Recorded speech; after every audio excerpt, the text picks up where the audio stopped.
Hello everyone, welcome to part 2. First, a brief recap of the previous episode.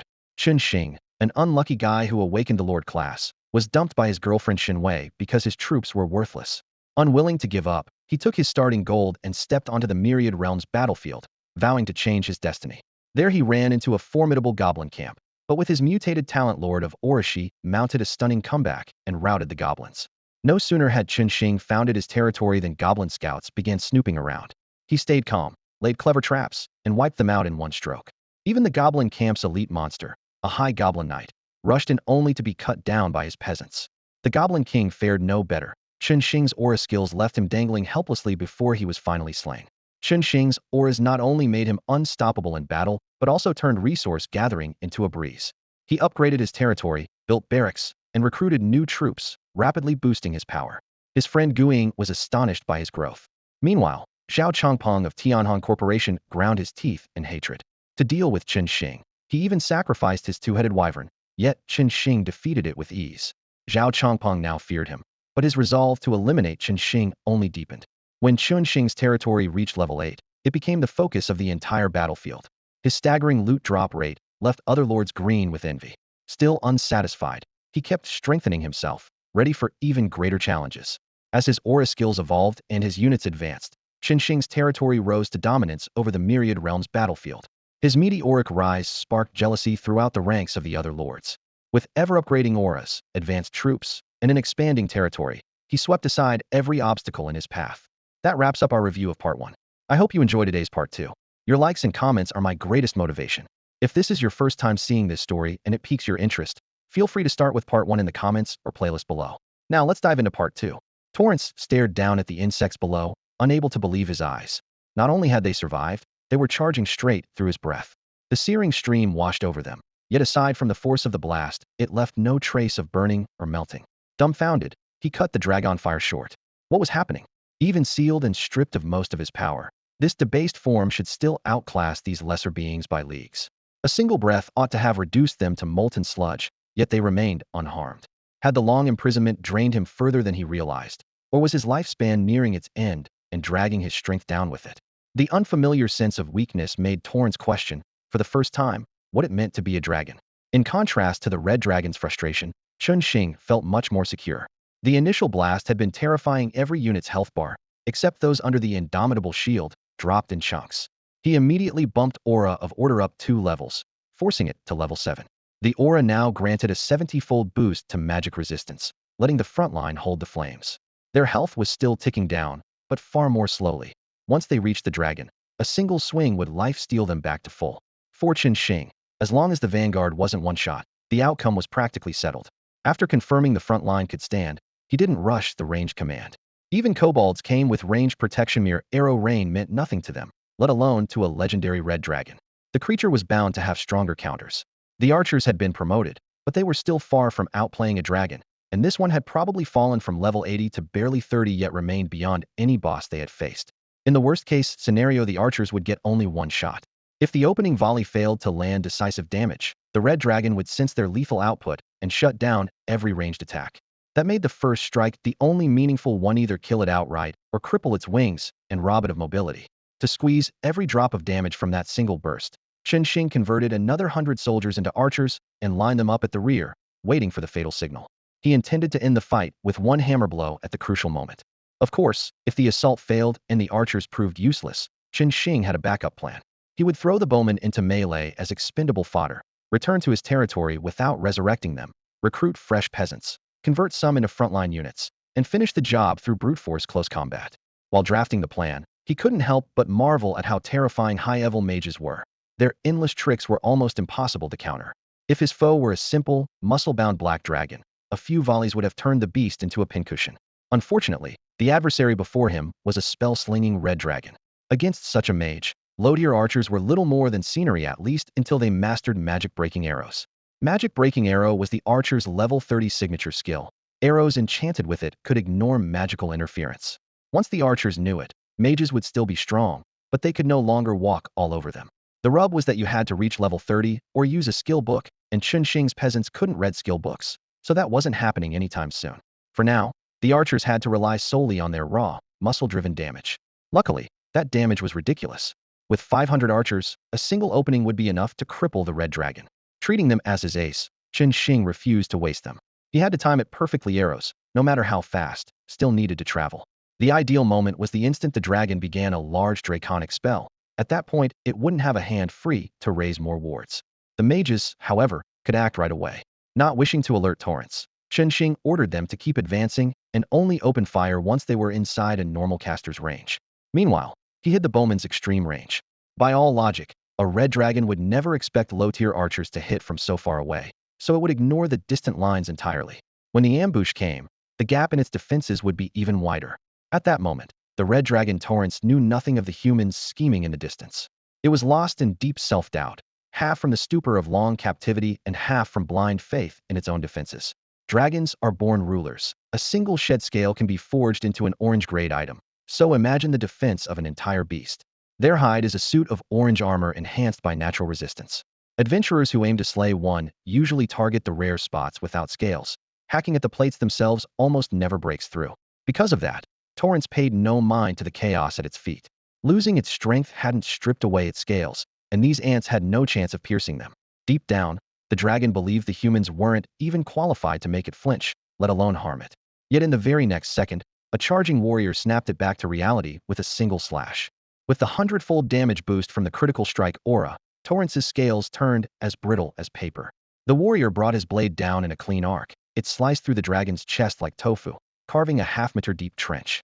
Scalding dragon blood geysered out, drenching him from head to toe.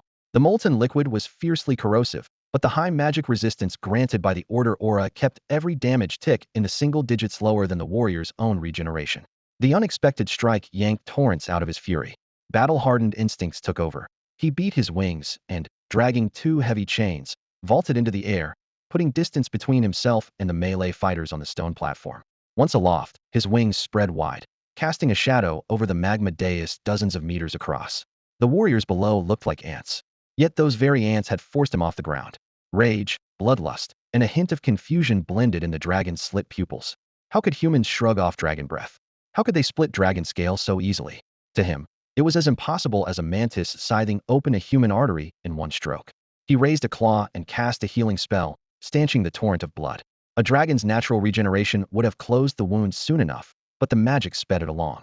Why his breath had failed and his armor had been pierced no longer mattered. Only one thought remained: rip every last ant to shreds. If dragon breath was useless for the moment, he had plenty of other ways to kill. Everyone on the platform was a melee fighter, and even the nimblest assassins lacked ranged attacks. Now that Torrance hovered overhead, they had lost their chief source of damage.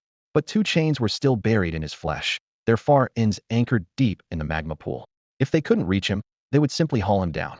Several warriors leapt into the surging lava without hesitation, sprinting along the crimson waves toward the chain's roots. From above, Torrance watched with icy contempt and spat 3 words: foolish creatures. At first, Torrance exhaled a blast of dragon fire at the pursuing mages, and when it failed to work he casually hurled a spatial cage, trapping the annoying spellcasters. Although only a mid-tier spell, its spatial nature left low-level mages with zero chance of escape. Once the cage formed, the imprisoned mages were effectively put on pause and taken out of the fight. Without even turning his head, Torrance swung his golden slit pupils toward the warriors sprinting for the lava pool, contempt gleaming in his eyes. Did they truly believe a handful of tricks could shake an adult dragon? He gave his wings a single beat, and a scorching gale swept across the chamber. The previously placid lava erupted into towering waves, scarlet torrents crashing on the warriors who had been dancing across the surface. As the crest fell, every melee fighter was hurled deep into the molten lake. Yet the expected screams of burning flesh never followed. The warriors paddled through the searing lava as if it were a hot spring, stubbornly swimming toward the chains. So that was it. Torrance stiffened as realization struck. His breath hadn't weakened. These insects had somehow gained absurd fire resistance. Neither lava nor dragon fire could harm them. That was the confidence behind their challenge. A frigid killing intent flashed in his eyes. If fire could not break them, another element would. Centuries of practice had engraved every basic spell from every school into his mind. No incantation was needed.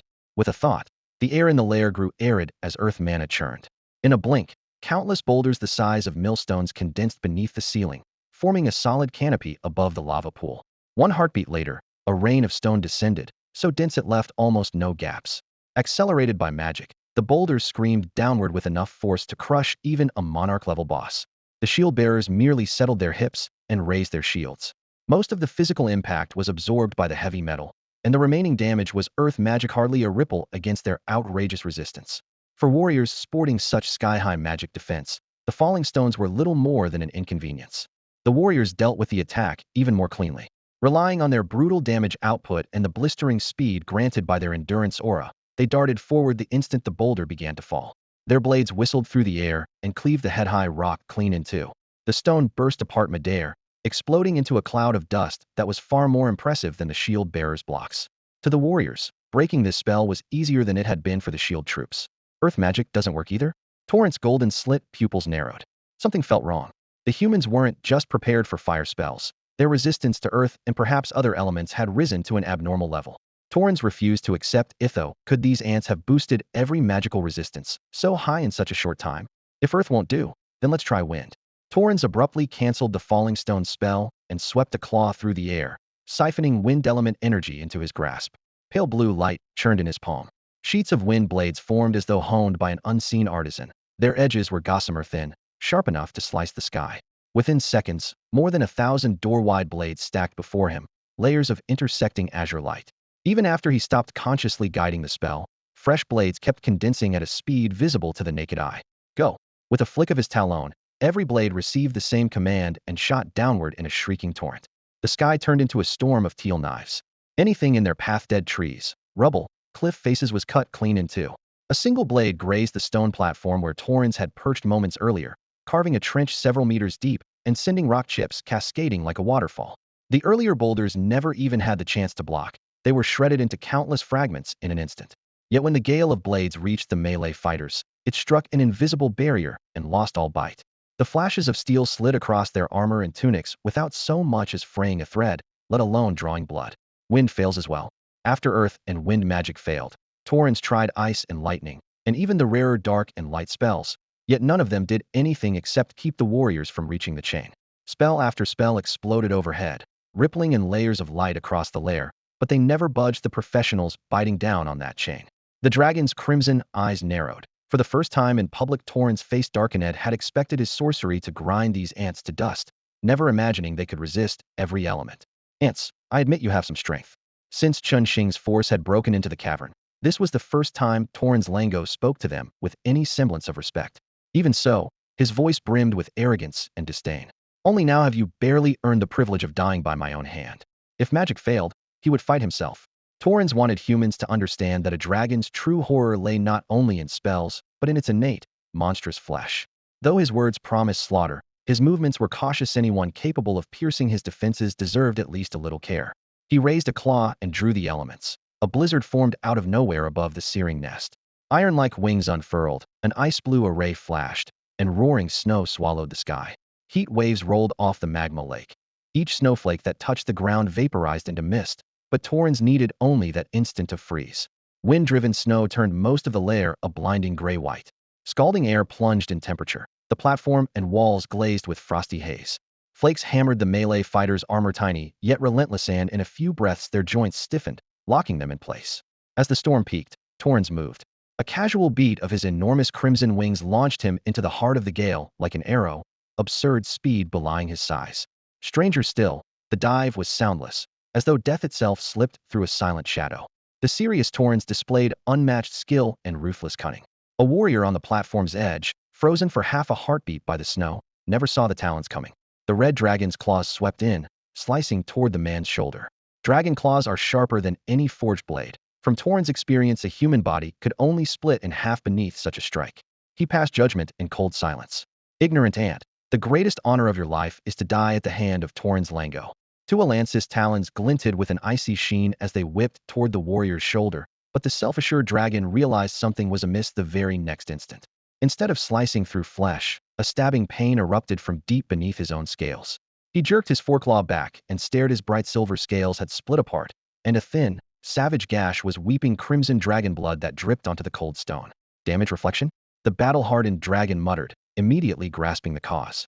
Yet the wound before him made no sense. Even the strongest reflection should only mirror its attacker's power, and this cut was clearly worse than anything he had dealt. What kind of reflection can surpass its source? Tualancy cursed inwardly, then quelled his rising agitation. With a dragon's physique, such a wound was a mere scratch. one that would close after a few heartbeats. As long as he kept slashing, these fragile humans would still die. Watching the injury on his palm knit together, Tuolansi struck again, raking at another warrior frozen in place. This time he left no openings. Moving so fast he became a blur and landing 3 blows in the space of a breath. Each swipe connected cleanly with armor and flesh, yet when he halted, 3 fresh gashes marred his own foreclaw, while the warrior stood untouched, posture unchanged. A chill of realization crept through him, slowing his movements. Tuolansi narrowed his pupils and studied the scene. Whenever his talons tore into the warrior, an identical, horrific wound appeared for a heartbeat, only for the dragon's own claw to flare with pain as the human's flesh mended before his eyes, as though nothing had happened. Lifesteal. Tuolansis' eyes flew wide. In countless campaigns across the battlefield of myriad realms, he had seen damage reflection, lifesteal, even combinations of the two. But this near-perfect reflection paired with instant, massive lifesteal was unheard of. Worse, these humans also shrugged off his dragon fire with flawless magic resistance, their defense seemingly without flaw. Coupled with the strike that had pierced his scales moments ago, they had reached an absurd pinnacle on both offense and defense. Such a 3-in-1 enhancement would be beyond the wildest dreams of any single race, let alone mere vampires known for lifesteal. Numb disbelief spread through Tuolansi during his years of imprisonment. What upheavals had the outside world undergone? The humans he once dismissed as low-tier creatures now showed not a single weakness. Why, in all the realms, did they have none at all? Confronted with the farmer's astonishing versatility, Tuolansi was momentarily stunned, yet long years of combat told it this was no time to freeze. It swiftly reassessed the humans. These foes had risen from ordinary opponents to true threats, and the slightest lapse could prove fatal. Tuolansi lashed its wings and surged back into the sky. The gale it stirred swept the blizzard from the lair, exposing roiling magma once more. Scorching heat rolled out, restoring the lair's original furnace-like climate. On this second ascent, Tuolansi had no interest in hurling taunts. Seconds ago it had viewed the humans as ants to be crushed. Now it felt real pressure. Had it been an ordinary red dragon, it might have perished here. But it was the great Tuolansi, a powerhouse among red dragons, a creature even its kin feared. Though its power had been cut to below that of a young dragon, the cards it still held lay beyond human comprehension. Melee useless? Magic immunity? They'll show you power that sneers at such trifles. Tuolansi looked down at the fighters and began another draconic chant. Compared with the earlier spatial seal, this incantation was slower and longer, every resonant syllable packed with far greater force. As the spell advanced, the once-stable space inside the lair trembled. Invisible hands seemed to rip the air apart, opening palm-length fissures that revealed only endless darkness beyond. Tuolansi was weaving a spatial spell-chaotic rift. Once complete, it would detonate countless rifts throughout a chosen area. These tiers ignored every magical defense, and without specialized countermeasures, any creature caught within would be carved clean in half by the razor edges of space itself. Watching the widening web of fissures, satisfaction gleamed in Tuolansis' golden-slit pupils, shadowed by a hint of melancholy. At its peak, it could have cast such a spell effortlessly. Now it had to lean on meticulous draconic control merely to force it through. Fortunately, a chaotic rift spoken in draconic lost none of its bite. Once fully unleashed, every human below would be doomed. Just as Tuolansis' chant reached a critical point, Xing, who had been observing all along, found an opening. Loose. The archers, already poised, responded at once. Rows of arrows screamed skyward toward the red dragon. Worse still for the beast. This was no single volley. Under the 205% attack speed boost granted by Endurance Aura, an arrow had barely left the string before the next was knocked. Only 500 archers stood there, yet in that instant they generated the crushing pressure of an entire army. The arrow storm surged toward the red dragon in an unbroken torrent. Tuolansi had kept one eye on the human archers who lingered at the edge of the battlefield, wary of any sudden advance, yet it never imagined they could strike from such an extreme range. Now the hum of hundreds of bowstrings converged into a single murderous roar, loosing the volley almost on the same heartbeat as the last syllable of Tuolansis' draconic incantation. A cold weight dropped in the red dragon's chest. The spell was at its climax, and aborting it would tear its soul apart, while leaving no time to weave another ward. It released the chaotic spatial surge and gambled that no arrow could pierce its scales. It lost the wager. The arrows looked no bigger than matchsticks against Tuolansis' lava-patterned bulk, yet the first shaft found a chink and blasted a bull's-eyed crater of flesh, revealing the heads were packed with lethal arcane power. The following storm punched hundreds of holes through its wings and neck, blood fontaining while vertebrae gleamed white. And this was the muted damage, half of what it should have been after the dragon fear had already slashed the human stats by 50%. Without that suppression, the salvo would have slain Tuolansi outright. Roar. Its agonized bellow split the cliff face. The spatial torrent collapsed, and recoiling mana seared new blackened gashes across its hide. With its wings shredded, Tuolancy crashed onto the altar-like ledge below, rock exploding beneath its weight. Its ruined pinions hung limp, dragged by the heat into the churning lava where sparks hissed and spat.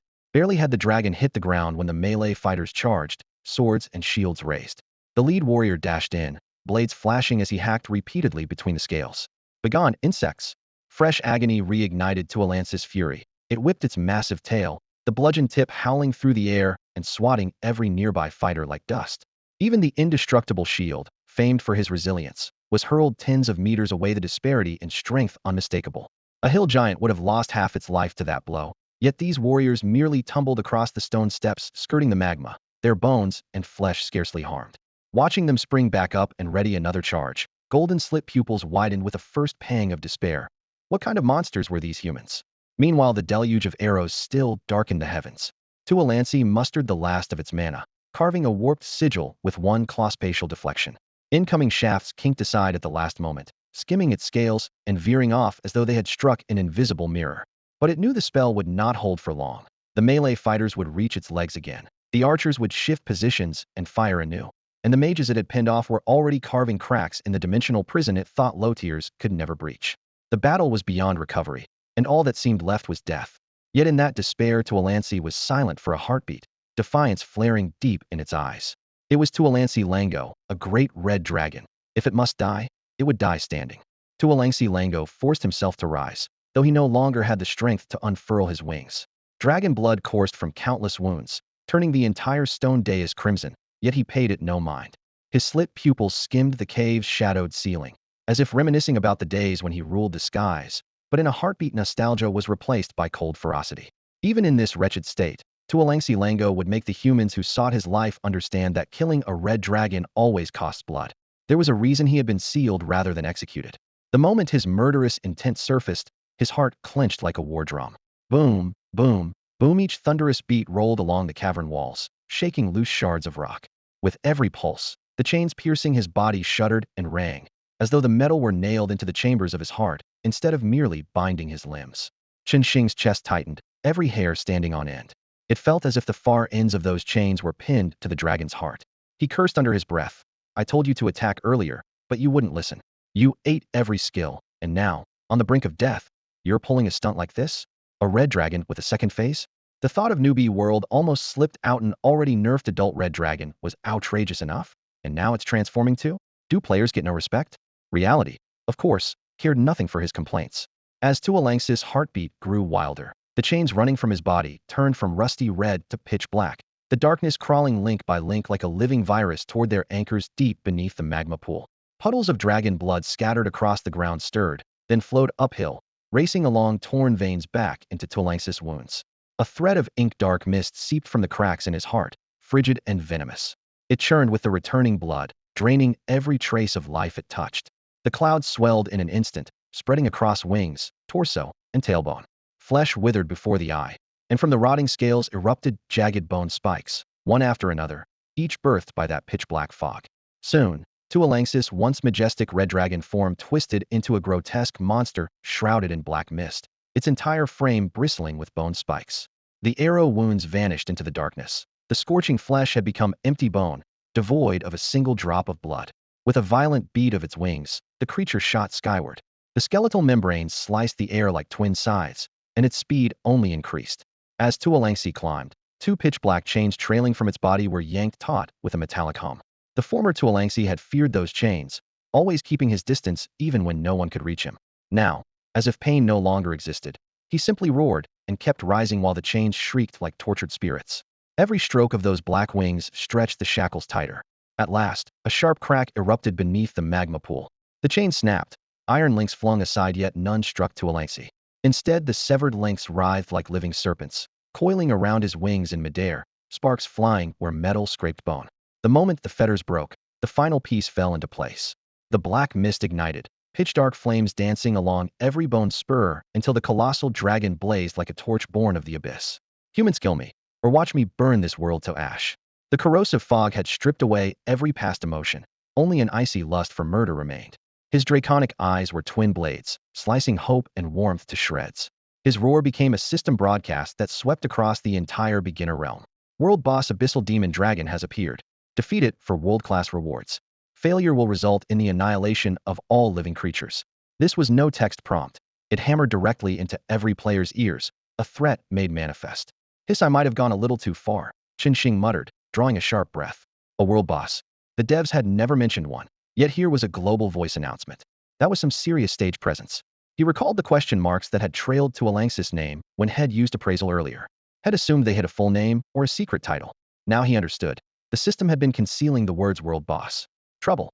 Head thought he was merely pushing Tuolangsi into a second phase. Instead, Head driven the dragon completely mad.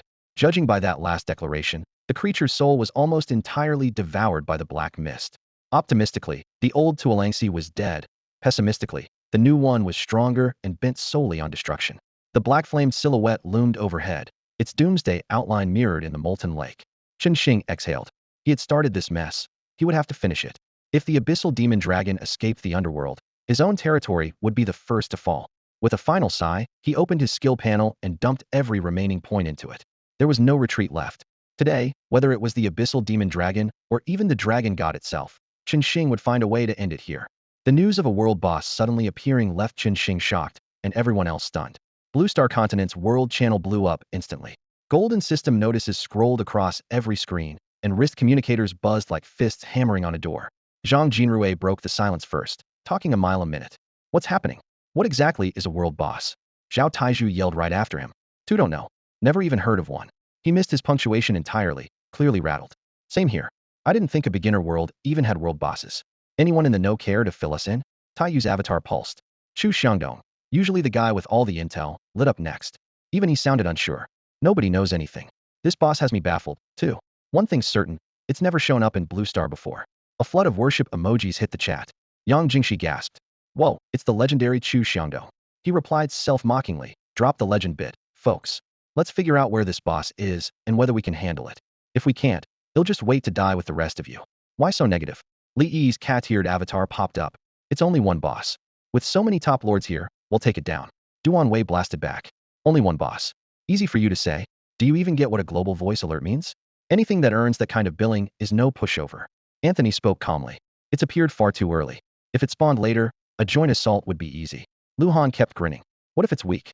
We're in a starter realm. A boss this early can't be that strong. Walker agreed. Same thought here. How could a beginner world suddenly spawn something none of us can beat? Zhang Jinrui added, exactly. It might not even be in our region. Did your brains wash down the sewer? Duan Wei snapped. The notice said it plans to exterminate every living thing. If it's weak, is it gonna spit us to death? Rina Mayu jumped in cheerily. I wonder if the world boss tastes any good. Yuna dropped an eye roll emoji. Eat, eat, eat hats, all you think about. What if we can't beat it?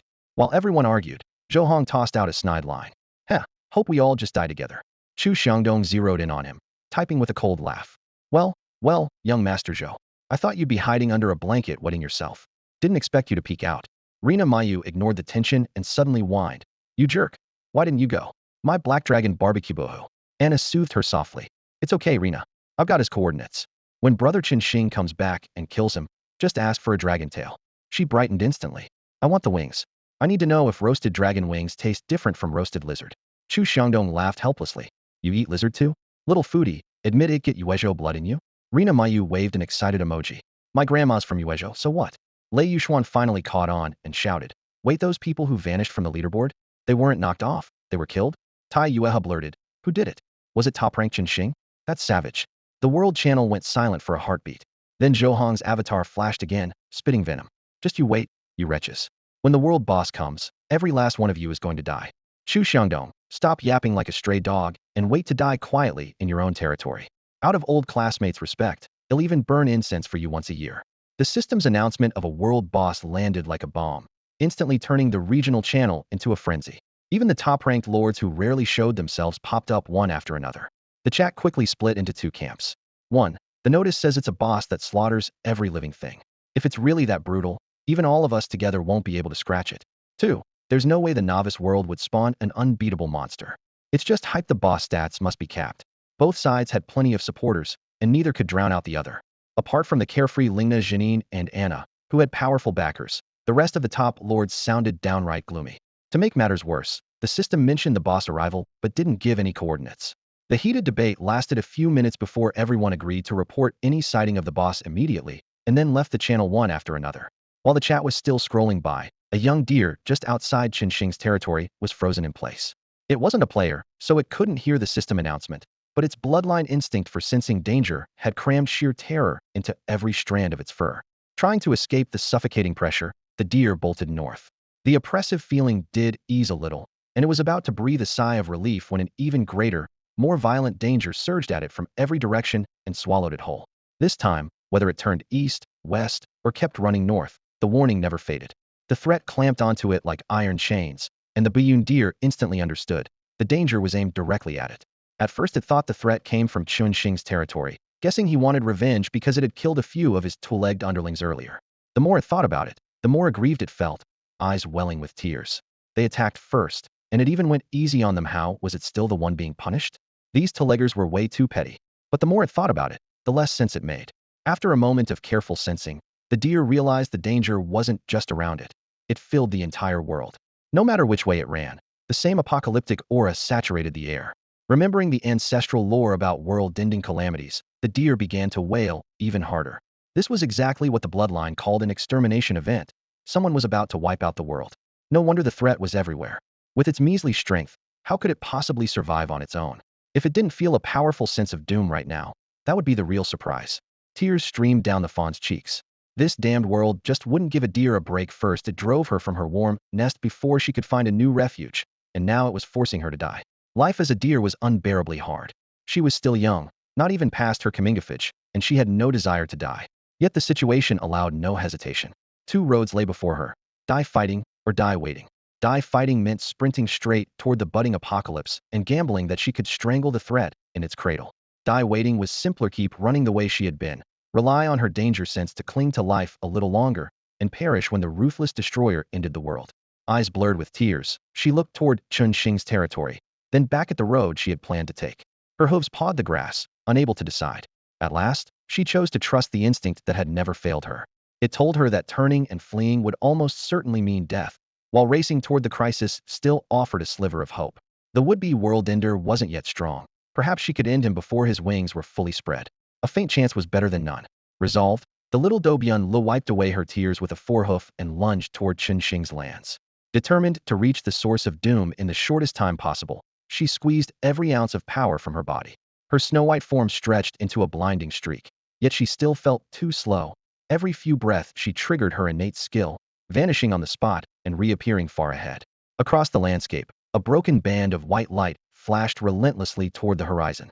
Inside the dragon's lair, faced with the newly spawned world boss Torrance, the abyssal demon dragon Qinxing decided to dump all 5 of his remaining skill points. The heavy strike aura was already maxed out, giving him unmatched melee firepower. Watching the ceaseless black flames rippling over the dragon's carapace, he pushed the order aura to its cap as well, jumping it straight to level 10, granting a full 100-fold boost to magic resistance. He spent the last 2 points on the life aura just in case, raising his constitution to 80 times its base value. Each upgrade multiplied his stats by 10, and with those 5 points gone, his defenses were now on a completely different level. Even though Torrance had been corrupted into an abyssal dragon, it was still limited by the starter world's ceiling and couldn't possibly surge to 10 times its original power in an instant.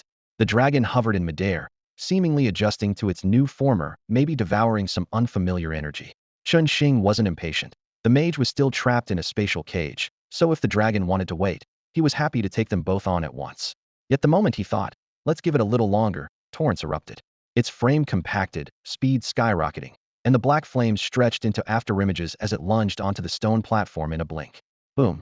A massive tail swept down, pounding several shield bearers who had just climbed onto the platform and hammering them into the rock like nails.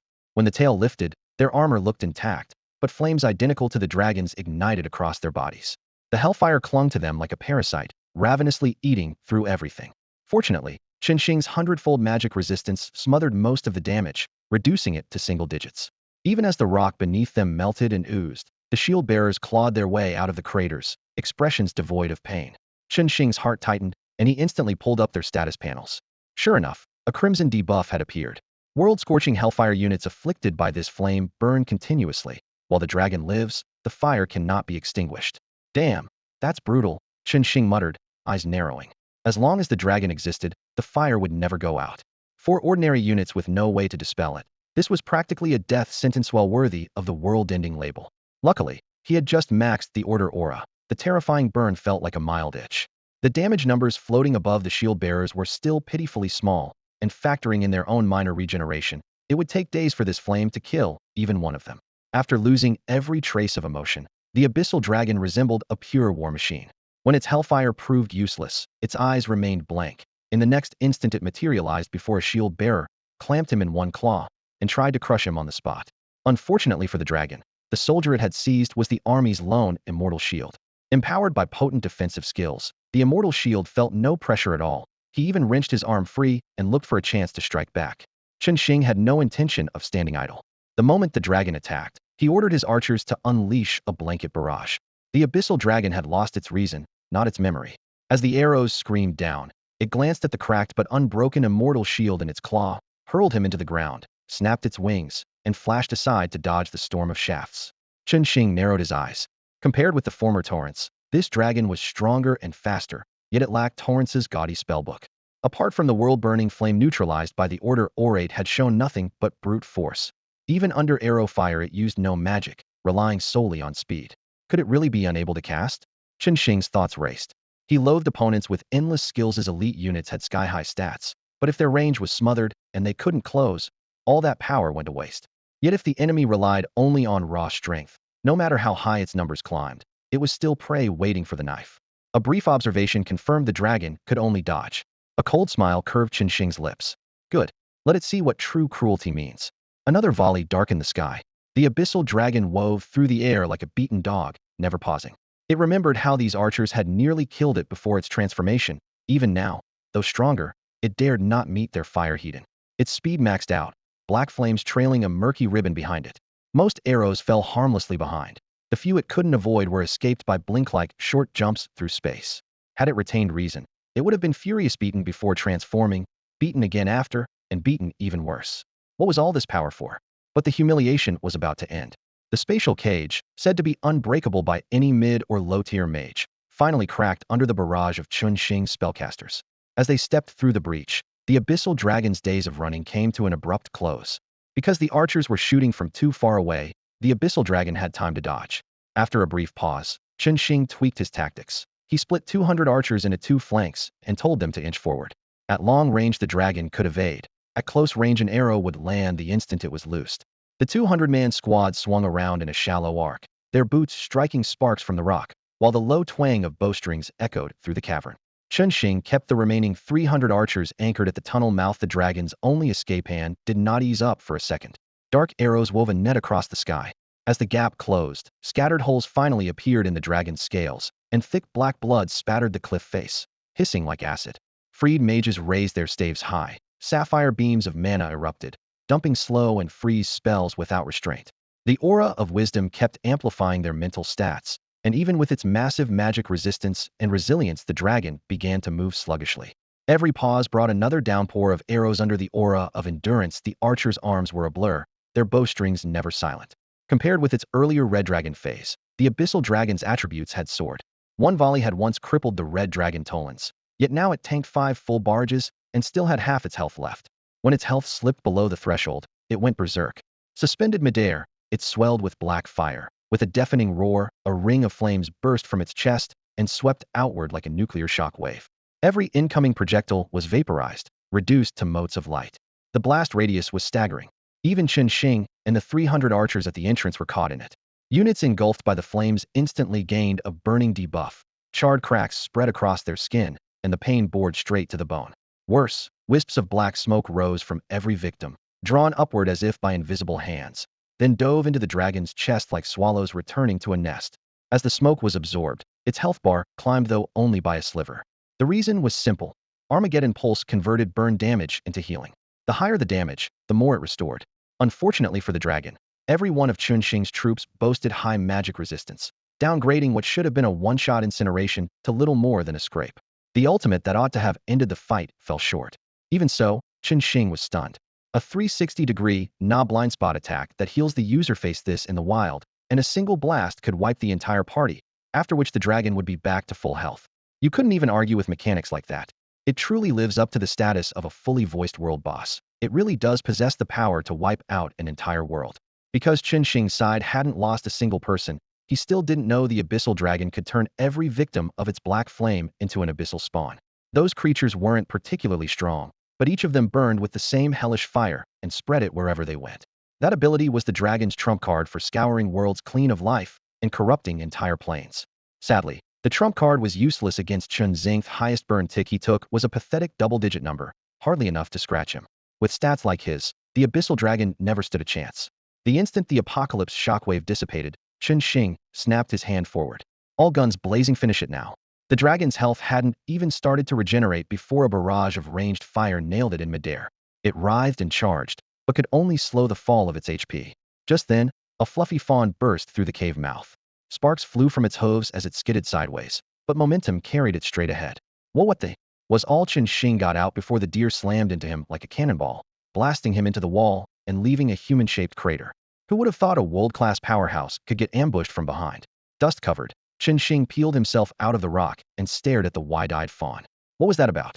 The fawn, actually a Buyun deer, was just as stunned. Using Qin Shing as a living bumper, it blinked in confusion. Wasn't a terrifying world-ender supposed to be here? Where was he? Scanning the lair, the deer's danger sense zeroed in on the Abyssal Dragon, currently being filled with arrows like a giant pincushion. So that was the legendary destroyer of worlds. Then why were a bunch of two-legged creatures bullying it? And why did those two-leggers look familiar? A closer look at their matching gear plus the blade now resting against its own throat made everything click. These were the same two-leggers who'd just wiped out an entire squad of elites outside. Now they were taking down a world-ender too? The Buyun deer realized its danger-dodging instinct had betrayed it. Sure, the place housed an extinction-level calamity, but clearly it didn't need any help from the likes of a deer. Had it sprinted all this way just to die? Wait, that two-legger I just bowled over the deer's heart skipped a beat. A figure stepped in front of it, grinning wickedly. Qin Shing. Well, I've been looking for you, and here you are. Did you steal the energy pool's water? And that punishment trident, you nabbed that too, didn't you? The deer hesitated for 2 seconds, then lowered its head and spat the trident onto the ground. In a small, innocent voice it asked, "Can we settle this peacefully?" Upon hearing the childish voice, Qin Shing's eyes lit up. A neutral spirit beast he could actually speak to. In this perilous battlefield of myriads, most creatures lunged at you on sight, but a handful were different. Because they weren't native to the arena, they felt no instinctive hostility toward professionals. Everyone simply called them neutral spirit beasts.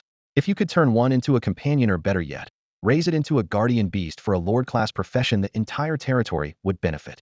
Sadly, such creatures were so rare they were almost mythical.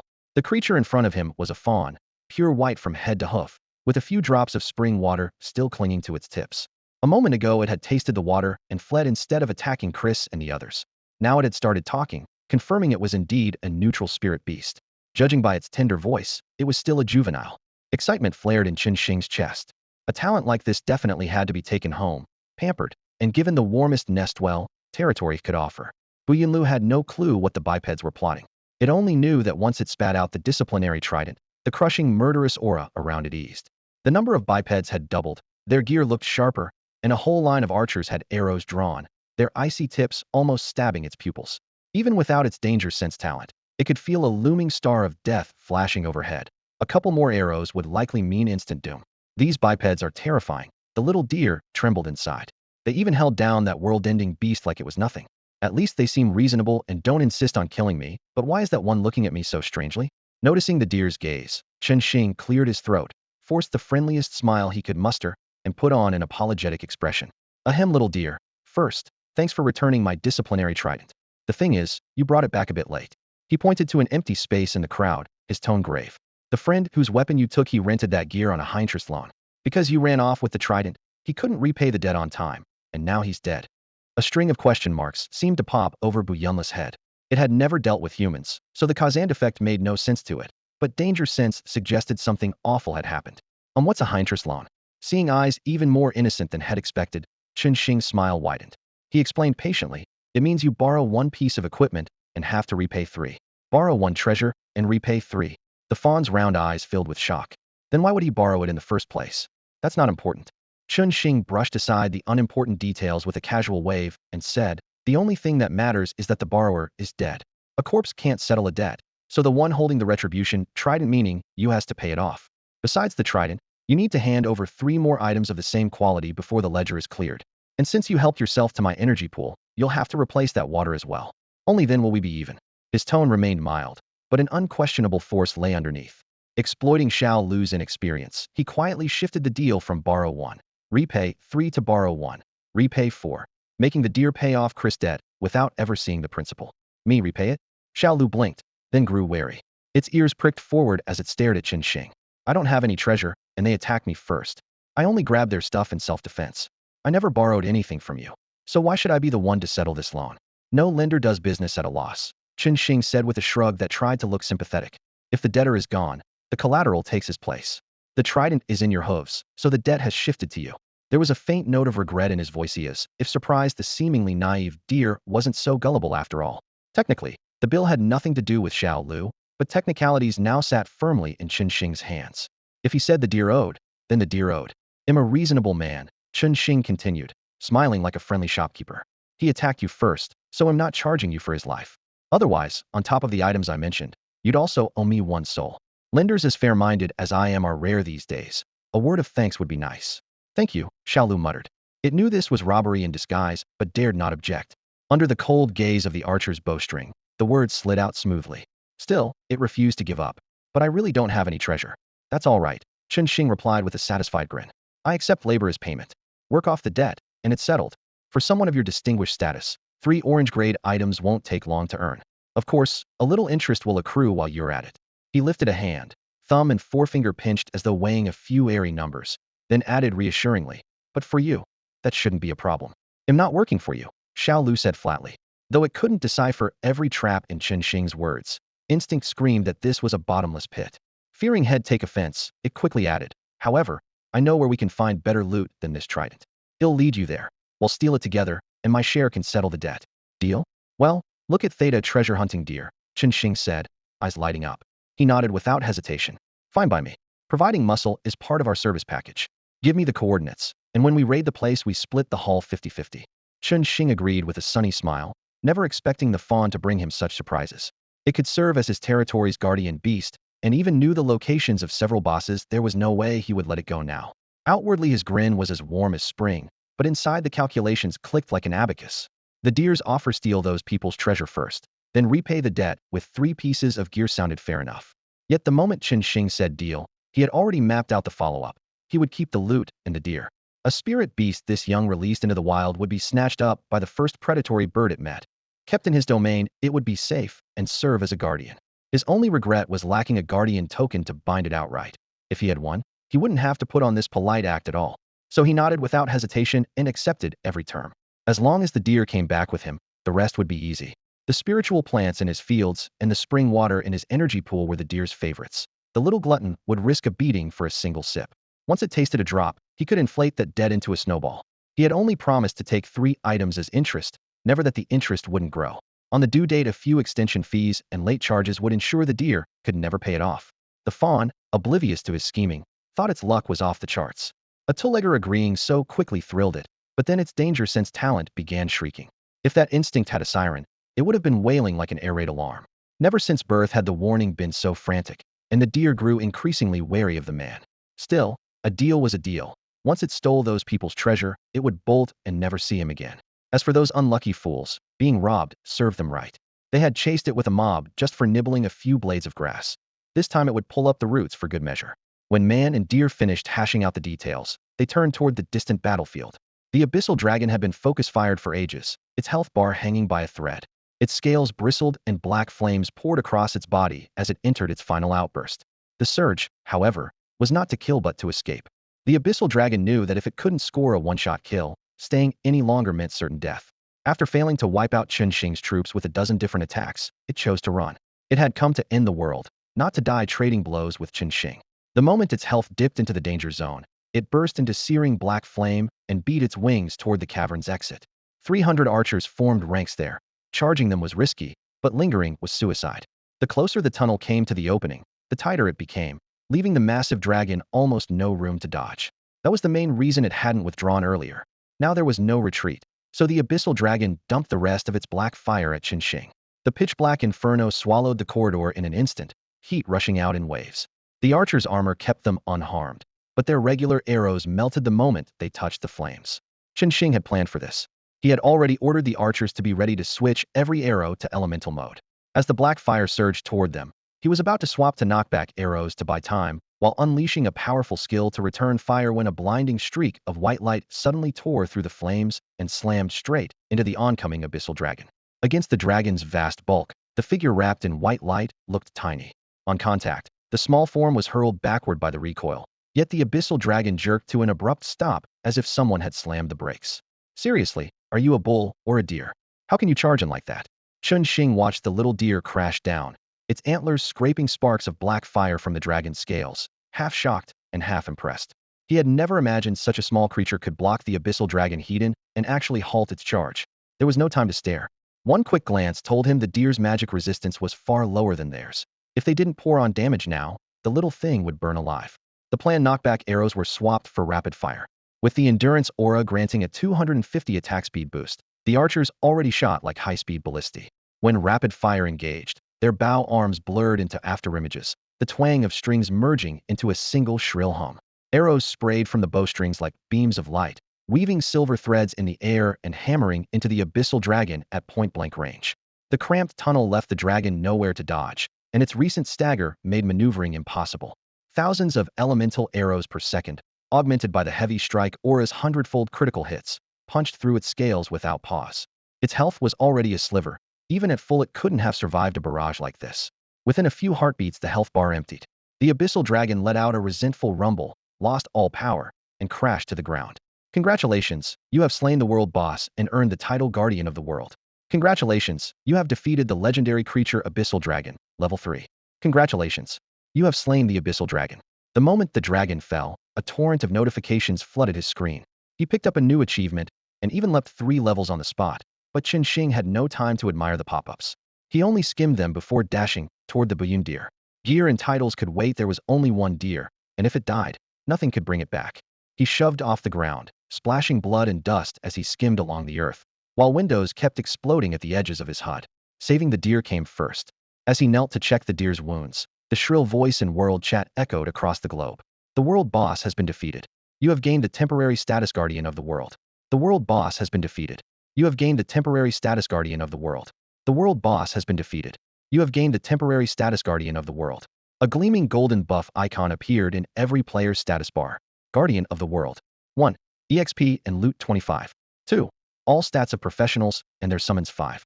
3. Health regeneration 5. 4. Luck 1. Duration 3 days. The server-wide buff set the once quiet chat ablaze. Names streaked past the public window in a blinding blur. Yu Yaozong, what the hell? The world boss barely spawned, and it's dead already? Even super-tier bosses aren't that squishy. When Shintao, which god-tier player did this? Come out and give us the play-by-play. Li Yi. Where are the folks who just said the boss was unbeatable? Cat got your tongue? Your invincible boss got one shot. Lu Han. Total face slap. A minute ago you were swearing it was impossible. Now the world boss looks like a stray dog someone kicked to death. Scary, huh? Walker. Careful with the trash talk. The buff is sweet. If I'd been there, I might snag some drops. Finally, the mock Duan Wei exploded. Duan Wei, are you blind? Can't you see how insane that status is? You think killing a mutt would hand a global buff like this to everyone? Use your brains for once. Li Yi replied breezily. Then explain how the boss got vaporized so fast. Duan Wei's retort died in his throat. Duan Wei. His rational mind insisted that a triple broadcast and a server-wide buff suited a world-ending monster. Yet he still couldn't dodge the glaring fact. The boss had died far too quickly. If the world boss were truly that powerful, there was no way it should have gone down so fast. Duan Wei's mind was racing so hard it felt like his CPU was about to melt, and for a moment he began to wonder if the world boss was actually that weak. Zhang Jinrui folded his arms, one brow arched high. That's normal. Maybe the boss is a growth-type monster and got one shot before it had time to evolve. Not impossible at all. Zhao Taiju ran a hand over his buzz cut and boomed. Brother's got a point. We didn't do a thing and still got a huge stat boost. If the boss were truly weak, that wouldn't make sense. Li Yi leaned back in her chair, eyes sweeping the group. Then how do you explain the boss getting killed so fast? Zhao Taiju slapped the table. Come on, sis, stop nitpicking. I'm telling you it's a growth-type boss. Chu Xiangdong propped his chin on one hand, his tone suddenly heavy. There's another possibility someone hacked the system and took it out. Hacked? Zhang Jinrui nearly jumped up. Dude, this isn't a video game. How do you hack the Myriad Realms battlefield? Chu Xiangdong snorted. When someone's strength is leagues above everyone else, it might as well be a hack. Check the leaderboards, I almost had a heart attack just now. I leveled up 3 times on the spot. Amy craned her neck. A real powerhouse. Who are you talking about? Could it be Qin Shing at the top of the rankings? I heard his starting unit was just ordinary farmers. Yu Wenxuan pulled up his status panel and yelped, holy crap. It is Chun Xing's, already level 14. Did he really solo the world boss? That's insane. Yin Zizong let out a dismissive snort. Pure luck. The boss must spawn weak, and he happened to find it first. If ID run into it, ID be the one 3 levels higher. Duan Weiss gaze sharpened. Some people really are fearless in their ignorance. It's easy to brag before you face the thing yourself. Yin Zizong jutted his chin defiantly. So what if I do meet it? My starting unit is grade B. If a farmer can pull this off, why can't I? Big Del gathers resources faster. And those grade players kissing up to him? Pathetic. Anthony adjusted his gold-rimmed glasses, voice calm, yet respectful. Starting with farmers and pushing a territory to level 10, this quickly however he managed it. That makes Qin Shing a bona fide master. Unfortunately, I doubt he'll survive the upcoming monster siege. Cut the crap. Chu Xiangdong shot to his feet, his chair groaning. If other races can do it, so can we. And if they can't, that doesn't mean Blue Star can't. Are your knees already buckling in fear? Since when does impossible apply only to us? He jabbed a finger at Anthony. Keep talking like that, and he'll chase you down every time to call you out. You hear me? Anthony kept his usual gentle smile, never offended anyone, but inside, he still doubted Qin Shing could withstand the siege. As Chu Xiangdong said, if every other race has failed, why should humans from Blue Star succeed? If Blue Star were truly that strong, why had they languished at the bottom for years? With that thought, Anthony looked into the distance, a complicated expression on his face, and finally shook his head in silence. In his mind, Blue Star had no future. Conversations like the one in Chun Xing's regional channel were happening in every chat room across the newbie world. Aside from the absence of any Qin Shing gossip, the discussions were almost identical. First came the pressing question of who had killed the world boss, and next a flood of bewilderment. What on earth was that thing? Why had the devs issued such a solemn announcement only for the creature to be one-shot like a stray dog moments later? The world channel buzzed with conflicting opinions. 1. If the boss was weak, why did its appearance trigger a server-wide broadcast and, on death, grant everyone a powerful buff? 2. If it was strong, how could it have died within minutes of spawning? The contradiction left players utterly confused. After arguing for half a day, they settled on a widely accepted theory. It had to be a growth-type boss, feeble in its juvenile stage, terrifying once mature. It was simply unlucky to spawn beside a pro, otherwise, it would have wreaked havoc later on. As for the idea that someone could flatten a fully grown world boss in seconds, that sounded more far-fetched than any legend. Meanwhile, the true monster of the hour, Qin Shing, had no time to read the chat or check on his message. He was dashing straight toward Bianlu. Moments earlier, the heating collision had hurled the young deer into the cavern wall, cracking the stone in every direction.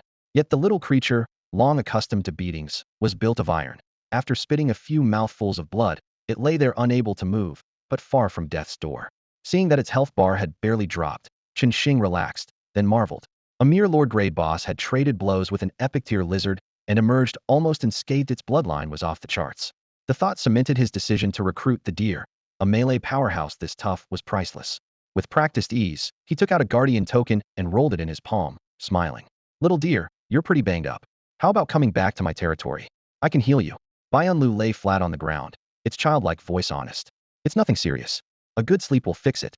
When the apocalypse-class lizard charged, the deer had known it couldn't win, yet letting the beast escape would cause endless trouble, so it rammed the monster heathen. Thanks to its danger sense talent, it had confirmed beforehand that its life wasn't at risk, so the wounds, while dramatic, weren't fatal. The real reason it couldn't stand now was simple. Qin Shing's archers had scared its legs into jelly. Its danger sense hadn't lied. Those two-legged creatures with bows were far stronger than before. Even after ramming the giant lizard with all its might, using its hardest antlers, it couldn't leave so much as a scratch. A rain of arrows then poured down like an impenetrable gray curtain. In the blink of an eye, the great lizard was shredded bone and flesh flying as though it were made of clay. The sight branded itself into the young deer's memory, making its hooves tremble. Had it not reached a truce with the two-legged creature beside it, endless arrow storms would surely haunt its dreams. No, you're badly hurt. Internal injuries, Qin Shing said gravely. If you don't treat them, you'll be in serious trouble. I happen to have an energy pool back at my territory. Come with me and drink a little the same water you stole last time. The deer started to refuse. Its danger sense had already calculated the damage precisely. But at the words energy pool, the protest stuck in its throat. It swallowed hard, eyes darting. Yes, maybe there is a bit of internal damage. If I could just drink a mouthful or two, I'd heal much faster. Buyun deer had never told a lie in its life. Yet for that precious water its tongue now tied itself in knots. Flustered, it overlooked a key point. Qin said he would take it to drink, never that he would treat it. Since the deer didn't ask, Qin didn't volunteer. After the water was gone, who paid the price would be for him alone to decide. Having roamed alone since birth, the poor deer had no one to warn it against accepting gifts from strangers. To it, this two-legged creature seemed unbelievably generous. As for the lingering prickle of danger, it blamed that on the archer. Surely such a kind human wouldn't hurt it. Gazing at the naive, socially clueless deer, Qin felt a flicker of guilt. He quelled it at once. The battlefield of 10,000 worlds was full of threats. Taking the deer away was the safest choice. He wasn't harming it, was giving it a warm home. In that case, let's not waste time. Come back with me. All right. The moment it agreed, the deer was startled to feel its danger sense fall silent. It cocked its head at Qin, puzzled, then let the thought drift away. This human was a good person. What really bothered it was that it had just drunk from the pool and hadn't absorbed the energy yet. Would another drink be wasteful? If it skipped the water, would the human still offer later? Maybe it should store the power and absorb it slowly. Another worry surfaced. If it had known the human was this nice, it wouldn't have stolen the water and taken that beating. Since he was now offering, should it drink less? The water was so valuable, would drinking too much be rude? Lost in these tangled thoughts, Buyun deer never noticed that, almost without realizing it, it had followed Qin all the way back to his territory. The drowsy fawn didn't snap awake until it reached the outer edge of Qin's territory, where its danger-sensing gift jolted it to attention. Looking up, it saw a towering wall blocking its view like a colossal reef of flesh and blood, the skin-like textures shifting faintly in the sunlight, as though the thing might start breathing at any moment. Instantly, Buyun's instinct screamed. Its neck fur bristled, not because the wall radiated malice, but because its talent told it this was an enormously powerful alien life form. Most people, even if they realized the wall was living tissue, would dismiss it as a grotesque architectural flourish. Buyunlu, however, could almost see the roiling life force deep inside, magnified by layers of Qin's lordly aura, more frightening than anything it had ever encountered. Qin noticed the fawn freeze and guessed it had heightened senses, so he explained gently, "Don't be afraid. This is a bioconstruct modified from a Zerg life device. It isn't a complete organism yet. Without my command it will never attack, I promise." Even so, Buyunlu swallowed hard. The wall felt like a silent giant that could crush it with a single roll. It compared the apocalyptic giant lizard to this fleshy barrier and found the latter even more intimidating, muttering inwardly, "Who exactly is this two legs, and why does his territory house something so terrifying?" For a moment it considered beating a retreat, but the memory of that crystal-clear energy pool made it hesitate. The two legs had offered it water and treated it politely. If he meant harm, he would have struck long before now. If the sky falls, the two legs will hold it up. The fawn consoled itself, pushing the fear away. Once the worry loosened, its lively nature returned. After Qin nodded, it hopped to the base of the wall, stretched out a silvery hoof, and poked the surface to see whether it was soft muscle or hard stone. The wall quivered like the hide of a sleeping predator, and the sensation made it giggle. Watching the suddenly carefree fawn, Qin sighed. With that disposition, it could get swindled 800 times a day on Blue Star. Then he remembered the tender, childish voice from earlier and let it go. Buyunlu was still a juvenile 4 or 5 in human years. Thanks to its long lifespan, it was smarter than a human child of the same age, but a youngster is still a youngster. Expecting adult-level shrewdness was unrealistic. Besides, its combat power already placed it firmly at the top of the novice world's food chain. Apart from a few swats for stealing food, it had probably never suffered a real loss, so a bit of naivety was perfectly normal. Qin watched the little deer tentatively prodding the city wall while trembling with fear, shook his head, and snapped his fingers. At the sharp crack, the wall of flesh and blood writhed, its fibers bulging and then contracting as if pulled by invisible hands. In an instant it split apart, revealing a broad passage wide enough for dozens to walk abreast. The playful yet inexperienced fawn had been tapping the wall with the tip of its hoof, curious about the oppressive aura this living structure exuded. The sudden opening sent every nerve on edge. Its light brown fur bristled, and a heartbeat later it vanished, reappearing behind Qin in a flash of instinctive teleportation. Its bloodline talent, fortune's favor, rarely failed to keep it calm, yet today it had panicked twice. First before the world boss, and now at the wall's abrupt movement. The thrill was equal parts novel and embarrassing. The last thing it wanted was another spike of adrenaline. Once sure Qin meant no harm, the deer settled quickly. The wall worked like a gate with its own mechanism, and envy sparked in its heart. If only its burrow had something like this, there'd be no worry about rainwater soaking the bedding. Sadly, the structure was far too large to steal, and besides, the two-legged creature was kind. It couldn't bring itself to pilfer. Still, the brief touch had confirmed the wall was alive. Peeking from behind Qin, the deer's eyes darted, scheming if it sliced off a small piece to take home, might it grow a self-opening door? Chen Xing felt the sly gaze and winced. Had only wanted to demonstrate the wall's convenience, not frighten the poor thing. Seeing the deer composed again, he skipped further reassurance and ordered his troops to haul the abyssal dragon's corpse back to the territory. With a dragon of this caliber, the body was treasure in its own right. Blood, meat, and scales were priceless, and this one had undergone a second transformation. Leaving it untouched would be a crime against its status. To avoid another scare, Chen Xing had the soldiers carry the massive corpse at the head of the column. Once every unit passed through, he led the deer along at a leisurely pace. Inside the territory, the fawn didn't spare the closing flesh gate a glance. Instead, it halted, lifted its head, and took a delicate sniff of the air. Moments later its eyes went wide, joy sparkling within them. I think, it exclaimed, I smell food. Strictly speaking, Xiaolu had been doing fairly well these past few years. Whenever it spotted something tasty in someone else's territory, it would hop over for a few bites. Unfazed by a beating or being chased away, pain meant nothing when food was on the line. What truly bothered it was how barren this world felt. Edible plant-type monsters were scarce, and those strong enough to be bosses were even harder to chew. The only one it could barely handle was the twin ghost locust tree. That thing bristled with thorns, and its blood-sucking vines would sink in whenever Xiaolu tried to nab a leaf. Still, every few days it sneaked over for another nibble, because in this novice realm there was almost nothing else to eat. For a creature of its rank, ordinary plants offered too little energy. They could fill its stomach but didn't count as real food. And unlike carnivorous monsters, it couldn't just gulp down its own kind, so mealtime was a headache year after year. Most of the time it went around half hungry, indulging only when it managed to swipe a few ghost locust leaves. Today, the moment it stepped into Chen Xing's territory, the fragrance of spirit plants hit its nose, and its appetite flared. Skipping any greeting, ears pricked and tail wagging, it followed the scent straight to the spirit fields. Dragon blood rice, golden jade patty, yellow dragon millet, emerald corn, Xinjiang bamboo. The seedlings had only just poked through the soil and looked nearly identical. Chen Xing couldn't have told them apart without checking their panels, but Xiaolu named each one as though reading from a list. It almost smacked itself with a hoof. Was this really happening? If it were a dream, why bother with unripe seedlings? The more it thought about it, the more excited it grew. Drool nearly slipped from its mouth.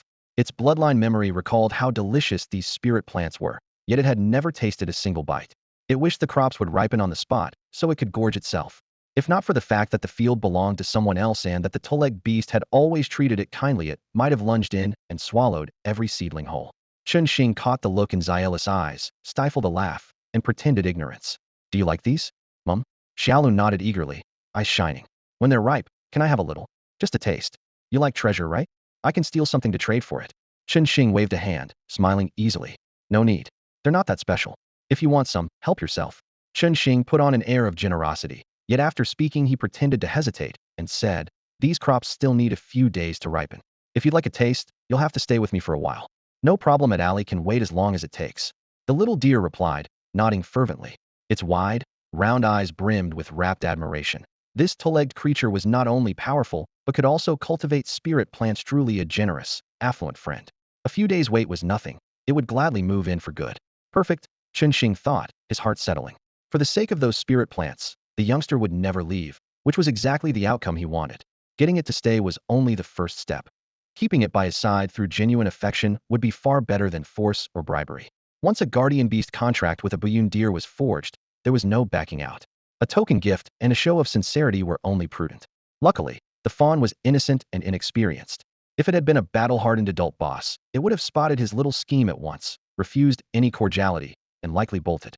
Sure enough, the younger the mark, the easier the persuasion. Come back to Tankei Terrace with me, and he'll find you a place to stay, Chen Xing called, planning to clear out a room inside the tower. Once the deer settled in, escape would be nearly impossible. Okay. The fawn reluctantly tore its gaze from the garden of spirit plants. It knew staring wouldn't make them ripen any faster and followed its host. Along the way, it finally had time to study Chen Xing's domain in detail. Having grown up in the wild, it had never seen such varied, intricate human structures. Its eyes darted everywhere like a bumpkin in a palace. Wow, so many houses. Wow, the water pours by itself. Wow, that tower is so tall. The string of exclamations didn't stop until they reached Tankei Terrace. The majestic building was clad in pale bronze plates that shimmered under the sunlight. The fawn stood rooted to the spot, all quickly giving way to delight. I get to live here? Chen Xing nodded, leading it inside. Broad corridors, polished stone floors, and translucent crystal windows came into view. There are plenty of rooms, and the layout can be adjusted. Pick whichever one you like. Okay, the fawn answered in a near whisper. Remembering its crude stone den and comparing it with this lavish palace, It was almost overwhelmed with envy. If only it could have a domain like this. But it couldn't build houses or cultivate crops. Even if it did, it couldn't protect them. Meeting such a generous two-legged creature was already a stroke of immense luck. Yet the moment it crossed the threshold of Tonke Terrace, the fawn suddenly froze. Its ears twitched, and it tilted its head in confusion. Something feels odd. The restraints on my body, they're gone. Shackles? Chen Xing echoed, puzzled. The little deer had never brought this up, so he had no idea what it meant. It's the fetters this world has clamped on me, Yunlu said. After steadying its thoughts, it described the invisible pressure it had sensed earlier but kept its fortune-seeking talent to itself. It understood the limits of those chains and had already decided to finish touring the territory, slip away until the strange feeling faded, and then return. Yet the moment it followed Chen Xing into the Bronze Sparrow Terrace, the Lord's audience hall, the pressure vanished. Chen Xing asked exactly when and where the sensation had appeared, did a quick calculation, and suddenly understood. It must be the compulsory influence of a monster siege, he said. When a siege begins, every creature within a set radius is forced to attack the territory. But Yunlu had merely sensed that coercion in advance thanks to its sharp perception. What truly surprised Chen Xing was that the Lord's Hall could completely block the effect. If his theory was right, the deer would be perfectly safe as long as it stayed inside the Bronze Sparrow Terrace. Once the siege started in, he had never heard of such a loophole. Thinking about it, though, it made sense. Bringing a neutral creature into the heart of a territory was dangerously reckless. If anything went wrong, both Lord and guest would suffer, so nobody ever tried. But Chen Xing was bold because he was capable, and Yunlu was bold because it was naive. One dared to lead, the other dared to follow, and together they strode into the hall without a shred of unease. Even now, neither felt the least bit anxious. Chen Xing shared his theory about the impending siege and cautioned the deer, when the time comes, stay here in the hall until I call for you. Don't step outside and court disaster. Monster Siege. Yunlu's eyes flickered. It rifled through its inherited memories and finally unearthed a reference. This land had once been marked as a lost battlefield. No wonder peace had lasted so long before everything suddenly turned strange and countless two-legged beasts appeared out of nowhere. So these creatures were outsiders here for a trial. If they were only here to be tested, they would leave sooner or later, right? Thinking of Chen Xing's eventual departure and its own return to a cave filled with ordinary grass, the deer grew listless. Even the wondrous technology inside the Bronze Sparrow Terrace could no longer hold its attention. Watching the Buyun deer suddenly slump, Chen Xing felt a little perplexed. He figured the siege outside was to blame for its low spirits, so he gave it a south-facing suite on the top floor of the Copper Sparrow Tower and switched the decor to its favorite nature theme. The tech-enhanced tower made it effortless. Wall materials, floor textures, even the lighting could be swapped in real time. In seconds, the sleek modern room became a rolling prairie. The floor turned into soft green grass. Wildflowers bloomed in the corners, and 3 walls went transparent. Sunlight poured in, illuminating the spirit fields outside, where rows of herbs swayed in the breeze. The Buyun deer sprawled in the middle of the meadow, ears half drooped as it soaked up the warmth, looking ready to roll around at any moment. Seeing how content it seemed, Chen Xing thought the deer would brighten up, yet its expression only darkened. At a loss, he granted it guest privileges. Come find me if you need anything, and returned to his own room. With the Abyssal dragon slain, it was finally time to check the flood of notifications. A world boss carried weight. The alerts filled his entire screen. The first pop-up was an automatic achievement for the kill. It was the first one Chen Xing had ever gotten, and Anna's earlier message insisted achievements were no joke. Guardian of the World. Experience gained 50. Attributes of the player and all subordinate units 10. Health regeneration 10. Luck 2. Bonus skill, World's Guard. World's Guard negates 1 instance of unlimited damage. It can be triggered manually or will fire automatically upon a lethal hit. After activation, the holder can ignore all restrictions and instantly return to their territory. Cooldown, 10 days. Comment. You showed kindness to the world. The world repays you in kind. Chen Xing's eyes went wide. These bonuses weren't just twice as good as Anna's temporary buffs. There was also an absurd life-saving skill. With World's Guard, even a level 100 powerhouse couldn't one-shot him. Simply put, he could finally strut a bit. Of course, if he ticked off that powerhouse and they followed him home for a second smack, he'd still die. The achievement granted 1 extra chance, not immortality. Add in a permanent 50% experience boost, 10% to all stats and health regen, plus extra luck, and Anna would be drooling. Grinning, he hit activate without a moment's hesitation. It was more than a buff, it was an extra life. The second notification was impossible to miss. 3 full levels gained at once. Had expected the red dragon to be high tier, but he hadn't realized the Abyssal dragon was a legendary boss. Legendary kills didn't just hand out experience, they flat out bumped your level, which at his stage was priceless. The rest of the notifications were simply the Abyssal dragon's loot. Chen Xing had slain plenty of Monarch tier bosses, Yet the loot from the Abyssal dragon still took him by surprise. The beast dropped 2 legendary items. The first was called Immortal Aegis. Rank, Legendary. Type, Armor. Attributes, Health 20, Spirit 20. Special effects. 1. Aegis of the Undying. Grants a shield equal to 50 of the wearer's maximum HP. While the shield holds, damage taken is reduced by 30 and all incoming critical hits are negated. When the shield breaks, movement speed rises by 50. 2. Sacred Bulwark. Can place a shield on one ally equal to the wearer's own shield value. Whenever that ally is healed, the wearer is healed for the same amount.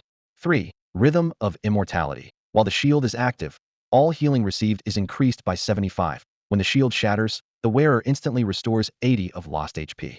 Flavor text. Friend, with me at your back, you have nothing to fear. At the legendary tier, bonuses convert to percentage increases, meaning a single piece can stay viable right through the endgame. Judging by its stats and effects, Immortal Aegis is practically tailor-made for a priest, but Qinsheng hadn't recruited one yet.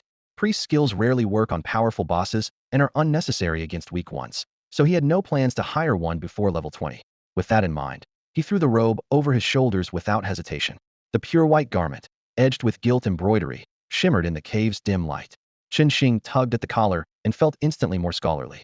Power is temporary, but looking good lasts a lifetime, at least in the style department. This legendary piece delivered. The second drop was an outsized two-handed war axe, Ogle's Axe of Wrath. Rank, Legendary. Type, Weapon. Attributes, Strength 20, Agility 20. Special effects. 1. Sundering Force. Attacks ignore 50 of the target's defense. 2. Ogle's Grudge. Each hit adds 1 stack of grudge, increasing damage to that target by 10 per stack, up to 20 stacks. 3. Ogle's Wrath. At 20 stacks, the next attack detonates all marks, instantly killing the enemy. If the target is legendary or higher, it instead deals an additional 200 true damage. Flavor text. The legendary smith Ogle was betrayed by a friend while pursuing demigodhood. In his rage, he forged this axe, binding all his fury into the blade. A weapon that guarantees a kill on any non-legendary target is already flirting with the power of a low-grade item. Against bosses below legendary, this axe is an unquestionable executioner. No matter how much health they have, they will die on the 21st swing. With the durability aura's massive attack speed boost, this axe lets any warrior chop down a sub-legendary boss in mere seconds. Qinsheng found the weapon downright terrifying. Even among legendary gear, few pieces could rival it. After a moment's hesitation, he stored the axe in his inventory. His army's damage output didn't really need it, but if an enemy ever got hold of it, things would get ugly fast. Better to keep it shelved until he finds a hidden warrior class that can truly make it shine. Beyond the 2 legendary items, the Abyssal Demon Dragon also dropped several rare orange accessories. With those legendary pieces in hand, though, Qinsheng was feeling a bit cocky and barely glanced at the orange gear except for one item that seemed perfect for Chu Xiangdong. Crown of Hercules. Tier, Orange. Type, Accessory. Stats, Strength, 300. Effects. Glory of Hercules attacks deal bonus damage equal to 10 of the wearer's strength. Balanced crown. The wearer's speed is increased by 20 of their strength. Description. Once worn by a being of overwhelming might, though still far from divine, Chu Xiangdong commands behemoth beasts, the kings of land combat, and practically the embodiment of raw power. Their only shortcoming is speed, and this crown not only fixes that, but also bumps their damage by 20. Qinsheng doubted Chu Xiangdong could resist it. Since Head never sold the kid anything before, this was the perfect chance to cash in and make him sign an Ioyan more recruit on the hook. The other orange items had decent stats, but Qinsheng wasn't close to the other players and didn't know their troop types, so he tossed the gear into storage and moved on. As far as the dragon's loot went, the equipment wasn't even the real prize. None of it carried the word dragon, so it was clearly just whatever the red dragon Tulangs had been wearing. The true value lay in the special items that followed. Tulang's treasure map. Type, Map. Description. Before its capture, the abyss-tainted Tulangs foresaw its fate and buried its entire horde in its former lair. Want my treasure? Seek it in the main world. Note, dragon hordes are extremely dangerous. Recommended for level 80. Phantom Grotto Key. Type, Miscellaneous. Description. A key that appears to open a small secret realm, likely used together with a specific map. The moment Qinsheng saw the 2 items, he knew they were a set and that he had underestimated Tulangs. The legendary gear was just pocket money. The real fortune was hidden away. It was like someone carrying loose change in a wallet while the real assets sat at home. Dragons truly lived up to their reputation. Random trinkets on their person included 2 legendary items. The thought made Qinsheng itch to raid dragon lairs everywhere. At least he now had the treasure map. Since the battlefield of myriad worlds had authenticated it, the horde had to be real. Once he reached the main world, he'd definitely pay that lair a visit. He was dying to see just how dangerous a level 80 recommended dragon nest could be. After tucking the map and keys safely together, Xing turned to the next drop and froze when he saw its tier. Throne of all kings. Tier, Mythic. The moment he saw the item's grade, Xing was stunned. Ever since that ambush had forced the blessing of the Myriad Realms scroll to trigger, he hadn't laid eyes on another Mythic grade object. Item name, Throne of Kings. Rarity, Mythic. Type, Special item. Effect, the God Sovereign can summon the kings to the Divine Hall at any time, and the kings may also request an audience on their own. The God Sovereign has absolute control over the hall. Maximum of 12 kings. Appraisal, where the Sovereign summons and the kings pay homage. At first glance, Xing frowned. The listed attributes looked downright stingy, nowhere near worthy of the word mythic. He flipped the description back and forth several times, but only one thought remained. Worthless. How is this even mythic grade? He muttered. The Throne of Kings reminded him a lot of the Council of the Gods scroll he had taken from Chris, except the scroll summoned projections while the throne dragged in the real people. That scroll had also been mythic, thought so maybe. In the battlefield of the Myriad Realms, anything that pulls a bunch of people together automatically gets bumped up in rarity. Still, he couldn't figure out what made this thing so precious. In his mind, the throne's only real use was saving him a trip back to his territory, letting him trade with specific targets anytime, anywhere. Its other special function was giving those targets a small buff after dragging them in. Beyond that, he couldn't imagine any earth-shattering applications. Even so, mythic is mythic, there might be hidden tricks. With a shrug, Xing stowed it in his inventory and immediately noticed that the next item was mythic as well. Item name, Stone of No Flight. Rarity, Mythic. Type, Special item. Effect, within a set area, all units are barred from flight. Creatures that fly by nature such as birds or dragons are unaffected. Appraisal, Halt. No flying here. Xing's eyes lit up. The name was plain, but the effect was brutally straightforward. No flight allowed. Compared with the throne's vague summoning privileges, the Stone of No Flight felt worthy of its mythic status. True, it couldn't ground species born with wings, but how many of those existed across all the realms?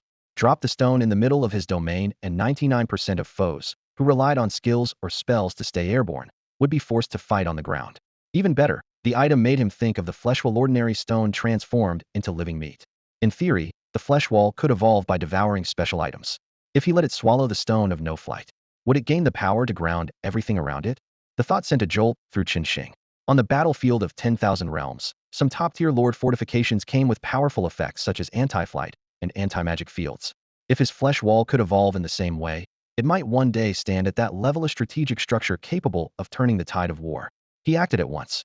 Cradling the pale, gray-white anti-flight stone, he stepped up to the flesh wall and established mental contact. The wall possessed only the most rudimentary intelligence, yet its strange, viscous will could still distinguish between possible and impossible. After a brief exchange, its response was clear and decisive. Yes, it could devour the stone and gain anti-flight capabilities, but the process would burn through massive amounts of energy. Satisfied, Xing hurled the fist-sized stone toward the rampart. Muscles on the wall writhed and split open like a greedy maw, swallowing the stone whole. As for the energy required, he wasn't worried in the least. The monster siege was about to begin. Thousands, perhaps tens of thousands, of creatures would soon be battering the wall, offering up a sea of energy. As long as the flesh wall kept absorbing, it would never lack for fuel.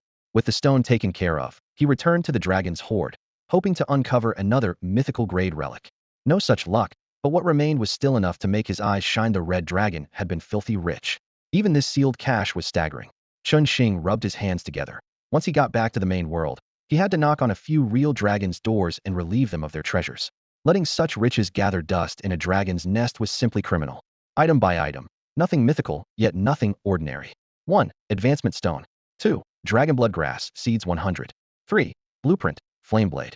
4. Blueprint, Dragon Slayer Crossbow. 5. Recipe, Dragon Breath Ale. 6. Skill Book, True Sight. 7. Blueprint, Dragon Breath Tower. 8. Abyssal Crystal. 9. Neutral Mana Crystal 200. 10. Source Crystal 1000. 11. Dragon Blood 50. 12. Dragon Scales 100. Staring at the hall, Xing sighed again. Anything stamped Red Dragon was bound to be first class. The advancement stone was brutally straightforward. It could bump any orange grade or lower piece of gear up by one tier, essentially a pocket orange gear upgrader. Dragon Blood Grass was a rare spirit herb. The gap between it and a common plant was like that between an A rank and an A rank unit.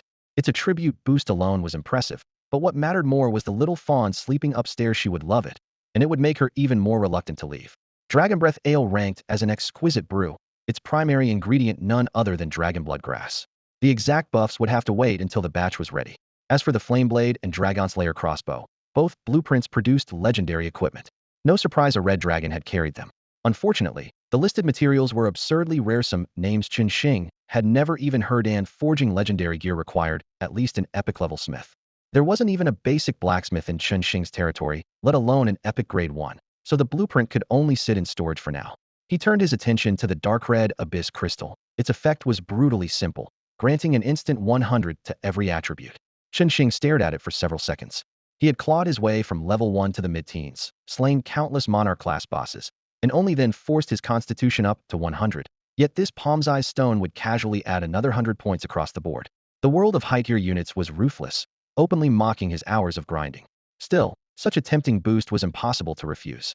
Without a second thought, he activated the crystal, and in a flash his strength, agility, constitution, and spirit doubled. Heat flooded his body. Veins thrummed beneath his skin whenever he clenched his fists, pure exhilaration. Next, he produced the flamboyant Dragon's Breath tower model. Area damage, defensive structure, armor penetration, those 3 tags alone were dazzling. The only drawback was a slow attack speed. Even so, the tower sat firmly in the top tier of fortifications. Unfortunately, his territorial aura couldn't affect it, turning it into a bit of a white elephant for him. So listing it on the auction house for a good price sounded reasonable. Beside it stood a small mountain of neutral crystals and origin crystals. Neutral crystals could replace any element, while origin crystals were an all-purpose rare resource. That red dragon was absurdly generous, tossing out so many at once. In Anna's hands they would be enough to recruit several more pairs of seraphs. Dragon blood, dragon scales, and other materials were just as tempting. The scales he had once pried from a dragon corpse had been ordinary consumables for upgrading gear, but these attribute-laden drops could be forged straight into equipment that started at orange grade. The two weren't even in the same league. Finally, his gaze fell on a skill book glowing with a faint golden halo, Eye of True Sight. An upgraded version of the standard identification spell. It was no commonplace trinket, but an exceptionally rare epic tier tome possessed by only a handful of people on Blue Star. Chen Xing didn't hesitate. He clapped his hands together and learned it on the spot.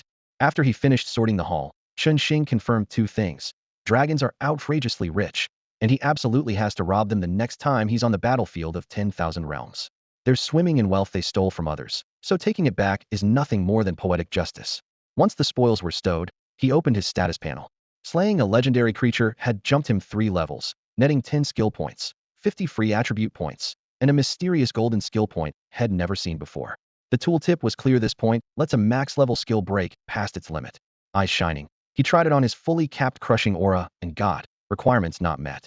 He switched to his equally maxed order aura and hit the same wall. After several tries, he sighed, stored the precious point, and decided to ask someone later about the hidden prerequisite. The 3 new aura draws from leveling up could wait. He'd decide what he needed most before rolling that dice. With that settled, he turned to the dragonblood grass seeds he'd just acquired and planted them in the spirit field. Dragonblood grass, seedling stage. Time to maturity, 30 days. The higher the tier, the slower the growth, Chen Xing muttered, frowning. 30 days wasn't long for a plant of this caliber, but for him it was enough time to farm the rookie battlefield dozens of times. The more he thought about it, the more impatient he grew. If only he had something to speed it up. He'd planned to use dragonblood grass to lure the Bayun deer, and right on cue. While he was still wondering where to find plant-type treasures, the little deer supposedly resting in Tonke Tower followed the scent straight to the field. It stopped, eyes wide. Is that dragonblood grass? Yeah, Chen Xing said with a nod. Dragonblood grass seeds naturally look like seedlings, so he wasn't surprised the Bayun deer recognized them. The creature showed no hostility toward his territory, and he wasn't in the mood to pry. Seeing its fascination, he casually handed over a few extra sprouts and said, "Go on, have a taste. See if you like it." The seed state dragonblood grass carried no extra attributes, yet it still registered as a source of energy to the young deer, and nibbling on a few sprouts would have let it sample the taste. Nope, absolutely not. The fawn shook its head so quickly it was a blur, then darted forward, snatched the seedlings from Chen Xing's hand, and hopped to the spirit field, planting each tender shoot into the soft, fertile soil. Its refusal had nothing to do with politeness. Shelf-ground deer knew no such thing. If Chen Xing handed over the entire energy pool, it would puff out its chest and accept it without a second thought. It simply hated waste. Once the dragonblood grass matured, it could gorge itself. After eating, the roots would sprout again, providing another feast later. Munching on a few seedlings now was hardly worth it. And would Chen Xing let it eat the mature plants? The deer never doubted if this two-legged creature was generous enough to let it drink straight from the energy pool, so a patch of grass was nothing. Worst case, it could run a few more errands, bring back treasures the human liked, and endure a couple of swats. It was used to that. Without realizing it, the Buyun deer had begun treating Chun Xing's territory as half its home. It had first come to steal a drink from the pool, yet in all this time it hadn't once asked for water again. Since the human was so generous, it might as well finish digesting what it had stolen before coming back for more. The sight of a small deer holding seedlings in its mouth and diligently farming was so incongruous that Qin Xing almost burst out laughing. But he also noted the result. His latest bout of spending money like water had given the deer a budding sense of belonging. When he finally obtained a guardian token and asked it to become a guardian beast, it would resist far less. Forcing such a simple creature into a contract would leave a bad taste in his mouth. Having it agree on its own would be ideal. Seeing how engrossed it was, Qin Xing left the deer alone, set the remaining dragonblood grass seedlings beside the field, and returned to the bronze finch's tower to deal with the mountain of messages he had piled up. During the Abyssal dragon hunt, Anna had fired off several updates. With 4 two-winged angels under her command, her combat strength had soared again, and it sounded like she had made quite a haul. Qin Xing skimmed her messages, then, instead of replying, sent her an invitation to the thrones of kings. Once she accepted, he stepped into the thrones himself and froze. The place was nothing like he had imagined. Head pictured a myth-grade council chamber with a few ostentatious thrones, fancy but functionally useless. What greeted him felt more like the remains of a shattered microworld. The sky was torn open at the edges, ragged black fissures yawning overhead. The land below was seamed with scars. Only a single castle fused to the terrain, and an empty courtyard remained intact. Damaged as it was, this was still a fragment of an entire world. Was this thing forged from the pieces of a broken realm? He wondered. Yet the seamless melding of the castle with the surrounding space made that unlikely. It didn't look crafted so much as preserved, as if the world had been ripped apart, and this shard had clung to life on its own. If that was true, the thrones of kings had an origin far stranger than had suspected. He traced the perimeter of a great crack, confirming the layout, and a bold, unsettling thought crashed over him. Could the artifact's core be nothing less than a splinter of a shattered god realm? A spark of speculation flickered through Qin Xing's mind, prompted partly by the divine sovereign title in the item's description, but even more by the overwhelming control he held over this world. Beneath the words absolute dominion, he fixed his gaze on the courtyard's barren soil. The instant he willed it, a tender green shoot pierced the ground and, urged on by an invisible hand, shot upward. Within a few breaths it stood half an arm's length tall, leaves unfurling, then burst into a crimson bloom. The petals were softly damp and warm beneath his fingertip. A closer breath drew in a rich, sweet fragrance. When he idly plucked a petal, vibrant life pulsed across his palm, unmistakable proof that this was living matter, not illusion. I can create life inside the thrones of kings. The thought left Qin Xing with conflicting emotions. By any reasonable standard, no pocket realm should grant power this extravagant. A moment later the red flower disintegrated to ash, the dust drifting back into the soil.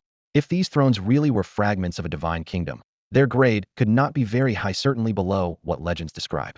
Stories say such shards form the bedrock of godhood.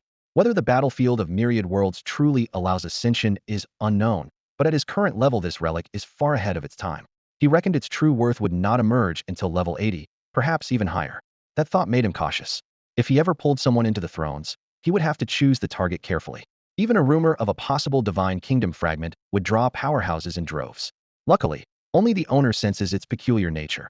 As long as he avoided showcasing miracles like creating life and refused entry to top-tier experts, the risk of exposure was almost nil. With that resolved, he stepped forward and instantly shifted into the castle's interior. The scene finally matched his idea of a throne room. A long table lay in the center, 6 ornate chairs floating on either side for a total of 12. Behind each seat stood a towering humanoid statue in exquisitely carved armor, every pose distinct. Beyond the main seat loomed another figuria, stern god king leaning on a massive sword, cold eyes sweeping the hall. Qin Xing scanned the hall and confirmed he recognized none of the 13 statues. That meant the red dragon Tuolangxi had probably never set foot here. Had that arrogant creature handled the decor, every statue would surely be draconic. At a single thought, the 13 humanoid statues vanished, first crumbling, then dissolving into nothing, leaving only the imposing line of floating chairs suspended beside the table.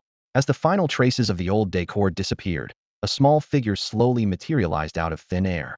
The moment the newcomer appeared, Qin Xing realized that his absolute control over the throne of kings stopped at the borders of this world. Outsiders were only partially affected. When he tried to exert his authority, he found he could suppress them but not keep them from leaving. In other words, if an intruder sensed danger, they could escape at will. That was fine with him. Had never intended to turn the throne into a killing field.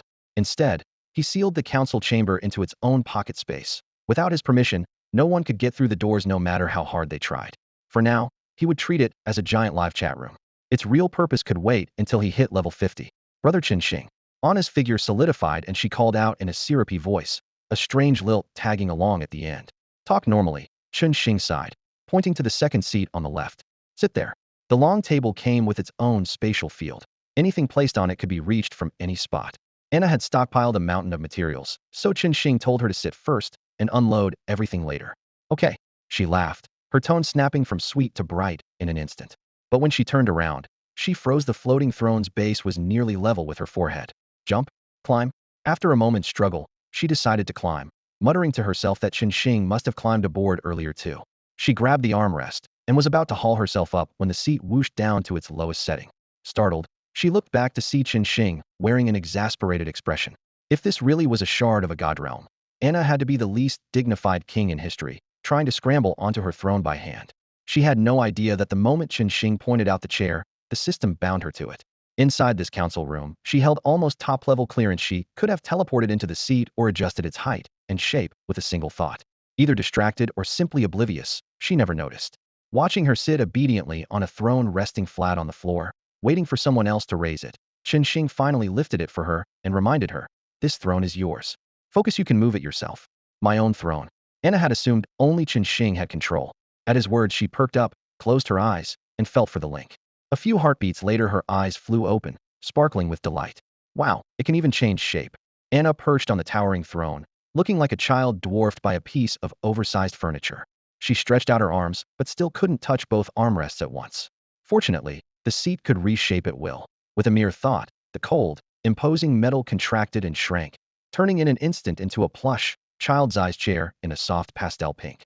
While experimenting, she discovered that the throne's tricks went far beyond changing size. It could hover in midair, glide around, and even rock back and forth like the coin-operated rides outside a mall. She sprawled into it, letting the pink seat sway gently, as if she were back on a carousel, giggling until her eyes narrowed to slits. Knock, knock. 2 taps on the table. Qinxing stared at her, exasperation plain on his face. If I don't stop this little girl, he thought, she'll probably rock here all day. Too bad this isn't an amusement park.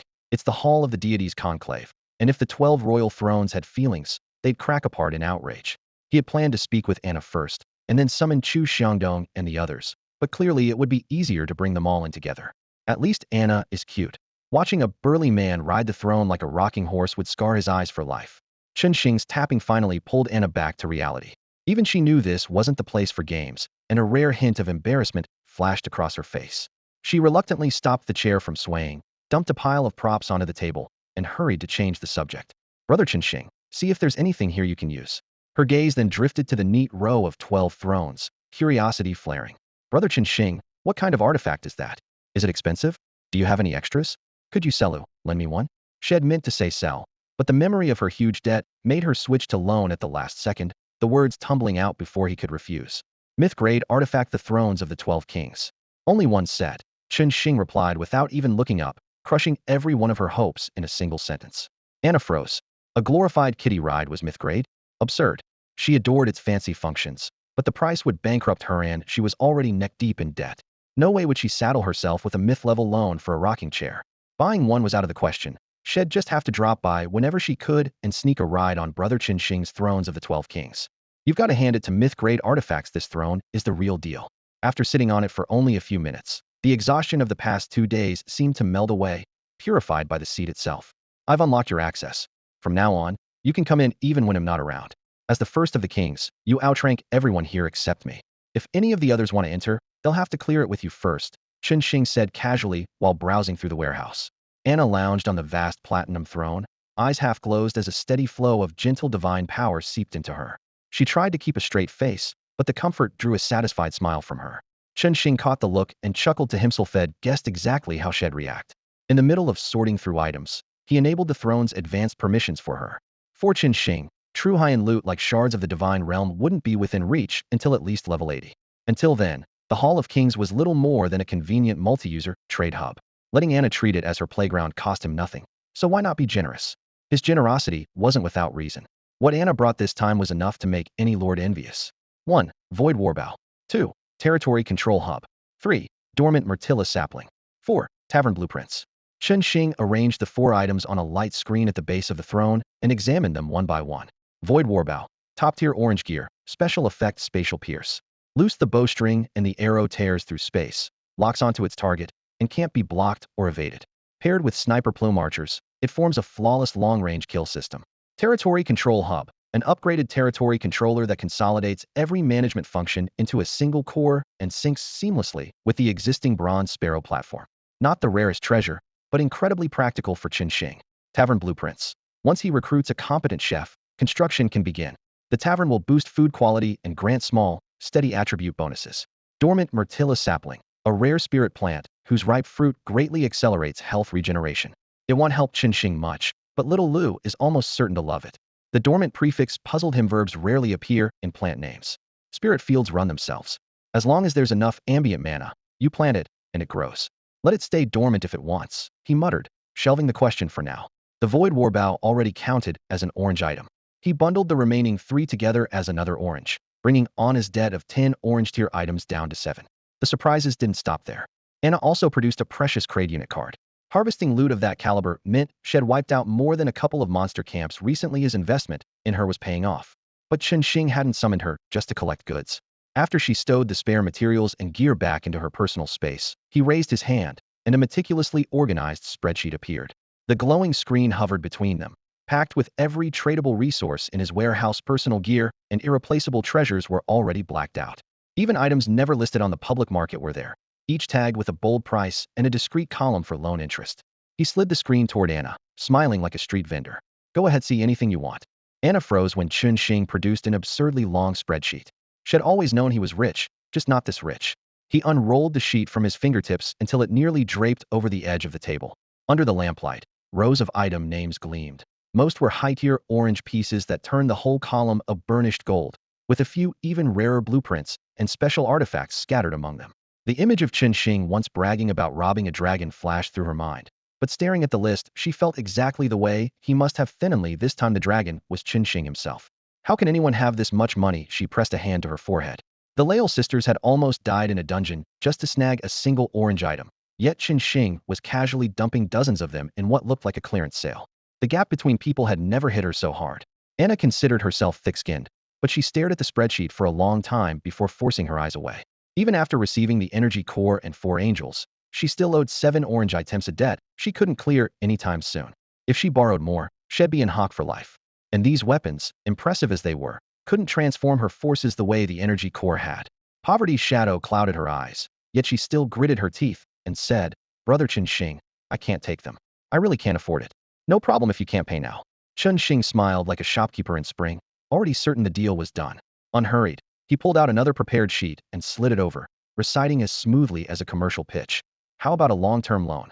Use first, pay later. No collateral, flexible terms, complete control. Can't pay now? Settle up later. Can't pay in the novice world? Do it in the main world. Long-term loans, you deserve it. Anna's face was full of question marks. The mightiest lord in the Eastern Zone, possibly the strongest in the entire novice world, was hawking loans like a third-rate salesman. The whiplash was fierce. Even crazier, he was offering long-term credit on the multiverse battlefield, where anyone could die and spawn points were random. Meeting again was a gamble. Didn't he worry about losing everything? Then a thought struck her, and she asked in a whisper, Brother Chen Xing, do you think you won't survive the monster siege and you're trying to leave me an inheritance? Now it was Chen Xing's turn to be stunned. He did want to spread the wealth, but inheritance? That was a stretch. Ever since Head learned of the anti-human faction's secret moves, Head decided to distribute resources to trusted top lords before the main front spiraled out of control. With alien races backing that faction, who knew what would happen on the central battlefield?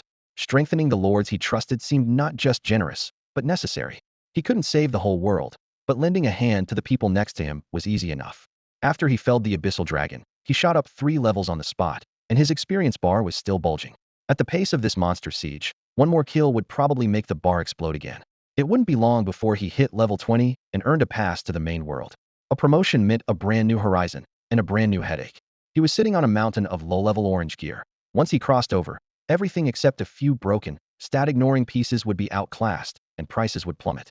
Rather than haul Sunto tank assets into the main world, he might as well loan them at a high rate to fellow Blue Star rookies, collecting interest while giving them a leg up.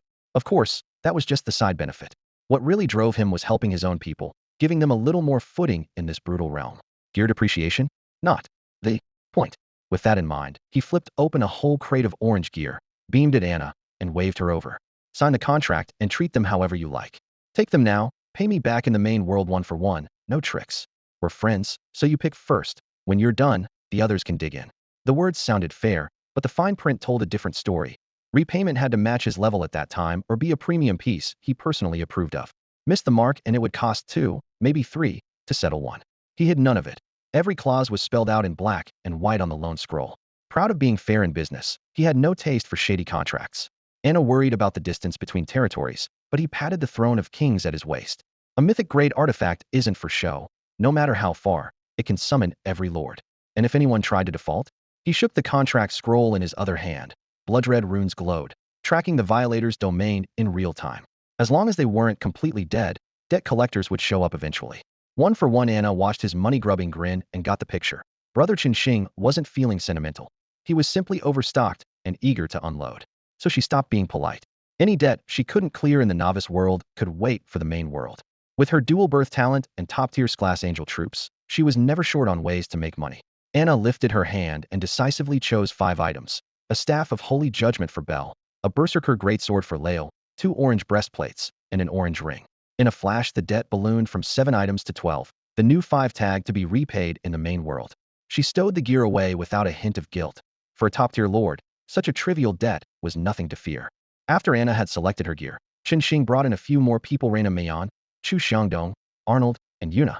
In the spacious hall of king's thrones, golden light poured from the dome, and the glow of orange-tier equipment scattered through the air like glittering streamers. The moment Chu Xiangdong spotted the Herculean laurel pulsing with divine power, he seized the contract quill and signed his name before anyone else could react. He didn't even skim the additional clauses. He merely tossed out, hesitating in front of a top-tier orange item is an insult to buyman. The others were just as direct, each grabbing the gear and resource-boosting blueprints that suited them best. Yuna, whose unit was in class succubus, swept up the obscure whip bloodvine tail. The dark red veins along its handle seemed to throb with every breath, making the hall a few degrees warmer. Within minutes, Qinxing was holding a thick stack of IOUs, and 5 of the 12 king seat slots were already filled. He had wanted to pull in Duan Wei, Xinyu, and Chui Hito prank lords backed by Chu Xingdong, but they'd never dealt with Chun before and declined for lack of trust. Chen couldn't be bothered to press them. He offered a few casual words and walked out of the hall. The place was a self-contained pocket world, so as long as the host didn't eject them, visitors could stay indefinitely. Seeing the group clearly had things to discuss, he left the room to them, slipping away with the excuse that he needed to prepare for the upcoming monster siege. Once Chen's figure had vanished, Chu Xiangdong cradled the Herculean laurel in his palms and sighed. Had known the man was capable, but turning a rookie world into his personal free trade market with dozens of orange items and piles of rare blueprints was beyond anything Head imagined. As for Duan Wei and the others, they prided themselves on being sharp, yet when it mattered most they backed the wrong horse. When they realize what they missed, they'll kick themselves. The man doesn't want to get involved, so let's talk among ourselves, Chu Xiangdong said, sweeping his gaze over the group. You've seen the reports. The Anonymous are showing up in every region again. That anti-human outfit is on the move, and if we don't swat these flies, trouble's coming. The Chu family carried real weight, and the normally carefree playboy now spoke with the authority of a high-ranking official's son. There's nothing we can do right now, Anna replied with a shrug. I asked Chun about it. In our region, there's only one anti-human member left, Tinakai Ichiro. Chun has his exact coordinates, and the only reason he's still breathing is because Chun wants to use him as bait. One way or another, he's dead. As for the other regions, we can't even reach them yet, so intervention isn't an option. The East District has always been a forbidden zone for cults. Even though many members of the anti-human factions hate Dongda more than anything, almost none of them dare set foot here. As a result, their presence at Dongda is minimal, and Anna isn't the least bit worried about her own safety. But right now our entire sector is down to just Inukai Ichiro, Chu Xiangdong muttered, brows knitted with worry. No matter how much they fear the East District, they wouldn't leave only one man behind. The only explanation is that they've shifted all their people elsewhere. He slammed his hand against the edge of the table. Those bastards must be planning something big. On the battlefield of myriad worlds, killing and plundering are always the fastest way to grow. Because the Blue Star Federation's political order is already in place, most newcomers focus on developing quietly, and anyone who tries to build an empire through raiding usually ends up hunted by everyone else. But if those anti-human groups pool their forces, overrun a single sector, raise their territory to level 10, and unlock intersector travel, the consequences would be unimaginable. Chu Xiangdong sighed. People like us who develop steadily can't compete with bandits who rob for a living. If they really gather together, we're in for serious trouble. Anna remained calm. She looked around the room. With Mr. Qinxing backing us, our growth rate isn't any slower than theirs, and they don't have that many people to begin with. Arnold didn't immediately agree. He drummed his fingers on the tabletop, brows furrowed as he weighed his thoughts. After a long silence, he spoke hesitantly. Honestly, I'm more worried about Anthony than about them. Anthony. Everyone turned to him in surprise. Chu Xiangdong was especially startled. He never liked Anthony's attitude, but when Chun Xing suggested recruiting more allies, Chu was the first to recommend him. Anthony had refused. Hearing now that Anthony might be a problem left him stunned. Arnold recalled an old incident on Blue Star.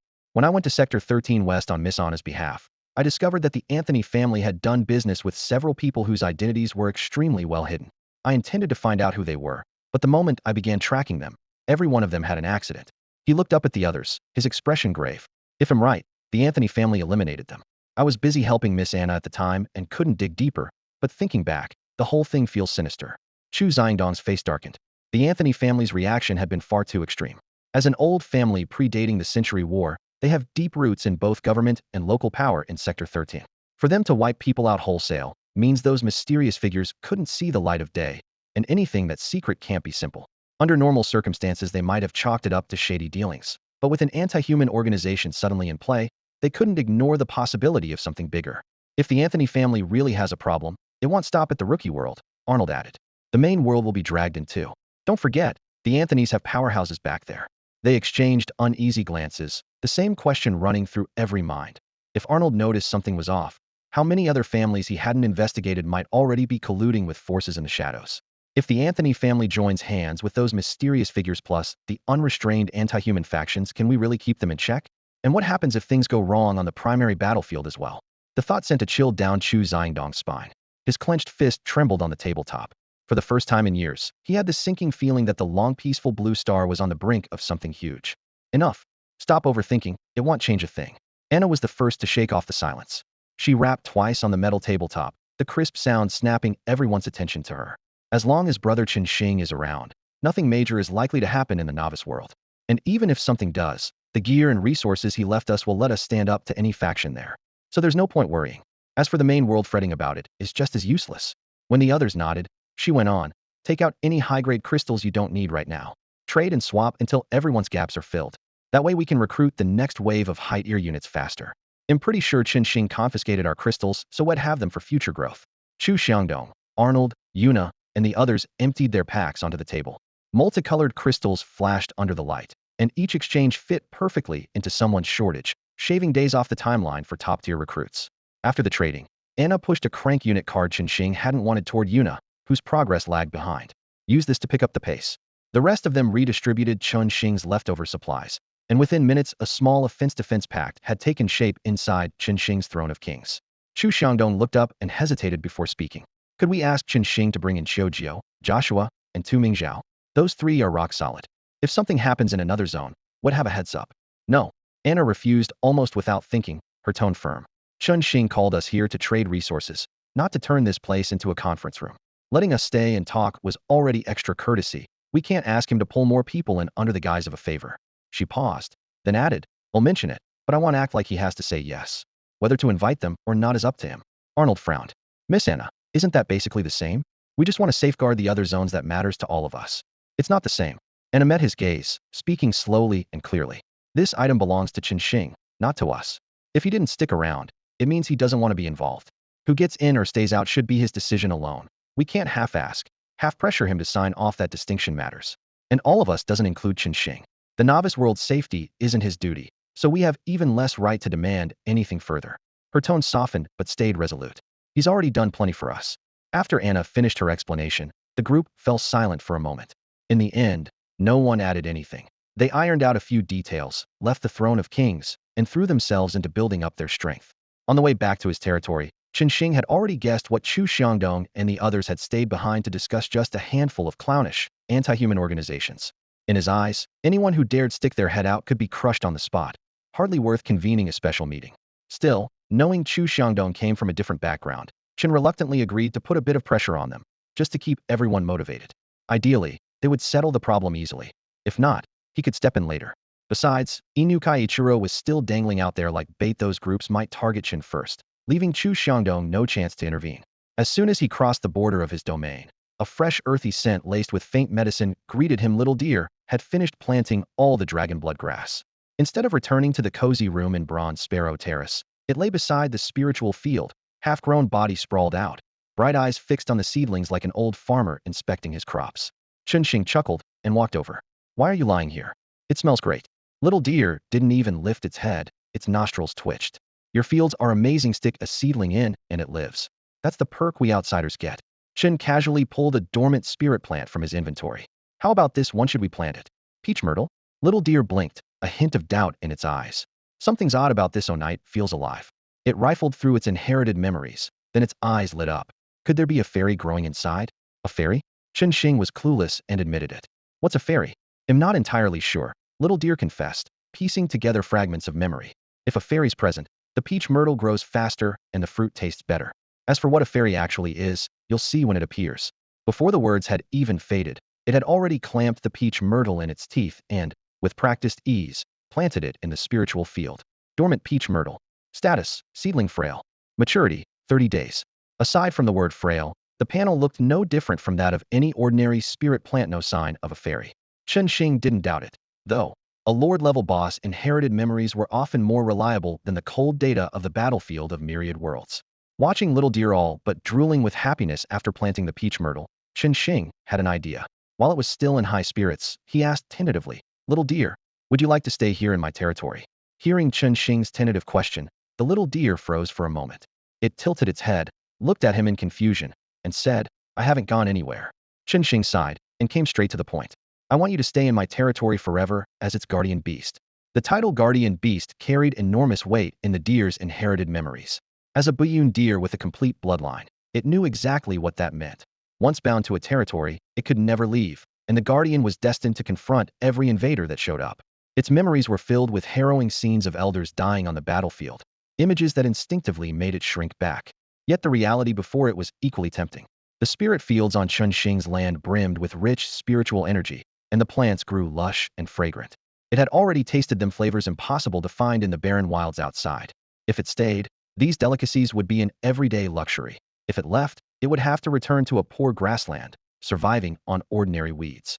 Safety or sustenance? The deer lowered its head, pawing anxiously at the soil. It usually relied on its talent for seeking fortune and avoiding calamity to decide in moments, but now both choices clearly held risk and reward. Its talent failed it, leaving only its own judgment. Let me think. The deer stared at the spirit fields, drooling, then remembered the guardians who had fallen in battle, and its heart seesawed again. Seeing it wander in circles, Chunxing chuckled and waved a hand. Take your time. Tell me when you've made up your mind. Okay, the deer mumbled, nodding sullenly. Watching Chunxing head toward the Bronze Sparrow Terrace, its frustration mounted. There were almost no trees to bud, and it couldn't bear to damage the spirit fields. With nowhere to vent, it kicked up clouds of dust as it spun in place. As Chunxing drew closer to the terrace, the deer's nerves frayed further. Suddenly, its body flashed white, and in the next instant it stood blocking his path. Wait. It took a deep breath, eyes filled with both resolve and reluctance. I've decided I'll stay. In that moment of commitment, the deer weighed every factor with crystal clarity. In this small world, it would take centuries at best to reach full maturity. If Chunxing left and took the energy pool with him, the wait would only grow longer. Without the nourishment of spirit plants, it would be stuck gnawing plain grass for decades, centuries day after monotonous day. Had it never tasted the crops of Chunxing's fields, perhaps it could have endured, but now it knew what it would be missing. Now that it had tasted so many delicious things, the little deer knew grass would never satisfy it again. Two paths lay before it: starve to death or risk a beating later. It hesitated for half a second, then chose the latter. Better bruises than hunger. Have you decided? Chunxing asked, unusually serious. If you stay here as my territory's guardian beast, you won't be able to leave. I've decided. The deer nodded hard, ears twitching twice. But once I bind to your territory, my strength will drop to the newborn stage. I won't be able to fight, so you'll have to protect me. On the battlefield of myriad worlds, a creature's displayed level plummets when it becomes a guardian beast, but its bloodline potential stays intact. Once the levels climb back up, its original power returns. Chunxing wasn't worried, as aura buffs meant that even at level 1, the deer would outperform its old self. Add the territory's energy pool, where it could drink power like water, and it would reach the monarch tier again in no time. With that in mind, he gently rubbed the deer's head. Relax, he promised. Your real strength won't fall, and we rarely need to fight anyway. You can take it easy. Having been swatted on the head all its life, the deer wasn't used to gentle pats. It didn't grasp the logic of your strength won't drop, but Chun Xing's words triggered no danger signals from its omen sense, so it accepted them. Decision made, its anxiety vanished. In a blink it appeared beside the spirit fields, crouching so low its nose nearly brushed the leaves. Its eyes sparkled with delight. A moment ago it had only wondered, when can I eat? Now every spirit plant looked like part of its personal pantry. This one's mine, that one's mine.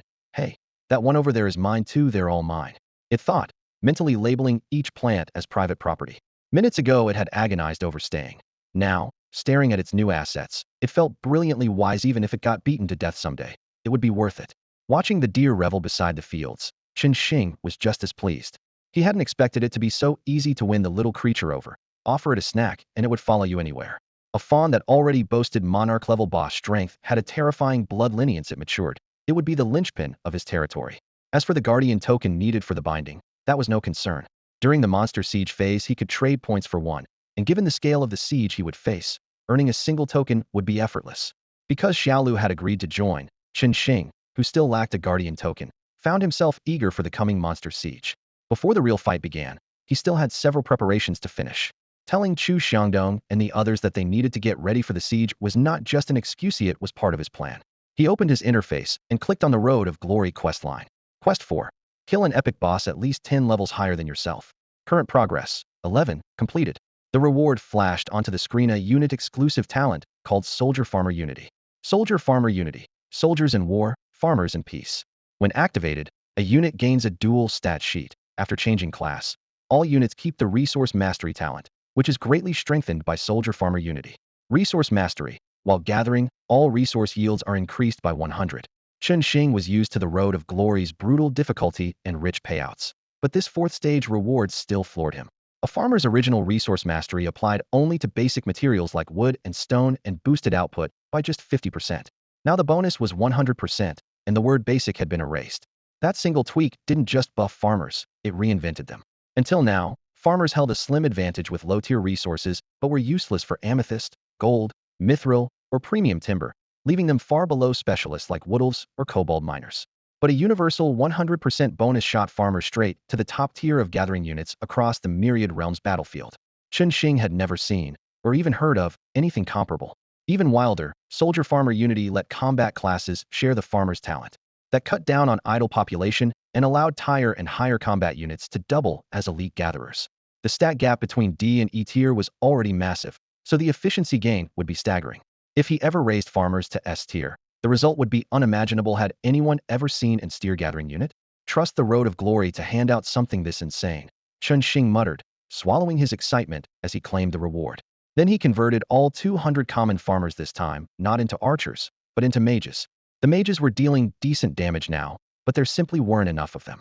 Last time, Red Dragon Torrance had casually locked most of the casters in a spatial prison for half a day, a humiliation unworthy of the title Master of Magic. So Chen Xing made a snap decision. He converted all 200 peasants under his command into mages, instantly pushing the roster to 280. Maybe Xiaola's decision to join the territory brought a streak of luck, because this round of promotions produced 4 hidden classes at once. The biggest surprise was a lightning warlock elemental specialist Chun had been craving most. Its base stats matched those of a fire warlock, but with an innate affinity for electricity. With this recruit on hand, the Heart of Lightning Chun had stashed away back in Chapter 46 finally had a worthy owner. After fusing with the elemental heart, the lightning warlock gained a hefty damage boost, a 20% cut in casting costs, and best of all, the skill Elemental Burst, a leap grade cast similar to the Kobold King's. Each burst allows a single high-tier spell, after which the caster suffers an 80% reduction to all attributes, but backed by the Lord's Aura, one spell is enough to clear the field, so the backlash hardly matters. The other 3 lucky ones all became Arcanists. As hidden classes go, Arcanists aren't rare, and they start off mediocre. They don't even get the usual spell affinity damage bonus. What they do have is the greatest growth potential of any mage class, Universal Spell Mastery. They can wield every school of magic and weave them into combo or fusion spells that regularly outdamage peers of the same tier. By Chun Xing's reckoning, nearly half of the top mages on the battlefield of Myriad Worlds are Arcanists, and rumor has it that, at their peak, they can even slaughter demigods. Whether these 3 former peasants could reach that height was anyone's guess, but a class with promise like that couldn't be wasted. so Chun set Arcanist as the top priority for future mage promotions. Once the job changes were done, he reopened the refreshed Road of Glory quest list. The new entry almost made him laugh out loud. Road of Glory, quest. Objective: kill one legendary grade boss at least 10 levels higher than yourself. Progress, 0-1. Reward, Wonder Building War Academy. The previous stage had asked for an epic boss, an epic or higher counted, so the moment Torrance went down the quest cleared. Now the 5th stage calls for a legendary boss. Obviously Torrance is back on the menu. Torrance really is a considerate dragon, Chin chuckled to himself. He knows the quest is tough, so dying once wasn't enough. He's actually volunteered for round 2. Touching, truly touching. If they felled Torrance again, Chin decided he wouldn't bother stripping scales or tendons. He'd just toss the corpse into the flesh wall and let it devour the dragon, technically a whole body burial. He waited patiently as the minutes ticked away. The instant the monster siege countdown hit 0, a massive dragon head emerged from the fog beyond the walls, trailed by hundreds of menacing high-tier units. I actually slipped into a lower-tier world, the rigid mode of the battlefield of myriad realms. So there really is a loophole, huh? Hey. Fog churned as a goblin-like creature slowly took shape. Its limbs were scrawny, but its grotesquely oversized head was so heavy it nearly bent its neck. System prompts from the battlefield of myriad realms flashed across its gold-green eyes, and when it finished reading, a piercing cackle tore through the mist. Let's see which poor fool drew the short straw this time. Greedy and mocking, the creature opened the detailed briefing. Current world, Blue Star Beginner Realm. Your target is the human Lord Chen Xing. Command a monster army and annihilate his territory. Warning: this siege mission is rated extremely difficult. Proceed with caution. Extremely difficult? Huh. You should be warning that pathetic life form, not me. The creature shook its massive head, laughter echoing in the fog. Destroy his territory? I'll raze every settlement I pass, rip out their brains, and feast until I evolve. With that boast, its twig-like arm lifted, fingers hooking over the crown of its own skull. Pop! Like opening a tin can, the entire top of its head flipped away, exposing redandant white brain tissue. The brain twitched, then sprang out as if it were alive. 8 slender nerve bundles dangled beneath it like jointed legs, and 2 thicker cords still connected to a pair of eyeballs.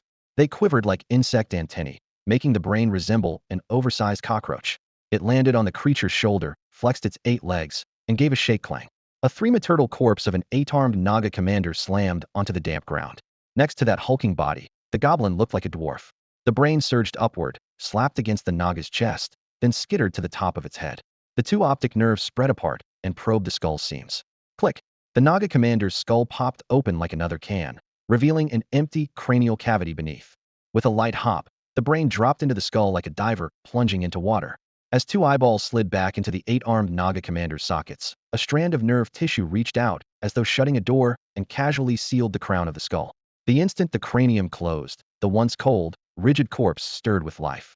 Blue-black scales shimmered faintly, and 8 arms twitched awake. Nearby, the goblin's body collapsed like a scarecrow with its sticks yanked out, hitting the ground with a dull thud. This body feels perfect, so much better than that foul-smelling goblin, now Duo said with satisfaction, rolling the newly acquired neck. He swept a foot sideways. Raw force erupted, and the goblin corpse exploded into a crimson mist as if struck by a meteor. This seemingly living brain came from a peculiar race in the battlefield of myriad realms. They called themselves the Brain Clan. Others preferred mind-eaters. Their entire being was a naked brain that seized control of other creatures by consuming their brains. Goblins, or 8-armed Naga commanders, everybody was just a shell. After a takeover, they could not only command the host body but also tap into its inherent abilities. Hence, a mind-eater's power depended entirely on the strength of the body it occupied. The loophole now Duo mentioned earlier was simple. Launch a monster siege while inhabiting a weak shell, tricking the battlefield's matchmaking system into assigning easy opponents. But for him, a siege was never merely about killing a lord and looting a domain. His true plan was to infiltrate a fragile world, delay the siege's full eruption, and use the lull to hunt down every lord in sight, plundering rewards far beyond the norm. Let's see who the poor fool is that dared cross the great now Duo, he muttered, opening the siege details. Battlefield of Myriad Realms Blessing? Super difficulty monster siege? Now Duo froze, then chuckled. Yet another fool chasing the blessing. Every year, clueless rookie lords tried and ended up shredded by native monsters. A low-grade blue star human had even less hope. Plenty of mid-tier and high-tier races couldn't overcome that hurdle. Realizing this, he relaxed completely. With the blessing blocking the human lord's path, he could simply sit back and watch the chaos, sparing himself the effort of a direct fight. Now let's see who my teammates are this time. Grinning, now Duo began summoning the monsters he would lead in the upcoming siege, humming contentedly as he worked. When now Duo opted to summon monsters, an almost endless horde of goblins surged forward, clustering around a terrifying green brute whose body was packed with explosive muscles. Because the gluttonous stomach that had appeared in Chapter 27 had already been blasted away by Qin Shing, the Goblin King showed up in its second phase form right from the start. Lacking the stomach's attribute bonus, the king looked noticeably weaker at best, an ordinary monarch tier boss. A greenskin goblin? Now Duo swept his gaze across the battlefield and frowned. Goblins weren't the lowest race, but they still felt unworthy of a scroll called the Universal Blessing Scroll. Yet when he opened the interface and saw the line Monarch tier boss, Goblin King, he relaxed a bit. Facing any army with a Monarch tier boss, and without one were two entirely different situations. Better yet, the horde even included a Goblin hero. The Goblin hero's rank wasn't high, but it carried an army-wide buff, an ability tailor-made for large-scale warfare enough to push the legion's fighting strength up a level. As a rule, the first monsters to be summoned were usually those closest to the target territory. Staring at the Monarch tier Goblin King, now Duo grew a shade more cautious toward Qin Shing. If a human lord could raise a territory to level 10, while a Monarch tier boss stood guard, he was clearly no novice. That made sense though. Anyone who could trigger a Tran tier difficulty siege had to possess some real depth. His attitude became a touch more earnest, but only that. One Monarch tier boss didn't prove everything. At the end of the day, the opponent was still a low-grade human lord. Now Duo was about to summon again when a new button abruptly drew his eye. Peak form. Under the Universal Blessing Scroll, the Siege-exclusive difficulty boost restores monsters to their prime. Power that exceeds the novice world limit is not included. Peak form. Although this was his first time personally using a Siege scroll, as a member of a middle-tier race he knew the process, while yet he had never seen this option before. First the system pop-up warned him, extremely high difficulty. Then it offered an obvious power boost in the form of peak form. What level of Siege difficulty had this human lord actually triggered? A flicker of unease rose in the back of his mind, but the confidence granted by his middle-tier lineage quickly smothered it. He snorted softly. No matter what, it was still just a lower-tier race. Forget the monster army behind him. Even without any reinforcements, he was confident he could breach this inferior lord's territory in a head-to-head duel. Shoving the strange unease aside, now Duo switched straight into full power mode. A thunderous shockwave rippled out, and the already muscular Goblin King swelled as though a raging gale had been pumped into him. Within a few heartbeats, the green-skinned bruiser ballooned into a hulking mountain of flesh. After the transformation, his aura and raw pressure were several times stronger than before. Had Qin Shing been present, he would have recognized this as the Goblin King's complete form after using Hungry Stomach to devour prey. Even without that stomach, the extreme difficulty bonus yanked him back to peak condition. A battlefield of myriad realms was nothing if not generous. The crushing pressure made now Duo feel a flicker of danger, but he was pleased. This was his siege partner, and the stronger the better, ideally strong enough to punch a hole in the sky, so he would never have to lift a finger. Seeing the Goblin army's morale soar, he summoned more creatures. The mist churned, and an even larger force of kobolds marched out. Kobolds were born fighters, far surpassing goblins of the same tier, and the moment they appeared, the goblins instinctively moved to the flanks. At their head strode another Monarch-grade boss, trailed by more than a dozen Lord-grade bosses in alarming concentration of high-level power. Now Duo did the math. Even without a strategist, these two legions could shred his own defenses. If he could barely hold them back, that low-tier human territory would be obliterated. Any lingering anxiety was buried beneath this mountain of muscle and steel. Chin high and confidence soaring, he decided that with these armies behind him, he would storm any fortress, no matter how formidable its elite race. Using a myriad realms blessing scroll on this battlefield, he thought, was practically suicide. He had barely finished the thought when a majestic tiger-shaped beast strode out of the mist. A holy light tiger, another monarch grade, and a solo one at that. Now Duo's eyes lit up, and he nearly clapped. Excellent. Excellent, this human lord is as good as Da. Before the words left his mouth, another solitary monarch-grade boss sauntered from the fog. Another one? His grin froze in place. Then came a third, a fourth, a fifth. Bosses that were normally seen once in a blue moon were now appearing as if attending a convention. Thighs, this can't be right. Now Duo's booming laugh turned into a stutter, his chest tightening with every step they took. The larger the lineup grew, the more anxious he became. By the time the 13th monarch-grade boss emerged, every trace of excitement had drained from his face. He wasn't a fool, so the sight of such a magnificent force on his side filled him not with excitement, but with a suffocating dread. Before the dark, densely packed ranks, 15 monarch-class bosses loomed between earth and sky. Their massive wings beat up hurricanes, and crimson eyes carved knives of cold light through the night. If that terrifying lineup actually answered to him, they could steamroll any upper-tier race on the battlefield of myriad realms. Even those so-called invincible top-tier races would drop to their knees and beg for mercy. The trouble was these monsters weren't his summons at all. They were already entrenched around that human lord. If someone could raise a territory to level 10 while surrounded by 15 monarch-class bosses and even trigger an early siege, then, unless the human lord was some kind of freak, now Duo might as well swallow his own brain. Stay sharp. He forced the words through clenched teeth, willing his heart to stop trying to burst from his chest. The situation felt like a nightmare, but his side still commanded an enviable lineup. Once they launched a full assault, the enemy might not be able to wipe out the monarch bosses quickly enough. While they were occupied, he could smash the Lord's Hull. That was the real key to victory. Drawing a deep breath, he steadied himself. A mid-tier race against a low-tier one, we have the edge. I can't disgrace the Brain clan, he repeated inwardly, though a chill still crept up his spine. He glanced backward on reflex. Surely there weren't more monarch-class bosses lying in ambush? The horizon lay empty. No new monsters appeared. Only 15 monarch bosses then. The human had probably used some trick to stay out of sight. Or perhaps the territory was so vast that the monsters hadn't noticed the intruder. In other words, this fight was far from hopeless. Don't panic. It's nothing serious, he told himself, judging the human lord's strength as likely mediocre. With that thought, a sense of security returned, and he realized his earlier terror came purely from the spectacle before him. What he failed to notice was the boundless shadow spreading silently over his head. In response to his summons, an immense figure was descending, vast and soundless, toward the battlefield below. After finally bolstering his courage, now Duo suddenly sensed something wrong overhead. He instinctively looked up, and the moment he saw that massive dark red silhouette, he froze in place.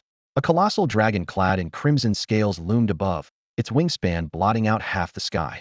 Each slow beat of those heavy wings stirred a gale that hurled grass and dust like an invisible wall toward the ground. The pressure unique to an adult dragon felt like a mountain crashing down, pulverizing every shred of courage now Duo had just gathered. Terror hit without warning. His legs turned to lead, his thoughts iced over, and even breathing threatened to stop. Fortunately, the dark red dragon was on their side, its harsher aura suppressed. Otherwise he would already be lying with the goblins and kobolds convulsing in the distance. This is my teammate too. Now Duo forced down a swallow, on the verge of tears. Fighting to stay conscious, he tapped the monster info panel with trembling fingers. Abyssal Demon Dragon. Rank, Legendary. Level, 30. The stats appeared, and darkness swam before his eyes. The last wisp of hope vanished. Only now did he grasp how absurd that line in peak form was. Power that exceeds the novice world's limits will not be counted. He had never cared to imagine the novice world could spawn overspec power, yet the Abyssal Demon Dragon existed precisely to break that rule. Its shape was strange, and its race name unfamiliar, but judging by sheer bulk it was at least an adult dragon. An adult dragon's peak strength started at level 80. If it ever reached that again, one sneeze could upend the entire beginner world. Even at level 30, legendary rank already towered far above the novice ceiling. The dragon's arrival shattered every vestige of wishful thinking. All the self-hypnosis he had mustered was laughable before a legendary dragon. A lord who could raise a territory to level 10 and trigger monster siege under such a creature's nose could not possibly be weak. No mental trickery could deny it now. What the hell is wrong with this low-tier race's novice world? How can there be a freaking legendary dragon? Cold sweat streamed down his face as he ranted. And with a legendary dragon here, how is that rookie lord still alive, let alone launching monster siege? Just what is going on with that human lord? On one side stood a legendary dragon and more than a dozen monarch-class bosses. On the other, a mysterious lord who had survived under their noses and pressed the monster siege button. It was a clash of gods, and he, an ordinary mid-tier lord, had been dragged into it. Now Duo's nerves finally snapped. I swear I'll never exploit another bug again. Can I please just go home? As a powerhouse among the mid-tier races, Duo has always brimmed with confidence.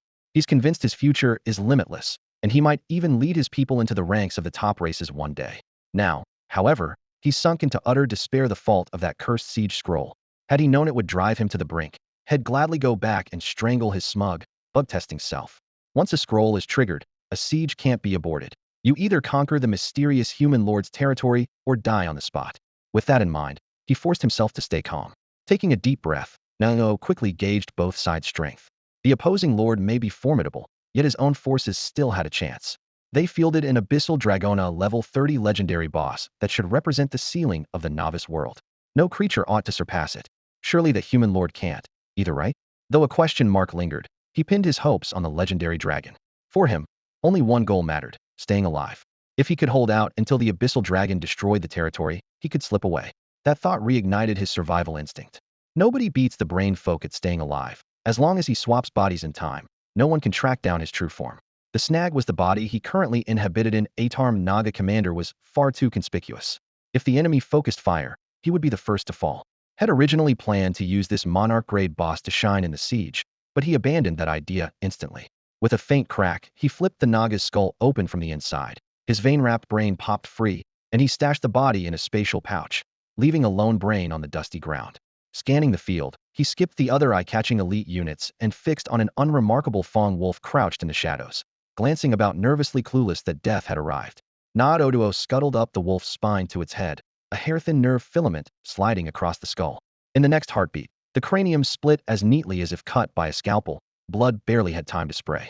The wolf whimpered but, under his mental suppression, couldn't move. "It's all right, this won't hurt for long," he murmured. Two neural tendrils speared into the wolf's brain like straws. With a faint pulsing, the jelly-like tissue liquefied and was siphoned away. Once he verified nothing remained, Naiduo hopped into the vacant skull, latching his nerves onto the creature's nervous system. Electrical signals sparked through the once lifeless flesh. Moments later, the Fong wolf that had just died opened its eyes again. Now Duo flexed his new body. The fanged wolf's physique was disappointingly weak, but staying alive mattered more than comfort right now. Once had grown accustomed to the form, he moved with light, hurried steps until he reached the vicinity of the goblin priest. Ever cautious, he kept a deliberate distance far enough that, from afar, he looked like the priest's mount standing guard. Yet close inspection revealed a clear stretch of ground between them, wide enough to spare him from any area spell aimed at the priest. That was only the first layer of safety. The moment real combat broke out, he planned to inch forward half a step, pick a slightly higher patch of ground, then drop and play dead while quietly watching the battlefield and giving orders. This way, he could stay hidden without missing a beat, ready to advance if things went well and to flee if they didn't. During this siege, he had no intention of showing himself. An abyssal dragon and a host of lower-tier bosses could level the city on their own. His presence would hardly tip the scales. With that dragon, this novice world's power ceiling in their side, taking the human stronghold should be effortless. A fleeting doubt, what if they really couldn't break in, flashed through his mind. He dismissed it at once. Fail. Impossible. With an abyssal dragon here, any rookie territory was theirs for the taking. Comforted by that logic, his nerves settled. Relaxed at last, he eyed Qin Shing's domain with undisguised greed. Even lowborn races produce geniuses, and Qin Shing might be their brightest. Such people often shatter limits. If he could devour Qin Shing's brain, his own power might climb another rung. With that tantalizing prospect in mind, now Duo, a touch excited, ordered the monsters to begin the assault. The monster siege started in the dead of night. Thick fog limited visibility to only a few yards, and from his position atop the wall, Qin Shing could hardly make out anything beyond the perimeter. The mist churned like a swelling gray curtain, evidence enough that the creatures were gathering for an assault. To cut down the front he had to defend and keep the fog from blinding his sentries, Qin Shing had ordered the wall of flesh to retreat several paces inward. The open ground between that living barrier and the Lord's Hall still lay within his territory, so the mist stopped at the boundary. The air there was as clear as polished glass. When the system clock ticked over to the siege node, a pale blue prompt appeared. Monster siege initiated. Duration, 12 hours. Protect your Lord's Hall and hold out for the full 12 hours. This battlefield AI is way too rigid, Qin Shing muttered. No eliminate all enemies option? 12 hours. Who's got that kind of time? Let's see if they can even last one. His complaint had barely left his lips when a swarm of goblins burst from the fog, shrieking as they charged toward his territory. Sieges always rolled out in waves. That part of the script was hard-coded. Even with Brainy calling the shots, the commander could only tweak the direction of attack or shuffle the boss lineup. Scrapping the schedule entirely was off the table. Once Qin Shing confirmed the flow hadn't changed, he relaxed. The system's extreme difficulty warning had worried him for a moment, but the cadence felt familiar. Perfect saved 3 chances to draw auras, and tonight he could burn 2 of them. The goblins pounded across the muddy ground while the sentries waited with arrows knocked. Qin Shing tossed out an eye of true sight, checked the readout, and dismissed it nothing but cannon fodder. They couldn't even scratch the wall of flesh. Using archers would be overkill. Better to let the wall devour them and convert the biomass into evolutionary energy. With the goblins closing fast, he opened the aura draw interface. 3 entries floated in the air before him. 1. Focus aura. 2. Devotion aura. 3. Elemental aura earth. Focus aura. Level 1. All allied units gain 10-fold defense. Devotion aura. Level 1. All allied units gain 10-fold healing efficiency. Elemental aura earth. Level 1. All allied units gain a 200 boost to earth element magic. Piety aura looked good on paper. It boosted all healing received and was practically a must-pick for ordinary lords, but to Qin Shing it felt pointless. He had yet to recruit any priests, and the troops' 100% lifesteal already sent their healing through the roof, so another layer of recovery wouldn't change a thing. The second option, Earth Elemental Aura, would raise Earth magic damage and control effects by 200%. Impressive, yet his mage core was still non-existent, meaning the bonus wouldn't translate into immediate power on the field. After weighing everything, he focused on the most frequently offered choice, Focus Aura. It wasn't necessarily stronger than the Earth Elemental Aura, yet it was no weaker either, and the Wall of Flesh could make perfect use of its defensive boost. Strengthening a barrier that was already close to indestructible meant no current monster should be able to shake it. Decision made. He activated Focus Aura and blanketed every unit rather than singling out the Wall of Flesh. The aura did clash slightly with Thorn's aura-raising friendly defenses reduced incoming damage, which in turn lowered reflected damage, but the troops already had a max-level heavy blow aura, so they no longer relied on Thorns for output. Moreover, the defense boost only dampened the Thorn's aura's initial burst. Over a long fight, the total reflected damage would barely change. The first aura settled in without a hitch. Next came the second roll. 1. Devotion Aura Level 1. 2. Tenacity Aura Rare Level 1, Allies Tenacity 10. 3. Earth Elemental Aura Level 1. The moment he saw the rare Tenacity Aura, he hit confirm. With tenfold tenacity, his forces could shrug off almost every hard crowd control effect. The shield bearers, already famous for their toughness, would now anchor the front line like an immovable mountain. With 2 auras secured, Chun Xing shelved the third draw, unlocked at level 14. The current pair would see him through the siege. Better to hold the last chance in reserve for any late-game surprises. He used to stockpile skill points. Now he was stockpiling auras. Life just kept getting better. While he spent those few seconds picking auras, the greenskin tide led by hobgoblin cavalry crashed against the Wall of Flesh. The towering barrier made a direct breach impossible, so they formed a living ladder, goblins stepping on the shoulders of their comrades, piling themselves higher and higher. No one noticed the fine tendrils that slipped silently out of the Wall of Flesh into the goblins pressed against it. The tendrils coiled tight, dragging the entire bottom row straight into the wall. The dense ladder hid the horror completely, save for a handful of goblins at the suffocating base who sensed something was wrong. The rest kept swarming upward, oblivious to the fate awaiting them. Chun Xing had been studying the Wall of Flesh from his perch on the battlements, so he saw far more than the goblins crowding below. The mass of green-skinned creatures pressed against the fortification like animals trapped in a bog, scarlet tendrils coiling around them and dragging them into what only looked like solid stone. None of them could have imagined that the rock face was alive and hungry. Even though Chun Xing had created the wall himself, watching one goblin after another disappear into the writhing meat still made his scalp tingle. This kind of assault was a straight shot to zero sanity. The devouring wasn't fast, but the sheer number of goblins turned it into a conveyor belt of victims. As each one vanished, the system's kill feed poured across his interface like a waterfall with no end in sight. Chun Xing gave the stream a lazy glance, about to look away when he froze. Hold on, where's my loot? The Wall of Flesh had slaughtered dozens of goblins, yet not a single piece of gear had dropped. That was impossible. Thinking he'd missed something, he scrolled back through the log. Over 100 kills, not one item. With both Blessing of the Myriad Realms and XP compensation active, these trash mobs were supposed to have a 100% drop rate, often 2 items at a time. The last time he cleared out goblins and kobolds, the ordinary gear alone had nearly filled an entire warehouse. Those mountains of white and green-grade equipment were exactly how he'd cornered the market.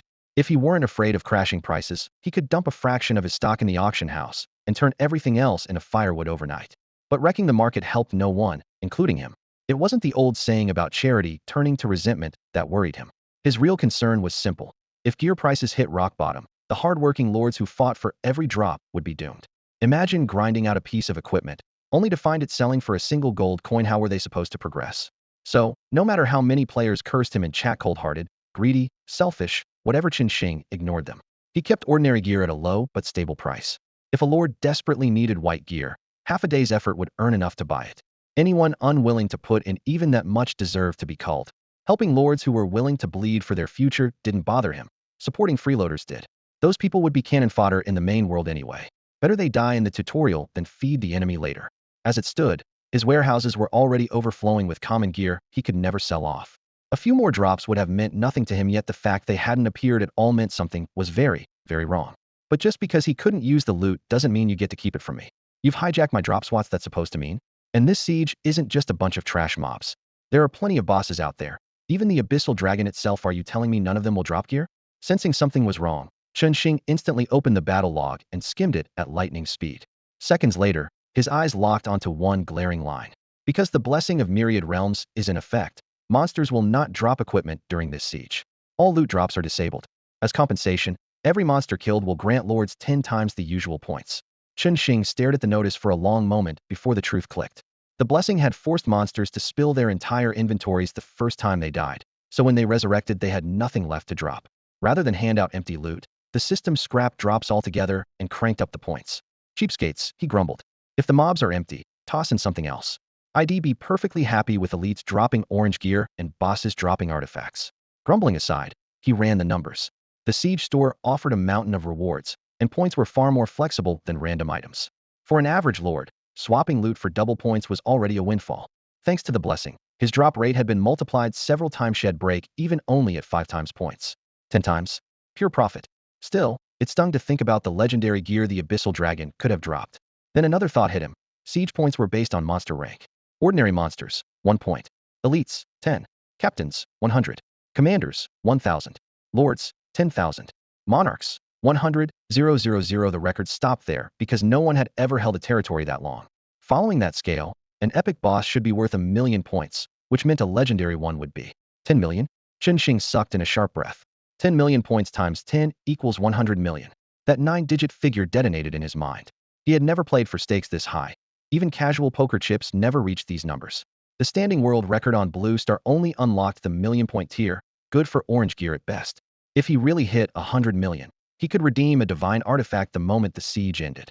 A divine artifact. The phrase alone made his eyes shine. He looked at the dark tide of monsters outside the walls and saw nothing but walking scoreboards. Torrance, I'm begging you show up for this siege. My artifact is riding on you. As Chen Xing looked down at the goblins with quiet affection, the creatures stacking themselves into a living ramp finally sensed something was wrong. Oddly, they didn't notice their comrades being consumed by the wall of flesh. They only realized the ladder refused to grow higher. On a 30-meter rampart, a few hundred goblins should have formed a path to the top. Yet after hurling several thousand bodies at it, they had barely raised a stub. Even the dullest commander knew something was amiss. Startled, the goblin captain ordered the bricklaying unit to retreat. In true terror arrived, none of the goblins pressed against the wall could escape. As the living scaffold collapsed, he saw the ones closest to the rampart seized by an invisible hand. Amid soul-rending screams and futile thrashing, they were dragged into the wall's flesh and swallowed whole. Earlier, the war cries had masked the agony. Now, with sudden silence below the battlements, those shrieks cut through the air like knives. Seeing his kin eaten alive, the goblin commander shuddered, fear filling his eyes. What kind of monster was this rampart? How could it devour the living? Couldn't you be a little dumber? Chen Xing sighed as he watched the trembling enemy leader from afar. If the wall kept feeding, the goblins might have clung to a sliver of hope. Since they tried to save themselves, he saw no reason to be polite. Chen Xing glanced at the archers beside him, ready to order a volley, then paused and deactivated heavy strike aura and long shot aura. The assault was masterminded by an intelligent lord of another race. He knew neither that foe's abilities nor whether the enemy could slip away once the pressure eased. To avoid frightening off prey that had come to his doorstep, Chen Xing chose to hold back slightly. With his troop strength, the auras made little difference against ordinary goblins anyway. Meanwhile, once the goblin commander accepted that the rampart was alive, he summoned hordes of goblin priests and archers, planning to concentrate fire and execute the bizarre wall. Tactically, the decision wasn't wrong, but the gap in power was too wide. The moment their ranged troops formed up before any could even knock an arrow, the ramparts answered with a deluge of arrows, a summer storm crashing down on their heads. Under the arrow storm, the goblin commander's newly assembled skirmishers dropped like wheat beneath a scythe. Only a few hundred arrows left the parapet at a time, yet with their blistering rate of fire the bowstrings never rested. Steel-tipped shafts merged into an airtight curtain that poured down like a monsoon. Wherever it fell, goblins screamed, swathes of green bodies were erased in an instant, and the ground was soon stained a deep, dark red. Losses that heavy should have been managed by the goblin commander, but he had no time to react. At Chen Xing's order, the sharp soul archer specialists in battlefield assassinations drew their bows. Newly issued void warbows hummed as a black-violet arrow locked onto the figure in battered armor. The instant the bowstring snapped back, the arrow sank between the goblin commander's brows. Even without a heavy strike aura, the fully upgraded sharp soul archer delivered explosive damage. The commander never managed to scream. A blood mist burst from the back of his skull, and he crumpled on the spot. The crimson numbers floating above him showed the shot had done more damage than his life could hold. Farther off, now Dowaja lurking among the goblin priests saw it all and felt cold sweat drench his spine. He ducked his head, squeezed behind several priests, and tried to disappear into the crowd. His judgment was dead on. This human lord was absurdly strong. A captain-grade monster had been one-shot like a stray dog under a cart, without even time for a whimper. The sheer gulf in power chilled him to the core. The best body now duo currently possessed was an 8-armed Naga chieftain, theoretically stronger than the goblin commander, yet the damage numbers from that arrow convinced him completely if he were targeted, he would die just as instantly. Luckily, he was cautious by nature and never strutted around on the front line like those brainless beasts. Otherwise, the corpse in the blood puddle would include him as well. With that thought, now duo instinctively shrank, hiding even deeper. The human lord not only dealt horrifying damage, his walls could devour any creature that ventured too close. And worse, many units on the ramparts had yet to open fire, while the territory's main defense towers stayed silent. Clearly, the enemy still held back his trump cards. Fortunately for the monster coalition, they had their own upper ceiling of Force the Abyssal Dragon. Now duo was confident no hidden trick could outlast that colossal beast. Once the dragon arrived, the human lord would be helpless. Still, before that happened, he needed to flesh out more of the opponent's cards to avoid nasty surprises later. It's just a wall, now duo sneered inwardly. He was no mindless brute. The moment the wall appeared, his plan was already set. First, breach the wall and make the enemy exhaust everything he has. Then, bring in the Abyssal Dragon and level the entire territory. By his count, the boss monster he had painstakingly prepared was almost ready to enter the stage. Confirming that Qin still hadn't taken the field in person, now duo quietly withdrew from the front line and slipped away through the mist toward another direction. Watching wave after wave of goblins fall, yet still hurl themselves forward to die, Qin began to sense that something was off. In a typical monster siege, it was common to see them trampling their own dead and howling as they charged. But this time, there was clearly an intelligent mind directing the attack. If that commander were as witless as the monsters he led, he would have been at the front, barking orders and taking an arrow to the head from the feather snipers long ago, instead of hiding in the shadows where no one could see him.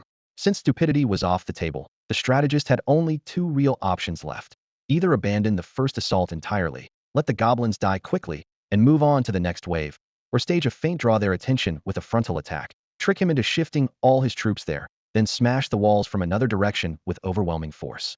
Qin swept his gaze along the fortifications. The front was a cauldron of noise, while the flanks were so still the grass looked frozen in the wind. His heart gave a thump. This had to be a feint. In front of such high walls, the offensive options were limited. If the alien commander wanted to win, trickery was all he had left. But a feint is supposed to create pressure, isn't it?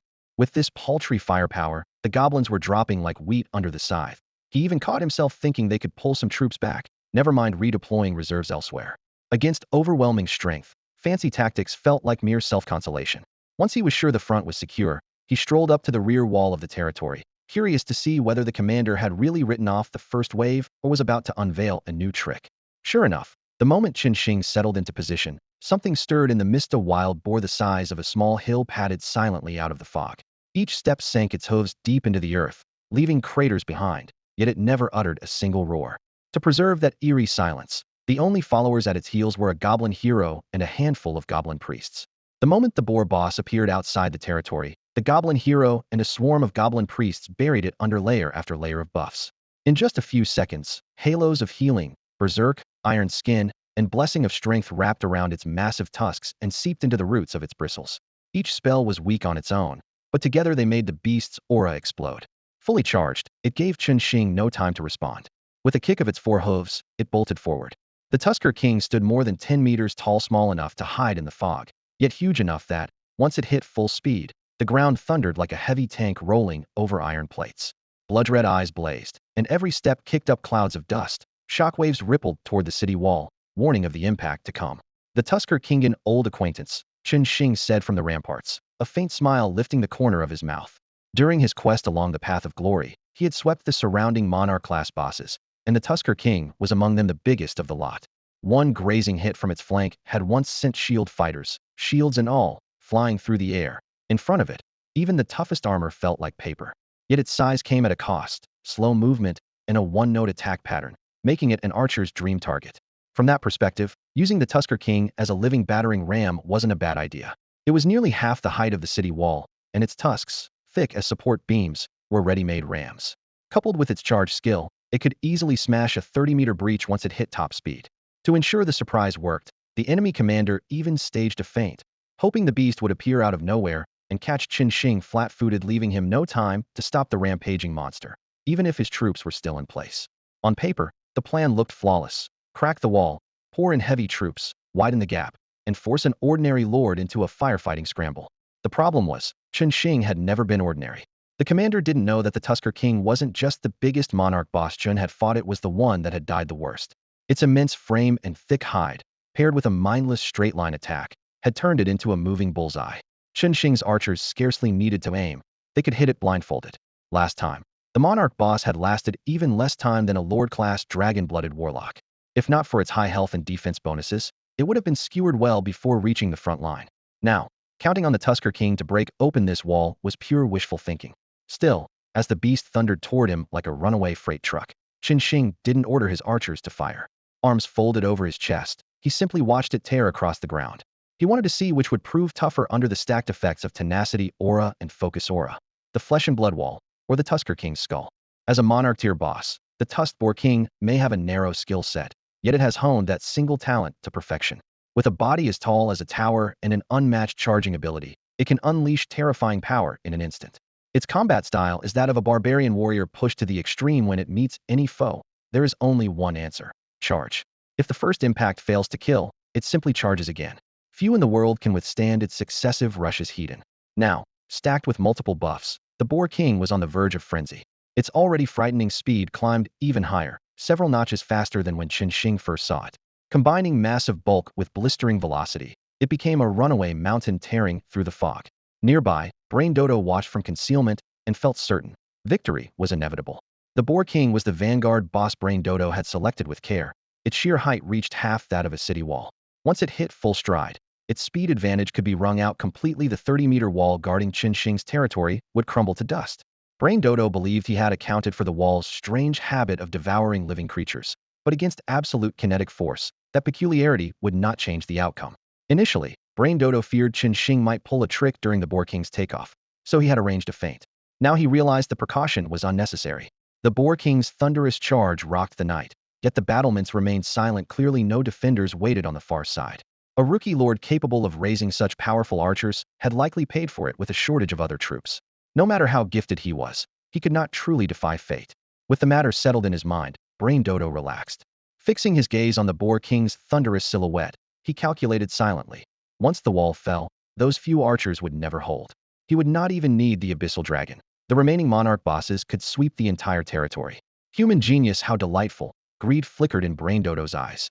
To the brainfolk, geniuses were the most precious prelow level, easy to possess, and bursting with potential once seized. The thought of swallowing Chun Xing's mind made him almost impatient. The fog churned while the Boar King's speed climbed with every heartbeat. Driven by inertia and its charge skill, it lowered its head on the final approach, tusks like twin pickaxes aimed at the wall's foundation. It was certain that this destructive force could flip an entire section of stone. Boom! The Boar King slammed into the wall, the blast echoing through the night sky. Instantly, the gargantuan beast was hurled backward at even greater speed, flung into the darkness like a cannonball. It came charging in on all fours, but it went back out sideways, launched through the air. Bang! The tusked Boar King was hurled dozens of meters away and slammed into the dirt like a multi-ton block of iron, making the ground shudder. Standing on the ramparts with his arms crossed, Chun Xing looked down at the unlucky beast and shook his head. Brutal. The impact snapped both of its tusks clean off. One jagged shard flew straight into its own eye socket, nearly skewering half its skull, blood gushing down the fracture. Yet that was far from the worst of it. Flesh wall carried a thorn aura, returning 200% of the damage. No amount of armor could help. The beast had basically hit itself with its own best burst. Chun Xing had wondered what would happen when an unstoppable lance met an immovable shield. Now he had his answer. The shield never stood a chance. The reflected damage carved a web of wounds across its body. A gash in its abdomen split it open, and wet, slippery intestines spilled out in a steaming heap. Had it not been a monarch tier boss, the blood loss alone would have killed it. As for the flesh wall, not even a hairline crack marred its surface. Chun Xing stood on top of it without feeling the slightest tremor. The tusked Boar King might as well have been a piglet ramming a stone fortress. All it earned was broken bones. With both tenacity and focus auras stacked, the fortifications were nearly indestructible, and the boar had proved it with its life. Gazing at a length of intestine as thick as a bucket, still twitching on the ground, Chun Xing had an idea. He messaged a certain glutton far a wailing Naijanine. Pig intestine, bucket thick. Want some? Absolutely. She replied almost instantly, then paused and added, wait, bucket thick? Ever since they met at the Throne of Kings, Chun Xing had known who was polishing off the care package meals he sent out. He figured Ling Naijanine might balk at awful, and was about to offer her something else, when a flurry of messages sprayed across the screen like machine gun fire. So that means you've got a 10-meter tall pig over there. Brother Chun, no Daddy Chun, please save the brain for me. And if possible, I want the ears and the tail too. Actually, if you can spare the heart, that'd be perfect, and the shanks. Am I asking for too much? Boo-hoo, but I really want it. Please, Daddy, I'll do anything if you can send me more of that pig. The stream of messages made Chun Xing's scalp tingle. Head, brain, tail. What was wrong with this girl? He thought he was pretty adventurous accepting intestine, but next to this bona fide foodie, he was a lightweight. He ignored Ling Nei's anything-goes comments. He had already seen her in action at the throne of kings like Xiao Lu. She was obsessed with food, although Xiao Lu at least ate to grow stronger. Ling Nei? She simply liked to eat. Her talent had little to do with it. Thanks to Xiao Lu, Qin Xing harbored a soft spot for this kind of easily persuaded pure foodie. A bit of offal was nothing to him. Once he shipped it off, he could visit her territory and pick up something nice in return. After all, she had said he'll do anything. Taking a few items wouldn't be over the top. He wasn't tricking the girl, merely observing the rules of reciprocity. If he took nothing, she might even feel guilty. To spare her conscience, he resolved to choose plenty of souvenirs. Anything beyond the IOU was fair game. Sighing, Qin Xing thought to himself that in this day and age, thoughtful people like him were truly rare. While Qin Xing was wringing a stack of lopsided treaties out of Lingna Janine with the tusked boar king's corpse as leverage, now Duo, hidden deep in the fog, was utterly dumbfounded. He had watched it happen. A mountain-sized tusked boar king lifted its head and rammed the city wall once, only to half destroy itself. The colossal tusk snapped, the skull caved in, its thick hide split, and a gash torn across its belly left entrails dragging on the ground, while hot blood splattered the flagstones like a filthy waterfall. This was no ordinary pig, but a sovereign-class boss. Failing to break the wall and taking rebound damage was one thing, yet it had charged head first. So why had its stomach burst open? What kind of physics was that? The wall was even more absurd. The Boar King's near-suicidal impact didn't loosen a single brick. Not even a puff of dust shook free. Was the thing forged from Tianqian steel? The more now Duo thought about it, the more his mind spun as if that collision had rattled his own brains. Before he could snap out of it, Qin Xing and Lingna Janine had wrapped up their deal atop the rampart. While the Boar King's wounds still gaped, Qin Xing raised a hand. Dozens of arrows screamed downward, pinning the creature's throat and emptying its health bar in an instant. Vines coiling around his wrist lashed out, ensnaring the dozen softmeter-stall, multi-ton corpse. Drawing on his monstrous strength stats, he hauled the body onto the wall in a single heave. Peering down at the hulking carcass, Qin Xing opened the battle log with mild regret. His level had climbed so fast that these low-tier sovereign bosses no longer granted skill points. Still, he wasn't worried. An Abyssal Drake awaited ahead, and that promised a solid 10 points. What really interested him was whether another golden skill point would drop. He still hadn't figured out how to use the last one, but anything that only a world boss could drop had to be valuable. Snagging a second would be a massive haul. Below the walls, now Duo had gone numb. A barrier the tusked boar king couldn't dent. A bizarre defense that swallowed anything up close, and archers on the parapet with impossible accuracy. Monster Siege was turning into a bad joke. Range was hopeless, melee was suicide. He couldn't imagine a way to breach that wall. Tactics? Those were for ordinary lords. The human lord before him was anything but ordinary. Every clever trick became a punchline in his presence. All now Duo had left was his final trump card, the Abyssal Drake. Since the plan had clearly collapsed, he stopped directing the horde. Beasts swarmed from every side in a chaotic assault, while he merely preserved a few high-stat monsters and sent the weaker bosses to die first. If all went well, by the final wave he would have amassed his strongest force and, with the Abyssal Drake in the lead, make one last push to smash Qin Xing's territory in a single decisive strike. The moment now Duo loosened his grip, the monster horde exploded in size. Goblins poured over the hills like a tidal wave, howling as instinct drove them straight toward Qin Xing's territory. At the very front charged ranks of common goblins, bare-chested and waving crude-boned spears and stone hammers. They didn't even slow when jagged rocks and thorny weeds split their feet open.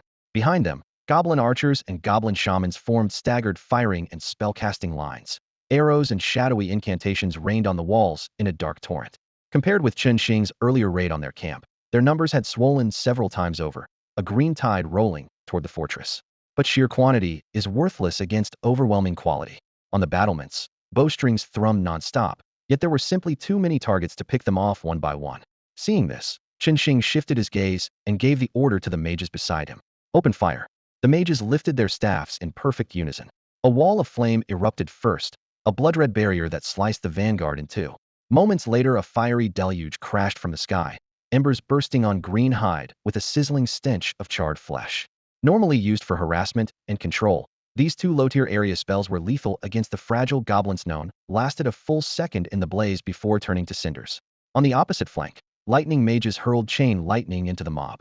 Blue-white arcs leapt from one goblin to the next, each rebound wiping a health bar in an instant, like the impartial finger of death harvesting life across the Emerald Sea. Among all the casters, the Fire Warlock was the most terrifying. As a warlock, nearly all his low-tier spells were instant cast, and with the basic Fire Grimoire granting universal mastery, he was essentially a rapid-fire spell cannon. Fireballs, flame bursts, scorching beams, every spell poured out without pause, and the blast rod's area effect detonations turned each fireball into a larger vortex of flame. Alone, he cleared a massive swath of the battlefield, leaving the other mages no room to contribute. The charging goblins never even saw their attacker. They only noticed fire swallowing them before collapsing as charred husks. Such sustained firepower quickly drained the warlock's mana. Even with the rank 1 brilliance aura trickling restoration, he had to pause to recover, and his output plummeted. Chun Xing glanced over, tapped his interface, and upgraded the brilliance aura 2 more levels on the spot. The rank 3 aura multiplied mana regeneration 30-fold. The warlock's pool refilled in a few breaths. Energized, he became a torrent of flame once more, the roar of spells and goblin screams merging into a deafening symphony of war. With the mages at full power, any goblin that entered their range died on the spot. Within minutes, tens of thousands of corpses piled outside Chun Xing's walls, the scorched air thick with the acrid stench of burnt flesh. The kill count was so outrageous that, even factoring in his enormous current experience requirements and the World Guardian's 50% bonus, Chun Xing still leveled up twice, jumping straight to level 16. They're really spoiling me, Chun Xing muttered on the parapet, stroking his chin as he looked down at the seemingly endless goblin tide. On a normal setting, a siege wave would number only a few thousand. This first wave alone had already topped 10,000 with no sign of stopping brutal difficulty, but the rewards were just as extravagant. What's more, every one of these goblins started as an elite Great Goblin. By the point system, a single Great Goblin was worth 10 base points, and with the tenfold blessing of the myriad realms, that jumped to a full 100. In this short time, Chun Xing had already earned well over 1,000,000 points from them. Combined with the haul from slaying the Razorback Boar King earlier, his total had rocketed to a staggering 2 million. To Chun Xing, this wasn't a monster siege at a lit, was a monster point delivery. He could only hope they kept coming so he could keep farming them for as long as possible. Chun Xing's plan was sound, but the battlefield of myriad realms had no intention of letting him farm endlessly. After he felled more than 10,000 goblins, a tiger-shaped monarch-level boss appeared once again. The Shadow Tiger was only an ordinary monarch. The moment it emerged, a storm of arrows from the archers and searing spells from the mages pinned it in place. It died even more wretchedly than the previous Boar King. Dragging the tiger's hulking corpse back to his territory, Chun Xing signaled the end of the first siege wave. Thanks to Chun Xing's overwhelming power and now Dodo's deliberate suppression of the monster's strength, the battle had been uneventful after the Boar King fell and quietly came to a close. According to the rules, each wave is followed by a brief pause. The attackers regroup, and the defending lord can catch his breath. Chun Xing had suffered no losses and needed no rest, but the rhythm of the siege was out of his hands. Staring at the carpet of corpses, he simply dispatched his idle melee troops to toss the bodies onto the flesh wall as fertilizer. The soldiers shuttled back and forth, thudding each cadaver against the wall, the dull impacts echoing nonstop. Chun Xing sighed to himself. Had the siege not come at night, shrouded in dense fog, he would have led his troops out and uprooted the remaining monsters. There would be no second wave at all. With visibility near zero, however, a rash attack was unrealistic, so he could only wait. During the lull, he opened the points exchange panel. Siege rewards unlocked by tiers. Under 100,000 points, 1 million, 10 million, and so on. Without enough points you can't even preview the higher tiers. His total had already surpassed 2 million, unlocking the 1 million tier. Instantly the screen flooded with orange quality items, icons filling every corner. Chun Xing glanced over the gear and tapped the Guardian Beast category. A slew of exclusive items appeared, the coveted Guardian token, several strangely shaped pieces of equipment, and a handful of special props. He skipped the equipment, but the special items made him hesitate. He had planned to redeem only a token, yet another item caught his eye. Guardian token converts a neutral creature willing to join the territory into a Guardian Beast. Cost, 1 million points. Nirvana Pearl returns a Guardian Beast to its initial state and, upon rebirth, slightly enhances its aptitude and innate abilities. Cost, 1,500,000 points. Guardian tokens were exceedingly rare, worth about the same as an orange piece of equipment, so a price of 1 million made sense. What puzzled Chun Xing was that a Nirvana Pearl capable of improving a Guardian Beast's talent and potential cost only 1.5 million. Items that enhance aptitude or innate talent are vanishingly rare on the battlefield of the myriad realms. Even something that boosts a single attribute can fetch a sky-high price in the home world. Yet the Nirvana Pearl is listed for only 1.5 million points, the cost of a mere top-tier orange artifact. That almost feels too good to be true. Chen Xing balanced the snowy, jade-white pearl in his palm, thumb gliding over its surface while its gentle glow played across his eyes. A moment of reflection gave him the answer. The bargain lay squarely in the word nirvana. On this battlefield, every lord hoards combat power like gold. Guardian beasts aimed at great cost are the backbone of their realms. Who would let one throw everything away just to be reborn? Most lords capture these beasts as adults. If a grown guardian reverts to infancy, an entire elite unit is lost overnight. Worse, the stronger the creature, the longer its lifespan and the longer its growth phase. Without a spirit pool to accelerate development, an ordinary lord would turn to dust long before the beast matured again. Even if the master were willing, persuading a proud adult monster to reset itself for a small bump in talent is nearly impossible. None of that troubled Chen Xing. First, the Buyun deer he had just tamed was still a fawn. Its base strength was low enough that losing a little more meant nothing. Second, a guardian beast's power gets forcibly suppressed anyway. Why watch it decline bit by bit when a single plunge to rock bottom could be paired with a Nirvana Pearl to refine its aptitude? Add the Lord's halo he possessed, and even at its weakest the Buyun deer would still rank as his territory's apex fighter. All told, the discount was a windfall. Decision made. He slipped both the Guardian token and the Nirvana Pearl into his storage ring, then headed back to Tonkatai. The Bronze Sparrow Terrace towered under the setting sun, its glass windows reflecting the firelight of arrows and spells below. Inside a spacious observation room, the Buyun deer lounged on a plush hide mat, round eyes pressed to the crystal pane as it watched the skirmish on the training grounds. Rows of archers loosed arrows that whistled through the air, skewering boar's-eyed monsters. Mages wove lightning and flame, scorching the earth black and cracking it open. The fawn's heart pounded. Its tiny hooves pawed the carpet, ears quivering with envy. The two-legs troops are so strong. If I had power like that, who'd dare hit me when I'm out borrowing things? Companiony who tried would get stomped. The excitement lasted only moments before worry set in. If the two-legs already commands troops this fierce, why keep me around? Aside from running fast, I'm outclassed in every way and I eat a ton and need water from the spirit pool. If he learns how slowly I grow, he might toss me out at any time. The fawn's ears snapped upright, panic flickering in its eyes. Oh no, he probably doesn't know it takes me forever to reach adulthood. It began circling the room, tail curling in anxiety. After racking its brain, it produced a brilliant plan: hide the truth until it could sign the Guardian contract. Once the deal was sealed, even if the secret got out he couldn't discard it. Yet guilt washed over the fawn the moment the thought formed. The two legs had been nothing but kind, and here it was scheming to trick its master. Despicable. After a long inner struggle, the deer flopped back onto the mat, head drooping. It muttered, fine. He'll stay, but I won't drink from his spirit pool anymore. He'll eat less, too. 1 stalk of grass a day, no, half a stalk. If I do that, he can't possibly kick me out, right? Bang, bang, bang. While the fawn was still wrestling with its thoughts, a sudden knock at the door made it jump. All the mental preparation it had painstakingly built just seconds ago was shattered by that abrupt knock. Wasn't the two-legged creature out fighting monsters? Why is he here now? Did he figure it all out already? The fawn's heart pounded. It had no idea the first wave of the siege was already over. A second rap echoed, crisp as a cymbal struck between its ears. The fawn tottered to the door, tail fluffed like a bottle brush. Can I help you? The moment the door opened, its face betrayed everything: panic, guilt, confusion. Chen Xing took one look and a giant question mark popped into his mind. What's up with this deer? Did it do something naughty? Maybe it smashed the Bronze Sparrow Terrace like a vanless kid? But if even a single hair of that place were touched, the system would have alerted me, and it's been silent. Watching the fawn's quivering ears, Chen Xing weighed his options and chose not to ask. If something really happened, the little one would spill sooner or later. Right now the priority was to trick No, to sign it into his territory. I traded for the Guardian token, and I also got a Nirvana Pearl. Should give your aptitude and innate abilities a slight boost. Want to use it? Huh, already? The fawn was completely stunned. It did want to become the territory's guardian beast as soon as possible, but the two-legged creature had moved ridiculously fast. It still hadn't decided whether it should try to trick him. Chen Xing caught the conflict and hesitation in the fawn's eyes and felt a chill. Oh, is the little deer about to back out? That guilty look a moment ago, and the stammering now. Clearly it wants to renege but can't bring itself to say it. I need to make it use the token right away. The more I persuade, the worse it could get. No persuasion, swift and clean. While it's still shy and tongue-tied, bind it to the guardian role. Once it becomes my beast, it'll be too late to regret. With naive kids you've got to be ruthless, precise, and fast, Chen Xing muttered inwardly, recalling those college students stabbed by ice cream assassins yet too embarrassed to complain. This deer must be the same, too shy to back out of a promise on the spot. Chen Xing's moral bottom line was flexible, unlike the innocent deer.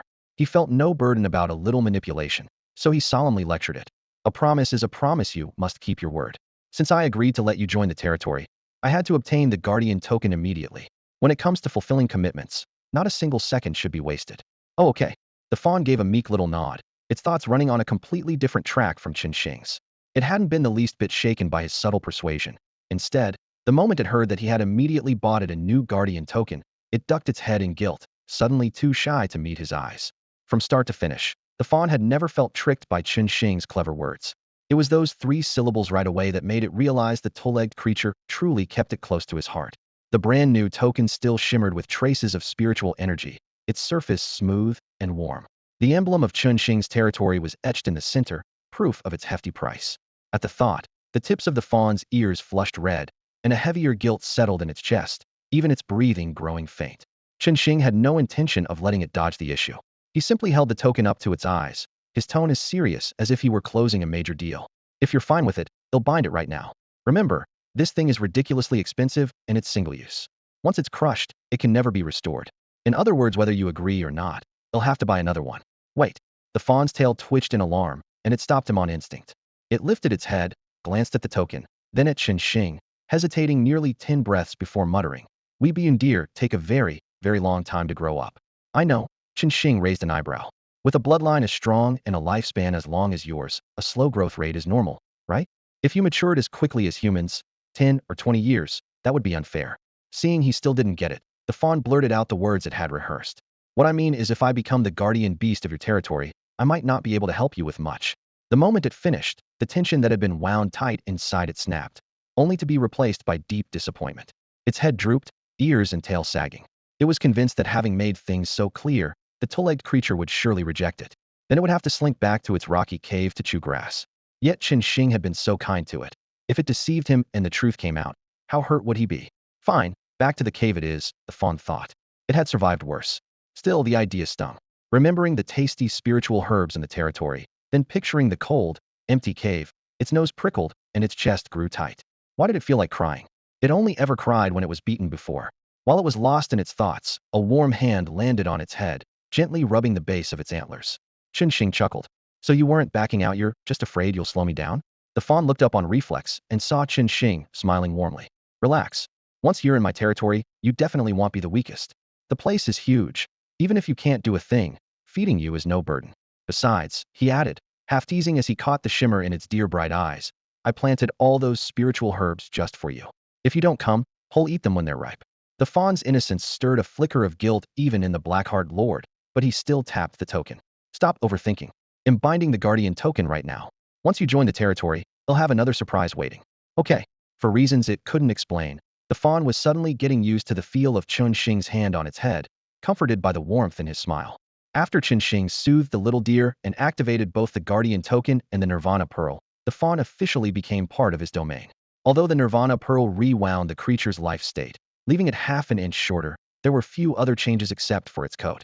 Once merely snow white, its fur now seemed glazed with frost. When light swept across it, a faint, icy sheen flickered, making people want to reach out and touch it. At a thought from Qin Shing, the status panel unfolded before his eyes. Yuyu. Species, cloud-stepping deer. Stage, juvenile.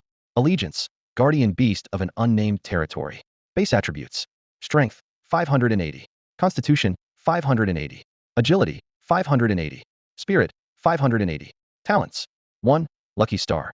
As a blessed newborn, Yuyu carries an innate good fortune tag that grants a huge bonus to her luck. 2. Seek fortune, shun calamity. The cloud-stepping deer's bloodline talent, allowing her to sense most dangers and traps. Skills. 1. Ride the wind. Wind affinity greatly boosts movement speed. 2. Air step. With wind's aid, she can run through the air, power scales with growth. 3. Earth stride. A spatial ability that lets her blink short distances while running.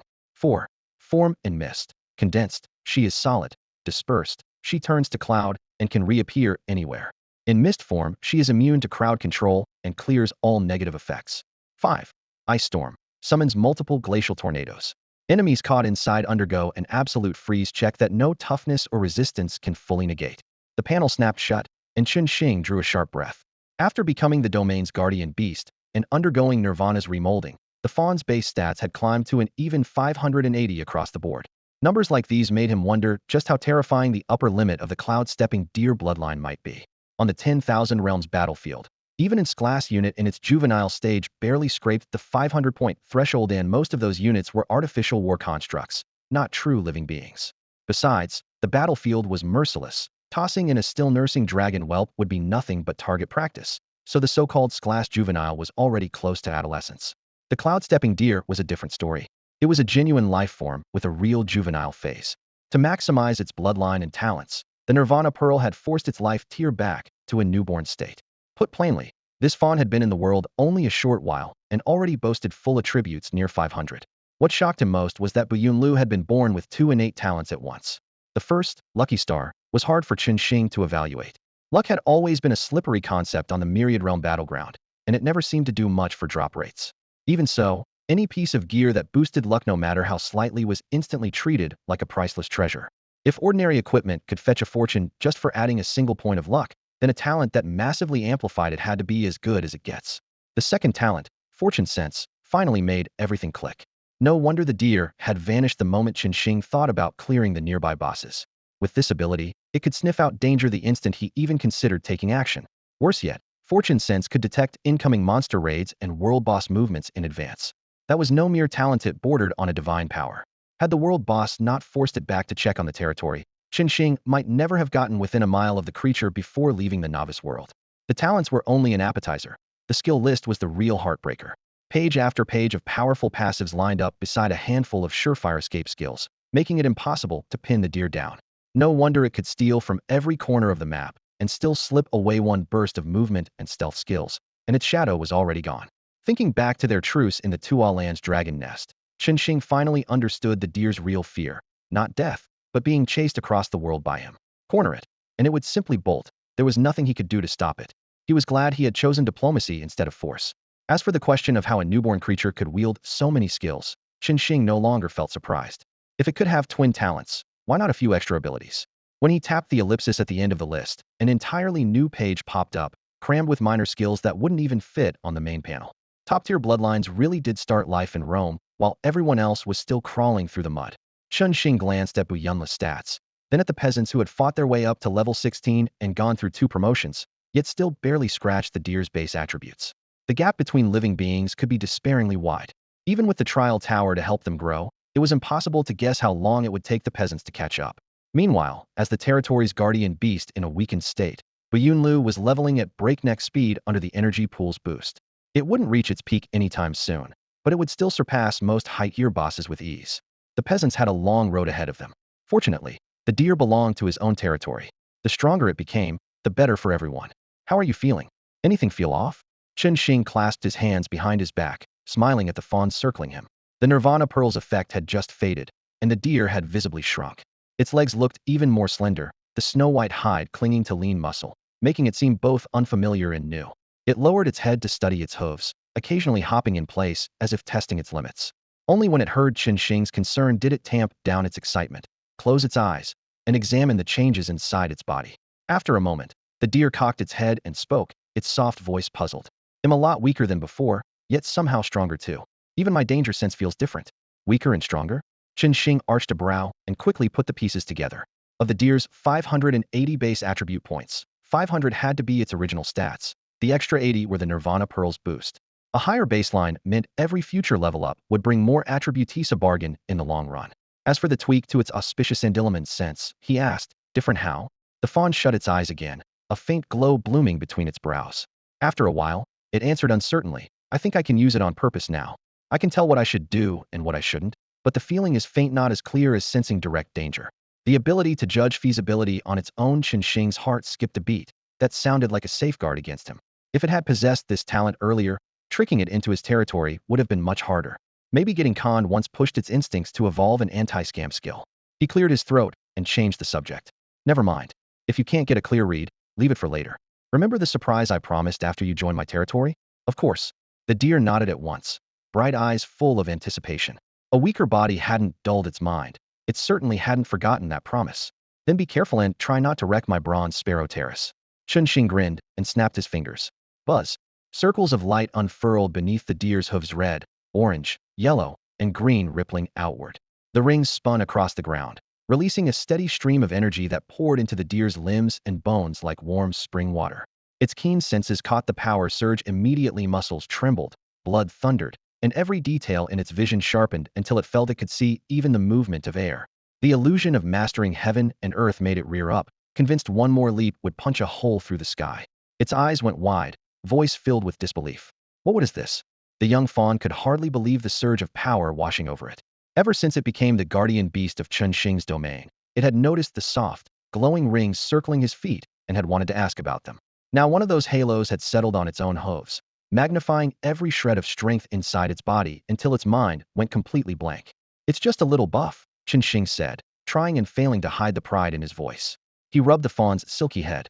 I told you, here you're not the weakest one. The aura only gives you a bit of self-defense. I'm not asking you to throw your life away. Remember? Fight if you want, don't if you don't. I meant it. But if someone breaks into our territory, you have to step up.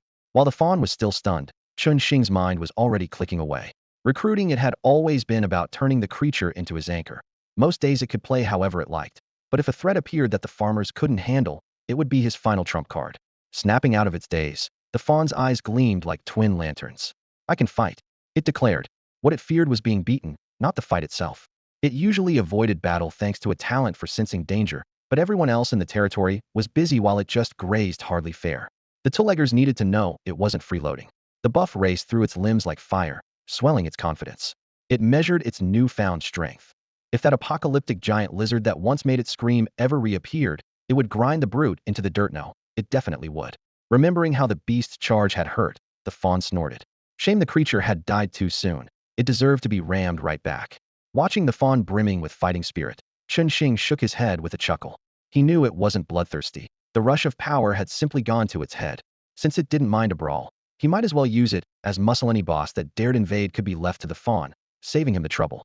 The next wave of monsters will hit the walls soon, he said, fanning the flame. Want to test your new strength? Yes, yes. The fawn pawed the ground in excitement, unaware of his ulterior motives. One thought filled its mind. I'm terrifyingly strong now, and I finally get to beat something up. Those monsters dared attack its home? It would wipe out every last one of them. The moment Chun Xing stepped out of the bronze sparrow terrace, the little deer beside him began to hop about, clearly exhilarated by the aura's power-up. As soon as they left the steps, it shot forward like a released bowstring. Each light touch of its hooves sent it rebounding off the ground. Its snow-white form stretched into graceful streaks by the golden sunset. While it ran, it kept trying futilely to stamp on the glowing circles that clung to its hooves, undeterred by the fact that the halos moved with it. The endurance aura kept flooding it with strength, pushing its already impressive speed even higher. In the blink of an eye, it became a blur. Chun Xing scarcely had time to blink before the deer had already looped around him several times, its rapid hoofbeats echoing in a staccato rhythm along the empty street. When stomping the rings proved hopeless, the deer suddenly wondered if it could outrun the halo altogether. It first sprinted along a fixed radius, then cut sharply across its own path, its figure flickering in and out of sight. It chained two movement skills: gather form, dissolve chi, and shrink the earth as effortlessly as breathing. One moment it was at Chun Xing's right, the next it was 10 meters away, and then it vanished, leaving only the faint pop of air being torn open. Its speed was so extreme that 7 afterimages hung in the air, almost overlapping in Chun Xing's eyes. He knew they were only projections caused by the skill's instant pauses, but he had no idea which one held the real deer. The aura also enveloped Chun Xing, and the stat points from the slain boss had boosted his baseline far beyond ordinary limits. Even so, all he could make out was a wavering streak of white light. The deer's true trajectory was invisible to him. Thinking of future enemies, he offered them a silent prayer. May they endure a barrage on par with the Flash, or they would soon learn the terror of being ruled by speed. Halfway through that thought, the white blur abruptly veered toward him, surging like a meteor. The wind pressure alone made him raise an arm to shield his chest. Nerves jangling. Would this reckless creature send him flying again? Luckily, the deer was holding back. It tapped the ground just an arm's length away, skidded to a flawless stop, and kicked up a spray of dust as neatly as if it had braked on a painted line. Lifting its head, it declared with irrepressible delight, I'm so fast right now. At first it had only wanted to romp around, but as its speed climbed it sensed something odd. Most of its abilities stemmed from its bloodline, and when its power was suppressed, its windwalking should have been dampened as well. Even with the aura bolstering its basic stats, its current speed should not surpass its former peak. What puzzled it even more was the fluctuation of mana inside its body. Shrink the earth and gather form. Dissolve chi had always been huge drains, and spamming them in quick succession usually caused the cost to spike. Unless it was fighting, the little deer usually waited a while before recasting those two spells. Now, however, it discovered that the moment a spell finished, its mana bar instantly refilled. It was burning mana far more slowly than it was regenerating it. The aura's benefits went well beyond basic stats. A real living creature had finally appeared in Qinshing's territory, and that changed his mood completely.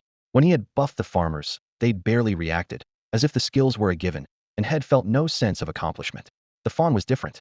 Its big, round eyes first widened in shock, and then it would say, in all sincerity, "That's amazing." That burst of positive emotion made everything worthwhile for Qinshing. Look at the circle under your feet. How many rings are there? 13. While it had been frolicking, the fawn had secretly counted them and now blurted out the number without hesitation. Each of the 13 rings stood for a different ability. Pointing at the ground, Qinshing explained every effect like a proud collector showing off his treasures. To let the fawn experience peak power, he also re-enabled Heavy Blow and Power Strike, which he had turned off for the farmers. At this moment the fawn was under a full stack of 13 auras. It can raise defense too? The fawn's eyes lit up at the mention of the focus aura. After being beaten so often, defense mattered most. Having just accepted its new identity, its first thought was, if my defense is higher, I can steal again, and getting caught won't hurt. With that in mind, it lowered its head, lifted a forehoof, and bit down hard. Ow! Tears welled in its eyes. The clear bite mark on its shin showed how hard it had gone at itself. The fawn was used to being hit without making a sound, so it only looked up at Qinshing, aggrieved. Didn't you say my defense went up? Why does it still hurt so much? Great. The power's gone to its head now, it's a silly deer, Qinshing muttered, smacking his forehead. The fawn had moved too fast for him to stop it. The focus aura did raise defense, but at level 1 the boost was minor compared with the massive attack bonus from the other auras. Biting itself that hard was bound to hurt. Luckily, self-inflicted damage didn't trigger Heavy Blow. Otherwise that chomp would have left a hole in its leg. If thorns had also been active, the scene would have been unthinkable. Seeing the pitiful little deer, Qinshing sighed silently. He had tricked it into coming, so no matter how foolish it was, he had to comfort it. He pulled up the attribute panel, glanced at the 13 remaining skill points, and casually poured 3 into the focus aura. Its level instantly jumped to 4. Alright, now if you bite yourself it shouldn't hurt nearly as much. Qinshing hurriedly added, but quit gnawing on yourself. The second wave is already at the gates. If you want to test your hide, try it on them, not on you. The fawn bleated and nodded obediently. It wasn't stupid, biting itself had only been a quick way to confirm its own defenses. Goal achieved. Self-harm was off the menu. Quietly, it mocked Qinshing in its head. These two-legged creatures are so dim. Yet the human fed it every day and had wrapped it in a powerful buff, so the deer magnanimously kept the insult to itself. With a flash, it shot up like lightning and landed squarely on the parapet. Beyond the walls stretched a sprawling mixed army, kobolds, goblins, tusked pigfolk, jungle archers of every color and shape packed together as far as the eye could see. Most striking was the swarm of harpies circling overhead, a black cloud that blotted out half the sky, their thunderous wing beats echoing through every street of Qinshing's territory. Farther back stood dozens of catapults and several massive battering rams. Crude, yet sturdy, the engines were clearly kobold craftsmanship. How the Wanjie battlefield had spawned such hardware was anyone's guess. Qinshing paused the moment his boots touched the rampart. Compared to the first wave just common goblins, this was a whole different class. Harpies in the air, a ragtag horde on the ground, and siege engines bringing up the rear. It was practically a miniature combined arms legion. He groused inwardly. Did the Wanjie battlefield secretly crank up the difficulty? If there were a river nearby, they'd probably spawn a navy too. Against a force this balanced and complete, any ordinary lord would be dead the moment they showed up. Damn Wanjie battlefield, are you trying to wipe me off the map? The monster siege had ramped up so suddenly that Qinshing couldn't help grumbling. Yes, there was a clutch of harpies near his territory, but he could swear their number never exceeded 50. Now, however, the sky beyond his walls boiled with black clouds. At a glance there had to be 10,000 harpies circling overhead, their wings blotting out half the daylight. Qinshing cursed the battlefield of myriad worlds for having no shame. It had clearly cranked the numbers up exponentially, turning a minor nuisance into a catastrophe. If he hadn't taken a few precautions earlier, those harpies could have drowned his whole domain, never mind shooting arrows just by relieving themselves in midair. Worse, it wasn't only the head count that had doubled. Leader-grade monsters were showing up in droves. A quick sweep of his gaze across the seething flock revealed one hulking figure after another. In the battlefield of myriad worlds, a big body didn't always guarantee strength, but anyone strong was almost always big, and these brutes stood 3 or 4 meters tall. He didn't even need true sight to know they were all commander level or higher. The second wave was clearly serious. Everything from cannon fodder to the big boss had been upgraded. Qinshing scanned the field but couldn't spot the siege lord's silhouette. Still, he'd have bet anything that creature was pulling strings behind the scenes. Otherwise, no matter how the battlefield raised the difficulty, it wouldn't have targeted him so blatantly, sending endless flyers and entire rows of siege engines right at his high walls. Those engines dealt pure siege damage, with an extra bonus against his flesh walls. Thanks to his fortification aura, the walls might hold, but letting them soak hits was pointless. Their regeneration cost energy better spent on evolution. The catapults had to be reduced to scrap before they could launch a single stone. Back in the day, Chen Xing would have cranked up the power strike aura or sent melee troops to smash the engines. But this time he had Xiaolu. Gazing at the restless horde, he pointed at the distant line of catapults. Xiaolu, can you take out every one of those things? That shouldn't be a problem, right? Xiaolu blinked and nodded hesitantly. Truth be told, it had never seen a monster army this size, even after years of roaming the novice worlds. It had met plenty of beasts, but never a sight that filled the entire horizon. It sneaked a glance at Chen Xing, wondering what law of heaven this two-legged creature had broken to draw such a spectacle. Then it realized something: the monsters weren't staring at the man. Every one of their eyes was fixed on the territory. When its gaze landed on the catapults, the truth struck. These monsters wanted to destroy the delicious crops it had planted and was waiting to harvest. A shrill alarm blared in its mind. Xiaolu looked beyond the walls, murderous intent surging in its eyes. No one touched its foot, no matter how many of them there were. Seething with anger, Xiaolu tilted her head back and unleashed a chain of ice storms, only to freeze in shock the next second. The towering cyclones that should have soared hundreds of meters high shrank to a single funnel barely a few meters tall. The majestic ice storm had degenerated into a pocket-sized twister. Its damage was still devastating. Anything caught in the vortex vanished before it could even freeze, health bars erased in an instant. Yet the spell's radius and mobility were crippled. One glance told Xiaolu why. Ice storm came from her bloodline. Although her basic stats had skyrocketed under suppression, her control had plummeted, leaving only a slow, single-target mini version. At this pace, it would never reach the siege engines in the rear anytime soon. Forget it, I'll handle this myself. Watching the little twister wobble forward, she leapt from the parapet. Her silhouette flickered, and an instant later, she landed on the ground below. Most skills were nerfed, but her strength, durability, and speed were in overdrive. Coupled with durability, heavy strike, and focus auras, she was a high-speed compact battering ram. She didn't dodge or weave. She just barreled straight for the siege engines. Whether a common monster or a boss, anything in her path was sent flying. Chen Xing stood atop the wall and saw a blinding streak of white carve through the battlefield. Wherever the flash passed, monsters were launched skyward as if ripped up by an invisible sledgehammer. Using raw impact, Xiaolu punched a literal vacuum corridor through the tide of enemies. She moved so fast that the first wave of airborne monsters was still suspended when she was already halfway across the field. The sight filled Chen Xing with satisfaction. Luring Xiaolu into his territory had been a masterstroke. On the far side of the battlefield, Duel was not smiling. Hidden in the mist, he watched the white streak cut across his forces, his face darkening. When the second wave offered a reinforcements option, had gleefully invested in flying units and siege engines, convinced they would finally crack that stubborn wall. The moment the white flash appeared, his joy evaporated. The distance was too great to see clearly, but he could tell it wasn't a skill, it was some kind of creature. The problem was, what creature could move and hit like that? As a member of the Brankian, he had witnessed the Aurora Hare, renowned as the speed pinnacle among low-tier beasts. Yet even a full-throttle Aurora Hare couldn't hope to catch that lingering flash. Who is this human lord, and why does he keep rolling out these bizarre surprises? Duo ground his teeth as the streak rocketed toward his siege engines. Losing them would bleed him dry.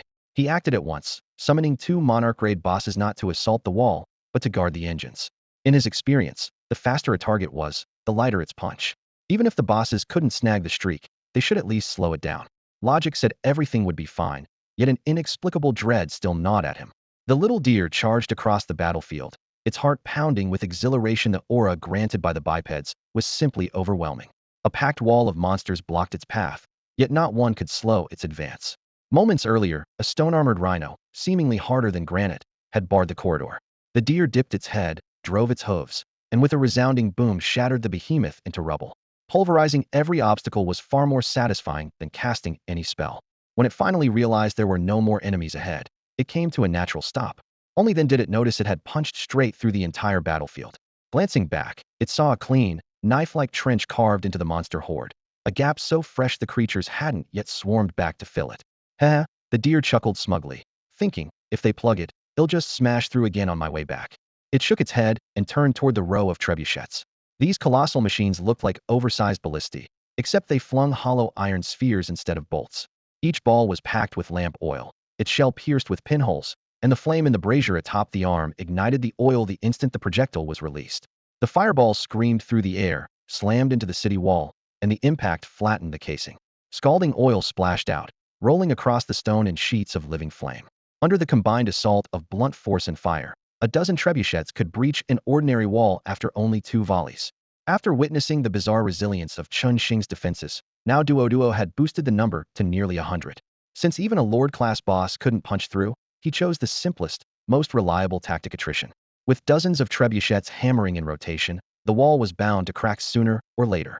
So the second monster army surrounded the fortress without launching an assault. They were waiting for the trebuchets to blast open a gap. Once that happened, ground forces would flood in, harpies would dive from above, and not even Chun Xing's elite troops could clear them out in time. To safeguard the machines, now Duo had stationed a sizable elite force in ambush nearby.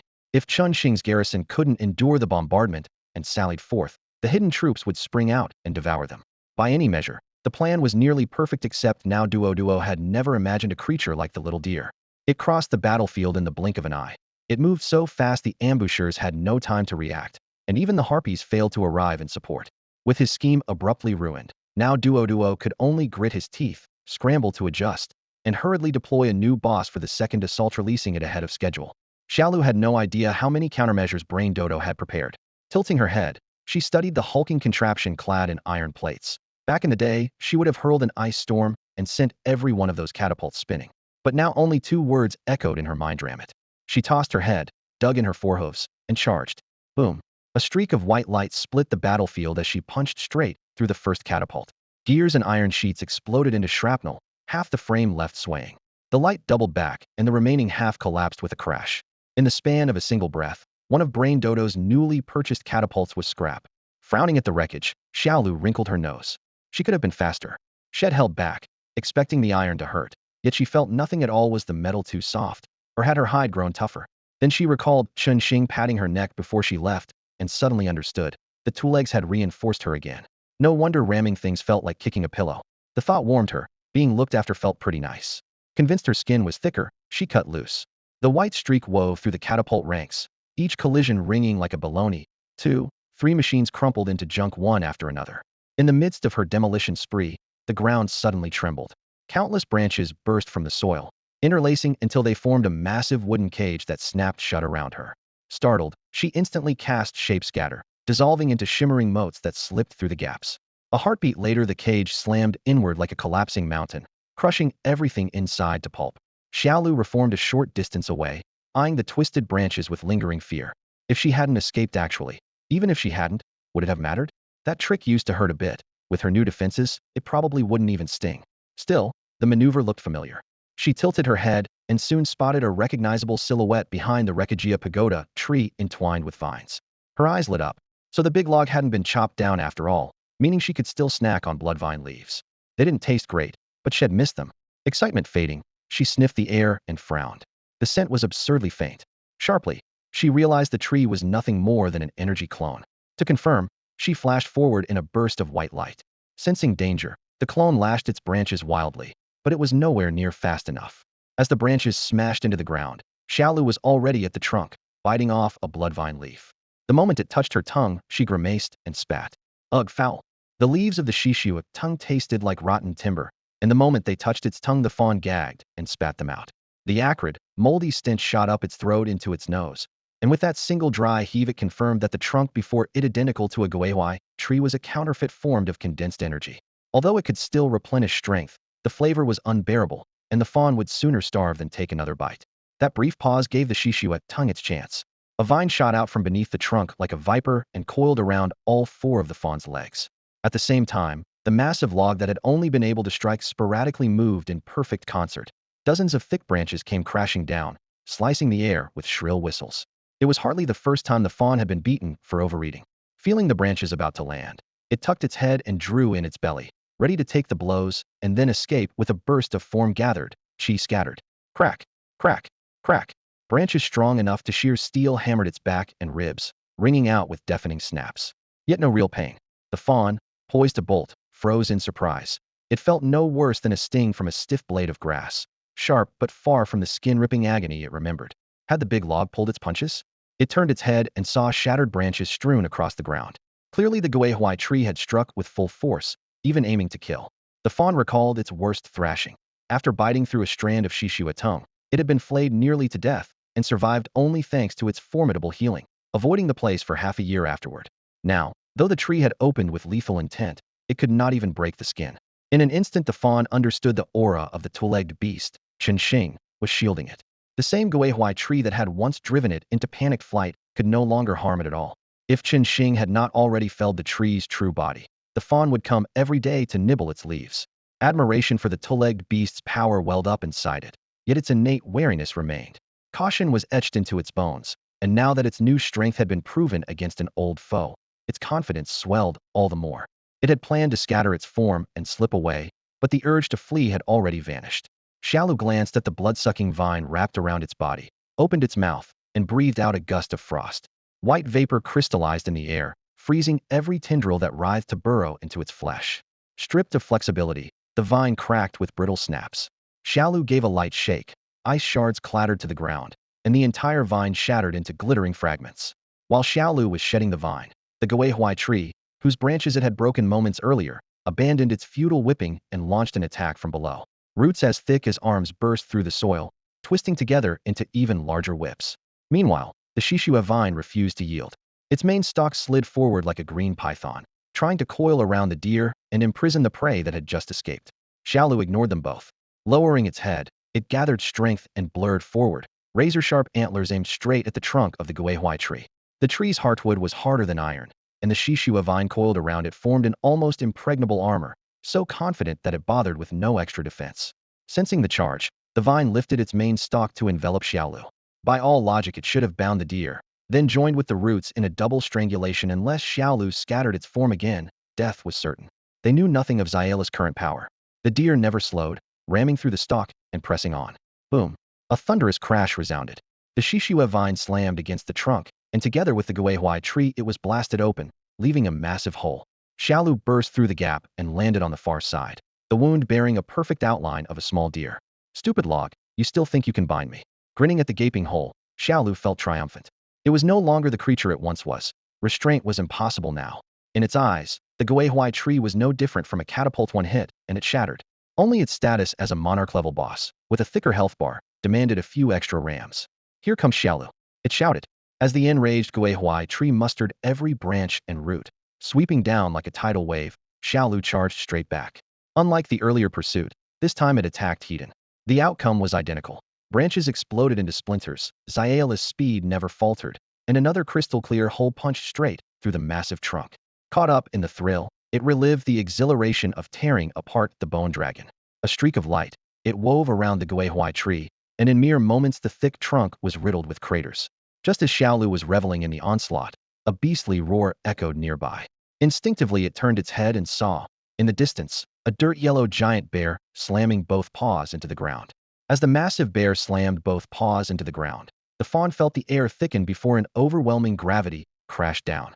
The entire battlefield where it fought the Guihui tree sank several centimeters in an instant. Shattered stones tumbled and dust erupted, carving a circular depression into the earth. Already riddled with holes from the fawn's earlier charges, the Guihui tree finally buckled under the sudden pressure. Its thick trunk groaned and snapped, toppling like a broken spear. The bear's first strike hadn't even touched the fawn. Instead it pulverized its own ally. When the Guihui tree hit the ground, it was smashed into splintered stumps, leaves and branches scattering, jagged fragments stabbing the loosened soil. Seeing the Guihui tree crash down, a feral gleam flashed in the fawn's eyes. This familiar gravitational crush recalled the time the Chigu dragon had pinned it to the dirt. The caster then had been the Nyoto monster, but the lumbering bear before it wielded an even stronger force. An equal-ranked creature, the wounded Guihui tree hadn't lasted a heartbeat. Realizing this, the fawn's gaze grew ever more dangerous, yet before it could spring, the bear's second assault began. The bear yanked its paws free, clods of heavy soil cascading between its claws. A pulse of magic rippled beneath the field. A heartbeat later, countless sharp brown spikes burst through the surface with a crack, turning the battlefield into a forest of jagged lances. Such a wide-area attack could have reaped scores of lives, yet it was almost useless against the nimble fawn. Sensing the turbulent energy below, the fawn kicked off the shattered ice just before the spikes emerged, powering through the lingering gravity and lifting itself into the air. The dense barrage of spikes roared upward but failed to brush even a single hair on its coat. The bear was far from finished. It threw back its head and roared, spreading its arms wide as the sky ignited with crimson light. Meteors the size of millstones, trailing tongues of flame, poured down, sealing every route above the fawn like a fiery curtain. Meteors overhead, spikes below, and a gravity field crushing the center of the bear had almost erased every path of retreat. Before the fawn could respond, the distant spectator now Duo exploded with rage. Damn it, you stupid bear. Now Duo leapt up, fuming. He had carefully planned for the twin bosses. The Guehui tree would engage first, with the gravity-wielding Dottie bear following to bind the fawn's speed for a decisive strike. But the bear had dawdled, arriving only after the Guehui tree was half dead. Worse, its very first blow had crushed its own partner, and now it had summoned a meteor shower that blanketed the entire field. Now Duo had deployed the Guehui tree and the bear early to protect the siege engines. Instead, the flaming meteors now trapped not only the fawn in midair, but also most of the machines and their crews. Meteors made no distinction between friend and foe. Once they fell, at least 80% of the remaining siege equipment would be scrap. They were being dismantled faster than that blasted fawn could manage. Now Duo even wondered if the stupid bear was a human spy in disguise. Nothing else could explain such breathtaking incompetence. Now Duo watched the blazing shower of meteors with a look of utter despair, convinced the battle was already lost. Even if that fiery barrage could somehow crush the freakish little deer, their siege engines would be wrecked beyond salvage, and whatever scrap metal remained would never breach the human lord's walls before the monster tide ended. Deep down, he doubted the meteors could kill the deer at all. His fears soon proved justified. The gravity field that had once pinned the deer in place now seemed like a useless decoration. It moved through it with effortless grace, not the least bit restrained. The triple combo from the earth bear gravity, earth spikes, meteors had pushed the deer past its limit. Before the first meteor even landed, the deer vanished, blinking 3 times in rapid succession until it hovered above the bear's head. Try your gravity now. Try your spikes. Try those meteors. It snarled, slamming a hoof down. Small as the Buyun deer was next to the massive earth bear, that single kick struck like a boulder. The bear staggered and crashed face first into the ground. Ruhar half a beat behind. The bear flipped over and lunged, jaws wide enough to swallow half the deer in one bite. The foul, hot wind of its breath rushed forward, yet the deer didn't even flinch. You still dare roar at me? It scoffed. A slab of ice formed beneath its hoof, and it jammed the chunk straight between the bear's fangs. The ice wedged against the tusks, and the deer stomped again and again. Roar at me, will you? Roar at me. Fueled by its aura-boosted attack speed, the ice spread instantly into frost veins that raced from the bear's maw into its limbs and organs. This wasn't a simple surface freeze. It was the deer's innate ice spell, a bone-deep chill from the inside out. In seconds, the entire earth bear became a towering ice statue, frozen mid-roar. The deer delivered one final stomp. Crack. The sculpture split down the middle, fissures spiderwebbing across its body. Snap. The statue shattered into dozens of jagged chunks, each encasing scraps of the bear's flesh. A creature famed for thick hide and brute strength never even managed a counterattack. The Buyun deer erased it in a single close-quarters burst, revealing its ruthless nature. Only then did the bear's meteor shower finally crash to the ground. Flames and shockwaves erupted everywhere, and amid the molten hail the deer stood atop the ice shards like a demon god. Now Duo squeezed his eyes shut in agony as the scene unfolded before him. A dense meteor shower, cloaked in searing flames, crashed down with far more force than he had expected, hurling earth into the air and smashing the last few dozen siege engines to pieces. Any wooden behemoth that survived the initial impact was drenched in burning pitch, and tongues of fire raced along their frames. Everything was lost. Now Duo cursed under his breath. Those machines had been his trump card for the assault, and now his own side had turned them into charcoal. What chilled him even more was that seemingly harmless fawn. A sovereignty boss, an actual sovereignty boss. Liaozhu Wang and another creature of the same rank hadn't even had time to struggle. A single ice spell had obliterated them instantly. If his species were capable of dreaming, he would have suspected he was caught in an illusion. At least he had glimpsed one of Chun Xing's hidden cards. The deer's freezing spell seemed to deal true damage, erupting with such ferocity that even a sovereignty enemy couldn't shrug it off. When the Abyssal dragon took the field, it had to watch out for that little deer, preferably squash it the moment the fight began, or at the very least keep it at arm's length. The battlefield was already in ruins. That bone-headed bear had opened with a wide area attack, leaving their common troops no chance to charge in, and 2 sovereign bosses had been reduced to dust. Without catapults, the foot soldiers were helpless against the massive stone walls. If Liaozhu Wang couldn't break through, sending fodder to ram the gate was laughable. Now Duo clung to one last hope: the harpies circling overhead. If they couldn't pull off a miracle, the second wave of the siege would once again become a feast of points for that human lord. So much for a meticulously planned assault, what a disgrace. With that thought, he shot a vicious glare at the little deer on the far side of the field. Where had that monster of a fawn come from? And how could it be this strong? The deer had no idea someone was secretly cursing it. After wiping out the two sovereign bosses blocking its path, it turned to resume the task the two-legged creature had given it, destroying the catapults only to find the machines already shattered by the falling meteors. Billowing smoke rolled from the impact craters. Wooden beams soaked in pitch ignited on contact, raising walls of fire taller than houses. The few catapults that hadn't taken a direct hit were still flipped over by the shockwave. Planks snapped with loud cracks, sparks danced everywhere, and they clearly wouldn't last long. The deer just stared, dumbfounded. Had that stupid bear lost its mind? Their own side had spent weeks building those engines, and the bear had trashed the lot in a single swing. It would have taken the deer several trips to dismantle dozens of catapults, but now they were all ruined for it. What a load off its back. Watching the flames climb higher and higher, the deer suddenly felt a twinge of regret. If it had known things would turn out like this, it would have left the bear alive. The bear obviously wasn't very bright. With a few more laps around the battlefield, the deer might have coaxed it into wiping out the entire enemy army. The lumbering bear's sweeping attacks had been invaluable, and until Xiao Lu regains its former strength, there's no way it can clear the field so effortlessly, so losing the bear feels like a real waste. With that thought, Xiao Lu cast a regretful glance at the earth bear, now blown into dozens of pieces, then looked away. The bear's fall meant its job was finished early. The nearby monsters had been wiped out, and Xiao Lu, deep in the heart of the battlefield, suddenly had nothing to do. It looked up and saw a dense horde in the distance, turning toward Chen Xing's walls like a tide after their catapults had been destroyed. After a moment's thought, Xiao Lu decided not to hurry home and simply wandered across the field. That stroll became the monster's worst nightmare. They charged with claws bared, a flash of light swept by, their health bars disappeared, and bodies were hurled skyward. Many never even saw what hit them. As Xiao Lu bounded about, the sky filled with airborne corpses, and if not for the ironclad assault order, the terrified creatures would have fled long ago. While Xiao Lu rampaged below, now Duo gave only a casual glance before losing interest. In its view, ground troops could never breach the human lord's walls, so their deaths were irrelevant. The key to the second assault lay with the harpies overhead.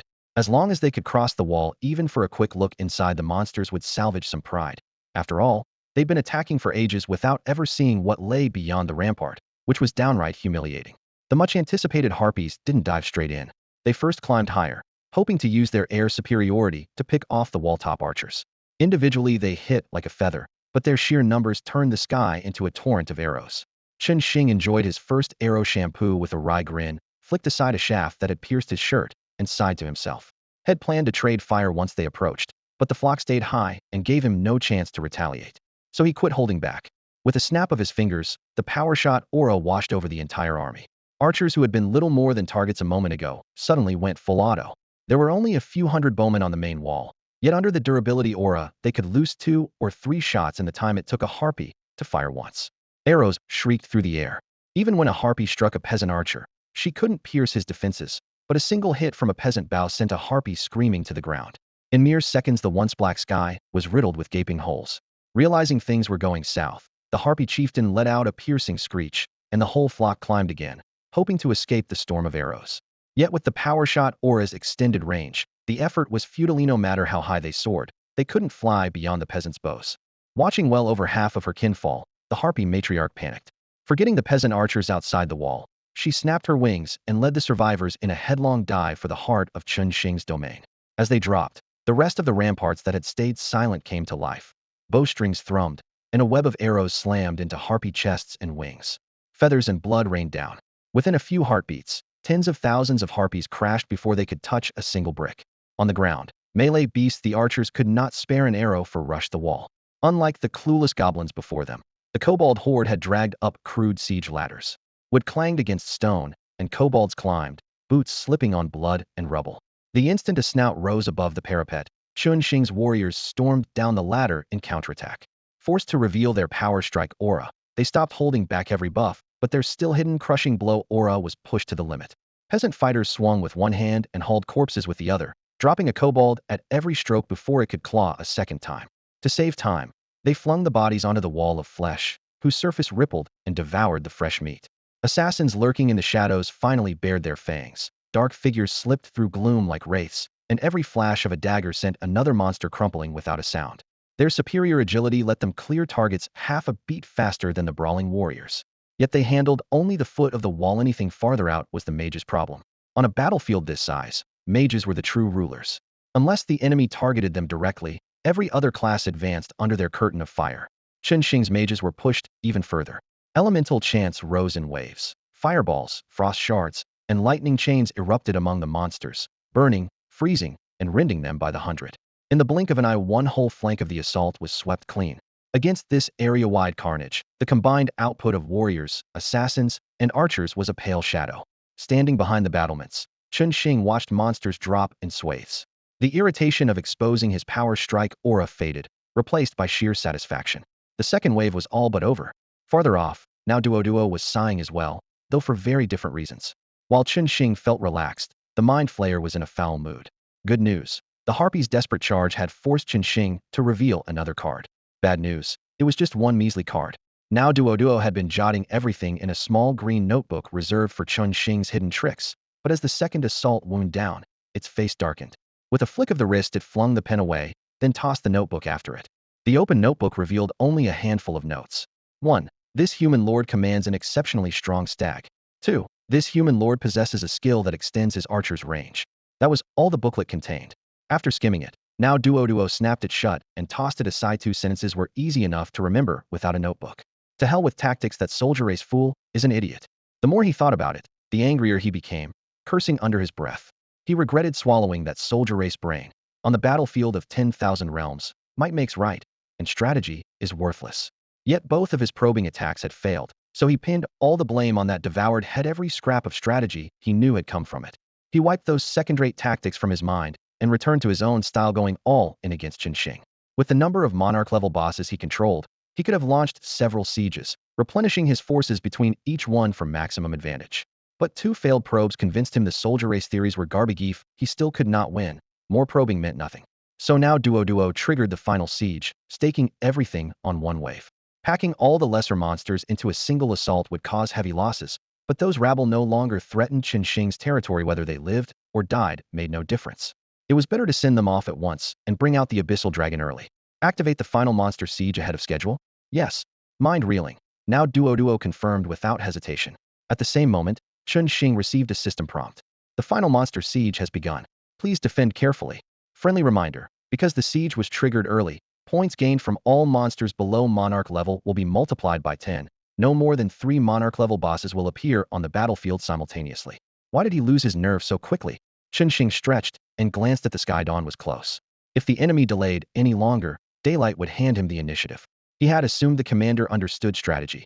Using simple feints suggested a tactician, someone who should be patient. The sudden Allen move caught him slightly off guard. Still, it saved him time.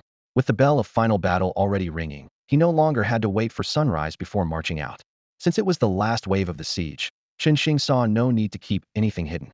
He recalled every unit that had been clearing the field and feeding the wall of flesh, then let the wall expand on its own, consuming every corpse left on the battlefield. The wall unfurled like a writhing crimson tide. Any severed limb or mangled torso that touched it vanished instantly. Compared with having soldiers drag bodies over one by one, this self-propelled cleanup was far faster. In the blink of an eye, the outermost ring of corpses had been wiped away. Moments later, a system prompt appeared. The wall of flesh has evolved. Its base stats have increased across the board, and it has gained a new special ability, No-Fly. Chen Xing glanced at the numbers. After devouring a no-fly stone, the wall's anti-air effect resembled the original stones, still targeting anything that relies on external force to fly, but its range and precision were on a completely different scale. The stone had covered only a fixed area and treated friend and foe alike. Now the no-fly net woven by the wall of flesh blanketed the entire territory and could even be toggled for individual targets. In practical terms, anything flying by magic, energy, or machinery would lose propulsion and crash as soon as it entered his airspace, with only true wing-powered creatures able to stay aloft. Harpies, which relied on their own wings to glide, were therefore unaffected. To achieve a truly universal flight ban, the wall would also need to swallow a gravity stone. The combined gravity field and no-fly zone would pin every airborne unit to the ground. Unfortunately, gravity stones were as mythic and as scarce as no-fly stones. He could probably trade the points from this siege for one, but wasting an artifact-level quota on a mere utility stone made no sense.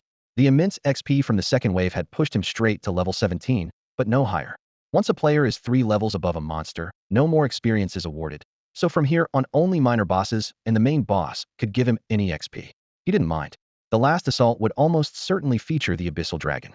He had already slain that level 30 legendary boss once and knew the system well enough. Killing it would net exactly 3 levels, raising him to the newbie world cap of 20. With that payoff guaranteed, any other experience was irrelevant. Still, the 3 new levels plus an aura draw head saved at level 14 meant he could roll for a few more auras before the final wave arrived. He was about to extract an aura when a thought popped into his head. He quickly waved being deer over the little creature was still staring, fascinated, at the wall of flesh as it consumed corpses. "What's up?" the deer asked, hopping over. Thanks to its self-cleaning hide, not a trace of blood or even dust clung to it, despite the laps it had just run on the battlefield. "Nothing big. I just need to borrow a bit of your luck." Most auras tend to be similar, but Beyond Deer is a bona fide lucky charm. With a touch of its fortune, maybe he could pull a game-changing aura. With that in mind, Chen Xing reached out and gave the deer's head a vigorous rub. Beyond Deer blinked, confused. The two-legger was acting strange again. Muttering to himself, Chen Xing kept rubbing while the deer shook its head, straightened the ear he had bent, and trotted back to watch the wall of flesh eat. That flesh and blood colossus was incredible. After devouring so much, it could still keep going. Its eating method was odd, but its capacity was endless, something the small-appetited deer deeply envied. Entranced, it watched the monotonous feast with relish. Chen Xing paid no attention to the wandering deer. After a quick silent prayer for good luck, he opened the aura draw. 1. Vitality Aura. 2. Elemental Aura Fire. 3. Devotion Aura. Vitality Aura, LV. 1. Allies Health Regeneration Speed x10. Elemental Aura Fire, LV. 1. Allies Fire Spell Attributes 200. Devotion Aura, LV. 1. All healing on allies x10. Not great. Chen Xing shook his head at the 3 ordinary auras. Had hoped the deer's luck would help, but these were all run off the mill. Apparently its luck only worked for itself. A little disappointed, he weighed the options. None would cause a breakthrough. They were merely icing on the cake. After a moment's thought, he chose the Fire Elemental Aura. Mages were finally becoming relevant, and fire spells were famous for their wide range and high damage. Their performance in the last battle had proved how effective they were in large-scale fights, so boosting fire magic made sense. With the level 14 draw done, Chen Xing immediately opened the level 15 draw. Every 5 levels guarantee at least 1 rare aura, so even without borrowed luck, he still had hope. Even if nothing spectacular appeared, another haste aura would pair nicely with the new fire aura. Under his expectant gaze, 3 options floated into view. 1. Haste Aura Rare. 2. Eternal Aura Special. 3. Mana Burn Aura Rare. Haste Aura, LV1. Eternal Aura. Allies' attributes cannot be reduced by any enemy means. Special Aura, no level, cannot be upgraded. Mana Burn Aura, LV1. When an ally is attacked, the attacker burns mana equal to 100 of the damage dealt. Against area damage, triggers only once. Chen Xing stared at the second aura marked Eternal, a question mark practically floating above his head. What in the world is an Eternal Aura? A lord's aura could be strong, sure, but he had never heard of one this outrageous. On the battlefield of myriad realms, lords who rolled aura talents were a dime a dozen, yet none had ever mentioned an eternal category. Other auras were clearly sorted into common or rare tiers. This one, however, was labeled special. Was it so scarce that no one had pulled it before, or was it a personal perk reserved for a mutant aura holder like him? The aura data hovered on his panel, and the line cannot be weakened by any means blazed like neon. Chen Xing rubbed his chin, thinking back to the Abyssal Dragon fight. Under the dragon's aura, every unit he fielded had its stats slashed by 40%, chopping their total damage in half. The only reason they managed to put the beast down was because his own baseline numbers were absurdly high, and the brutal strike aura stacked enough raw force to push through the debuff for the kill. If that battle happened now, the Eternal Aura's flat stats would let him skip the fancy footwork, could open with full burst, and watch the dragon's health drain dry, giving the creature a taste of pure numerical superiority. Dragon's might-style debuffs were standard issue for big bosses in the main world. Some gimmick monsters could even reduce all your attributes to 1%. Worse yet, the suppression usually couldn't be resisted, forcing players to brawl under crippling penalties. So even though the Eternal Aura couldn't level up and didn't benefit from the Lord of Aura's 100-fold multiplier, it was still god tier in Chen Xing's book. Landing something like this at level 15 felt like winning the cosmic lottery. The Flamecaster aura on the list looked just as tempting. How could a self-declared unlucky guy suddenly strike it rich? Hold on. Chen Xing glanced at the little fawn nearby. Hard-earned experience had taught him that an unlucky soul only flips the script by borrowing an ultra-lucky person's mojo. Had that casual headpat a moment ago actually worked? A lucky star indeed. Next time he faced a gotcha mechanic, he would be sure to give the fawn an extra enthusiastic rub. Decision made. Chen Xing locked in the Eternal Aura and closed the interface without a second thought. Better not push his luck. The fawn's good fortune had already delivered an eternal aura, and begging for more now felt greedy. The remaining choices could wait until tomorrow. Meanwhile, on the other side of the battlefield, Brainy Dodo's face was clouded as he stared at the wall that was creeping forward, sweeping up debris as it went. So the human lord still had hidden cards. He never imagined that a wall capable of devouring life could also move under its own power. By the look of it, the thing was some kind of living organism, a bioconstruct reminiscent of the Zerg. If that's the case, it's no wonder the living rampart is so powerful. Anything born of the Zerg is bound to be formidable. Now Duo silently weighed the situation before him. A novice world had somehow preserved a fragment of Zerg legacy, and a human lord had happened to stumble upon it. Luck didn't come richer than that. Since shedding his old soldier caste mindset, however, his reasoning seemed a beat slower. The instant his gaze fell on the writhing wall of flesh, he decided perhaps too hastily that Qin Shing's trump card could only be tied to that legacy. A doggedly lucky fool, but this is where it ends. Now Duo raised his head as the Abyssal Dragon's vast shadow blanketed the battlefield, pressing sky and earth into utter darkness. It was a level 30 legendary dragon. Its aura alone could make all life prostrate itself in trembling fear. Even a true Zerg brood would only close its eyes and wait for death, let alone a lone human lord hiding beneath the race's discarded favors. He noticed the wall greedily swallowing every torn corpse on the ground and snorted. The movement trick Qin Shing had been saving was now on full display, a sign he thought the final showdown imminent and believed now Duo powerless against it. But before an abyssal dragon, that confidence was laughable. Now Duo tore his gaze from the dragon and fixed it on Qin Shing's territory with malice. Once the human lord looked up and met real terror, would he still be smiling? Whether he could smile or not, Qin Shing had no idea. Right now he could barely keep from grinning. After the wall devoured the last corpses, it triggered an ordinary evolution. Base attributes leapt, digestion speed quickened, and tentacle length increased in tandem. Though no new ability emerged, the improvement was welcome. Tendrils that had measured only a few centimeters now stretched well over 10. The third assault wave would be massive. Another round or two of feeding could push the wall through 1 or 2 more evolutions. By then those tendrils might shoot dozens of centimeters, hauling any enemy that strayed near straight into the maw to be ground into paste. He had banked enough points to redeem a legendary item, but Qin Shing held back. He would wait until the final exchange tier unlocked after crushing the last wave. If a shiny legendary trinket lured him now and he spent everything on impulse, he might come up empty when the artifacts appeared and there would be no one to cry to. Better to keep his eyes off the shop until the last tally. If points remained after claiming an artifact, he could always circle back for the legends. The thought of a divine weapon beckoning to him was almost tangible. Estimating the time until the siege monsters arrived, Qin Shing ordered the living wall to contract to its original perimeter. Everything was ready. All that remained was the ultimate tide. Xiaolu, bored and observant, had noticed his excitement long ago. She sauntered to Qin Shing's side and, imitating his stance, adopted a solemn expression of her own. Qin Shing was ready, and so was now Duo. The second the timer hit 0, the monster siege began. This was the third and final wave. The fog wall split as if torn by an unseen hand, and a horde twice the previous size streamed out hundreds of thousands at a glance. From the ramparts, Qin Shing scanned the horizon. Black tides rolled in from every direction, sealing the territory in an instant, and the very ground seemed to quake beneath their weight. The press of bodies was so dense that the harpies circling above could scarcely unfurl their wings. A few, unable to maneuver, were shoved downward, their sharp cries echoing through the air.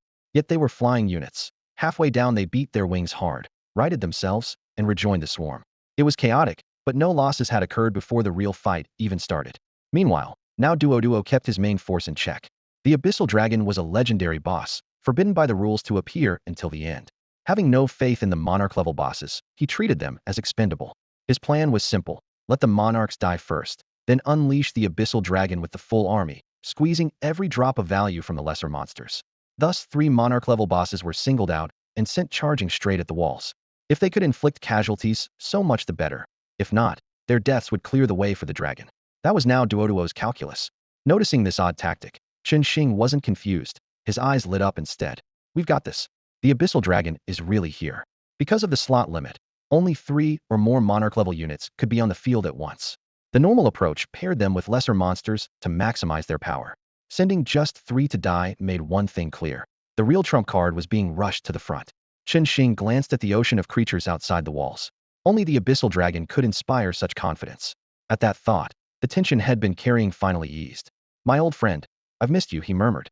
To him, the Abyssal Dragon was priceless. The beast was crucial to his level breakthrough, his glory quest progress, and the points he needed for mythic gear.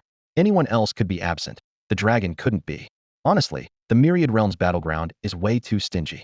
They dump a mountain of regular mobs on us, but can't be bothered to copy a few extra legendary bosses? Chun Xing grumbled, shaking away the absurd image of a dozen abyssal dragon lords soaring in unison. His gaze snapped back to the fight. 3 monarch-level bosses were charging like moving iron fortresses. He didn't hesitate.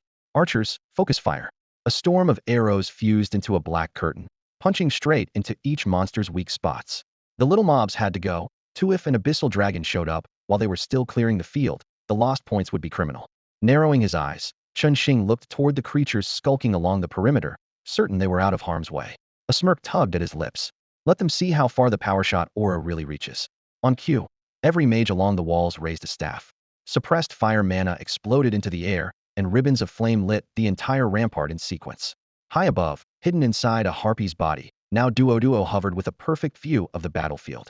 Seeing the frontline mages casting made sense, but why were all 4 walls roaring? A prickling unease spread through him, though he couldn't pin down the reason. The answer arrived a heartbeat later on Blazing Tales. Fireballs ripped through the night, trailing orange comets as they flew from the parapets, crossed half the battlefield, and slammed into the monster horde. Now Duoduo's pupils shrank. He forgot to flap for a moment, plummeting before yanking himself upright, staring in disbelief at those impossibly long-range shots. Who the hell fires a fireball that far? What about range limits? Mana decay? Elemental bleed? He shouted, voice quivering in the wind. Those things are traveling dragon-class distances. What happened to the basic rules? Is every one of them a Grand Arcanist? Then he shook his head. The newbie world caps at level 20 Grand Arcanists start at 60. Impossible. Does each mage have an artifact? That's even less likely than a wall full of archmages. Midrant, a more terrifying thought hit him. If fireballs could fly that far, any spell could. The idea sent ice down his spine. He pitched into a dive, racing away from the other harpies. He had barely broken formation when the elements boiled. A torrential firestorm crashed down like an overturned lava fall, swallowing the stretch of sky head just left. Scarlet waves ignited feathers, shrieks split the air. 1 second slower, and now Duo would have been the next bird on the spit. Watching the harpy, her entire body ablaze, scream as she plummeted from the sky and was finally reduced to a lump of charred flesh by the fiery rain. Now Duo felt an icy chill crawl up his spine. Had he been even half a step slower and fallen into that rain of fire himself, he'd be every bit as blackened and lifeless as the harpy. Losing a physical shell wasn't true death for him, but that kind of searing damage could still ruin his core. The thought alone made him shudder. He looked up at the battlefield. Spells raged between the clouds and the city walls, and the third wave of siege monsters originally meant to attack only after the abyssal dragon appeared was now collapsing like fields of wheat before a scythe. The range of those human mages was downright absurd. Their spells traveled incredible distances without losing any power, vaporizing anything they hit. At this pace, the monster horde would be wiped out long before the abyssal dragon ever showed its face. By the rules, the dragon wouldn't appear until every lord-level boss had fallen. There were 11 of them in this wave. Ignoring the final 2 that were supposed to arrive with the dragon, 9 had to die first. Yet the rank-and-file monsters were dying so fast, they'd never last that long. Regret gnawed at now Duo. Had known the human lord possessed an ability to extend the range of archers, but had never suspected it would apply to mages or that the boost would be so outrageous. Their range was at least 3 to 5 times that of a normal caster, practically rivaling a legendary archmage. That insane distance had shredded every one of his plans. The lord-level bosses who should have been leading the assault had instead become a dead weight, slowing everything down. Now Duo was so desperate, he almost wished the 3 bosses currently being focused down would just keel over, so the abyssal dragon could arrive sooner. Yet because Chun Xing hadn't activated his heavy strike aura, the bosses were losing health quickly, but still hanging on far longer than the slaughtered rank-and-file, which only deepened his frustration. While now Duo was stewing, a fireball came out of nowhere and slammed into a harpy just ahead of him. The oversized spell detonated on impact, and in an instant the blast swallowed dozens more harpies nearby. The harpy right in front of him was blown to pieces by a fireball, and Brain Dodo felt an icy shiver run through his entire body. One more degree to the left, or if the harpy hadn't instinctively thrown herself in front of him because of siege instincts, the spell would have landed on him instead. Chunks of flesh spattered across his wings and feathers, while the lingering heat still rippled over his skin. Only then did he truly grasp that no square inch of this battlefield was safe. The harpy body he was riding was nothing but expendable fodder. If he spaced out again and even grazed another spell like that, he was finished. Forcing himself to focus, his gaze swept across the chaotic front line. Clouds of poison gas, arrows slicing the air, bolts of lightning erupting everywhere. There was almost nowhere to stand. Yet in the southeastern corner, he spotted a rare pocket of calm. Thousands of kobold mages stood shoulder to shoulder in a tight square, weaving overlapping shields and counterspells with casual gestures. Every incoming elemental projectile detonated harmlessly against the outer barrier, not even a spark reaching the formation. Compared with the surrounding storm of magic, the spot looked like a sanctuary. The kobold mage core. Brain Dodo's spirits lifted. His side had mages as well, and in far greater numbers than the humans. From memory, the core numbered a little over 4,000, averaging around level 14, commanded by kobold sorcerers with draconic bloodlines who specialized in mass warfare magic. Individually, they lacked the range and burst of the human lord's elite casters, but Qinshing's whole contingent amounted to only a few hundred and had to be spread along the walls. If his own 4,000 concentrated their fire, the advantage would be immediate. If the humans could rely on magical bombardment, so could he. The thought flashed by in an instant. Brain Dodo dived to the ground, grabbed a random kobold that couldn't dodge in time, pried open its skull without even checking its stats, drained the brain, and seized the body. The new host was frail, but at least he could move freely inside the mage formation. Shaking off the tattered harpy feathers, he sprinted on short legs toward that forest of shields. The situation had reached its worst. If they kept taking punishment like this, the siege force would be bled dry. The only way to break the stalemate was the kobold mage core. Brain Dodo decided he had to issue the order himself. The mages must suppress the human casters on the wall. If they succeeded, the monster horde would gain even a moment's breathing room. How long that respite might last he couldn't calculate now. First he had to flip the battlefield from passive to active, then look for monsters that could further hobble the human mages out here. With so many species, there had to be a natural counter. He had never imagined Qinshing could wield such extreme range, and the heavy losses had suffered had brought him full circle to the plan he wanted all along. Unleash every monster in a single swarm straight at Qinshing's territory. Given how things stand, no one can say whether the monsters that now Duo ordered to keep their distance from Qinshing's domain forced to loiter on the fringe of the battlefield and take a beating will ever manage to reach his walls. A horde that should have blotted out the sky is being held down by barely 1,000 defenders. With a different commander, or even no commander at all, sheer numbers alone should have let the monsters at least touch the ramparts and force Qinshing to reveal that dreaded crushing aura. Under now Duo's precise leadership, however, the first 2 of 3 planned assault waves were squandered outright, and the third lost nearly half its strength before it even began. After paying such a steep price, he has almost nothing to show for it. Several test volleys had already told him that Qinshing could shoot far beyond normal range. A few more patient probes would have mapped out that openly advertised reach. Logically, he should have either kept probing methodically or abandoned the tests altogether and hurled everything at the walls, forcing Qinshing to win at considerable cost. Instead, he tried to go all in while still holding back troops to shield the Abyssal dragon when it appeared. Qinshing's terrifying range simply turned his army into target practice. Time after time, now Duo picked the worst possible option with uncanny precision, yet never once did he think the fault lay with him. Every failure was pinned on the disgusting human lord with too many tricks. Even his headlong dash to the kobold mage core sprang from a subconscious fear of Qinshing, worried the other man still had cards to play, and that the Abyssal dragon might not breach the walls as easily as legend claimed. So he wanted to preserve ordinary monsters to soak up the pressure. Deep down, then, now Duo no longer believed the iron rule that the Abyssal dragon is invincible. If he did, he could have hidden somewhere quiet with that 8-armed Naga commander's body he carried in his inventory and simply waited for the dragon to arrive. But agitation overrode caution, and he charged straight into the formation he considered safest, the kobold sorcerers. Fire, frost, and lightning crisscrossed the field. The kobold stacked a dozen shields at a time to block the single spells screaming down from the wall. With each exchange, several mages dropped, and the rest chanted on like automatons. Can't you hit those spellcasters on the wall and stop them from casting altogether?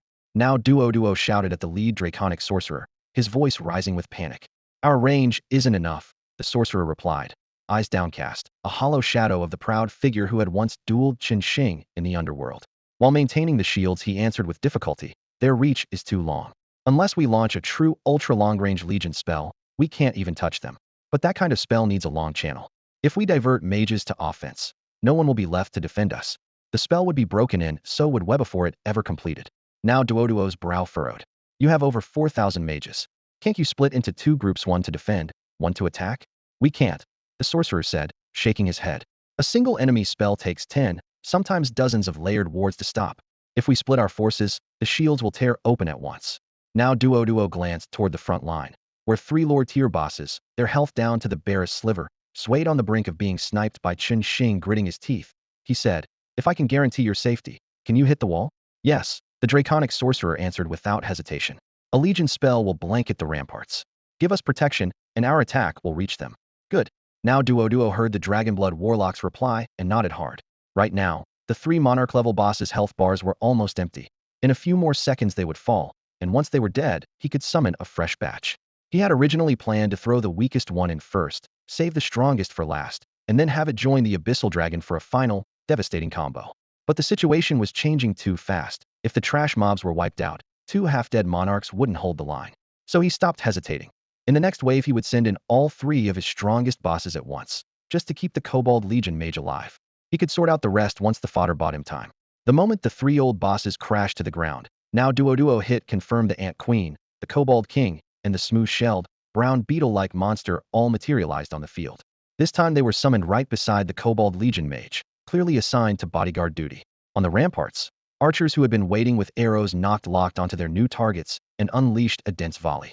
The nearly immobile Ant Queen took the brunt of it. Enchanted arrows peppered her carapace until it shattered, wiping out more than half her HP in a heartbeat. The Kobold King and the brown beetle deflected some of the shots with armor and shields, but elemental flames and lightning still gouged them, carving deep trenches in their health bars. Now Duo's heart leapt into his throat. Kobold King, shield the mage now? He barked.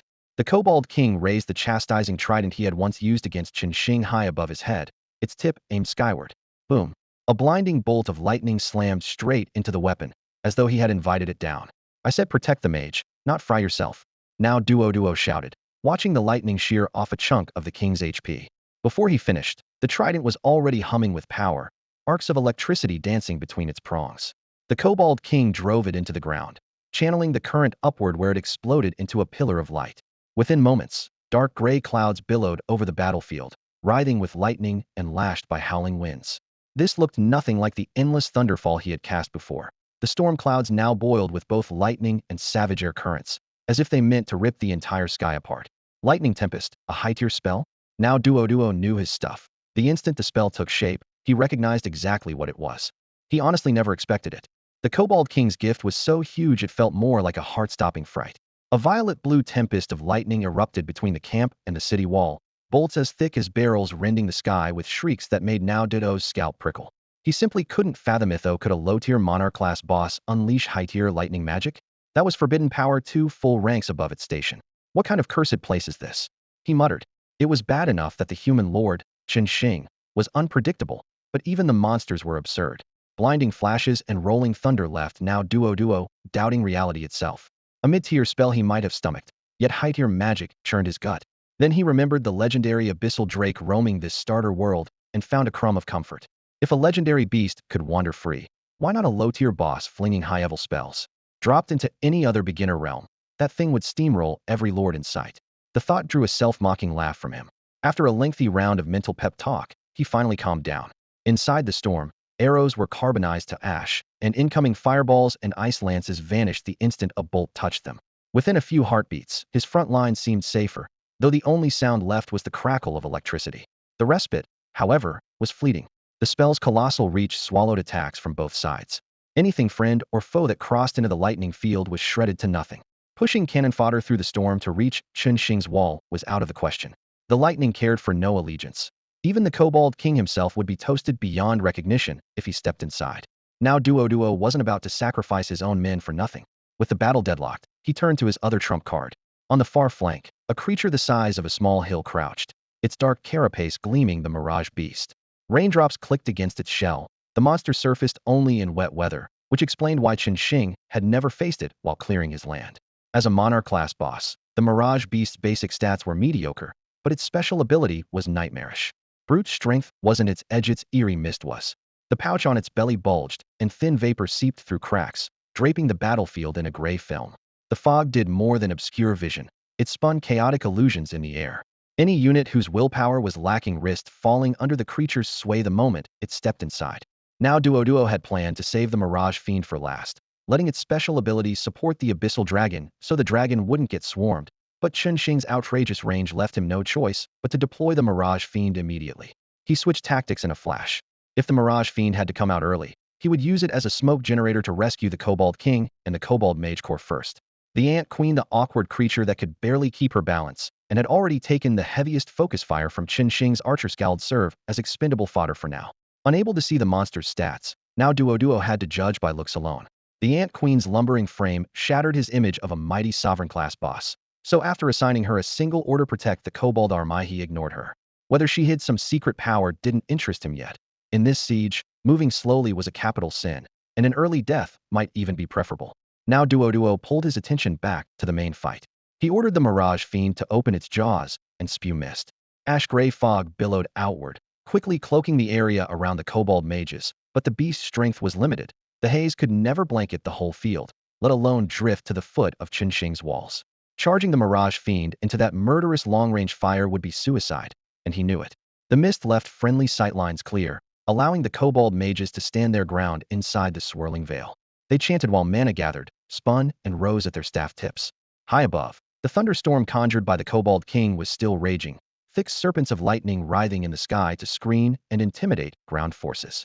Now Duo counted the seconds. Once the mages finished charging, he would have the Kobold King stop the storm and follow up with a decisive strike. That meant the Mirage Fiend still had to pair with the Abyssal Dragon, and the Kobold King was indispensable. The only unit he could pay tuition with was the Ant Queen. He decided to throw that useless queen into the lightning storm to fry, then immediately summon a fresh sovereign-class boss, rotating bosses as living shields while he controlled the flow of battle from the rear. With that plan in mind, he turned instinctively to confirm the queen's position. The next instant his eyes flew open in shock. The sky had somehow filled with flying ants. Layer upon layer of insects formed a vast black umbrella that completely blotted out the airspace above the Kobold mages. What the hell? Where did those come from? A chill shot through now Duo as his gaze snapped to the ground. There lay the Ant Queen, sprawled out as if half paralyzed, yet spawning non-stop like an inexhaustible factory. Each egg hit the dirt, its shell burst instantly, and a flying ant inflated to fist size, beat its wings, and hurled itself skyward. In only a few breaths, hundreds, then thousands of them had risen, merging into a black cloud that swallowed the light, the very sight that had stunned him a moment earlier. Holy, now Duo was completely dumbfounded. Was the rookie world really this savage? She was supposed to be an Ant Queen, so why did her ability look exactly like a Zerg brood mother? It's perfectly reasonable for a queen ant to rally her minions, and even for her to reproduce, but spawning this many at once is outright absurd. Now Duo fixed his eyes on the battlefield. One winged ant after another crawled out of a faintly glowing black-violet pool in midair. A single dip stripped away their juvenile shells, their wings quivered, and they launched skyward in tight formations. The spectacle made him feel as though he had blundered into a legendary Zerg hive instead of a novice world. A Kobold King capable of casting high-tier magic, a mirage-weaving Shun beast rarely seen even in the main world. This Ant Queen that looked straight out of an insectoid nightmare now, at a level 30 legendary boss, an Abyssal Dragon. Any one of these monsters could steamroll most rookie lords, yet every last one of them had shown up here. Could the Universal Blessing Scroll really crank a beginner's battlefield all the way to Doomsday difficulty? The thought earned the human lord half a second of silence, quickly replaced by elation. If that lineup were the enemy, it would be ridiculous. If he could turn them into allies, it would be a windfall beyond measure. Now Duo cursed his earlier impulsiveness, had actually considered sending the Monarch-class bosses to their deaths. With the 3 major bosses and the Kobold Mage Corps combined, they might be able to blast the human territory heathen. There was no need to retreat and cling to a single corner. Luckily, nothing was set in stone, and there was still time to fix his mistake. The siege beasts on the other fronts were as good as lost, but under the mage's full protection this flank had taken minimal damage. Tens of thousands of troops remained. Even if they couldn't decide the battle, they could serve as cannon fodder and draw the enemy's fire. The real backbone would be the 3 big bosses and the spell-flinging Kobold mages. A dense mist spread silently, cutting off the enemy's vision. Seeing his chance, now Duo snapped the order. The lightning storm stops now. Smoke lingered and thunder still echoed, yet beyond the fog the human lord was blind. On their side, the Shun beast's illusionary eyes pierced the haze with ease. Even if the enemy lashed out at random, the sky-darkening swarm of winged ants would soak up the stray blasts. Once the human lord lost his targets, his wild attacks would be little more than noise. The human mages had been bombarding us from afar, leaving us powerless to retaliate. Now the Kobold Legion is hammering them, and they are the ones who cannot strike back. Perched on high ground, now Duo watched the battle through a scrying mirror, his pulse racing with excitement. He could already see the Kobold warlocks forcing the human spellcasters on the ramparts to keep their heads down. Yet just as he ordered the Kobold King to cast another high-tier spell, something strange happened. The king wobbled, his raised trident almost slipping from his grasp. Spell backlash from casting above his rank. Now Duo recognized the symptom at once. and oddly enough he felt relieved. Right, this is a novice realm, he muttered. If a creature could sling high-level magic without a cooldown, it would have to be a legendary boss, not a mere monarch. That thought made him realize how skewed his mindset had become. When did a monarch-level boss become small? Any one of these bosses, even the boar king that had once gored him to death, could wipe out his territory if it attacked. Chen Xing's effortless decapitation of a monarch boss had been so shocking that it made now duo underestimate the entire tier. After adjusting his attitude, he stopped worrying about the Kobold King's weakness. The Ant Queen and the Mirage Beetle were far more useful, so the king could just throw himself at the wall and die, slowing Chen Xing down. He ordered the weakened Kobold King to charge the rampart alone and keep disrupting the defenders, while the Kobold Warlocks in the rear formed a circle and began a low chant, preparing an ultra-long-range volley spell.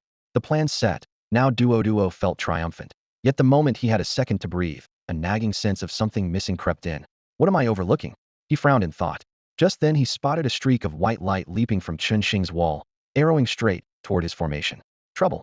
A warning bell clanged in his mind. When the Kobold King unleashed his high-tier spell, Chen Xing instantly sensed the surge of a lightning storm. Blue-white electricity laced the sky, forming a barrier that swallowed every arrow and spell in its path. Chen Xing had considered charging through with melee troops to decapitate the king, but a strange mist began to rise behind the storm. Another boss? Narrowing his eyes, Chen Xing studied the haze. He had never met a monster that controlled fog, yet its aura clearly marked it as monarch class as well. It's that stinking beetle with the shell. Xiaolu hopped onto his shoulder, ears twitching in anger. You know it. Chen Xing was surprised. Xiaolu usually stole and ran, accepting the occasional beating without holding grudges, let alone showing real fury. Xiaolu nodded through clenched teeth. It plainly had old beef with the Mirage Beetle. Normally, if a theft ended in a beating, Xiaolu would only grumble or plan to steal back later. This time its rage was palpable, crackling like static across its fur. A creature that could provoke Xiaolu this badly had to be something special, Chen Xing thought. I know that thing, all right. Xiaolu huffed. Once, while I was sneaking into a great ape's place to pinch some fruit, I ran into it. The wretched beetle was there to steal, too.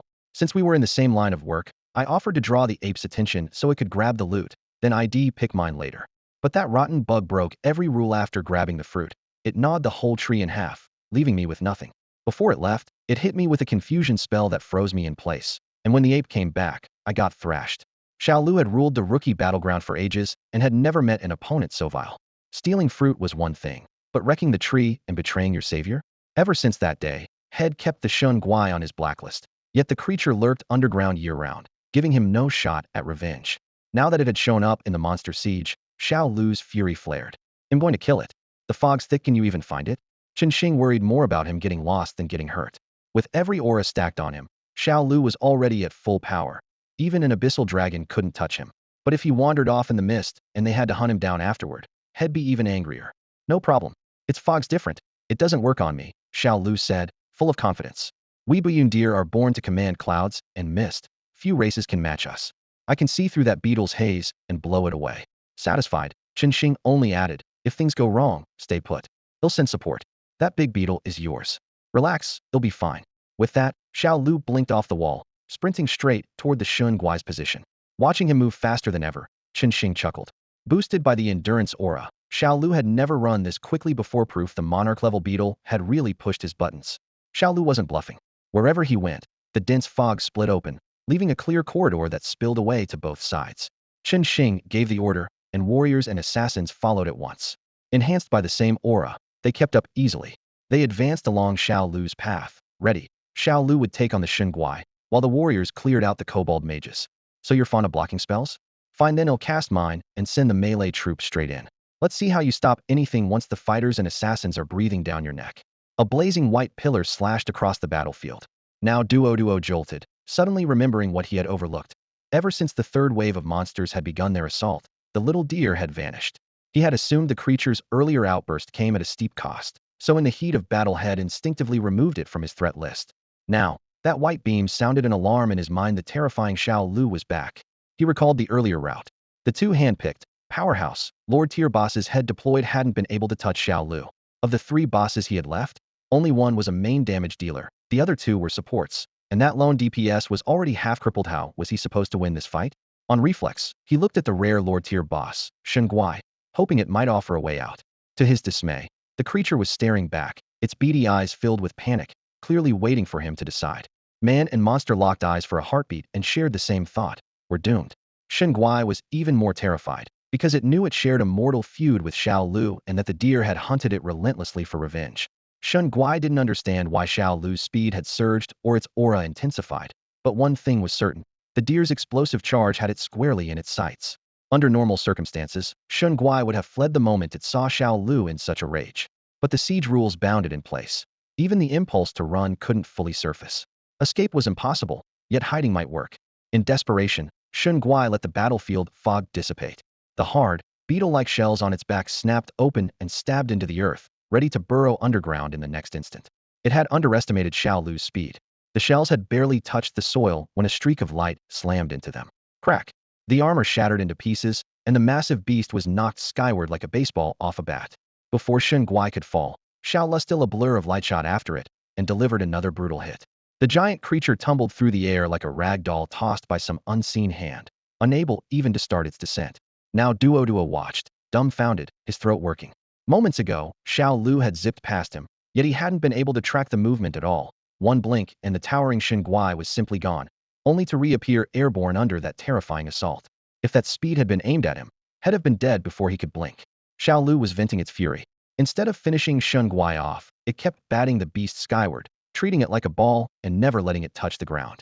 Watching the helpless monster being toyed with, now Duo felt his scalp prickle. Then his blood ran colder. While Xiao Lu was busy pummeling Shen Guai, the Kobold King had somehow died.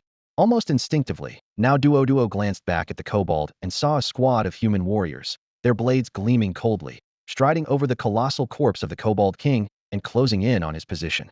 Shadowy assassins trailed behind them, their outlines fading as they merged with the air. Compared with the fallen king, the humans looked tiny as body. Even in death, still towered over them, yet these unremarkable-seeming fighters had brought him down in mere moments. Blood soaked their armor, and the killing aura rolling off them pressed on the lungs like iron. That was a monarch-level boss. Naos' heart pounded, caught between dread and disbelief. Even weakened, a monarch was still a monarch. How could a few dozen warriors and a handful of assassins butcher him like livestock? And with the Mirage Beast's fog still hanging in the air, how had they navigated straight to the target? Following their line of advance, now spotted a tunnel through the mist and empty corridor, torn clean of fog, and at its far end stood the young deer that had charged earlier. Realization struck. The humans had followed the fawn's path, sliced through to the heart of the defense, and finished off the Kobold King while he was vulnerable. There was no time to linger on shock. Now immediately queued up a new monarch-level boss. If the enemy had slain a weakened boss, then he would give them one at full strength and see if they could repeat the miracle. At his command, a towering warrior materialized in the midst of the monstrous 3-meter brute with a massive pumpkin for a head and a warhammer to match. The carved pumpkin replaced what should have been a skull, its jagged features glowing faintly from within. The black, long-hafted hammer was longer than the warrior was tall. The metal head, half the size of an adult, shone with a vicious luster. The sight filled now with delight. As long as this creature possessed true monarch-class power, its fearsome appearance alone should stop those ordinary human fighters cold. Under his watchful eyes, the pumpkin-head giant dragged its enormous hammer forward and planted itself squarely in the path of the advancing militiamen. The lead warrior hesitated for a heartbeat when he spotted the pumpkin-head monster, then raised his hand, signaling the fighters behind him to skirt around it and slaughter the kobold mages beyond. He himself stepped forward and charged straight at the pumpkinhead. This was Zhang Yi, the first warrior Chen Xing had appointed as squad leader. Given Chen Xing's naming style, the name needed no explanation. In his hands was the legendary drop he had taken from a kobold moments earlier, a berserker blade. Its effect was brutal. Rage lasted twice as long, and for every 1% of health lost during rage, attack speed increased by 1%. The moment he closed the gap, Zhang Yi triggered rage without hesitation. He traded defense and resistances for a surge of raw damage, clearly intending to end the pumpkinhead quickly. But the monster's two-handed maul had greater reach. Before his sword could swing, the massive hammer was already whistling down. Its head was almost half his size. Normally a blow like that would crush a man or send him flying. Yet under the tenacity aura, Zhang Yi stood his ground, rocking only slightly. When the hammer landed, huge damage numbers popped above both their heads. An instant later, a green heal number flashed over Zhang Yi, and his health bar snapped back to full. In that brief exchange, the only one truly injured was the pumpkinhead. Zhang Yi had seen it all before. As the monster recovered its hammer, he lunged and slashed 4 times in a single second, for massive damage, strings exploding in the air and carving a chunk out of the creature's health bar. Before the pumpkinhead could react, a pale silhouette materialized in Yi. Wielding the Phantom Dagger, he combined Shadow Break with the Assassin's Backstab bonus to unleash a burst of 5 times damage. That single strike outstripped even Johnny's flurry. Relying on blistering speed, he followed with 4 more backstabs. The Pumpkinhead never had time to turn, taking every hit. In the blink of an eye, the monster had already lost a tenth of its life to the assault. It was worth noting that Xing had not even activated his heavy strike aura. Had he done so, this Monarch tier boss would have died on the spot. Even so, the plunging health bar left Brain Duo gaping. Were these two humans Monarch tier bosses too? How could they deal such outrageous damage? And what was wrong with the Pumpkinhead's hammer? Was it made of paper? He had just watched it smash into that human warrior, yet the man had only swayed. Now Duo, bewildered by the scene before him, failed to notice the assassin materializing at his back until a casual slash emptied his entire health bar. Blood erupted as his body crumpled into the dust, drained of all strength. For one terrifying heartbeat, he panicked, then relief washed over him. His true form, and this vessel, had separate life bars. As long as the attack missed his core body, he would remain unharmed. He chose to play dead, lying absolutely still and refusing to risk switching bodies now. Through a narrow slit of half-opened eyes, he watched the battlefield shift hue. Human warriors and rogues surged into the kobold ranks, blades flashing in a seamless arc, felling enemies almost one strike at a time. Kobold mages crumpled like paper chicks under steel, bones cracked, staves spun away, and within moments a wide swath lay silent. Dragonblood sorcerers blinked and dodged, fire and spellcraft blooming at their fingertips, yet it bought them only a heartbeat of survival. Human fighters roared, triggered a charge, and closed the gap in a blur. A few swift cuts later, even those sorcerers since troublesome for Chun collapsed like ordinary kobolds. Farther off, a colossal ant queen bellowed beside her nest, clouds of winged ants blasting into the air. The insect's first bite dropped human warriors dead from venom, yet each fallen fighter was instantly replaced by another, hacking at the queen with reckless fury. In short order, a thick carpet of carcasses rose around her feet, black shells glued together by green ichor. At this rate, her demise was only a matter of time. Still rigid in the dirt, now Duo wrestled with confusion. Weren't humans supposed to be a low-tier race? Where, exactly, was anything low-tier about this human lord's power?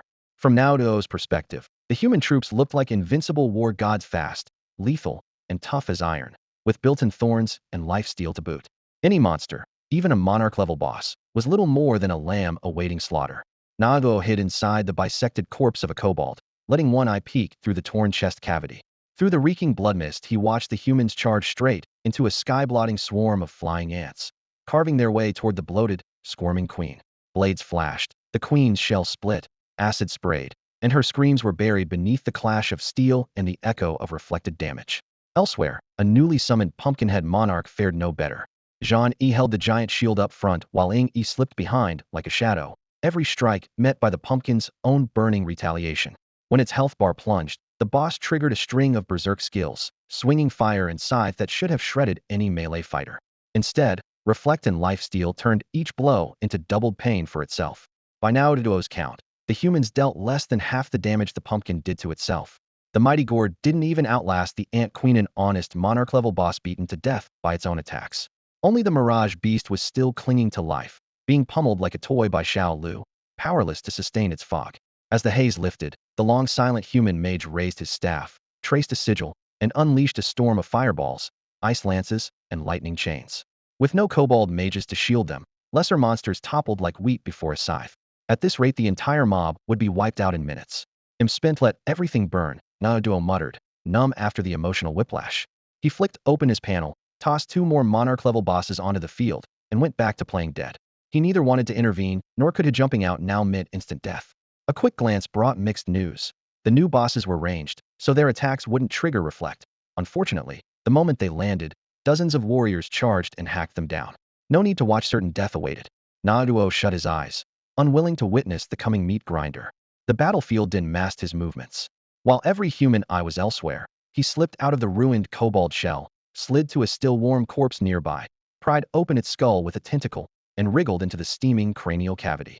Finding the neural nexus, he latched on and took over the body.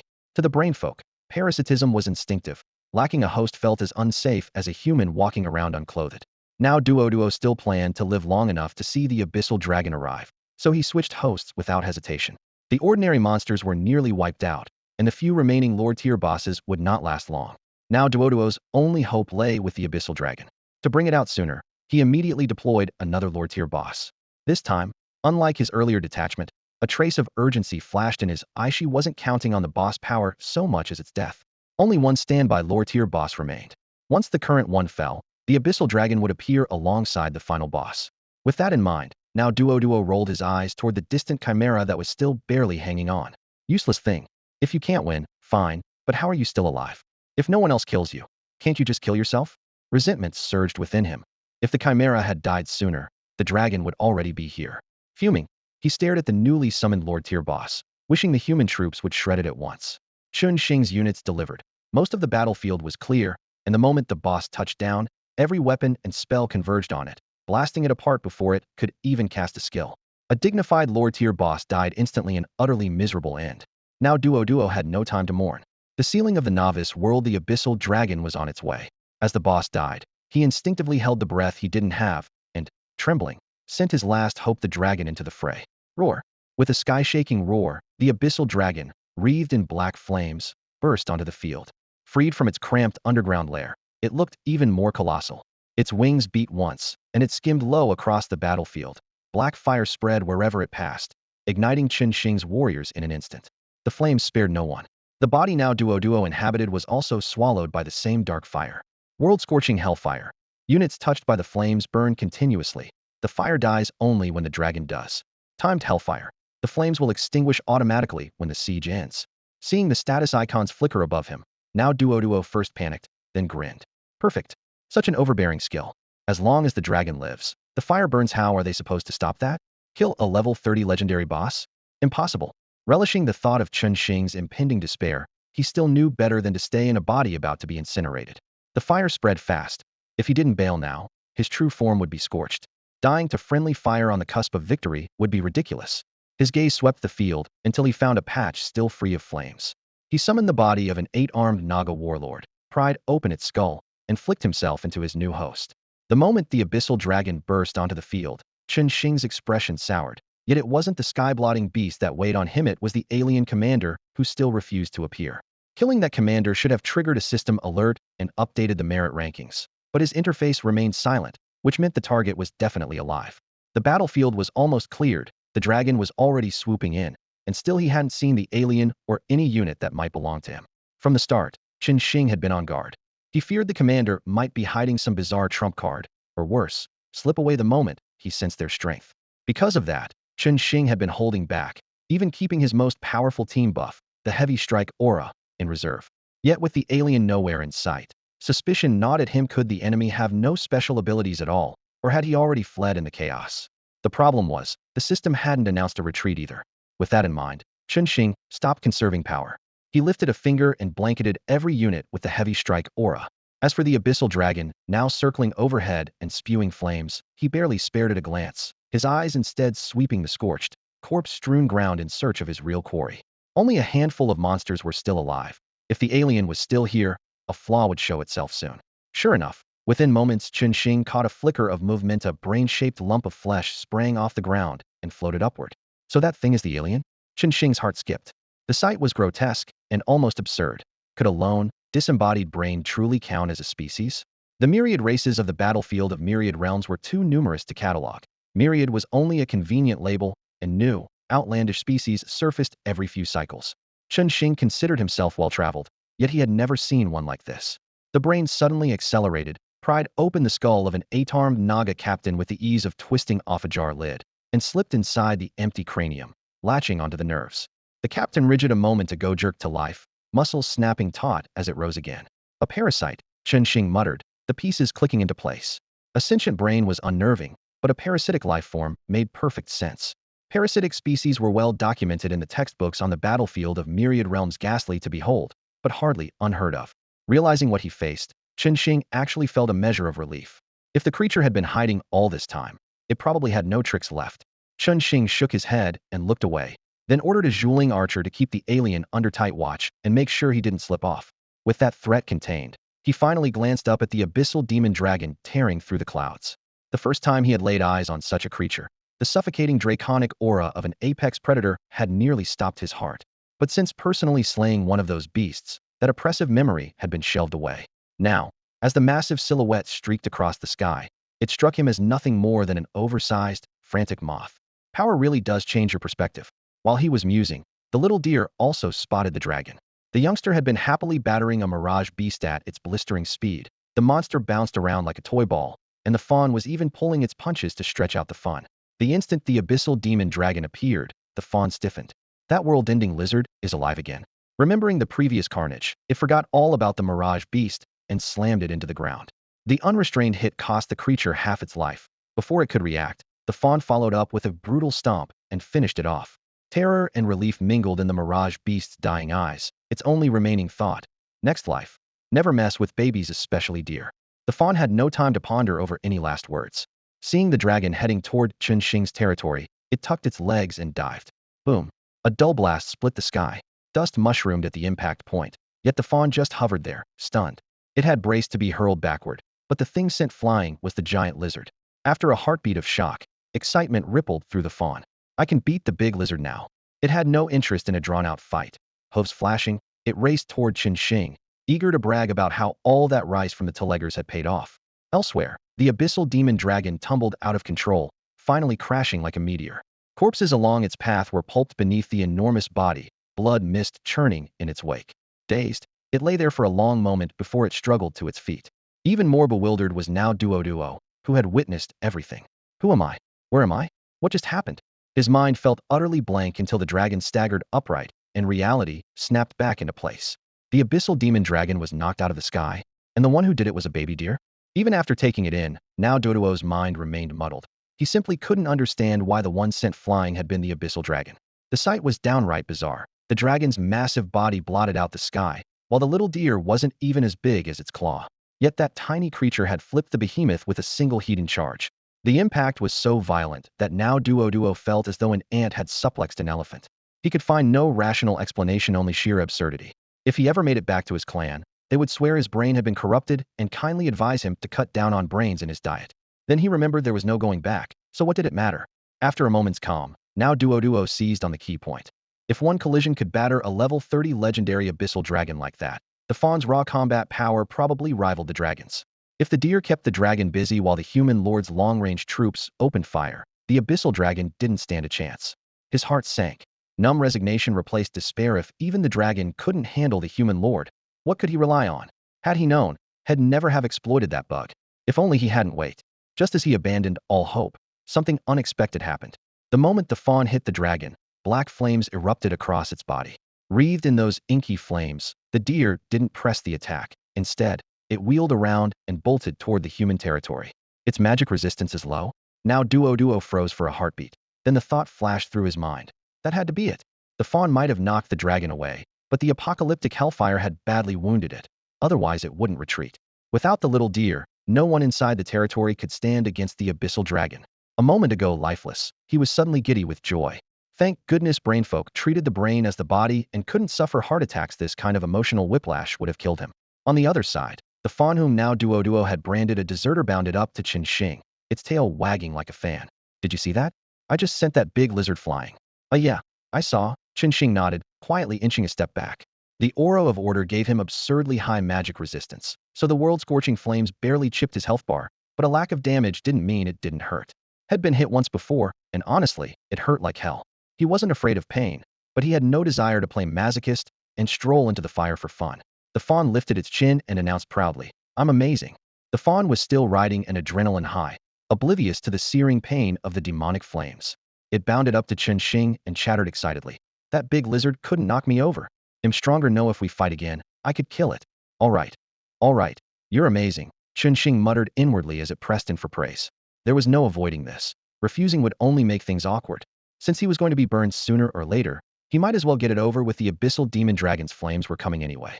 He placed a hand on the fawn's head, and the icy, blistering black fire crawled up his arm at once. His brows drew together for a heartbeat. Then he forced a smile. "From now on, you're the linchpin of our territory." Of course, the fawn lifted a hoof, ready to boast, when it noticed black fire crackling on Chen Xing's arm. "Hey, you're on fire." Chen Xing tipped his chin toward it helplessly. "Maybe look at yourself?" The fawn glanced down to find its whole body wreathed in black flames like a living torch. "Doesn't it hurt?" Chen Xing asked.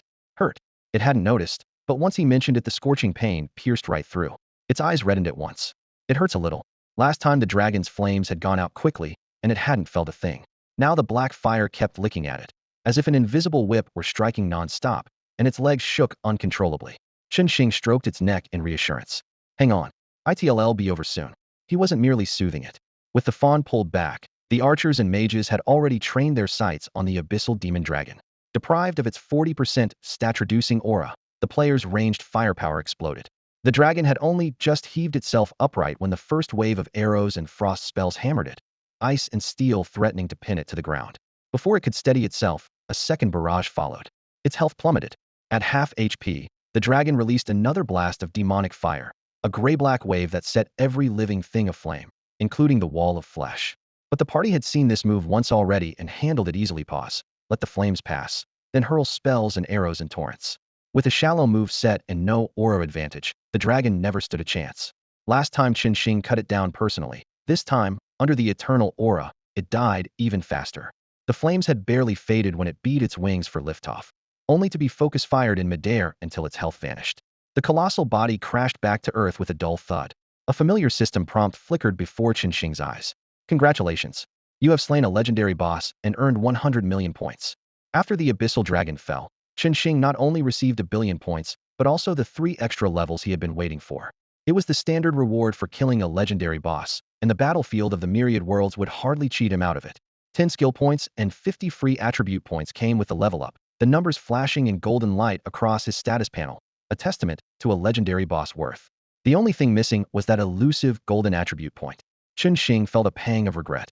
Was it a one-time reward for a first legendary kill, or would he have to bring down a world boss?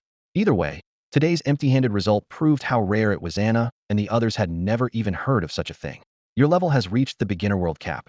You cannot gain more levels until you enter the main world.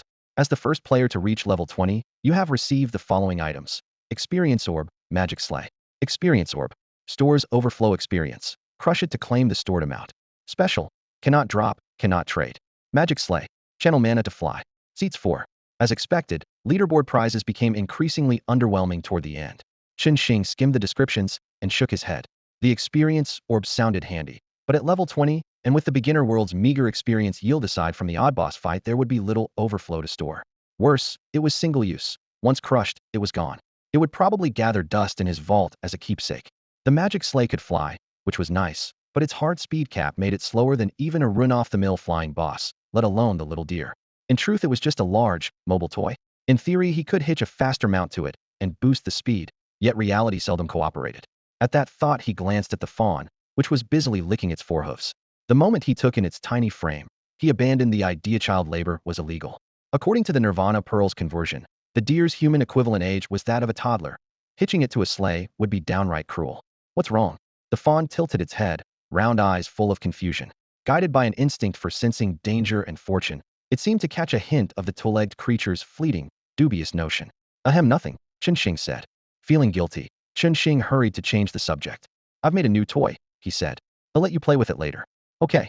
Xiaolu nodded obediently. Her large, luminous eyes were full of trust, though she vaguely felt the two-legged creature wasn't being completely honest. Still, Chunxing had always treated her well, so she let it go. That clear gaze made Chunxing's scalp prickle, and a wave of guilt washed over him. Afraid she would keep asking, he turned quickly toward the last surviving Enemineo Duo. The siege was already in its final moments. For the sake of points, Chunxing had spared almost no creature. Every lore tier and legendary monster had been cleared out, leaving only now Duo clinging to life. Once he finished him off, the round would be over. The brain had been kept alive not out of mercy, but because Chunxing wanted information. Now Duo had shut his eyes in despair the instant the Abyssal Dragon was beaten to the ground. Head thought that once the deer cub escaped, the dragon could raise the city at will. Who could have predicted the battle would flip faster than a page, snuffing out hope the moment it was lit? The siege had become a roller coaster of reversals, each surge and crash eroding his emotions into numbness. By now he was certain the human lord before him had been hiding his true power, otherwise how could those lord-tier bosses have been one-shot? Cunning. Now Duo cursed inwardly. The man clearly had the strength to crush legendary bosses, yet revealed it bit by bit, letting a jumping clown like him think he was in control before casually swatting him down. With his eyes closed, he hadn't seen the dragon fall, but the dragon's feeble, lingering wail and the sudden hush on the battlefield told him everything. Like a condemned prisoner awaiting sentence, he opened his eyes slowly and saw Chunxing approaching, the little deer at his side studying him curiously. Now it was truly over. Now Duo sighed. But the terror he expected never came. The day had stepped onto the Myriad Realms battlefield had known death would arrive sooner or later. He just hadn't expected it so soon.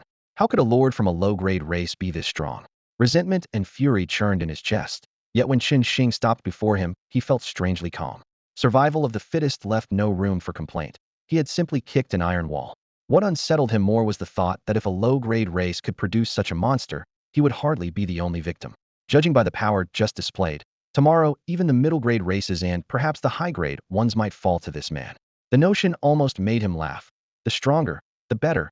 Drag every race into the mire and let them all die together.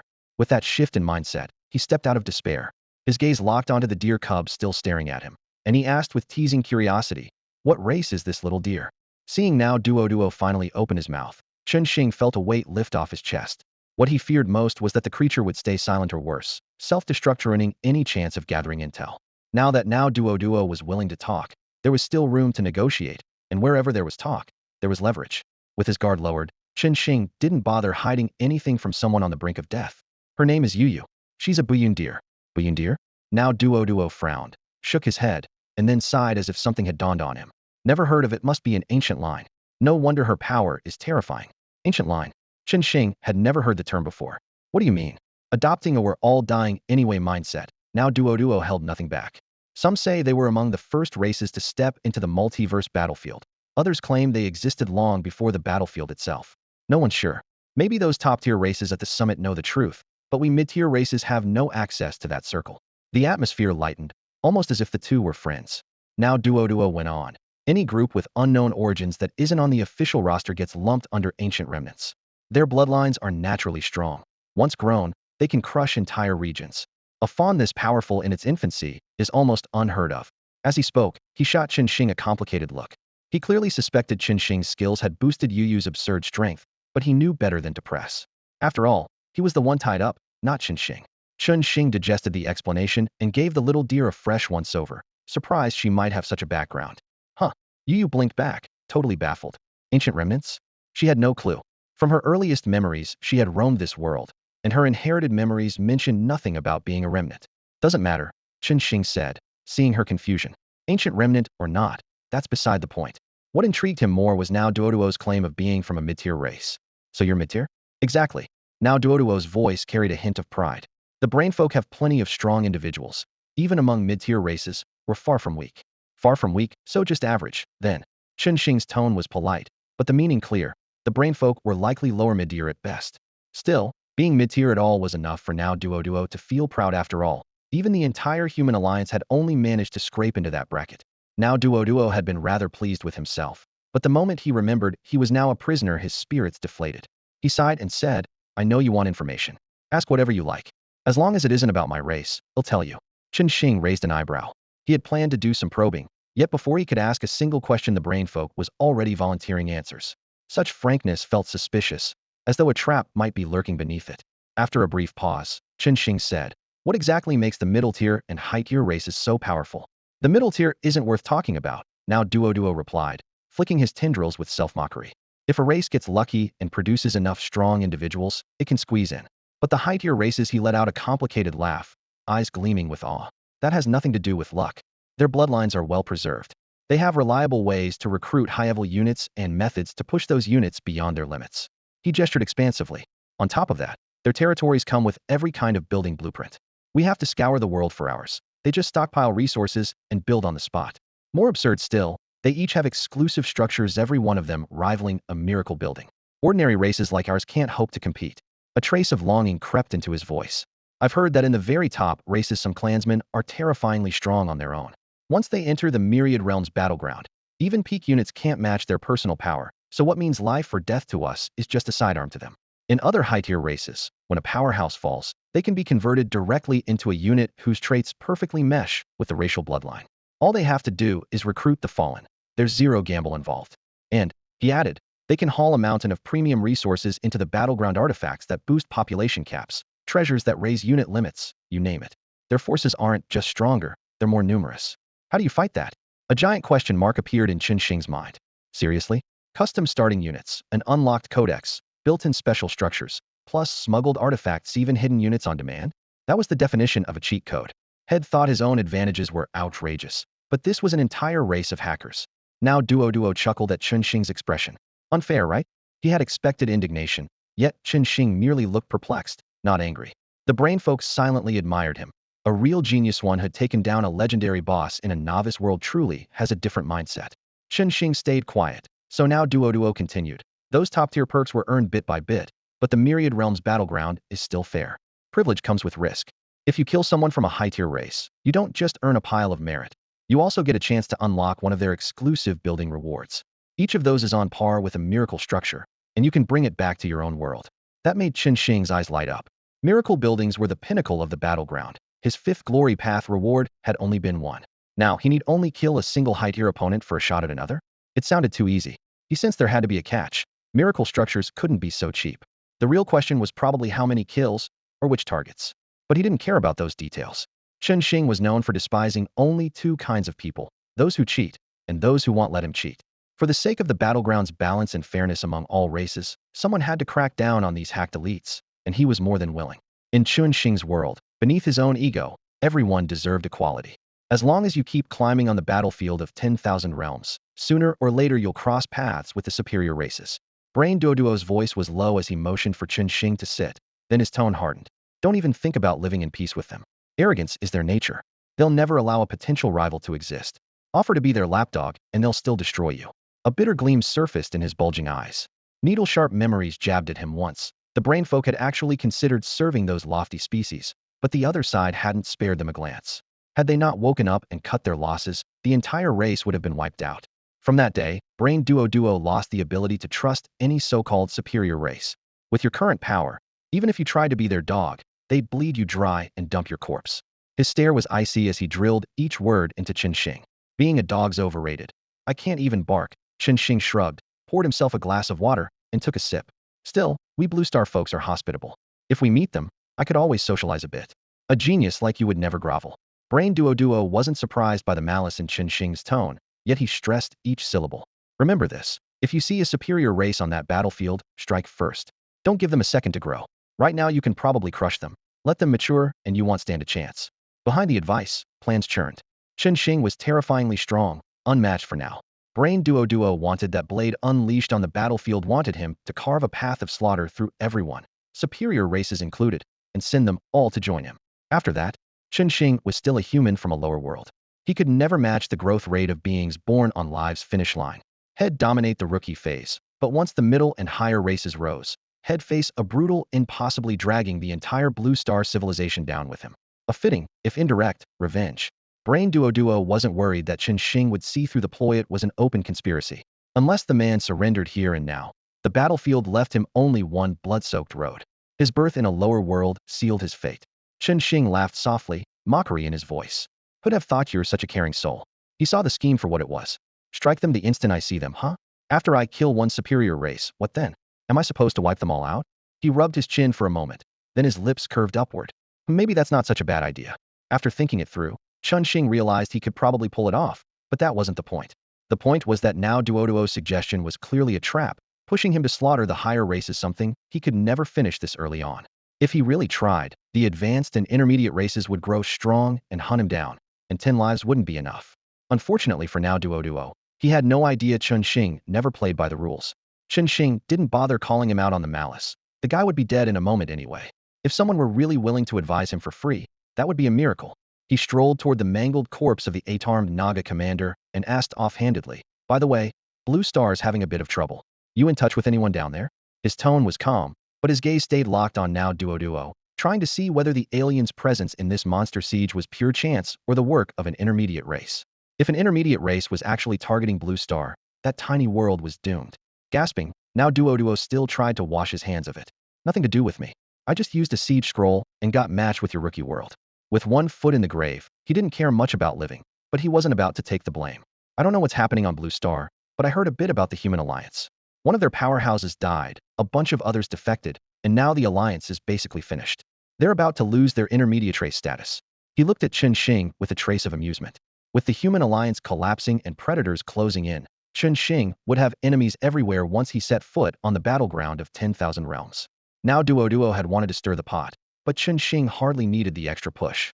Damn, It really is the human alliance, Xing muttered, his face darkening. Had suspected it when the aliens started acting up, and now Duo had just confirmed the alliance was falling apart, and the other races were lining up to carve up Blue Star's humans. The only good news was that the attackers were mostly low-level races that had always coveted Blue Star. The intermediate races were still busy dividing the human alliance and had no time for small fry yet. While he weighed his options, he sensed something off. Now Duo, who had been answering so obediently, suddenly flipped open the Naga commander's skull. In the next instant, he burst out of the hollow cavity, dripping with blood and mucus, lunging straight at Xing's face. Today I'll show you what an intermediate race can do. Now Duo hissed, his voice cracking through the air. He hadn't planned to resist, but this low-level lord had dared to stand so close. How could he resist? Every intermediate race had its trump card. As he vaulted over Xing's head, thin nerve tendrils slid toward Xing's crown, ready to trigger his mind control ability. If he could seize Xing, the territory's troops wouldn't touch him, and Xiao Lu wouldn't dare act. Once the takeover was complete, he could even use a special skill to replace Xing entirely. Heh, a mere low-level. The thought never finished. Smack! A sharp crack rang out. A severed limb whistled through the air, and now Duo crashed headfirst into the dirt, brains and green ichor splattering everywhere. Before he could even scream, Xing stomped down, wiping out the last of his health. Disgusting, Xing muttered. As now Duo's HP dropped to 0, a prompt flashed before Xing's eyes. Monster siege complete. Your territory has been promoted to level 10. Xing was genuinely disgusted by Brain Duo.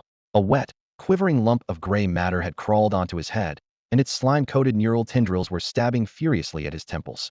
The grotesque sensation left a faint psychological scar. He had known the creature wouldn't just sit there and take a beating, but with attributes well above those of the peasants in his territory, he figured it could never break through his defenses even if he stood still. What he hadn't expected was this sentient brain maneuver low damage but the height of humiliation. Without hesitation, Xing told the nearby mage to drop the buff aura, then lobbed a fireball straight at his own Hiata DIY dry cleaning job. Flames roared, the sticky film on his scalp evaporated in seconds, and a foul white vapor curled into the air. Only then did he feel better. He glanced at the brain he had crushed underfoot and mentally erased the image before it could sicken him again. Next, he opened his notification panel. Besides the alert confirming his territory's rise to level 10, a swarm of new messages popped up. 1. Territory upgraded to level 10. 2. Building unlocked. Hero altar. 3. World chat channel unlocked. 4. Global leaderboard unlocked. 5. World trade channel unlocked. Once the monster siege ended, the global leaderboard went live. Everyone in this mini-world could see it, yet only one name appeared: Xing. A second place would be a long time coming. Likewise, world chat contained just his message. Other players had indeed unlocked the channel, but without level 10, they lacked speaking rights, making the chat window his private bulletin board for now. The world trade channel was the real treasure. Once activated, his market would connect to every region, letting him dump his stockpile of goods while sweeping up basic resources from other zones. With that in mind, Xing listed a mountain of standard gear, then posted 2 deliberately old-school ads in world chat. New batch of common equipment, great prices, limited supply, first come first served. A few premium orange items up for grabs. PM with your offer. Ad sent. He closed the chat window. Most lords on the battlefield of myriad worlds were still low level, and their demand for ordinary gear was enormous. He had no doubt everything would sell. The ads merely ensured they knew where to look. Done with the equipment, he opened his friends tab and sent another request to that familiar ID. Friend request failed. This player is currently unable to respond. What on earth is going on with that kid Guing? Xing frowned. Since the moment he entered the Myriad Realms battlefield, had been trying to add Guing as a friend, yet every attempt returned the same response: no reply. At first he assumed Guing had been assigned to another region and didn't think much of it. Now, though, Xing had already unlocked the world channel and could add anyone from the rookie worlds, yet the prompt still said Guing couldn't respond. The system would have told him the player no longer existed if Guing were dead, so this message had to mean the guy was still alive. A notice like this usually pops up only when someone has entered a special realm that blocks all outside contact. Could Guing really be that lucky landing in a secret dungeon right from the start? It had happened before in Blue Star's history, but the odds were microscopic. Such dungeons were typically legacy instances, where monsters gave huge experience and drop rates, and players could walk away with exclusive skills and a full set of class gear. In a sense, they were tailor-made for the perfect candidates. Opportunity, however, came hand in hand with extreme danger. Xing had no idea whether Guing could make it out, and worrying wouldn't help when he had no way to reach him. All he could do was trust Guiying's own strength. Knowing his temperament, once that guy went all out, few could match him. Barring accidents, his odds of clearing the instance were actually pretty good. Pushing the concern aside for now, Xing opened the exchange panel he had been looking forward to. The demon dragon had given him 10 million points. The monarch class boss and the lesser bosses together had added more than 20 million, and the last wave of ordinary mobs worth 10 times the normal points had netted almost 40 million. All told, he now had a staggering 170 million points. That number was insane. Not only had no one in history ever hit it, but Xing suspected even the combined totals of the top 10 lords across the rookie worlds might not reach it. The blessing of the myriad realms really was a blessing for the strong. After a brief moment of awe, he scrolled up to the top-tier rewards. Apocalypse Embers, Thunder's Fury, Teleportation Staff, Praise of Light, Infernal Hymn, Blade of Ruin, Nail of Death, Abyssal Horn, Judgment, Forbidden Idol, Blade of Rebellion, Gilgamesh, Mana Spring, Tree of Life. Golden light flared from each mythic grade item, almost dazzling his eyes. Originally, had planned to open them one by one and see which artifact or mythic item best suited him. For his build, mythic equipment actually ranked a bit lower in priority. Since auras couldn't boost gear stats, a mythic item or building would serve him better. Still, if a piece of armor had the perfect skill attached, it would be worth considering. He kept scrolling for quite a while, and when he finally saw the reward listed at the very top, he froze. An instant later, without the slightest hesitation, he opened its details. Talent Evolution Stone Law. Allows the player's talent to undergo one evolution. Price, 100 million points. The Talent Advancement Stone came with a blunt description. It lets a profession's innate talent evolve once. The only part Xing couldn't decipher was the label log rate. It looked superior even to mythic items, yet he had never heard of anything in that category, so he couldn't be sure. In his eyes, the Master of Aura's talent was beyond priceless. Anything that could enhance it was an absolute necessity. He would pay 100 million points for it, and even empty out every last reward from the Monster Siege without hesitation. Once he confirmed the stone was usable, he slammed the buy button without pausing. Talent Advancement Stone successfully applied. The cold system voice echoed. The words mutated talent behind Master of Auras twisted and merged into the new term log rate. Xing had just begun to relax when the text shook again. As if stirred by an unseen hand, the ink-black strokes reformed into something even more unfamiliar. Eternal grade. What's happening? He muttered, brow furrowing. Both log grade and eternal grade were completely unheard of. Judging from the words alone, eternal sounded higher than law. Could the base tier of Master of Auras already be that high, and the stone had simply vaulted it 2 levels at once? He couldn't answer. Even Blue Star's top powerhouses probably hadn't touched this realm. Perhaps the truth would only surface after level 100. He shelved the question for later, deciding to investigate once he was stronger. For now, he needed to see what had changed. Opening the talent panel, he found every aura skill intact. The only alteration was a new line at the end of the description. Master of Auras Eternal Grade. This talent possesses uniqueness and undetectability. All auras cannot be dispelled or affected by any means. The previous unique and undetectable tags were already troublesome enough for enemies. Now another clause had been bolted on: cannot be dispelled or influenced by any means. Short, plain, and brutally overbearing. 100 million points for one sentence? He joked inwardly, then broke into a grin. Aura skills had always enjoyed high priority, but were not absolute. Xing had considered the possibility of facing an opponent who could dispel or seal them. In that case, fleeing would have been his only option. Now, that single new line was like a permanent shield around every aura he cast. By any means dispelling them was no longer possible. On the battlefield of 10,000 realms, every power has to have a ceiling, and in theory, any absolute effect should fail once it exceeds the skill's rank. Yet his skill, Lord of Auras, had already reached the eternal tier. If the earlier assumption held that the law tier surpassed the mythic tier, then dispersing a law tier aura would require a deity to act in person. Now that the aura had advanced to eternal, a tier apparently beyond law, the only force that could interfere with it would have to be something that stood above the gods themselves. Another thought struck him. Auras of the same tier do not affect one another. Therefore, to disperse his eternal tier aura, the attacker would need to be at least 1 tier higher than a being above the gods. The notion tied Xing's reasoning into knots, and he laughed at himself. Come on, he muttered. No one even knows if actual gods exist on this battlefield, let alone anything beyond them. The conclusion was simple. For the moment, even a true deity could not tamper with his aura. If those gods tried to bypass the aura and strike directly at his troops, it would only help him. The eternal aura now granted every affected unit total immunity to status effects. In other words, to suppress his soldiers they would first have to seal the aura, and that would demand a unit stronger than a god. The logic was airtight. A talent ascension stone worth 100 million credits had added no direct combat stats, but it had wiped out every lingering worry. To Xing, that made it more precious than any divine artifact. After buying the stone, he browsed the store's mythic grade gear. The attributes were mouth-watering, but his credits were running low. Not wanting to be caught off guard if he met an enemy wearing such gear, He studied every item's data, hid the ones he could not afford, and focused on what lay within his price range. He eventually settled on 4 items. 1. Legendary Hero Recruitment Token. Effect: guarantees a legendary tier hero or higher when summoned at the altar. Price: 20 million credits. 2. Territory Expansion Token Epic. Effect: permanently doubles the population cap of the territory. Price: 30 million credits. 3. Chinian Bell Legendary Equipment. Price: 10 million credits. 4. Building Relocation Scroll 10. Effect: moves an unclaimed neutral structure into the user's territory. Price: 10 million credits. 3 of the 4 were essential for territorial growth. Only the Chinian Bell was for Lu alone. Its details were as follows. Tier: Legendary. Type: Special Equipment. Base stats: all attributes 20. Skills: Pure Tone, immune to all illusion-type skills below Legendary. Spell effects 20. Hollow Tone, skill cast cost for space-type abilities 20, includes a storage space. Flowing Tone, movement speed 30. Chen Xing had to admit that converting credits directly into loot felt far better than grinding monsters, and hoping for drops the picks were perfect for him. His only complaint was the cost: 70 million credits bought just 4 items.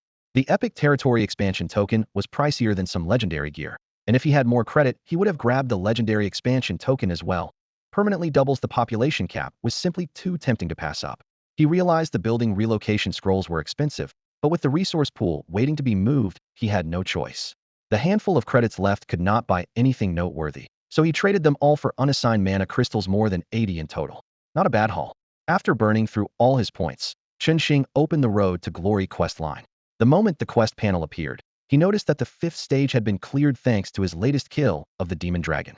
He chuckled. What a helpful dragon. Too bad the beast had perished for good during the siege. Wouldn't have minded slaying it one more time. Stage 5 rewarded him with an exclusive miracle building, the War Academy. Like the Trial Tower, it arrived fully constructed, no extra materials required. Chen Xing chose a flat plot beside the barracks and, with a single thought, summoned the structure. An austere campus materialized inside the territory. Gray-black stone walls encircled it, and a wide iron gate remained shut. Long swords, battle axes, longbows, and staves were carved into the walls and gate, their cold metal lines flashing in the sunlight and lending the entire academy a stern, martial air. War Academy.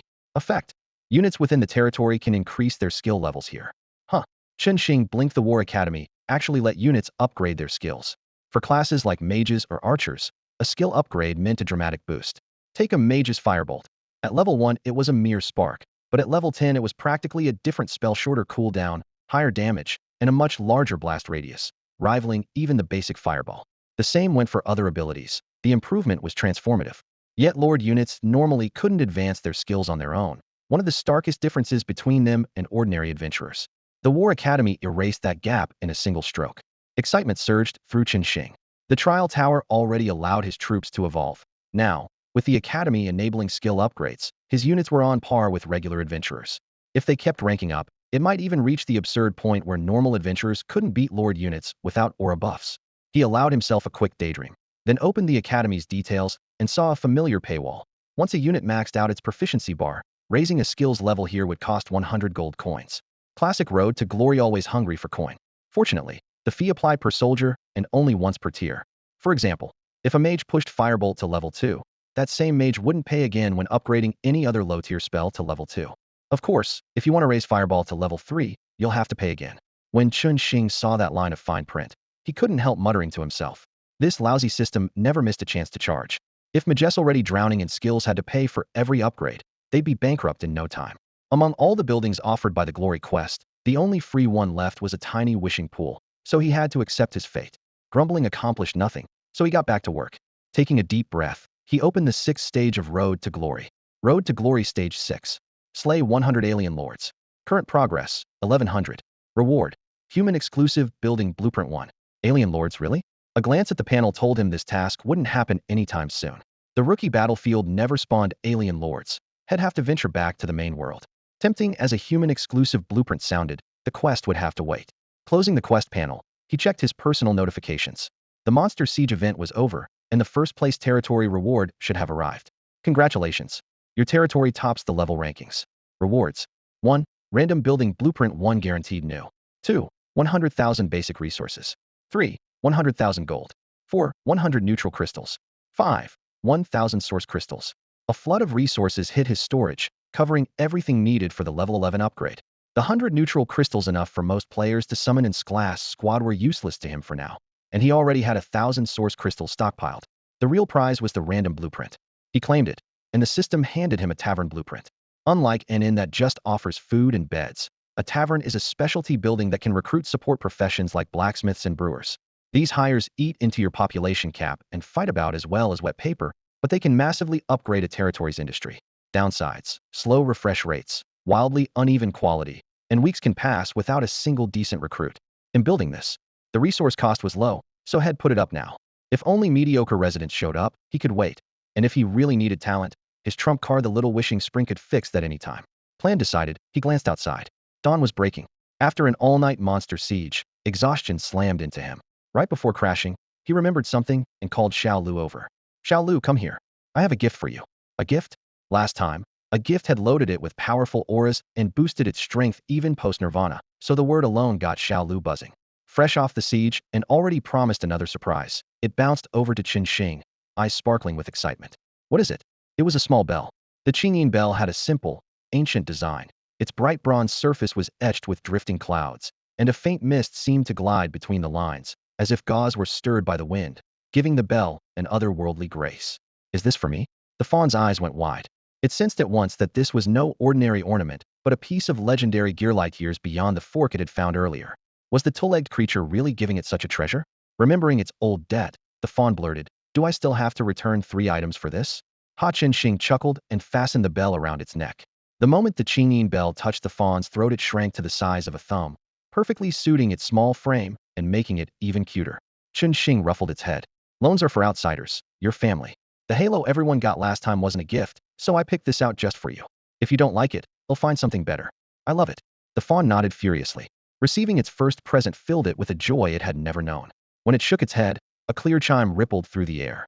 The melodious tone felt like it was washing the soul, and the fawn squinted with a goofy grin. The bell held even more surprises.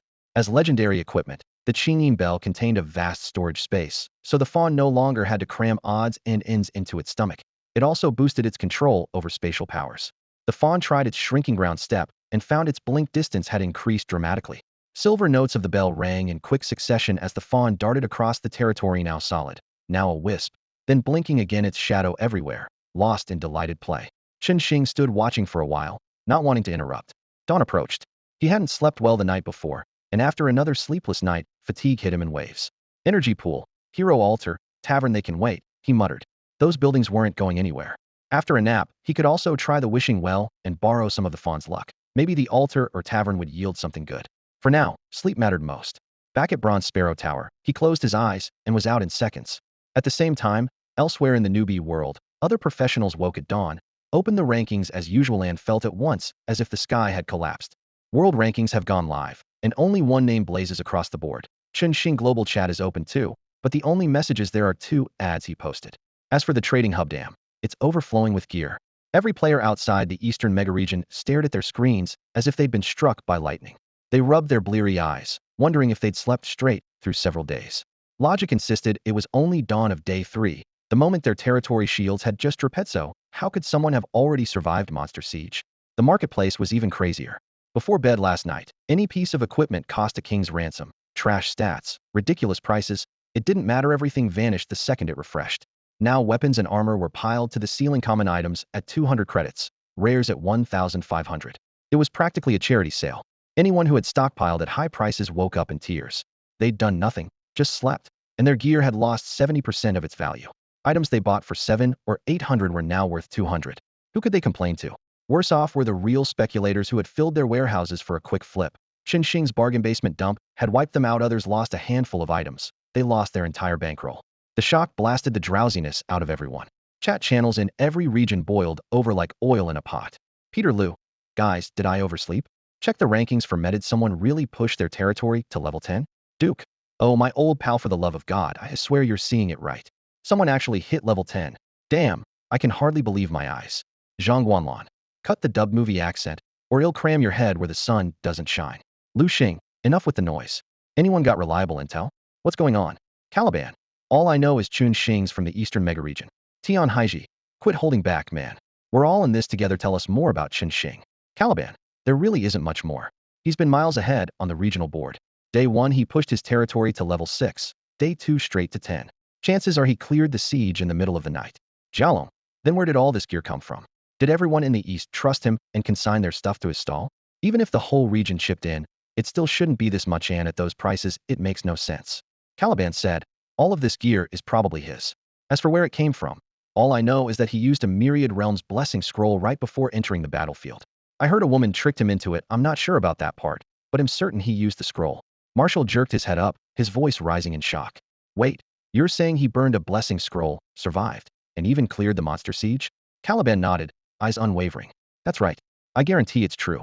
Scarlet, unsettled by the two top lords' reaction, couldn't hold back. What's so special about this blessing scroll? Why did everyone go quiet the moment it was mentioned? Is it outrageously expensive? Does it just rain equipment on you? The hall fell silent. Apart from a few easygoing lords who offered Scarlet a quick explanation, everyone else sank into thought. Their minds raced. Was the scroll's challenge not as terrifying as legend claims? If so, how did an unknown like Qin Shing not only leave the battlefield alive, but also breeze through a monster siege?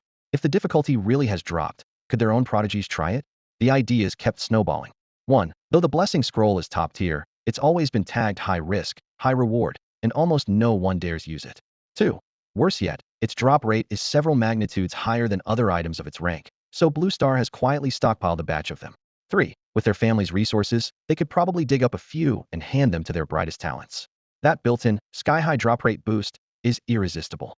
If the danger has truly eased while the payoff stays the same, Chunxing's playbook is ripe for copying. Day 1 sell the loot and make a killing. Day 2 rocket the territory straight to level 10. With a bit of luck, trigger a family's meteoric rise. Resolved, every lord silently vowed to go home, purchase as many blessing scrolls as they could, and let their own prodigies experience what it feels like to play on God mode. The top-tier lords had no direct conflict of interest with Qin Shing. At worst, he had snatched the first-place reward in the territory rankings, which annoyed them a little, but they were still nowhere near a level 10 domain, so the gap felt too wide for real resentment. To them, Qin Shing was simply a sudden wild card worth studying, not hating. Most chose to watch coolly from the sidelines, wondering how to replicate his success for their own clans without getting emotionally involved.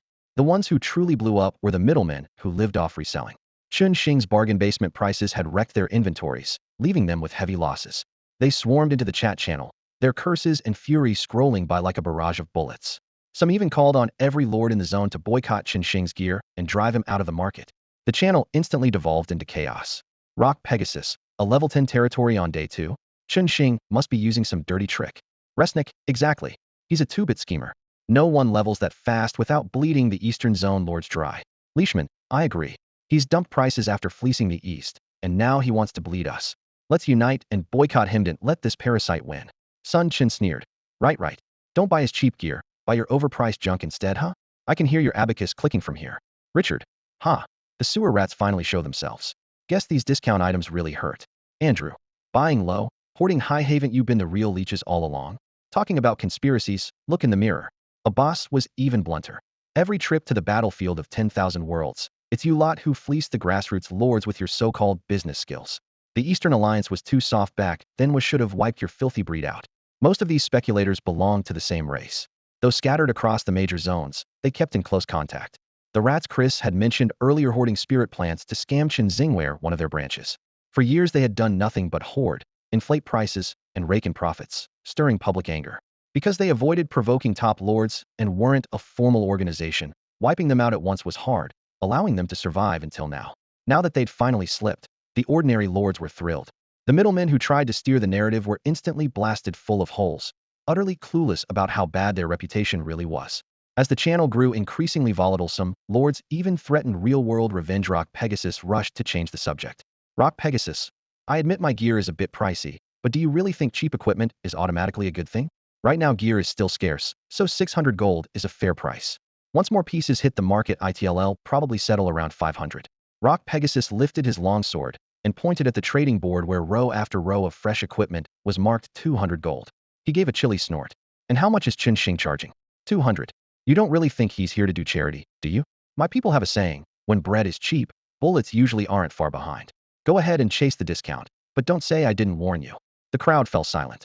Every lord here had clawed their way through the battlefield of myriad worlds. They all knew charity didn't exist in this place. They also remembered how Qin Shing had repelled a monster siege the very next day, hardly the move of a naive fool. Faced with those gleaming items, more than a few hesitated. Selling a 600 gold piece for 400, even 300, I could understand, one lord muttered, rubbing his hands. But 200? That's barely a third of its value. There's got to be a catch, right? Chunxing's territory ranked first, and he had managed to reach level 10 in record time. Was it really thanks to some hidden trick? A number of buyers froze where they stood, torn between greed and caution. Just then a rough voice boomed from the edge of the crowd. Wei Chonggong elbowed his way forward and let loose. Idiots. You don't know the first thing about basic economics. No wonder you get fleeced every day. He sliced the air with his hand, breaking it down. Once prices stabilize, a piece of gear goes for 500 gold. That's normal. But is this normal? Chunxing just dumped a mountain of items on the market. Almost enough to match the total late game supply. Keep selling at this pace and prices will crash to 300, maybe barely over 2. He clicked his tongue in contempt. Sure, Chunxing could release them slowly, and people would fight to pay 5, even 600. But the guy clearly doesn't care about a few extra coins. He'd rather skip the hassle and give his fellow humans a break. Wei Chonggong swept his gaze around, voice growing harder. And what do you geniuses do? Instead of showing a little gratitude, you question everything. What are the swords going to bite you? Will the helmets saddle you with debt? Bunch of fools. His barrage left many faces flushing red, then pale, but no one could refute him. The quicker lords bolted toward the trading stalls like madmen, terrified they'd miss this round of bargain gear. As the first buyers closed their deals, the news rippled through the other zones. Even rare items that usually sat unsold were snapped up in minutes. On the flip side, the middlemen who made their living flipping gear were livid. Chunxing's sudden dumping had kicked the legs out from under their business. Cutting off a man's profits is like killing his parents. They immediately started to band together, even reaching out to factions they'd never dared approach before. Their plan was simple. Pay to have Chunxing erased from the market permanently. Unlike the other regions, the Eastern Division found Chunxing's survival of the monster siege both reasonable and surprising. The ordinary lords thought it was only natural. They already doubted the so-called all-world blessing scroll and cared far more about Chunxing's terrifying pace of leveling almost one level a day. So how hard could a single monster siege be? When the announcement declared, Chunxing is the first to raise his territory to level 10, they simply sighed, impressive, without much fuss. The elite lords, however, reacted very differently. They knew exactly how brutal the all-world blessing was. A hell mode start no one dared to touch. Surviving the opening was outrageous enough. Breezing through a monster siege felt like watching a phoenix flap its wings and fly out of a chicken coop. How could someone in the same division ascend to godhood overnight? Anna, once Chunxing's staunchest supporter, was left just as stunned. For 2 days she had worked around the clock, stockpiling gear and brewing potions so he would have a better chance. When the announcement arrived, she stared at the jam-packed warehouse in silence. Chunxing had cleared the stage. What had she been torturing herself for? After the shock came irrepressible delight. She fired off several private messages, eager for details, but Chunxing had collapsed on his bed and never even opened them. When no reply came, Anna suddenly realized, struggle? Struggle my foot. My golden thigh is already secure. Why am I still pulling all-nighters? With that, she tossed her communicator aside, rolled over, and went to sleep, silently vowing to cling to that golden thigh even tighter when she woke up. Lingnai Janine, by contrast, focused on something entirely different. She knew how tough the all-world blessing was, but instead of being shocked, she cared only about one thing. Do the siege monsters taste good? Her chat window erupted with a rapid-fire stream of messages. Brother Chun, congrats on surviving the monster siege. Brother Chun, were the siege monsters tasty? Brother Chun, are you asleep? Brother Chun, when you wake up, could you share some of the tasty bits? They'll trade you resources. Brother Chun, could you wake up faster? Even though she guessed he was probably sleeping, she kept spamming. At last her contracted beast, an injured hydra, could stand it no longer. It hunted down a bloodhound lord, dropped the steaming meat at her feet, and finally diverted her attention. The hydra could only sigh inwardly. Having a foodie for a master is exhausting. Among all the elite lords of the Eastern Division, Lingnai Janine was the only one unfazed by the difficulty, while another lord stared at the system announcement with emotions too complicated to name, muttering under his breath, how is this possible? Anthony's face froze in raw disbelief. He reopened the rankings over and over. Only after confirming he hadn't misread did he murmur, dazed, he's just a blue star native. How could he survive the blessing of the myriad realms? Even the alien races can't live through it. Someone from Blue Star never could. No, something's off. If they couldn't do it, there's no way he did. The relentless self-denial hammered at his nerves. The young man who was usually calm and refined now wore a twisted expression, red-veined eyes blazing.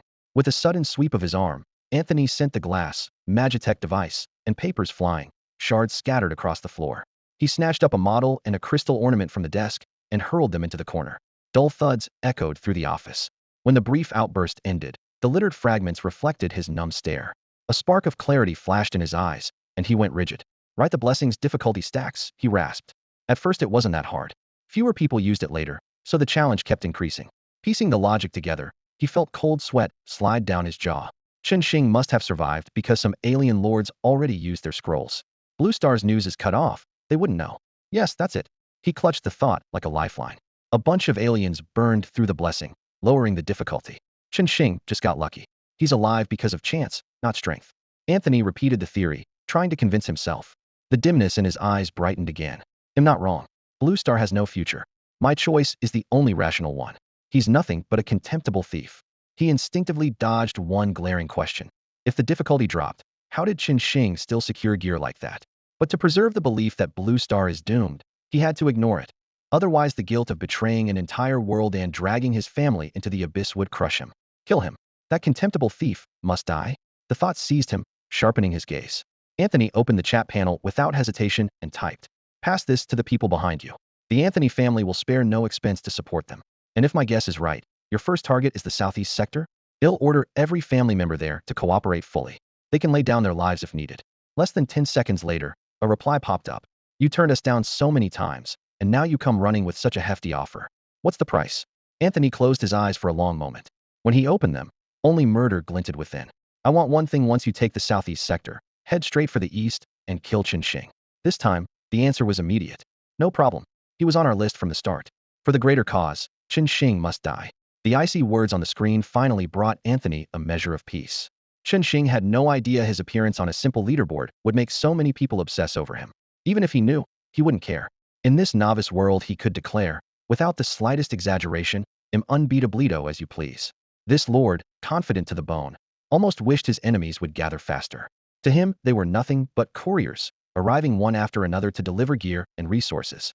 He slept straight through noon and finally woke a little after 1 o'clock. The high-tech bronze Sparrow terrace featured an invisible sleep pod that wrapped around him, maintaining a constant temperature, blocking noise, and giving gentle massage an unparalleled deep sleep experience. Stretching lazily, Chen Xing thought that if he could bring this piece of black-tech furniture back to Blue Star, every insomniac would fight for it. Sadly, there wasn't a decent cook in the territory yet. The terrace's smart kitchen could auto-cook, but no matter how perfect the flavor, machine-made dishes lacked a human touch. So he decided to grab some roast meat with the busy farmers for a change of pace. Little Deer, meanwhile, enjoyed a far richer menu. The spirit plants were still growing, but the ordinary rice Chen Xing had sown had ripened early. Although the crop granted no special attributes, the spirit fields made every grain fragrant. While Chen Xing was snoring, Little Deer had already gnawed through a dozen stalks. If it hadn't eaten itself round, it might have cleared the whole field.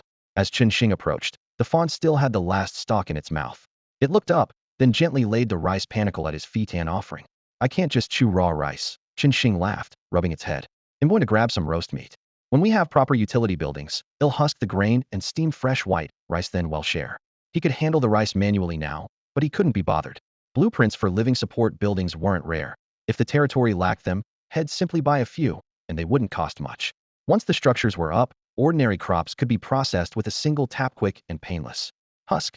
Little Deer didn't grasp the term, but the promise of tastier rice lit up its eyes with anticipation.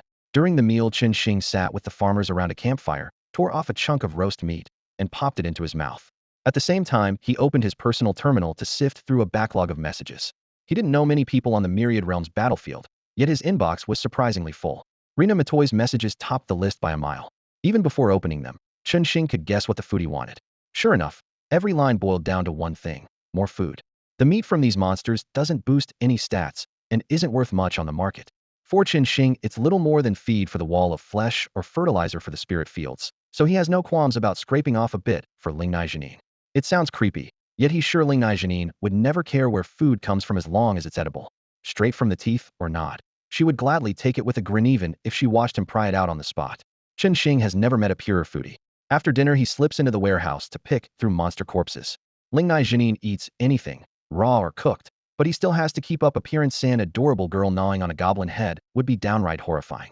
Once he's decided, he carves off a small piece from each carcass. She only wants a taste, and giving more would be wasteful.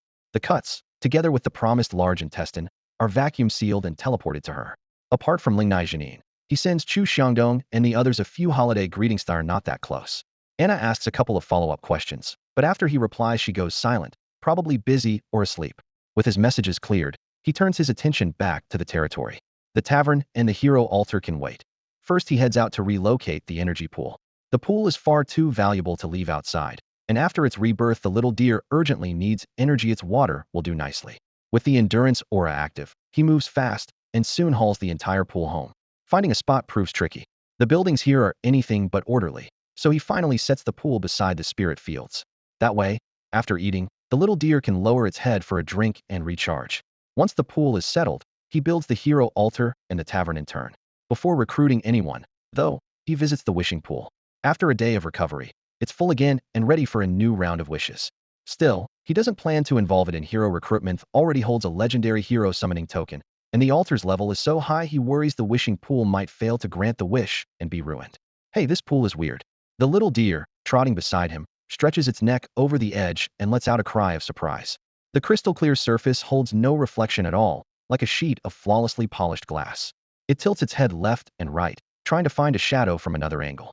Watching its antics, inspiration strikes Qin. As long as the Lord allows it, anyone can wish at the pool, and the little deer certainly counts as anyone. If that's the case, letting the real lucky star make the wish is surely safer than relying on himself, a half-baked one. With that thought, he bends down, smiling. Little one, this is the wishing pool. Want to make a wish? Make a wish? The young deer glanced at the odd-looking pool and asked curiously, can it grant any wish? Absolutely not. Qin shook his head without hesitation and hurried to explain the rules of this mini wishing pool. It only fulfilled small wishes. If the fawn got carried away and tried to summon its long-lost mother, the water would dry up in an instant and the pool might crack. Only small wishes? The fawn drooped at once. It had hoped to ask for an armful of spirit herbs in one go. Since that was impossible, it decided to wish on behalf of the two-legged creature instead. It didn't understand why Qin wouldn't do it himself, but it was eager to try the pool, so it let the matter drop. But how do I make the wish? The deer lowered its head in thought, then looked up solemnly. I'd like a friend who can keep me company. Is that all right? A friend? Qin paused, then nodded. Sure. He had planned for the fawn to make a targeted wish so the tavern would refresh a civilian worker, but if the little deer truly wanted a friend, so be it. The tavern rarely produced powerful units anyway, and with the fawn's innate good luck aura, a heartfelt wish might bring an unexpected surprise. With his permission, the fawn tiptoed to the water's edge, closed its eyes, and made its wish. The next second, the water began to drain at a speed visible to the naked eye. Unlike the previous time, the surface didn't simply drop. Rings of vortices spun one after another, as though an invisible hand stirred the bottom. Finally, the pool emptied without further incident. The wish had worked, and Qin's nerves eased. Strange process or not, the result was what mattered. The fawn backed away, wagging its tail, while Qin rushed to the tavern to check the recruitment board. Empty. The entire notice board was spotless, not a single entry posted. Granted, the refresh rate was always low, so an empty board wasn't unusual. Yet the wish had clearly been granted. Why was nothing happening? Did the tavern only update once a day? Would the friend appear tomorrow? Everything had heard said the tavern could refresh at any moment. Qin stared at the blank board, baffled. After a moment, he set the tavern aside and headed toward the hero altar to see if he could recruit a hero directly. He had barely taken a step when he froze. Oh no, what if the fawn's wish had triggered at the hero altar instead? The memory of those swirling eddies sent a jolt of unease through him. The fawn's lucky aura combined with the wishing pool could have tangled the altar's rules as well. If that happened, it might ruin the legendary hero token he had worked so hard to earn. Please, no. He had spent a fortune in points on that token precisely so he could summon a powerhouse on the spot. With heroes leading some of his troops, he wouldn't have to march out personally every time a powerful monster appeared, and the innate bonuses that come with any legendary hero would instantly push Qin's military strength to a new level. But the moment he remembered Xiela's wish to recruit a friend, an image of a hulking brute hugging the little deer and grinning like an idiot flashed through his mind, sending a cold sweat down his back. Had he known this might happen, he never would have let the deer make the wish. The wish had already been made, and, if it really was bound to the hero altar, postponing the summon wouldn't cancel it. With nothing but resignation, Qin headed for the altar. Hero token detected. Do you wish to use a legendary hero recruitment token to increase the chance of summoning a high-tier hero? Yes, he answered dryly. The token had been exchanged, and who knew when the next chance to recruit would come. Since he had asked Xiaolu to make the wish, no matter how outrageous the result, he would simply have to accept it. Once he confirmed, the token dissolved into a crimson streak that sank into the altar, where a blurred silhouette began to appear. A moment later, a blinding red beam shot skyward like a pillar of blood, punching straight through the heavy cloud cover. Whoa, what a spectacle! Qin's mouth fell open. A beam that ostentatious could probably be seen across half the novice world. Anything short of a god-tier hero would be an insult to that display. Yet the official odds of getting a god-tier hero were listed as virtually zero. How had he triggered one with a single legendary token? Was this the power of Xiaolu's lucky star trait? If it really was a god-tier hero, Qinxing wouldn't mind if the newcomer hugged Xiaolu and grinned, even let the hero pick him up and spin him around. The red light climbed who knew how high before finally receding like a tide and flowing back into the altar. As the glow faded, the figure within grew solid. Good news, it was indeed a god-tier hero. Bad news, it wasn't the brawny warrior Qinxing had been hoping for. It barely even qualified as a combat unit. Staring at the crimson silhouette, Qinxing almost cried. So much for getting a hero to fight apparently, had only managed to find Xiaolu a playmate. As soon as the figure fully materialized, its eyes locked onto the little deer, and in an equally childish voice it shouted, "Hey, a Buyun deer." A little girl in a crimson dress stepped out of the altar. She was only a hair taller than Buyunlu and barely reached Qinxing's waist, looking no more than 7 or 8 years old. Forget calling her a mighty general at that size, she couldn't even handle heavy labor without making Qinxing feel guilty about child exploitation. The moment she appeared, she spotted Buyunlu and instinctively spread her arms to pounce. But when her gaze slid to Qinxing, she froze, straightened up, and offered a sweet, piping salute. "Greetings, my lord." Qinxing frowned. The altar prompt had clearly read, "Recruitment result divine grade hero." Yet the soft little thing before him hardly looked divine. He pulled up her status panel. Nuwa. Rank, divine. Talent, unknown. Skills, unknown. Domain affinity, 70100. 3 large question marks lined the bottom of the screen, and Qinxing's mind filled with just as many. What is this? My hero? Everything's unknown, and even I can't see her stats? What bothered him most was the term domain affinity. Every other hero showed loyalty, but for this girl, it was affinity. He tapped the description. Domain affinity measures how strongly the target feels they belong to the domain. The Lord may command, but cannot enforce absolute obedience. In other words, order a common farmer to die and he'd do it without hesitation. Order Nuwa to die, and she would first think, then decide. She was more like an autonomous person than a troop unit. The longer Qinxing looked, the more unsettled he felt. What on earth had Buyunlu summoned? With all these unknowns, and that unique affinity stat, if she was just an ordinary divine-grade hero, he would chew the bronze sparrow terrace for a midnight snack. He closed the panel and tried for a friendly smile. You know, little dear? Yes, my lord. Nuwa nodded, sneaking a glance at Buyunlu, her voice barely above a whisper. Buyunlu is the companion spirit beast of my Yaoji clan. Our clan and Buyunlu are one. So yes, I know her. Yaoji clan Nuwa? A thunderbolt seemed to strike Qinxing's mind, every hair standing on end. Those 2 names appeared more than once in Blue Star's ancient myths.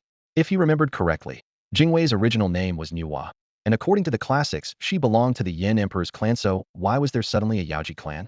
Did that mean the figures from those primordial legends actually existed? Could this fawn have brought home a deity? The thought made Qinxing instantly compose himself. He studied the girl in front of him and asked cautiously, "Your name is Nuwa. Does it have anything to do with Jingwei?" "Jingwei? Do you mean the Jingwei clan?" She tilted her head and blinked. "I'm from the Yaoji clan. We're not related by blood. The 2 clans got along well, but I'm only a wisp of true spirit. So many memories are missing." Her denial let Qinxing exhale in relief. So Jingwei wasn't a single god, but an entire clan different from Blue Star's myths. Apparently, legends were hardly reliable, which meant this might not be a big problem. He pondered. If the Jingwei clan had really existed, the familiar yet vague name Yaoji had likely come from ancient tales too. That implied there might have been a group of ancient humans in Blue Star's mythic era figures later deified as gods. Another option was that beings like Nuwa never lived on Blue Star at all, and their stories drifted over in some other way. Still curious, he pressed on. What exactly is a true spirit? And do you count as an ancient human? A true spirit is well, just a true spirit. Nuwa looked confused, then thought for a moment. By timeline, yes. I should be considered ancient human. I've slept in this world for an incredibly long time. This world, you mean the battlefield of myriad realms? Qinxing grasped the clue. Can you feel time passing here? How long were you asleep? My true spirit was sealed, so I couldn't sense time, Nuwa replied, shaking her head. Only when I was awakened did this world, what you call the battlefield of myriad realms, feed me basic information so I could understand where I was. Since he wouldn't get battlefield secrets from her, Qinxing changed course. What was life like for you ancient humans? Were you powerful? Did you have the Shinnong or Xianyuan clans? I barely remember anything, only common knowledge, Nuwa said, brows knitted. Shinnong, Xuanyuanthos names don't ring a bell. As for power, she pointed at herself. They were definitely stronger than I am. Nuwa was already god tier. If she was among the weakest, just how strong had those ancient humans been, and where had they gone? Filled with questions, Qinxing asked outright. Nuwa fell silent, then gave a helpless smile. I really don't remember. It was clear that the girl's memories were extremely limited. Faced with Chun Xing's question, she thought hard for quite a while before saying, I think they ran into some sort of enemy, so they left my true spirit behind in this world. Hold on a second. Chun Xing's eyes sharpened, and his brows drew together. Are you saying that the battlefield of 10,000 realms already existed during the era of the ancient humans? That's not it. The girl quickly waved her hands, her words coming faster than before. It seems this world was forged by a great many beings working together. They finished creating it, and then every single one of them left.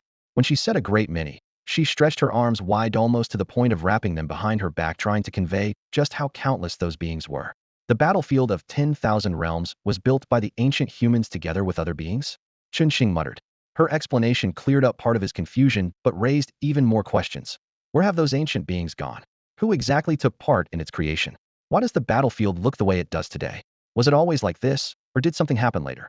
And what was their true purpose in building it? Questions piled up, churning in his mind like swirling mist. Finally, Chun Xing stopped thinking altogether. The matters of antiquity were far too remote for a level 20 rookie like him to worry about. If the battlefield hid troubles or conspiracies, he could deal with them once he grew stronger. With his destiny-defying aura blessing, the answers would naturally reveal themselves when the time came. People with extraordinary opportunities often choose to wield extraordinary power, and Chun Xing happened to be one of them. The true spirit will not merge with the main body. I'm not the kind of author who writes a character out of existence, so don't worry, the girl isn't going anywhere. The true spirit is more like a bloodline legacy, and as for the rest, no spoilers for now. Chun Heng asked a few more questions and soon realized the girl remembered almost nothing. Every query drew a blank, so he gave up on learning more about the multiverse battlefield from her. Once had confirmed that, he raised the last and the question he cared about most. How strong are you? Strong? The girl stiffened, lowered her head, and murmured, I can manage buildings and plants, but am not good at fighting. Exactly as had thought. Chun Heng nodded inwardly. A non-combat, life-type, god-tier unit. It meant he would have to handle future battles himself. He felt a trace of regret, yet seeing the timid youngster before him, he swallowed the complaint. The wish had been made for Xiaolu. The token had been his to spend, and had recruited this hero by choice. Who could he blame? He certainly couldn't say she shouldn't have appeared. Fine, she can keep Xiaolu company, he decided, then offered a warm smile. Don't worry, get to know Xiaolu first. If you need anything, tell me, and if something confuses you, ask her. With that, Chun Heng turned and left. As soon as he was gone, the girl exhaled in relief, hugged the little deer, and her eyes lit up. Wonderful. I never thought I'd meet a billion deer. What's your name? Yuyu. The deer didn't resist. Her inherited memories held nothing about the Yaoji clan, yet she felt an instinctive bloodkin closeness to the girl. Coupled with her sense for danger and safety, she trusted this companion deity and regarded Nvois as half a sister. Still holding Yuyu, Nvois' words poured out. Yuyu, are you close to the Lord? Is he easy to get along with? Is he fierce? Relax, the Tulegger is great. At Chun Heng's mention, the deer began to boast. He gives me treasures, tasty drinks, and he's planted loads of delicious food for me. Oh, and he has an amazing skill that makes me much stronger. Let's go see the Tulegger so he can give you that aura too. We shouldn't call him Tulegger. That's rude. We should call him Lord. Nvois raised a finger and tapped Yuyu's forehead. As she did, she glanced at the glow beneath the deer's hooves, but what really caught her attention was the phrase about planting food. Did you say the Lord planted food for you? Does he have farmland? Yuyu shook her head, uncertain at first why Tulegger was impolite. Then, noticing that Nvois also walked on two legs, she suddenly understood. They were all Tulegger. Using that term would get everyone mixed up. The little deer had never given much thought to titles, but once it understood, it gladly accepted the girl's suggestion. When she asked about the fields, it grew excited at once. Of course there were spirit fields, a huge stretch of them, and they even held dragonblood grass. Like a child eager to show off a new toy, it pranced ahead on light hooves, trotting toward the fields with the girl in tow. Row upon row of spirit fields stretched to the horizon, their aura rising like mist under the sun.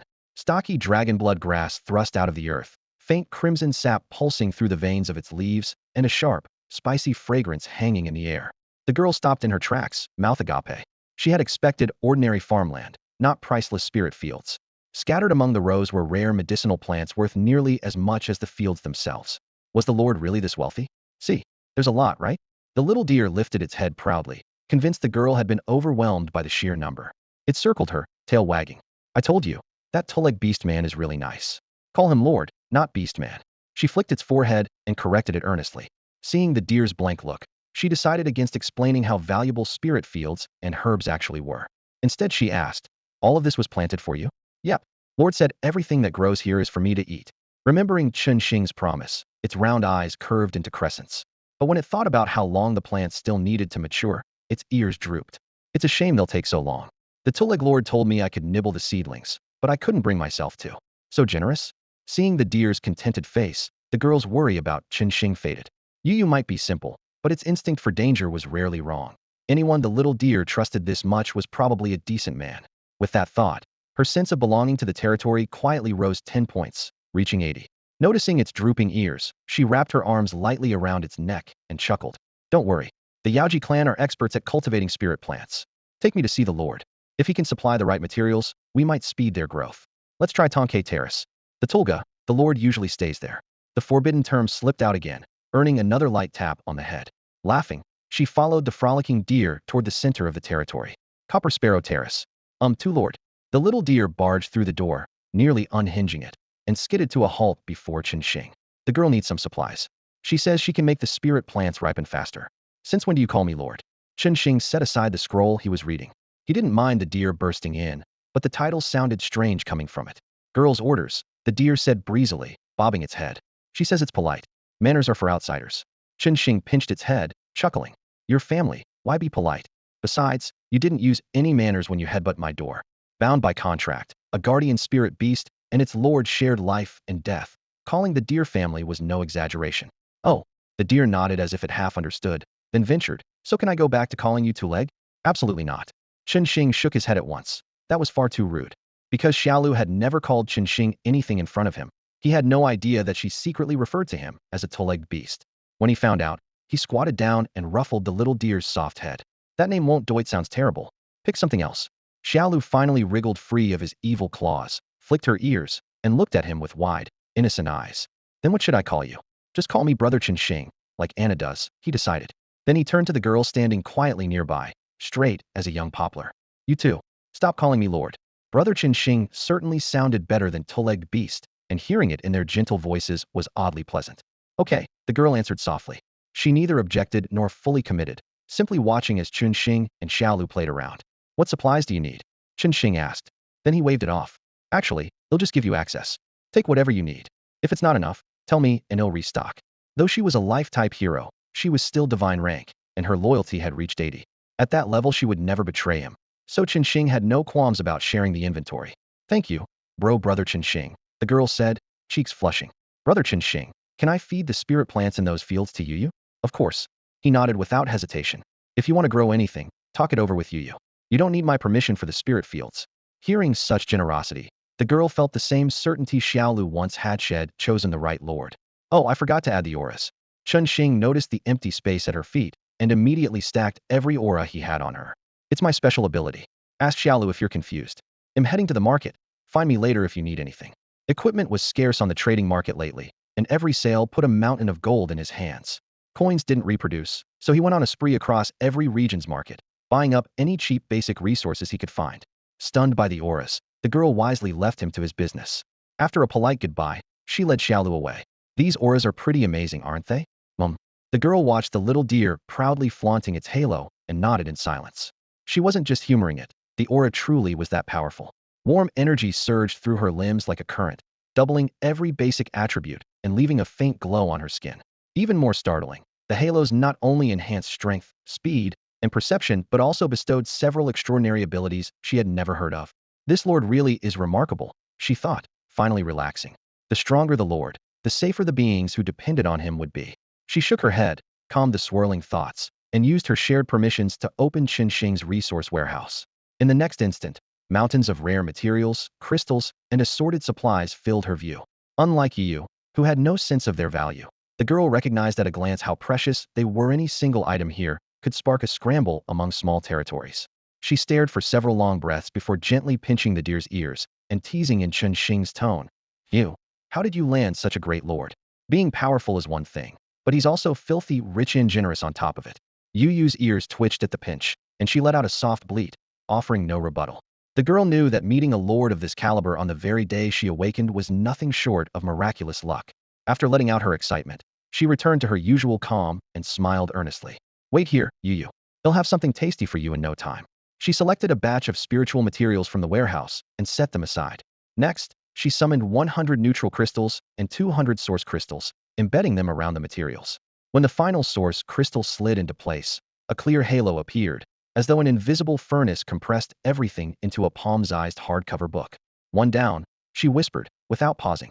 Replacing the neutral crystals with wood element ones, she repeated the process to craft a second spirit tome. She continued several more times until a neat stack of slim hardbacks, each cover flickering with arcane sigils, lay before her. Wiping the sweat from her brow after the last tome, she admitted to herself how draining the work had been. Halo or not, the effort was real. Still, she looked over the results with satisfaction. For now, these should be enough, she murmured.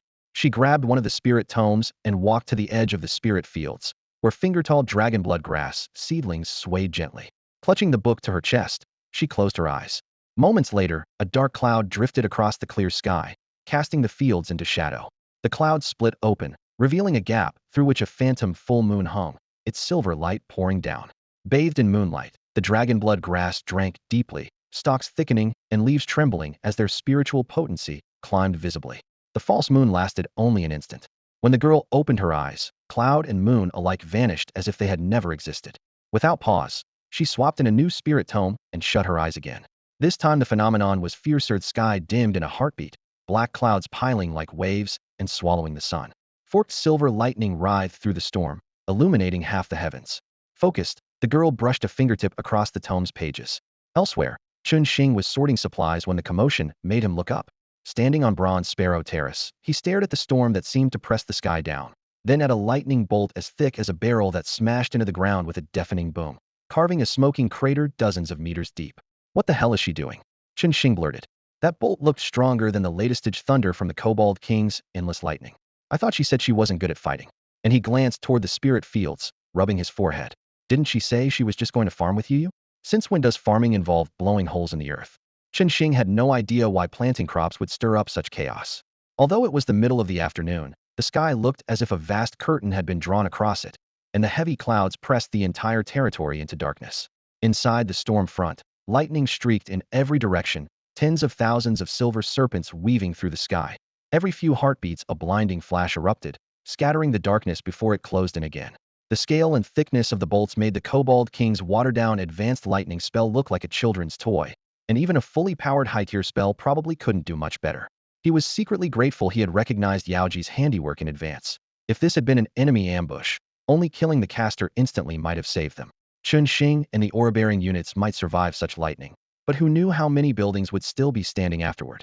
As the thunderheads churned, the number of bolts mounted sharply.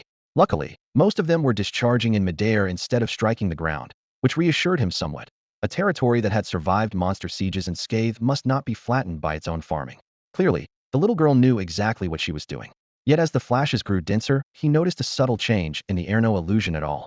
After each crack of thunder, a faint freshness spread outward. He inhaled deeply and felt as if he were standing by a field of spirit crops. The aura was thinner, but its undertone was unmistakable. Is the lightning gathering spiritual energy? He wondered, and at last understood why farming needed such a display.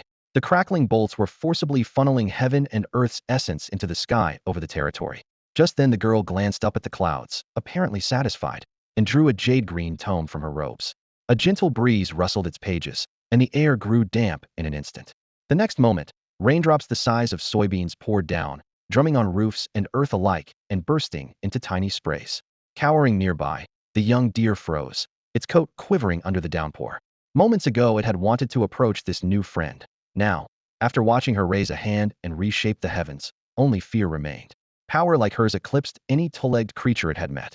No wonder the Yun-stepping deer became the companion spirit of Yaoji's clan. Refusing might well have gotten it beaten to death. The little deer used to think it ranked second in the territory. First came the two-legged boss, then itself, and the new, skinny girl placed a distant third. But after witnessing the girl's strength, it wisely bumped itself down a notch. Forget it, better to stay at the bottom than mess with someone like her. While its mind was still in turmoil, the sky suddenly cracked with thunder, and fat raindrops pelted down without warning. Startled, the deer shivered, ears twitching. Rain too. Did she summon that along with the lightning? Droplets burst against the grass, releasing a strange sweet scent. Instinctively, the deer flicked out its tongue to catch one deliciously sweet. Even more amazing, that single drop brimmed with dense spiritual energy. Ordinary rain could never do this. The girl was incredible. Looking up, it saw her clothes whipping in the wind, yet not a single drop touched her.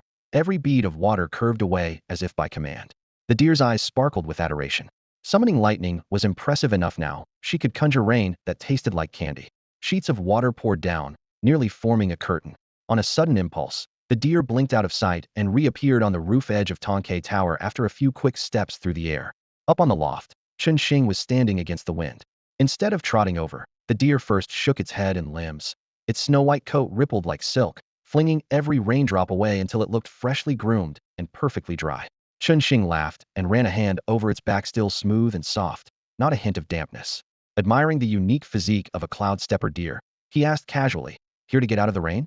"Not at all," the deer replied promptly, as though it were obvious. "We cloud stepper deer aren't afraid of rain. This water's packed with energy. Could you collect some for me to drink later?" "I've already sent the tower staff to do that," Chun Xing said, then added with regret, "Unfortunately, we don't have vessels that can store it long term. In ordinary containers, the spiritual energy escapes fast. Before long, it's just regular rainwater, so we can't save much." "Oh, I see." The deer wasn't discouraged. A little was better than none. Curiosity got the better of Chun Xing. "So, can the girl summon this rain again once it runs out?" "I don't know," the deer said, eyes clear and puzzled. "What about that lightning? What was it for?" "No idea, she didn't say." "Do her spells come from the book she's holding?" "Not sure, probably." "Then why did she make it rain?" "I don't wait, that one I know." The deer's head bobbed up and down. "She said I'd be eating something delicious very soon." Right? Chun Xing pinched the bridge of his nose.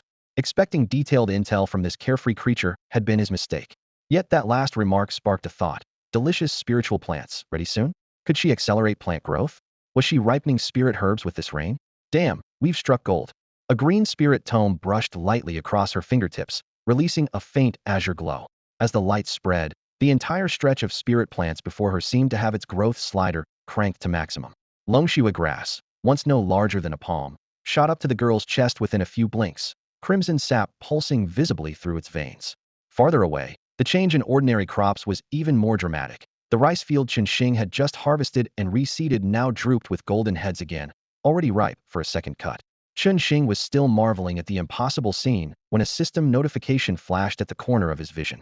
The flesh wall has been catalyzed by an unknown force and has evolved successfully. Base attributes increased. New special ability unlocked. Rapid growth. The flesh wall evolved too? After a moment of stupefaction, delight surged through Chun Xing. It had already evolved twice by devouring the corpses of siege monsters. Who would have thought the girl's brief farming session would give it another free upgrade plus a brand new ability? This Zerg-style construct was unbelievably low maintenance. It evolved whenever it pleased. He immediately opened the flesh wall's interface and found a new option, rapid growth, listed beneath air denial. The tooltip showed the ability was designed for the tentacle system. Even after several evolutions, each tentacle had been only a dozen or so centimeters long, but now their maximum length had jumped to over half a meter, and with rapid growth their launch speed had skyrocketed. Anything that dared come near might be snared in an instant, dragged back, and swallowed alive. Half a meter, already plenty of room to grow, Chun Xing muttered, clicking his tongue. The thought of a brood creature spawning endless tentacles made his skin crawl, yet if he could push their length to hundreds of meters, his territory would be a fortress even without a single guard. The idea alone sent a thrill through him. He closed the interface, looked up at the girl who had just finished her work, and started toward Heronly for the little deer on the roof to beat him to it. It ignored the front door entirely. Its figure simply vanished from the top floor, and after a few flashes it was already at the girl's side. Seeing the fawn dart forward with ghost-like speed, Chun Xing, who had planned to leave through the main gate, suddenly remembered an item stashed in his inventory. Instead of walking, he pulled out an enchanted sleigh, climbed aboard, and soared straight toward Nuwa and the others. Cold wind hissed past his ears while the runes beneath the sleigh glimmered, keeping the ride smooth and swift. Though it wasn't top-tier gear, the reward from the Myriad Realms battlefield featured a plush crimson carpet, perfectly angled seats, and superb shock absorption, earning Chun Xing top marks for comfort.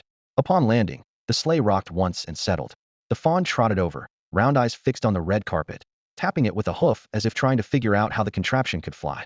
"This is a sleigh," Chun Xing teased, catching its inquisitive look. "Usually deer pull it. When we head out, you can do the honors." "Me pull that thing?" The fawn froze for half a heartbeat, then shook its head and backed away.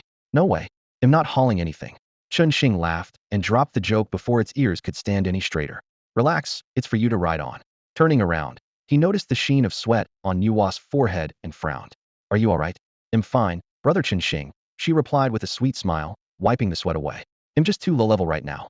I used a lot of spellbooks just now, so I'm a little tired. Your aura speeds up recovery. They'll give me a moment, and it'll be fine." "Low on power. Where?"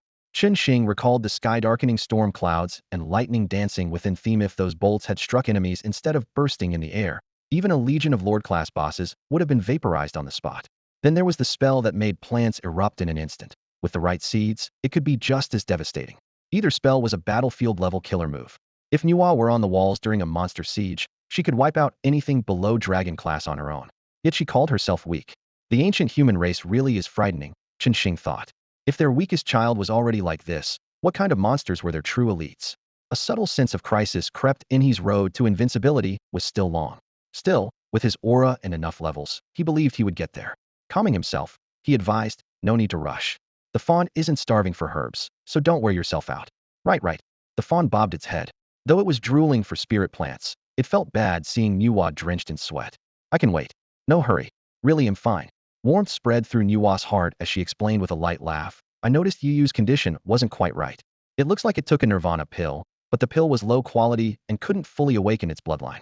If it keeps growing like this, the improvement will be limited and the rebirth chance wasted. If I sprout some dragon blood grass early and add a few other reagents, I can refine pills to balance its constitution. Yuyu's potential will be much higher. A low-grade nirvana pill, Chen Xing winced. He had paid a fortune for the pearl that was refined into that pill, and now Nuwa was calling it low-grade. He brooded for half a second before catching the key point. You can refine pills too? On the battlefield of myriad realms, professions such as pill masters and alchemists are considered top-tier life vocations. Pills can boost the attributes of spirit plants, making them work in perfect synergy, and alchemy offers the same kind of amplification. On Blue Star, anyone who holds either profession enjoys status second only to a lord. Chen Xing had assumed his territory couldn't afford a pill master yet, but to his surprise a hero who could refine pills Nuwa had shown up unannounced.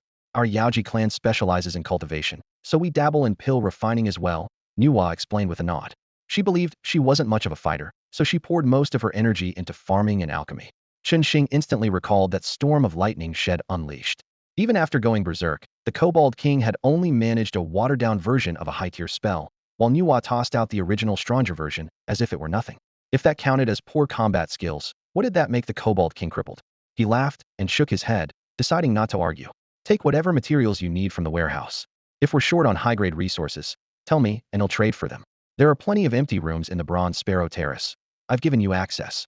Ask you to show you around and pick one. With that settled, Chen Xing headed for the door. The wall of flesh will keep ordinary monsters out, he said casually. If anything does break in, you can take it down. Don't worry about friendly fire. Any uninvited guest dies on sight. Xiaolu, who had been crouched in a corner studying the magic sleigh, pricked up its ears at the word out and hopped over. Going somewhere? Where to? To collect a debt, Chen Xing replied, ruffling its head. He owes me too much. If I wait, he might run. The debtor in question was Zhou Hong. When Chris had led the coalition against Chen Xing's territory, Zhou Hong's name was on the roster, but had skipped the battle after discovering a secret realm and deciding his own forces were enough. Chen Xing had no intention of letting that slide. Now that things were quiet at home, he also wanted to see what kind of secret realm Zhou Hong had found. Xiaolu immediately volunteered. Need my help? I can collect debts. No. Chen Xing patted its neck. Zhou Hong isn't that strong. The spirit crops here just ripen. You've waited ages and haven't had a bite yet. Stay and enjoy the feast. Besides, Nuwas new and needs someone to show her around, and she's going to help you adjust your bloodline. At the mention of the spirit plant banquet, Xiaola's eyes lit up, and it nodded obediently. Nuwa smiled her agreement. Only then did Chen Xing turn and leave, even more convinced the deer should stay behind. Not wanting to dampen little deer's enthusiasm, Chen Xing paused, then said, show the girl around the territory first. When I get back, he'll take you out. Didn't you say you know where someone's hiding a stash of treasure? Once I return, we'll go grab it. Little deer, who had been moping, instantly lit up, its eyes shining like twin lamps. It really did know the locations of several bosses' lairs, and those bosses were hoarding a few rare spirit plants. Years ago it had tried to sneak a bite, got beaten for the trouble, and nearly got caught. Now, with its strength soaring and a two-legged partner in tow, it was already picturing emptying every one of those lairs. In its mind, the spirit plants never belonged to the bosses in the first place. They only found them first and claimed them without ever planting a thing, so why should they keep them? By the time it finished rationalizing, Little Deer had reached a simple conclusion. The spirit plants were its by right. It hadn't been with Chen Xing for long, but you become like those you keep company with was proving true. Chen Xing treated anything ownerless as his own, and the deer had started doing the same.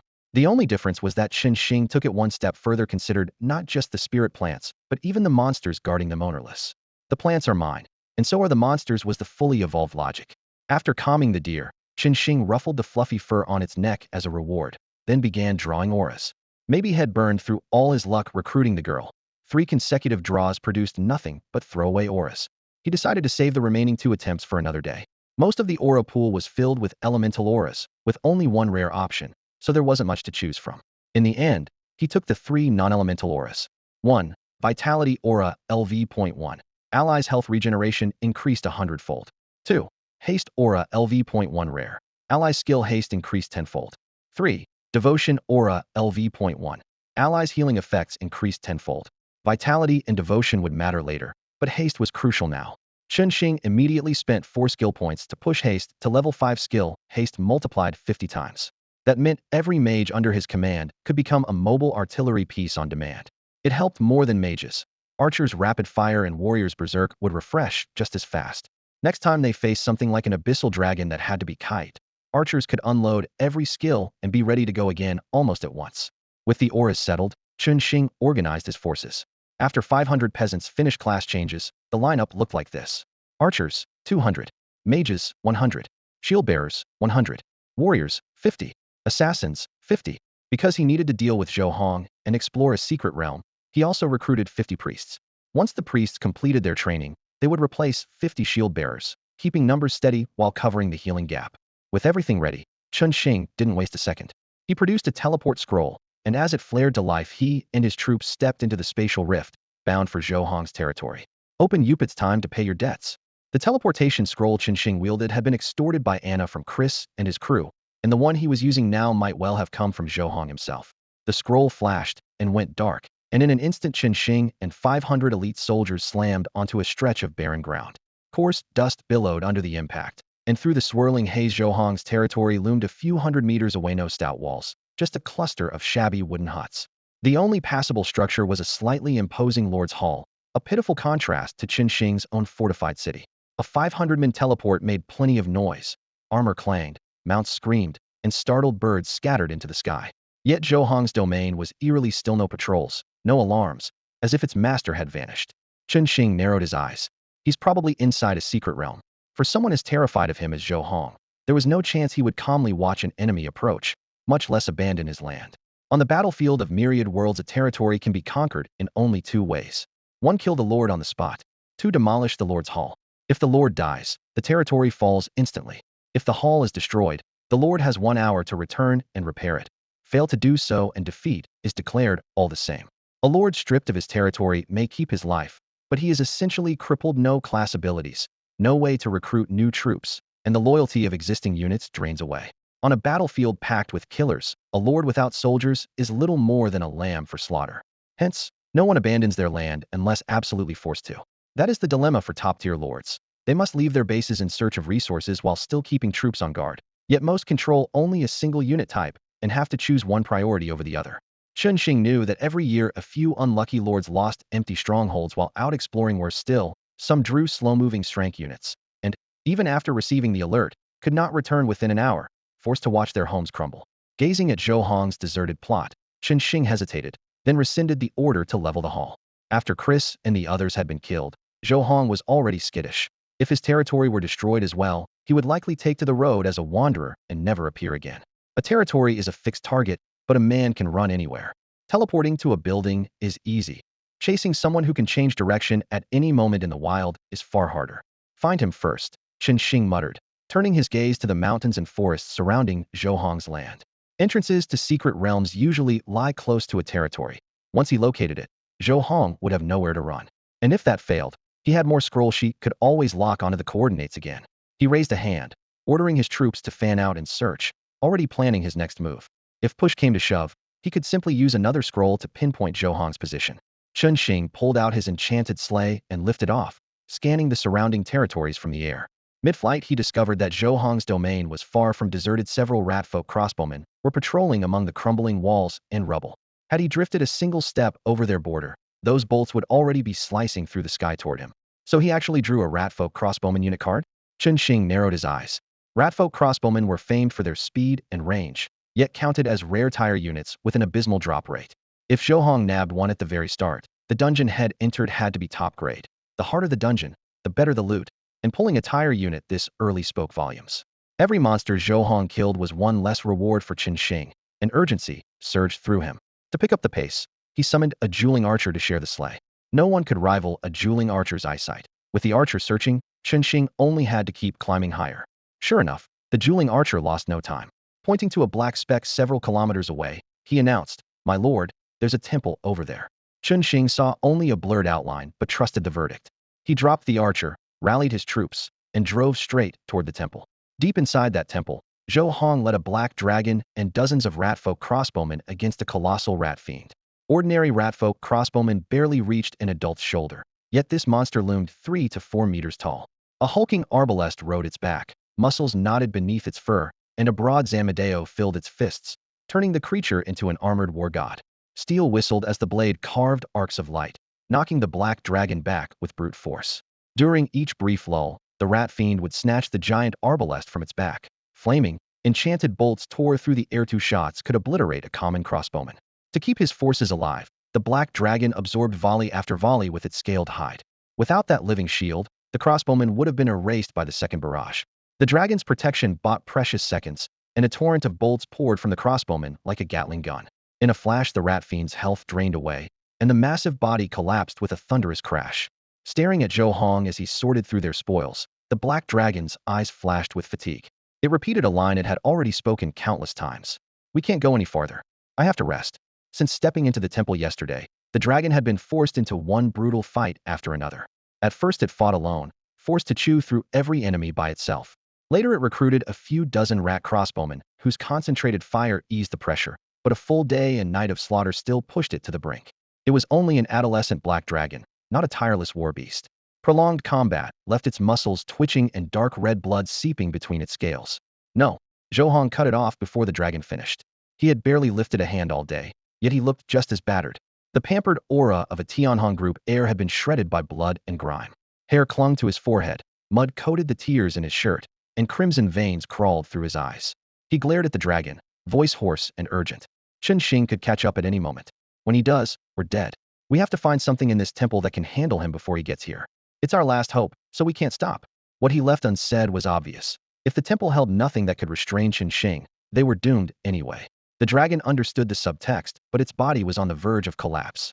It had lasted this long out of sheer will, but 24 hours of non-stop combat had shattered its limits. Worse, the temple's monsters hit hard, and they had no healer. Every blow landed on the dragon, and even its formidable regeneration couldn't keep up. The dragon set its jaw. "We need to rest, at least long enough for me to regain some health. If another boss jumps us now, he'll drop on the spot." "No." Zhou Hong's reply bordered on hysteria. "Do you understand what we're facing? Qin Shing wiped out Chris' entire team. He won't spare me. If we stop, we're finished. If you can't hold the line, send the rat crossbowmen, but we can't slow down." His shout echoed through the empty corridor, laced with the madness of a cornered animal. The black dragon eyed him and saw a Damocles sword named Qin Shing hanging over the young master's head. Fear of death had driven the spoiled heir to the edge. If they kept pushing, Zhou Hong might break before Qin Shing even arrived. The dragon lowered its head with a silent sigh. With a lord like this, it really might die for nothing. Although he felt powerless in the face of Zhou Hong's obsession, Heilong still tried to persuade him one last time, thinking of his own safety. "That lord might not be as terrifying as you imagine. The lords who contacted you are dead, yes, but that doesn't prove the same lord killed them. You said yourself the anonymous lord seemed close to those alien lords and is still alive," he continued, lowering his voice to sound calm and rational. "Isn't it possible the anonymous one betrayed them? Maybe Qin Shing had nothing to do with their deaths." "Impossible." Zhou Hong shook his head without hesitating. On the edge of madness, his eyes were oddly sharp, yet clearer than ever. No matter how strong that anonymous lord is, he couldn't wipe out so many top-tier lords at once this early. And I know Chris. Unless he was utterly desperate, he would never die without making a sound would message me, beg me to avenge him. If the anonymous lord was the killer, Chris would have sent me the details. He wouldn't die silent." Zhou Hong paused, then added, "Besides, Qin Shing survived a monster siege even with the blessing of the myriad realms weighing on him. That alone proves he has the power to kill Chris and the others." At this, a flicker of clarity crossed his face, and he noticed the pale gold loyalty rune above Heilong's head dimming again. After a brief silence, he exhaled. "You're right about one thing: we can't rush in. Rat crossbowmen are too fragile to tank any real damage. We'll leave when you're a bit stronger. Otherwise, we'll die before Qin Shing even shows up." Heilong finally relaxed. He didn't fully agree with Zhou Hong's reasoning, but he was too exhausted to argue. Grateful for the chance to rest, he curled up on the ground and closed his eyes. Even a short break helped. Every scrap of recovery mattered. As a juvenile dragon, he had already endured more hardship than most of his kind. He wished he could sleep until adulthood, then no enemy would truly threaten him. Reality, unfortunately, offered no such mercy. Before long, Zhou Hong saw Heilung's health rise to half and shook him awake. Loyalty had dropped again, but he no longer cared. Loyalty could be rebuilt. Life couldn't. Up. We have to move. Chen Xing could appear at any moment. Heilung was covered in wounds, dark blood seeping between heavy scales. A dragon's healing was quick, but not that quick. Still, he understood Zhou Hong's urgency. With a muted grunt, he pushed himself up and brushed off dust and rubble. That should be the final area of the first layer ahead, Zhou Hong said, pulling out a hand-drawn map. Neat grids divided the page into squares. Most were heavily crossed out, leaving only a small blank space at the center. He pointed at the blank spot on the map and looked up at the black dragon. That should be the passage to the next level.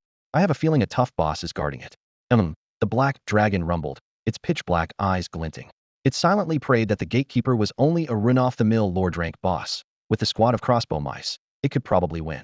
If a monarch-class monster appeared, though, it would likely die with its eyes shut. On top of that, Zhou Hong had already pushed it to its limit. Any further delay, and it feared the last vestige of a lord's sanity would snap. With that anxiety hanging over it, the dragon strode into the final chamber. The moment it entered, it froze. The vast hall was empty, save for a gold-gleaming chest at the center and, behind it, a gray-white statue. Zhou Hong followed close behind and was equally stunned. He swept his gaze around the room, confirmed there was nowhere for anything to hide, then focused on the statue. A detection spell revealed nothing. Experience and instinct told him the place couldn't be unguarded, yet the most suspicious object offered no information at all. After thinking a moment, he cast the spell on the chest. Still blank. With no leads, he turned to the black dragon. The dragon understood at once. It was the toughest member of the party, so it had to go first. Silent, head held high, it marched toward the statue. Though wary, a dragon's pride forbade it from showing fear. Once close enough, it unleashed a torrent of searing flame. Despite its youth limiting the cone, the breath was hot enough to melt gold and shatter stone, more than enough to trouble an ordinary lord-rank boss. It had used its breath sparingly up to now. Opening with it showed how cautious it was. When the flames faded, the statue was utterly unchanged, as if it were nothing more than decor. The dragon's expression darkened. Anything that could shrug off fire hot enough to melt gold was anything but simple. Seeing that the breath attack had failed, Zhou Hong ordered the crossbow mice to shoot. Bolts whistled through the air, clattering against the stone, yet drawing no response. Could it really be just an ordinary statue? Zhou Hong frowned at the sight of the numbers, then shifted his gaze to the golden chest in the middle of the hall. Cast entirely of gleaming metal that shimmered beneath the torches, it screamed wealth at a single glance. His gut told him a rare treasure lay inside. Unfortunately, the keyhole on its surface meant only the wielder of the chest class could trigger the unlock prompt. Sending in the black dragon or the rat crossbowman was pointless. After a moment's hesitation, he clenched his teeth and chose to gamble. With Chen Xing looming as a threat, he had to seize every chance to grow stronger no matter the risk. Besides, the black dragon was standing guard. Even if the statue hit a trap, it might not endanger him. Buoyed by that thought, he forced himself to inch toward the chest. The nearer he drew, the heavier the pressure radiating from the stone guardian beside it. Carved from a single slab of granite, the statue's detail was exquisite. Flared nostrils, bulging veins, and eyes wide with rage. An enormous splitting axe was raised overhead, as if ready to fall at any moment. Standing under its shadow sent a chill racing down his spine. He sucked in a breath, steadied his racing heart, and shot a hand toward the keyhole. This chest requires a key to open. The prompt had barely flashed before the statue sprang to life. Thief die? With a thunderous crack, the giant axe whistled through the air toward Zhou Hong. The black dragon, already on alert, roared and slammed into the statue, forcing it off balance. The blade skimmed past Zhou Hong's waist and smashed into the floor, carving out a crater and showering debris everywhere as he scrambled clear. Vermindai? Roaring, the statue hacked sideways. The 10-meter-tall dragon was hurled across the hall and crashed against the wall. Its hatred was locked on Zhou Hong. Shaking off the dragon, it thundered after him, each step stamping deep footprints into the stone tiles. Shoot it. Loose every bolt. Zhou Hong shouted. The rat crossbowman obeyed, pelting the statue with a hail of quarrels. Shards of stone flew as its once impenetrable skin chipped away, its defense clearly weakened. But the barrage only enraged it further. Whirling, the statue charged the crossbow line. Reloading took precious seconds they didn't have. Each swing of the colossal axe turned a rat crossbowman into pulp, and Zhou Hong's heart clenched at the loss of his dwindling forces. He almost ordered the black dragon to intervene, but caution made him cast reveal first. Catacomb Guardian statue rank, Monarch tier. The moment he read it, He gave up on sending the dragon to its death. With the exit blocked, his eyes darted to the staircase leading down to the second level of the catacomb. Survival meant retreating below, waiting for the statue to return to its post, then planning a new approach. Yet if the first level was this deadly, what horrors awaited below? While he hesitated, a light, teasing laugh drifted in from the entrance. Well now, isn't this lively? At the sound of that voice, Zhou Hong stiffened. Instinctively, he turned toward the entrance and saw Qin Shing stride in with measured steps. A squad of soldiers bearing massive black iron shields flanked him, the torchlight flashing coldly across their metal faces. More troops streamed through the doorway behind them, the thud of leather boots on stone echoing through the vast hall. Their eyes locked for a heartbeat. Qin Shing's lips curved in a faint, unsettling smile. You must be Zhou Hong. The words fell like a death sentence. A chill raced down Zhou Hong's spine. Ignoring whatever dangers might lurk below, he spun and sprinted for the portal that led to the crypt's second level. Just before crossing the shimmering threshold, he remembered the black dragon and shouted, "Run!" Battered senseless, its scales cracked and bleeding, the dragon had barely risen. One glance at the murderous light in Qin Shing's eyes was enough. Without a moment's hesitation, the massive creature plunged into the portal. An instant later, both of them spilled into a dim corridor on the second level. The gate had absorbed most of the dragon's momentum, yet it still struck Zhou Hong like a moving wall of flesh, hurling him several meters. Fortunately, the impact was dulled, and he was unhurt. He rolled to his feet, brushed dust from his armor, and saw the dragon lumbering after him. Relief flickered. Without this magic-resistant brute, he would be helpless down here. The dragon shook its addled head. Don't worry. That statue is strong. It'll stall him for a while. We've got time. Right? Zhou Hong muttered, though his face was still ashen. He had expected Qin Shing to give chase, but not so quickly.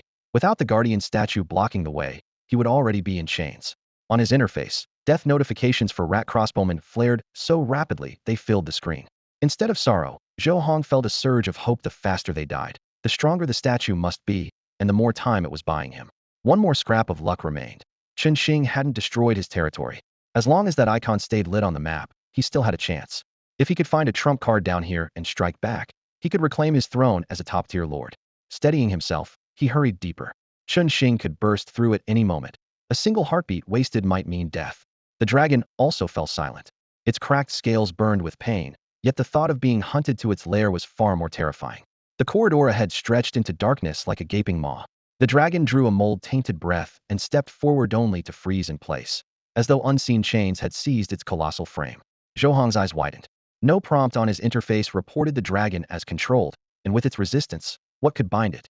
He leaned forward to see and went rigid himself. The entire second level was packed, wall to wall, with statues. A single statue had almost killed the black dragon. Now that countless more surrounded them, an icy chill shot from Zhou Hong's heels to the crown of his head. In that instant, he finally understood what despair felt like. With pursuers closing in behind, and the way ahead blocked, anyone could see this was a dead end. Don't panic. As long as we leave the chest alone, these statues shouldn't wake up, Zhou Hong muttered, unsure whether he was trying to calm the dragon or himself. Saying it out loud helped him shove his fear down and think straight again. Scanning the second level, he noticed each statue was a size smaller than the guardian that had nearly killed the black dragon on the floor above. If that was true, they were probably ranked below monarch class. A small blessing. But Qin Shing could appear at any moment. After a brief inspection, Zhou Hong steeled himself and ordered, "Black dragon, scout ahead." The dragon crept forward, heavy claws thumping against the stone. Every step made Zhou Hong's heart lurch, yet the statues stayed frozen. He followed, skirting the wall, feeling like a tightrope walker. One wrong move, and those blade-wielding effigies might spring to life and cleave him in two. At last they reached the far end of the hall. The sight that greeted him made Zhou Hong freeze. The stairway to the third level was completely blocked by a bronze chest. To continue downward, they would have to move it. Once they did, every statue would awaken. Worse still, a pair of gigantic statues flanked the chest, both the same size as the first-floor boss, one gripping a spear, the other drawing a bow. That meant at least 2 monarch-class bosses were stationed here. Damn it, Zhou Hong spat. 2 monarchs guarding the exit. Clearly this place was designed to be his tomb. The black dragon spoke up. "My lord, we don't need to retreat. If touching the chest wakes everything, we can turn it into a trap. You're thinking we let the statues go after Qin Shing?" Zhou Hong caught on immediately. Most of the statues were clustered in the narrow passage they'd just used. The moment Qin Shing set foot there, they would swarm him. Once he struck back, every last one would lock onto him. The hitch was that those 2 monarch bosses would charge Zhou Hong first. He had to survive their opening assault, or the plan would fall apart. He couldn't do that alone, so he looked at the black dragon. The dragon spread its claws in a helpless gesture, then nodded. "Don't worry. As long as they don't chase me forever, I can hold them off." and it'll take Chen Xing a bit to reach this floor. I can use that time to recover. Reassured, Zhou Hong committed to the gamble. With Chen Xing pressing closer, he had no other choice. Two monarch-class bosses, one melee, one range plus a hall full of lesser statues would be a nightmare, even for Chen Xing. If the Black Dragon joined the fray, taking him down was no longer wishful thinking. Zhou Hong quickly studied the terrain around the chest and picked the best escape route. Once everything was set, he stationed himself beside the chest and waited. Everything was ready. All that remained was for Chen Xing to walk in and die. The second level of this tomb would be his grave. Chen Xing had no idea that Zhou Hong, who had fled to the second floor, had left a trap for him. When he spotted Zhou Hong just now, he had refrained from stopping him only out of caution. The first wave that entered consisted entirely of shield bearers. Because those shield troops had no ranged options and Zhou Hong kept his distance, all Chen Xing could do was watch him disappear onto the second floor. The catacomb had only one exit, so Zhou Hong would have to return sooner or later, and Chen Xing turned his attention to the stone statue before him. The statue's arms were thick, and it wielded an enormous axe. Every sweeping blow was accompanied by the crack of Bonisa rat crossbowman was cleaved in two on the spot, black blood splattering across the tiles. Its movements were crisp and efficient. Before it, the Ratkin archers were no different from grunts facing a champion, able only to shut their eyes and wait for death. Yet Zhou Hong's last order had been hold the statue, so the crossbowmen, though dying by the handful, did not dare take a single step back. Are we making rat jerky here, or what? Chen Xing winced as one of the rat crossbowmen was flattened into a paste. The gore made this self-proclaimed pacifist distinctly uncomfortable, and he waved a hand. Take it down. A mere monarch-class boss no longer warranted a concentrated volley from his archers. Before the archers and mages could even take the field, he ordered the warriors to move in. Dozens of warriors obeyed at once, activating their charge and storming into the fray in heavy iron boots. The first to suffer wasn't the statue, but the rat crossbowman who hadn't managed to withdraw the radius of the endurance aura. The warriors' attack speed soared, and sheer numbers told the rest.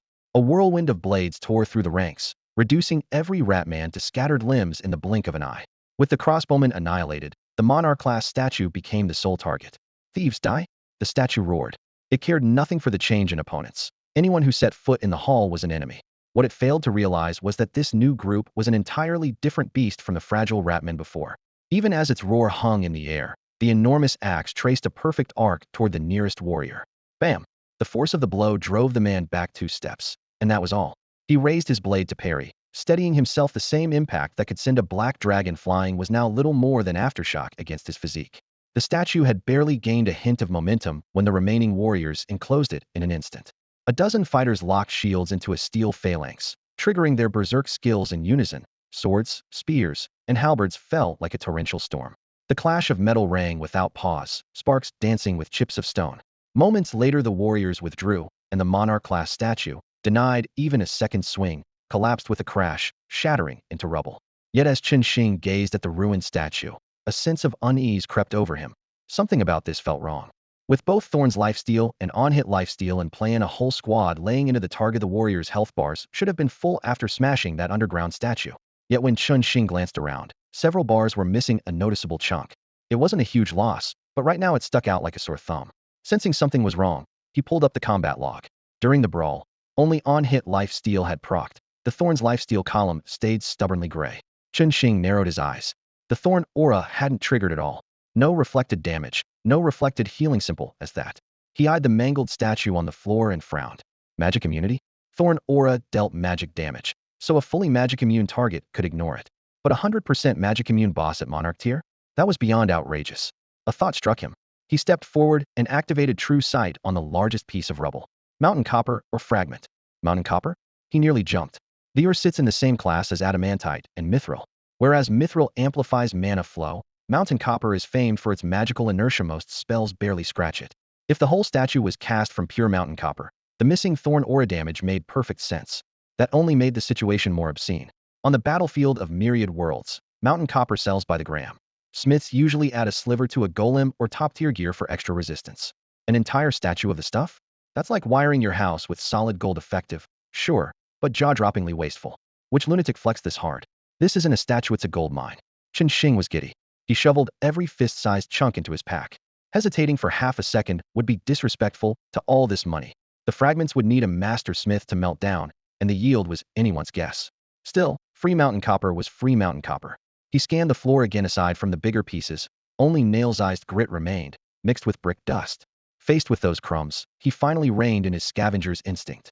At that size I'd be lucky to get a few grams, he muttered, then scolded his warriors anyway. You guys hit it too hard. Look at all this good stuff you turned to confetti. Grumbling done, he was thoroughly satisfied with the haul. He straightened and addressed his fighters. Remember, next time we meet one of these, aim for the neck. He grinned. Makes it easier to collect the corpse afterward. After mourning the mountain bronze fragments scattered on the ground, Chen Xing examined the statue's loot pitiful, to say the least. A monarch-class boss had yielded only a wind-splitter great axe of orange rarity and an ancient bronze key, so stingy that he wondered if the statue was faking its rank. The materials were the lone consolation, 1,000 source crystals and 100 units of pristine mountain bronze, barely enough to justify the title. He tossed the wind-splitter great axe to a nearby warrior and studied the key. It clearly matched the golden chest. Insert. Turn. Click the lid sprang open in a burst of gold. So this was where the real spoils were hiding. Dungeon Guardian Golem Grade D. Dungeon Sentry Troop, card Grade C. Rat Arbalist Troop, card Grade C. Golem Core Grade C. Grade C Golem Blueprint. Heavy Crossbow Tower Defense Scroll 5. Slow Scroll 5. Earth Element Crystal 10. Source Crystal 100. 2 Crade Troop cards, a Crade Golem Core, a ready-made Dungeon Guardian Golem, plus scrolls, crystals, and source crystals all from one chest, and far more generous than the boss itself. A Golem Core could be forged into a puppet like the dungeon statue. Puppets weren't especially powerful, but they had one huge advantage. They didn't count toward population. For any lord, population-free units were priceless. Even better, puppets weren't classified as troops, so his human glory restriction didn't apply. They could still serve inside his territory. They wouldn't gain his auras, yet they were perfect for farming and tending spirit plants. That would free up actual people for other tasks. The downside was the Count 1 grade puppet and a Crade core meant only 2 in total. Better than nothing. Chen Xing pinned his hopes on the dungeon's next floor. With enough golem puppets, his domain could run half automatically. The scrolls, crystals, and surplus source crystals held little value for him, so the trading market was the obvious destination. After stowing everything in his backpack, his mood lifted. These spoils weren't top tier, but this was only the first floor. If the first floor offered items of this caliber, what would the second and third hold? The thought alone set his blood racing. Zhou Hong truly was a good man, leading him to a secret realm of such value. To thank him properly, Chen Xing decided to catch up and see Zhou Hong off so the man would never have to live in fear again. I really am a kind soul. After giving himself a mental pat on the back, Chen Xing led his troops into the second level of the catacombs. As before, the shield bearers took point. Steady, that was his only order. Their heavy shields cleared a path down the narrow stairs, absorbing any traps or ambushes that might spring. Chen Xing had no intention of throwing himself into danger, just to speed up Zhou Hong's departure. The warriors injured on the first floor were already back to full health under the aura of vitality, leaving the cleric with nothing to do. Once the shield bearers touched down safely, Chen Xing filed the rest of the melee fighters after them and stepped onto the second floor. The ancient doors swung open, releasing a damp, icy draft. Dim torches revealed rows of statues arrayed like a silent army, stretching beyond sight. Zhou Hong had nearly buckled when he first saw this scene. Chen Xing, however, was ecstatic. Statues? To him, they were mountains of gold. Had thought the bronze colossus on the first floor was unique. Now he saw identical figures standing here in formation. Golden light filled the hall and dazzled his eyes, making him forget the danger and even Zhou Hong if only for a moment. Zhou Hong, though, never forgot him. Watching Chen Xing storm in with his troops, he curled his lips into a cold smile. Chen Xing, this hall will be your grave today. With that he lunged for the gilded chest at the center of the room. The instant his fingers touched the lid, he ignored the system prompt that flashed before him, rolled, leaped, and in one fluid motion put distance between himself and the chest. At that moment the statues, motionless a second earlier, shook off invisible chains. Dust showered from their joints, their eyes glinted coldly. Intruders, die? The first 2 monarch-class statues to awaken, one wielding a spear, the other drawing a massive bow lunge straight for Zhou Hong. But he was prepared. The black dragon hidden in the shadows let out a low roar as the statues stirred, its enormous form turning into a streak of obsidian lightning that slammed into the pair. The impact boomed like a war drum, making the entire hall tremble. Using brute force, the dragon staggered the statues, buying Zhou Hong a precious breath. A heartbeat later, fear flooded its golden-slit pupils. Something's wrong, they're stronger than the first floor boss. With no time to think, the dragon spread its wings and lashed its tail, hoping momentum alone would drive the statues back. Against an ordinary boss that would have worked. Instead, the spear-wielding statue struck like lightning, its tip nailing the sweeping tail to the floor, while the archer loosed an arrow that pierced the base of a wing, crippling half of the dragon's flight. Agony tore through it, and the dragon roared, wrenching its tail free and ripping flesh from the spearhead. The wet rip was nauseating. Its tail was nearly split in two, but it broke loose and, powered by its one good wing, surged away to widen the gap. The two statues snorted in disdain and moved to give chase, then stopped. At the entrance, Chen Xing, facing his own wave of animated statues, had already begun carving a bloody path through them. The second level of the underground palace was crammed with hundreds of statues, and Chen Xing was not about to gamble his life for a handful of loot. At first glance, he even considered retreating, ready to order everyone to unleash full firepower and reduce the stone figures to rubble. But when he tossed out an eye of truth, the scan made him change tack immediately. The slightly smaller statues were merely boss-grade elites, nowhere near Lord class. By raw stats alone, his troops could already arm wrestle monarch-level bosses. Add the crushing aura's hundredfold damage boost, and those monarchs would be sliced like melons. Ordinary boss monsters were hardly worth his attention unless, of course, they were cast entirely from mountain bronze like the monarchs had been. TSK, this dungeon is absurdly lavish, Chen Xing muttered. Fortunately, the enemies in front of him were only alloyed with traces of mountain bronze instead of being forged from the pure metal, or he would have started to suspect that the so-called rare bronze was growing on trees. Once he understood the gap in strength, he didn't hesitate. Got take their heads. Shield bearers formed up and advanced. Warriors moved in to support, and assassins melted into the darkness. The whole formation rolled forward like a river of steel. In sheer melee numbers, Chen Xing's side matched the statue horde, giving up no ground at all. The front line of shields crashed into stone spears and never slowed. The soldiers swung their shields in a brutal shield bash. The skill carried a stun effect that had been useless against the control-immune monarchs they fought earlier, so the shield bearers had long treated it as simple damage. Against these regular bosses, however, the stun worked wonders. The statues, magic immune but not status immune, were struck full in the face. Chips of stone flew as their bodies locked up. Supporting warriors followed through with sweeping strikes, blades flashing with crushing aura's hundredfold boost. Stone heads toppled with almost no effort, and in seconds gray-white fragments littered the floor. Chen Xing's archers were even more efficient. They already outnumbered the melee troops and were the primary damage dealers, dropping enemies far faster than the sword-wielding warriors could. To avoid ruining the statues' bodies, Chen Xing ordered every arrow aimed at the throat. But even so, the rain of shafts felled far more foes than the warriors did. By the time the two monarch-level bosses realized what was happening, most of their ordinary statues were gone. Dragged back from chasing the black dragon by a sudden spike in aggro, they glared with burning eyes and roared in voices that rattled the stone walls. Intruders die. Chen Xing remained calm, not even twitching an eyebrow. Zhou Hong, cowering in a corner, jolted at the thunderous shout. Glancing at the black dragon that had barely managed to flutter to his side, he blurted, "Are you all right? How could it possibly be fine?" One wing had been shot clean through, and its tail had been split down the middle. Only because it was a black dragon famed for its sturdy flesh and rapid regeneration was it still alive. Otherwise, those two monarch-level statues would already have finished it off. Blood still seeped from the hole in its pitch-black wing, thick, tar-dark drops sliding over the scales and splattering onto the rubble with soft, wet pops. The forked tail thrashed violently, each sweep kicking up clouds of dust.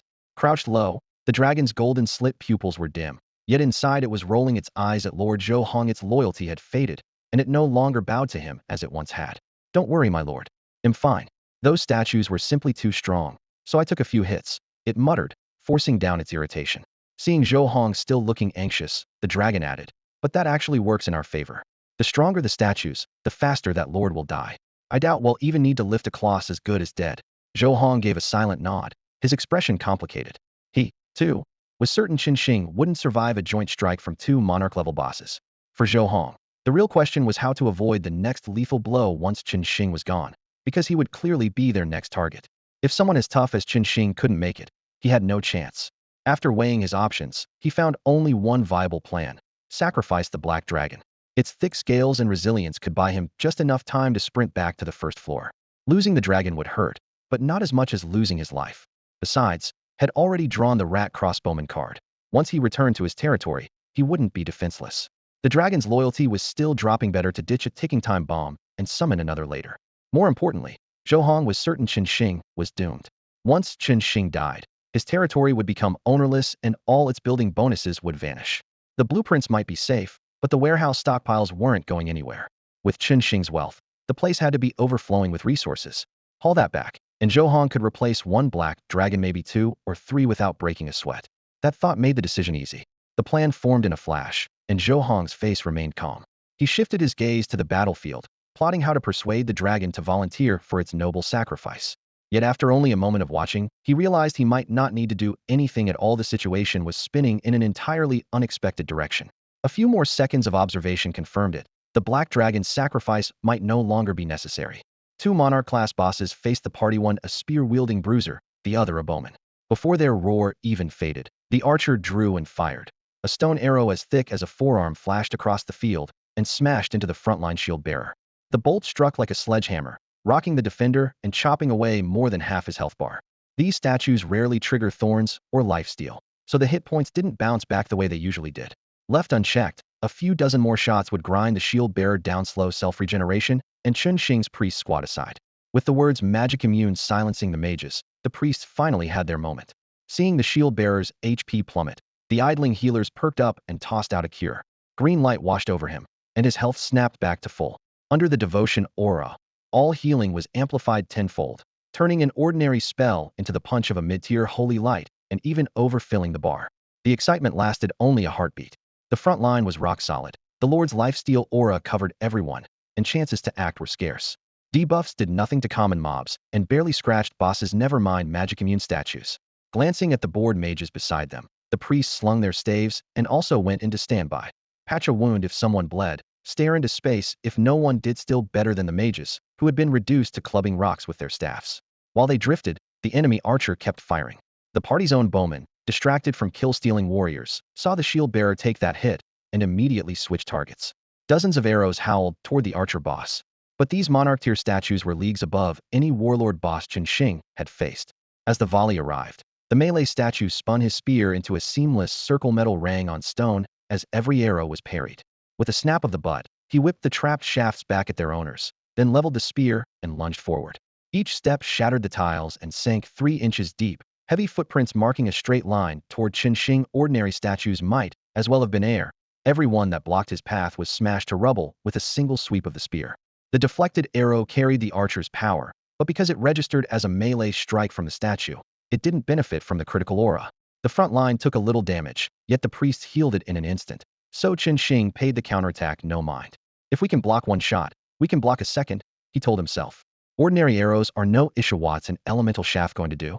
Worst case, my warriors can hack it apart. It's just a monarch-grade boss, nothing to fear. His calm evaporated a heartbeat later. The melee statue raised its spear and slammed it into one of his ordinary statues, shattering it with a crisp crack and spraying stone chips everywhere. Chun Xing's eye twitched, and he roared, "Damn it, you broke my statue." The pulverized remains were no bigger than fingernail clippings, impossible to salvage. That was why he had warned the warriors to aim for the head so the bodies would stay in one piece. He had been careful. The melee statue showed no such restraint and was even more ruthless than he was. Staring at the rubble, Chun Xing finally snapped. He ordered a dozen warriors to charge.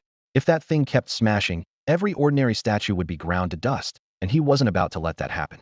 Charge was tied to movement speed, and with the fortitude aura layered on top, the warriors shot forward like javelins, far faster than the lumbering melee statue. It hadn't gone 10 paces before they crashed into it, trapping it in a merciless melee. This statue was stronger than the first-floor monarch boss, but it was still only monarch grade. Surrounded by more than 10 warriors, its flawless spear work had nowhere to unfold. "Quit playing around," the lead warrior barked. The group triggered berserk and let their innate lifesteal do the work, blades howling through the air. Whenever the spear thrust, they either took the hit on their armor or twisted aside. The moment the tip passed, a storm of steel crashed down. With the attack speed boost from the aura, sparks nearly flew from their swords. They held back just enough to avoid grinding the target to powder, but the force was still plenty to break the spear-wielding boss into large chunks, much easier to gather than the dust left by the first-floor fight. The bow-wielding boss fared even worse. Its attack strength was lower than Chun Xing's own archers, and it faced 200 of them alone. The spear statue had absorbed the first volley, drawing every archer's attention. Now 200 arrows screamed through the air in perfect unison. Even an intact spear statue couldn't survive that barrage. With no option but to grit its stone teeth, the archer boss took the arrow's heat in, didn't utter a sound, and toppled to the ground, lifeless. In less than a minute, both bosses were down. Zhou Hong stood frozen, mind buzzing. He looked to the black dragon beside him and found it staring back, just as bewildered. This can't be right, can it? When Zhou Hong noticed the same incredulous look in the black dragon's eyes, he knew he hadn't been mistaken or hallucinating. Chun Xing's troops needed only a single exchange to wipe out 2 monarch-level bosses. They were killed outright. The pair didn't even last a minute, and Zhou Hong never got to see their ultimate moves before they dropped. If that isn't a one-shot, what is? For Zhou Hong, One-shotting a monarch-level boss had always sounded absurdly niche. These were monarch-level foes, after all. On the first floor of the underground palace, when he realized those statues were monarch-level bosses, he didn't bother checking their stats. The only thought in his mind was, run. On the second floor, when he realized he was about to become prey for two monarch-level bosses, he decided without hesitation to abandon the Black Dragon, because inside the dungeon a boss couldn't leave its area. Had it been out in the wild, Zhou Hong was certain that even with the Black Dragon fighting to the death, his own chances of escape would have remained slim. In his view, taking down even one monarch-level boss required at least reaching level 20, adding 3 or 4 more Black Dragons to his territory, and throwing in a mountain of low-tier cannon fodder. Only by filling the gap with casualties could you hope to bring one down. Yet now, in front of Qin Xing, two monarch-level bosses were no different from roadside mobs, instantly reduced to experience points. If those two bosses hadn't nearly reduced the Black Dragon to a sliver of health at the very start, Zhou Hong might have suspected they weren't monarch level at all. Reality, however, was brutal enough to make his teeth ache. The melee statue boss moved like lightning, its spear pinning the dragon's whip-like tail to the rock the moment it lashed out. The archer statue boss seized the opening and fired an arrow straight through a wing, crippling most of the dragon's flight. Had the dragon not reacted in time, severing its own tail to break free, it would likely have fallen in that first exchange. After witnessing that lethality firsthand, Zhou Hong felt an almost surreal sense of contrast. Such a powerful, well-coordinated monarch-level duo had been erased by Qin Xing's troops without even causing a ripple. Come on, you're monarch-level bosses. Where was your devastating damage, your ironclad defense, your mile-long health bars? The scene replayed in Zhou Hong's mind, and he still struggled to take it in. Moments ago, the ruler-class archer boss had loosed a single arrow that split the air. He saw it clearly and, just as clearly, had watched that same arrow, powerful enough to pierce a black dragon's wing, bury itself in a shield-bearer who didn't even sway. The man simply raised his shield and crushed the nearest stone statue. An attack that had never failed the archer boss couldn't even scratch these shields. An arrow that could rip through scrayed dragon wings was powerless here. Could their defense really surpass a dragon's scales? He kept his eyes on the shield-bearers, unable to fathom how they could be so indestructible. Time to ponder was running out. With both ruler-class bosses down, only a handful of ordinary statues remained, and their fall was inevitable. Qin Xing ordered the mages and priests to clean up the stragglers, then strode toward Zhou Hong, with several shield-bearers in tow. The instant Qin Xing appeared, Zhou's shoulders jolted. How the bosses had died no longer mattered. What mattered was whether Qin Xing would kill him too. You're Zhou Hong, right? Qin Xing's tone was casual, but the Black Dragon unit behind Zhou left little doubt about his identity. Not bad, you drew a high-tier temple. Zhou sneaked a glance at the shield-bearers beside Qin Xing. They looked no different from any ordinary unit. Standard armor, ordinary gear, yet they had shrugged off an arrow even a Black Dragon could barely withstand. Questions churned in his mind, but he dared not show it. Forcing a fawning smile, he hurried to explain. Lord Qin Xing, this really has nothing to do with me. I'm just a spoiled heir. I'm nowhere near the company's decision-making circle. Everything aimed at you came from the board. We were only following orders. Words tumbled out of him. Some guy named Zhao Changpeng approached Tianhong Group first. We just took the money. I'm here to apologize on the group's behalf, and to offer compensation. Everything I own is yours. If that's not enough, they'll scrape together more once we're back on Blue Star. And Zhao Changpeng, I swear I'll track him down and hand him to you for revenge. Just please spare my life. His tone was so earnest it nearly dripped with sincerity. Had Qin Xing not seemed relatively calm, Zhou would already be on his knees. You secondgens aren't as dumb as I thought, Qin Xing said, half amused. I expected you to throw your status around, but you surrendered pretty fast. Seeing that Qin Xing hadn't struck him down at once, Zhou's heart slowed a bit. The man was just a student too. If Zhou humbled himself enough, maybe he'd live. Pride could wait, survival mattered more. Should he just kneel? While Zhou hesitated, Qin Xing added offhandedly. As for Zhao Changpeng, don't worry about him. He's already been turned into fertilizer. With a dull thud, Zhou Hong dropped to his knees without another moment's doubt. He's already killed Zhao Changpeng. Taking one more life won't make a difference. Qin Xing tossed out the words as casually as small talk, but to Zhou Hong they sounded like a death sentence. The lucky hope had clung to-born of Qin Xing's amiable youth image shattered at once. Chris and the others had died by this man's hand. Qin Xing was already soaked in blood. The air itself seemed sharp with murderous intent. He was no gentle boy, but a smiling butcher. And when Qin Xing added, almost offhandedly, Zhao Changpeng's been turned into fertilizer, an icy chill ran down Zhou Hong's spine and sweat slid along his neck. Get up so we can talk.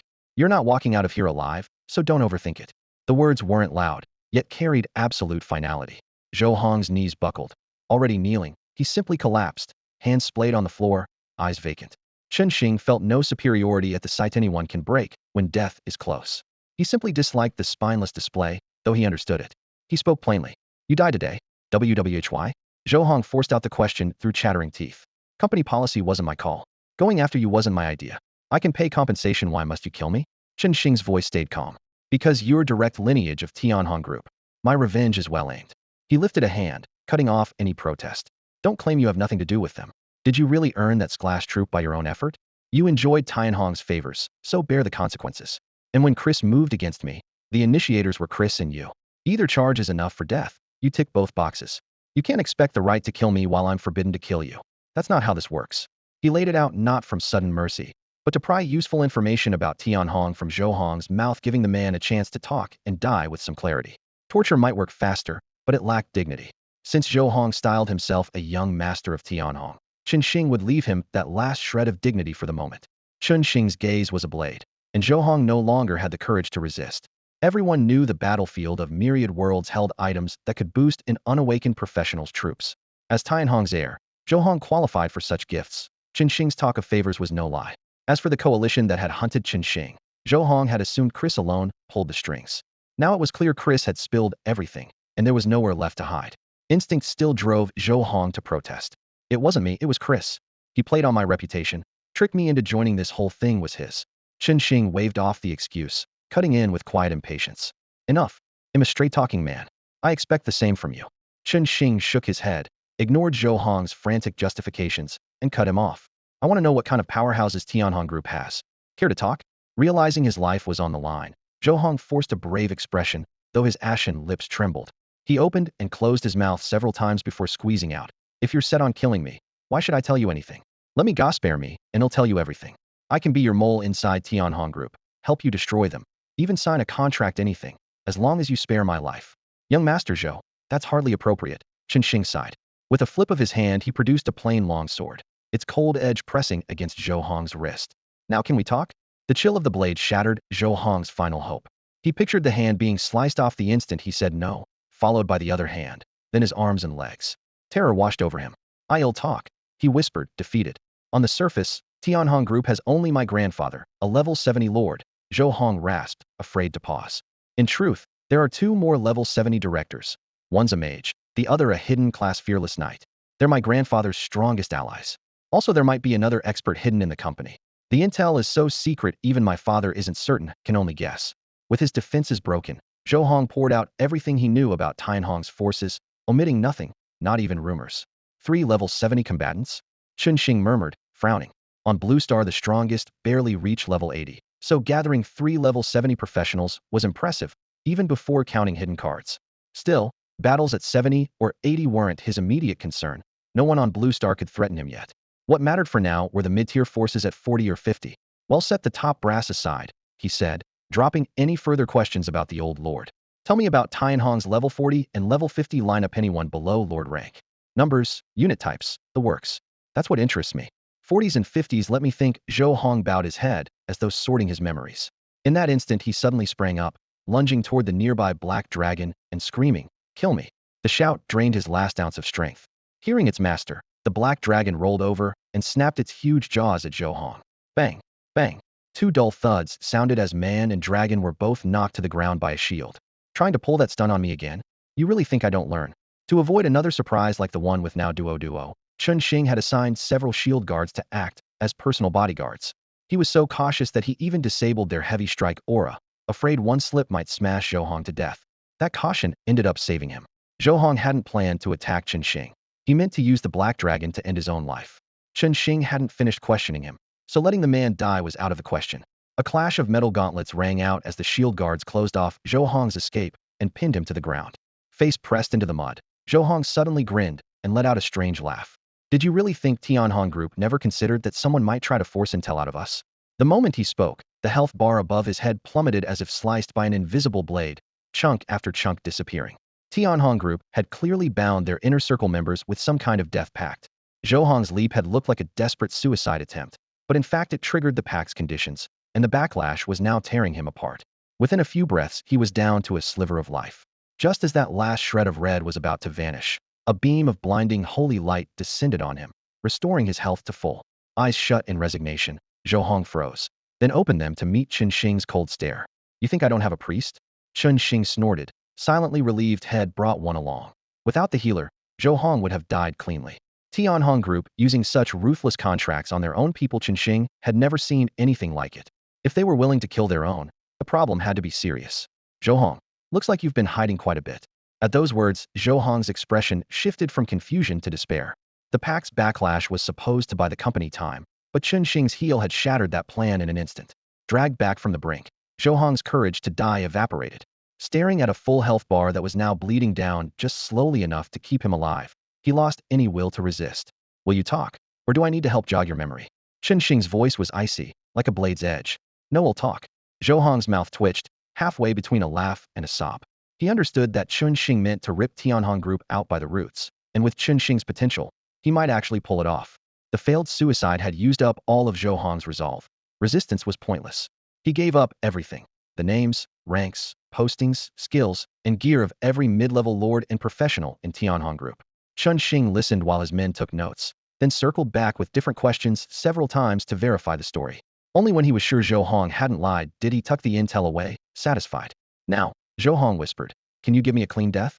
Zhou Hong's face had gone deathly pale. He had just sold out the entire Tianhong Group, and even if Chun Xing let him live, his own family would never spare him once they returned to Blue Star. After revealing everything, his fate was sealed. Not yet, Chun Xing said coldly from above. I have one last question. Answer it, and the priest stops. You already know the answer, why bother asking? Zhou Hong forced a bitter smile. Everyone's hunting for a way out. Tianhong is no different. Evidence. Forget it. If my grandfather weren't the chairman, I wouldn't even be privy to the secret, let alone be able to keep proof. All I can tell you is that the Zhou family has ties to the Qinji clan. Beyond that, I truly know nothing. Take it or leave it. He closed his eyes, letting his health bar continue to drain. Damn it. Chun Xing cursed under his breath. He believed Zhou Hong was probably telling the truth, yet the anger still burned. Blue Star's factions were driving him mad. The anti-human group, Chris, Anna's warning about the Anthony family, and now Tianhong's betrayal. The entire planet was a sieve, leaks everywhere. After a moment's thought, he gestured to the priest. The healing light vanished. Zhou Hong's HP hit 0, and he crumpled. His bonded black dragon gave a low roar before its own health bar emptied. You have slain plunder. System messages flooded the screen. With Zhou Hong's territory just outside, Chun Xing chose the plunder option, preserving all building attributes. Once he left the catacombs, he would strip the place clean. The mages finished quickly, sweeping heaps of mountain bronze into spatial bags. Eyeing the spoils, Chun Xing finally managed a smile. 2 monarch-grade boss corpses cast in pure mountain bronze, plus hundreds of lesser statues with bronze mixed in at even a modest fusion rate. He would net several hundred gene of the metal. Keep this up, and he might forge an entire golem of pure mountain bronze. Tempting, but for now too indulgent. He shelved the idea. He opened the loot panels of the 2 monarch-grade statues. Each had dropped an orange tier item, a key fragment, 1,000 source crystals, and 100 units of mountain bronze. The 2 fragments merged into a complete key. These statues were downright wealthy, tossing out source crystals by the fistful. Even the common ones were generous. At last, Chun Xing had more source crystals than he could spend. After unlocking the chest, Chun Xing found that the items on the second floor were almost the same as those on the first, except that every piece was of higher quality. He let his gaze drift over the spoils one by one. Catacomb Guardian Golem, Grade C. Catacomb Elite Warrior Unit Card, Grade B. Golem Core, Grade B. Grade B Golem Blueprint. Defense Scroll 5. Slow Scroll 5. Earth Crystals 50. Source Crystals 500. The Defense Tower and Rat Crossbowman unit cards had disappeared, yet everything else had upgraded by 1 tier, and the Grade B Catacomb Elite Warrior card was almost top tier in the novice world. Holding the card, Chun Xing allowed a bolder idea to surface. This was only the second floor. What if the third or even deeper levels contained Grade A unit cards? If so, the rewards would be coveted not only in the novice world, but also in the main world. The thought set his eyes ablaze. Once the supplies were secure, the empty chest blocking the entrance to the 3rd floor turned translucent and vanished. Watching it disappear, Chun Xing raised an eyebrow. The entire catacomb felt like a prearranged trial. Fixed monsters, fixed rewards. A chest that vanished once looted. Everything followed a script. Except for the slightly abrupt appearance of the rat crossbowman at the start, the rest fit the logic of a trial realm. With that in mind, he led his troops onto the 3rd floor. Unlike the previous levels, this one was a single vast hall with no side corridors. Rows of knight statues holding lances towered along the stone walls, glaring down at intruders. At the far end, atop a flight of steps, a massive throne loomed, and on it sat a statue clad in heavy armor. A great sword as wide as a door panel rested against the throne. The moment Qinsheng stepped inside, the silence shattered. Pale gold light flared in the stone eyes of the statue. It slowly lifted its head, fixing its gaze on Qinsheng, and a deep voice echoed through the hall. Outsider, this is the catacomb temple of the god of war. Reaching this place proves your strength, and you have earned my recognition. As a challenger, you may choose the difficulty of your trial to receive my lord's blessing. At that final word, glazed lamps embedded in the walls burst into milky flame, flooding the hall with light. A system prompt appeared in front of Qinsheng. Congratulations on entering the trial of the god of war. Please choose your trial difficulty. Note: higher difficulty yields greater rewards. Normal: survive 1 minute under the attacks of the divine emissary, Kinto. Elite: survive 5 minutes while besieged by Kinto and the god of war's followers. Hell: survive 10 minutes while Kinto fights in his fully empowered state. Warning: on hell difficulty, the strength of Kinto and the followers will increase dramatically. Choose carefully. So it really is a trial. Qinsheng arched a brow, weighing his options. Instead of deciding right away, he raised a hand and cast an eye of true sight at Kinto on the throne. The result surprised him, and he paused, choosing not to select a difficulty until he finished the appraisal. Kinto, divine envoy of the god of war. Tier: epic. Level: strength: 2500. Agility: 5600. Constitution: 5200. Spirit: 5600. Affinity: 5000. Trait: immune to magic. Description: a statue the divine envoy Kinto left behind for the temple trials to screen followers. After losing contact with the original deity for ages, its power has severely declined. After reading the panel, Qinsheng frowned slightly. So there really were gods on the battlefield of myriad worlds? No wonder the legends persist. Maybe the gods did show up here. But if that's true, why are they all gone now? Challenger, your actions are discourteous. Kinto sensed the true sight probe, and his expression turned icy. He rose slowly, lifting a great sword taller than a man with one hand. His voice screeched like grinding metal. Choose your trial's difficulty now, or I will show you what divine punishment means. An epic grade mob putting on airs. Qinsheng chuckled. The real challenger here is you. Kinto was basically free loot. Sochin saw no need to argue, especially since the boss health bar hadn't appeared yet. An actual fight would be annoying. Seeing the envoy's arrogance, he decided to send in his priest to soak damage and heal, just to irritate this pompous statue. 10 minutes of tanking, right? If my priest's HP isn't full at the end, I'll call it a loss. He casually tapped held difficulty and tossed the priest into the arena. You have courage, challenger. Kinto wasn't short on theatrics.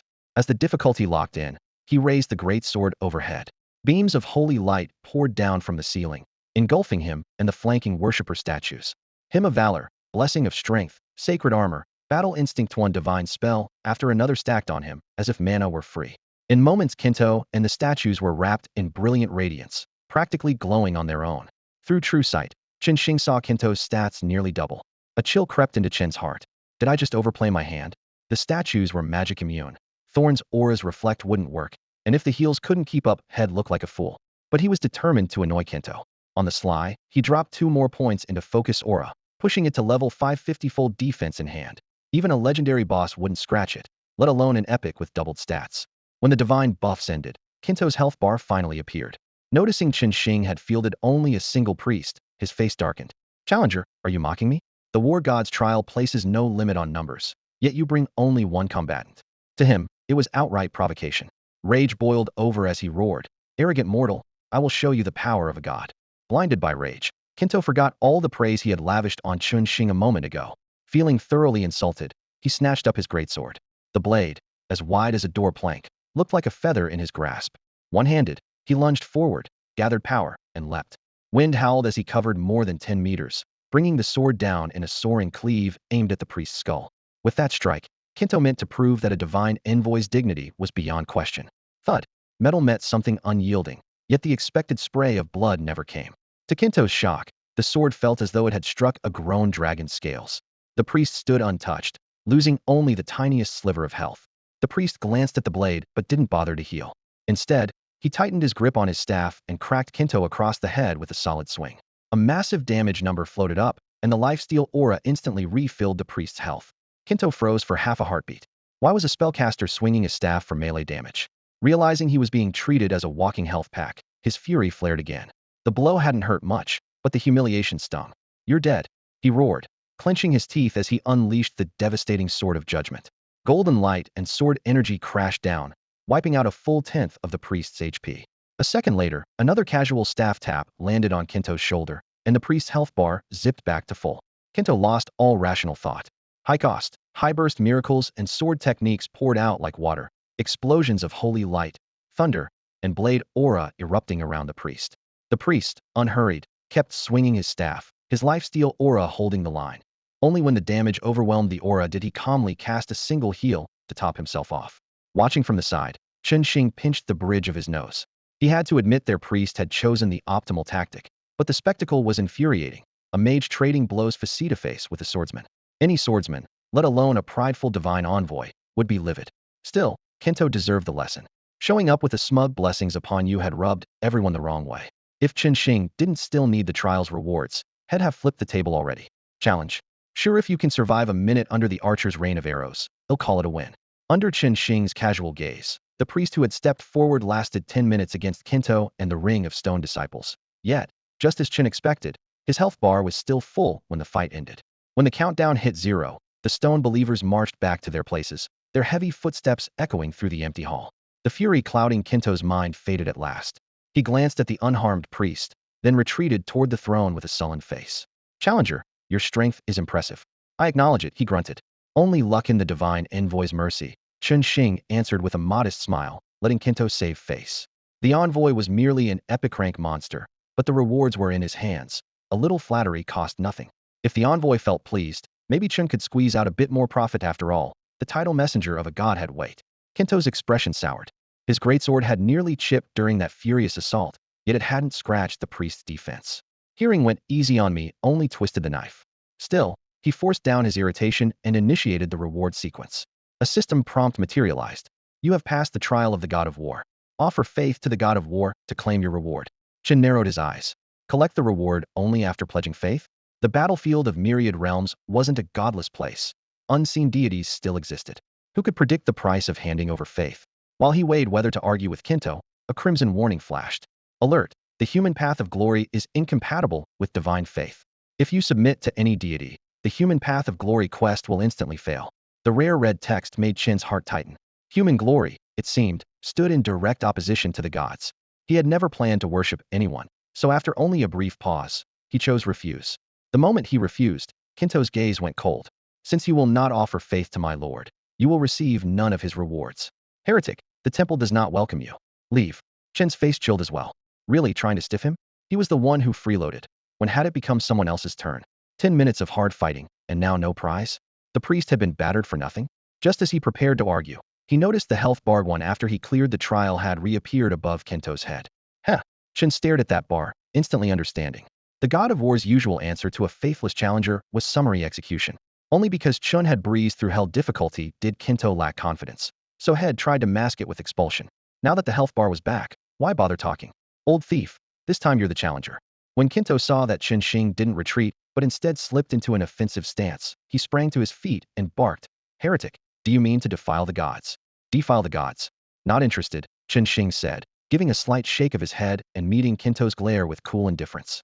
I cleared your trial, and you offered no reward. I let it slide because I believe in fairness. Since you want reward me, it's your turn to face my trial. He raised a hand toward the doorway. Outside, ranks of archers stood shoulder to shoulder, bowstrings drawn taut, arrowheads gleaming with cold light. See them? That's my trial. Am not asking much. Survive their volleys for 1 minute, and we're even. A trial? You dare insult the dignity of a divine envoy. Kento roared, gripping his greatsword. Yet when he glimpsed the hundreds of bowmen, his fury chilled. The blade drooped, and his tone softened. Your behavior offends the temple, but my lord is merciful and ignores the ignorant. You're right, you passed the trial and deserve a reward. Denying it would tarnish my lord's name. A glowing prompt appeared. You have passed the trial of the god of war. Envoy Kento offers you the equipment reward war cloak orange. Do you accept? Kento's sudden capitulation was simple to read. A single caster had cracked his stone shell with a staff. If each archer hit that hard, he wouldn't last 30 seconds. His role was to guard the temple, not to die for a stranger. An orange item, huh? Chen Xing glanced at the reward and scoffed. He had survived 10 minutes against an epic grade monster, and they wanted to fob him off with one orange piece. Worse, Kento only offered it with a blade at his throat. Too late. No trinket would settle this. Chen Xing preferred taking what he wanted. He declined the reward without hesitation. Keep it for your flock. I'd rather you face my trial. Ready? Blasphemer, attack me and you defy the god of war himself. Kento raised the greatsword again, steel ringing. All his followers, across every world, will hunt you to the death. Finally, a real threat. Now you sound like a proper villain. A smile tugged at Qinshing's lips. After slaughtering so many without ever being threatened, he was beginning to wonder if he was the villain himself. Now that someone was finally threatening him, Qinshing actually felt that things were back to normal. Of course, he didn't take Kinto's threat seriously at all. There hadn't been a real god on the battlefield of all realms for ages. And even if the gods were still active, none of them would descend just because heads smashed a statue of their emissary. As long as the god of war stayed out of it, every so-called believer who showed up was just another head for Qinshing to collect. Kinto was still reciting the same tired lines, but Qinshing had already lost interest. He raised his hand in a casual signal. Archers, loose. Blasphemer, you'll regret this. Kinto roared, brandishing his greatsword. A heartbeat later, a tightly packed storm of arrows poured down the corridor. Kinto hacked apart the first volley, but the shafts behind flowed forward like a tidal wave, punctuated by blazing blades of skill light. No matter how fast he swung, he couldn't block them all. Miss one arrow and hundreds more followed in its wake. He didn't last 10 seconds, let alone a full minute. His health bar crashed to zero, and his body, now a frozen statue, shattered with a deafening crack. Because you have slain the statue of the God Speaker Kinto, you are now hostile to the War God Pantheon. You have killed God Speaker Kinto and obtained equipment. Mountain Queller Greatsword Legendary, Sentinel's Greataxe Orange, Guardian's Plate Orange, Robe of War Orange, Sentinel's Armor Orange, Sentinel's Vestments Orange. Unit Card, Tomb Guard A Rank. Dungeon Guardian Golem Crank 10. Special Item, Blessing of the War God. Special Item, Key to the Ancient Crypt. Earth Attribute Crystal 100, Neutral Crystal 50, Mountain Bronze 200, Source Crystal 1000. Holy! Even someone as jaded as Qinshing couldn't help but swear at the loot explosion. 1 legendary drop and 5 orange items. Was the war god running an outlet store? If killing a single emissary paid out like this, he couldn't care less about mere hostility or even a lifelong vendetta with the whole pantheon. The gear alone was worth a fortune, and the A-rank Tomb Guard unit card was priceless. The war god's blessing, like an abyssal crystal, granted raw attributes. The numbers were unimpressive, only a flat 50 to all stats, but it was still pure profit to Qinshing, who consumed it on the spot without hesitation. The first kill bonus for an epic grade monster brought another 20 free attribute points and 5 skill points, a haul he valued as much as any piece of equipment. Yet the key to the ancient crypt made him frown. Compared with the other drops, the diamond-shaped gem looked completely out of place. Its tool tip showed nothing but its name, and even true sight revealed no clues. Is there a hidden area here? Qinshing wondered. Pocketing Kinto's fragments, which had reverted to statue form after shattering, he led his team in a careful sweep of the dungeon. Before long they found, on the back of Kinto's throne, a socket that matched the gem's shape exactly. The moment the jewel clicked into place, the throne erupted with a shaft of blinding light. Pale gold runes raced across the walls, and an oval portal slowly opened in the stone. You have discovered the ruin, ancient crypt. Do you wish to enter? Warning, the ancient crypt is extremely dangerous. Proceed with caution. Staring at the portal, Qinshing knitted his brows. He had never imagined another hidden space underneath the underground palace. The bright red warning pulsing above the gateway was glaring within the system. That alert only appeared during monster siege events. If it had resurfaced, the threat must be comparable to that catastrophe years ago. Could a legendary monster be waiting inside? The creatures outside were already epic tier, so if a legendary beast guarded the tomb's depths, he wouldn't be surprised. The real dilemma was whether to enter. Little Lu was absent, and he had brought only half his territorial forces. If the unknown legendary monster proved tougher than expected, he wasn't certain he could kill it swiftly. Many secret realms opened only once. If this so-called ancient ruin worked the same way, failing on the first attempt would be costly. The diamond-shaped gem on the throne remained firmly embedded, and the temple steward token had already fallen by his hand. If he withdrew now, reopening the tomb's portal would be nearly impossible, and even re-entering the temple's realm might fail. Reinforcements would never arrive in time. After a moment's thought, he decided to charge in. Legendary monsters in the novice world were exceedingly rare. With a chance to encounter one, he couldn't let it slip. Besides, he still held 2 ore extraction opportunities and a cache of skill points, items reserved for dire moments. Spending them on a legendary foe was perfectly sensible. With his mind made up, Qinshing ordered the shield bearers to form up and plunge through the portal first. He clasped a teleportation scroll in his palm. If danger overwhelmed them, he would not hesitate to retreat. The shield bearers marched into the curtain of light in flawless formation. He waited several heartbeats, and when no death notifications appeared on the system interface, he stepped in after them. A flash engulfed him, and he immediately heard the crunch of shards beneath his boots. The sight before him looked less like a tomb and more like an ancient battlefield buried by time. Every inch of ground within reach was strewn with desiccated bones and broken weapons, scattered densely to the horizon. The remains were gray and brittle from age, while the swords and spearheads among them were crusted with rust. He bent down and picked up a fragment of arm bone. It felt as light as rotten wood. A slight squeeze and it crumbled into powder, cascading through his fingers. Dusting off the grit, he signaled the troops to advance carefully. Each step triggered a brittle cracklebone shard snapping in waves like countless packets of instant noodles being crushed, an unnervingly sharp sound in the silent gloom.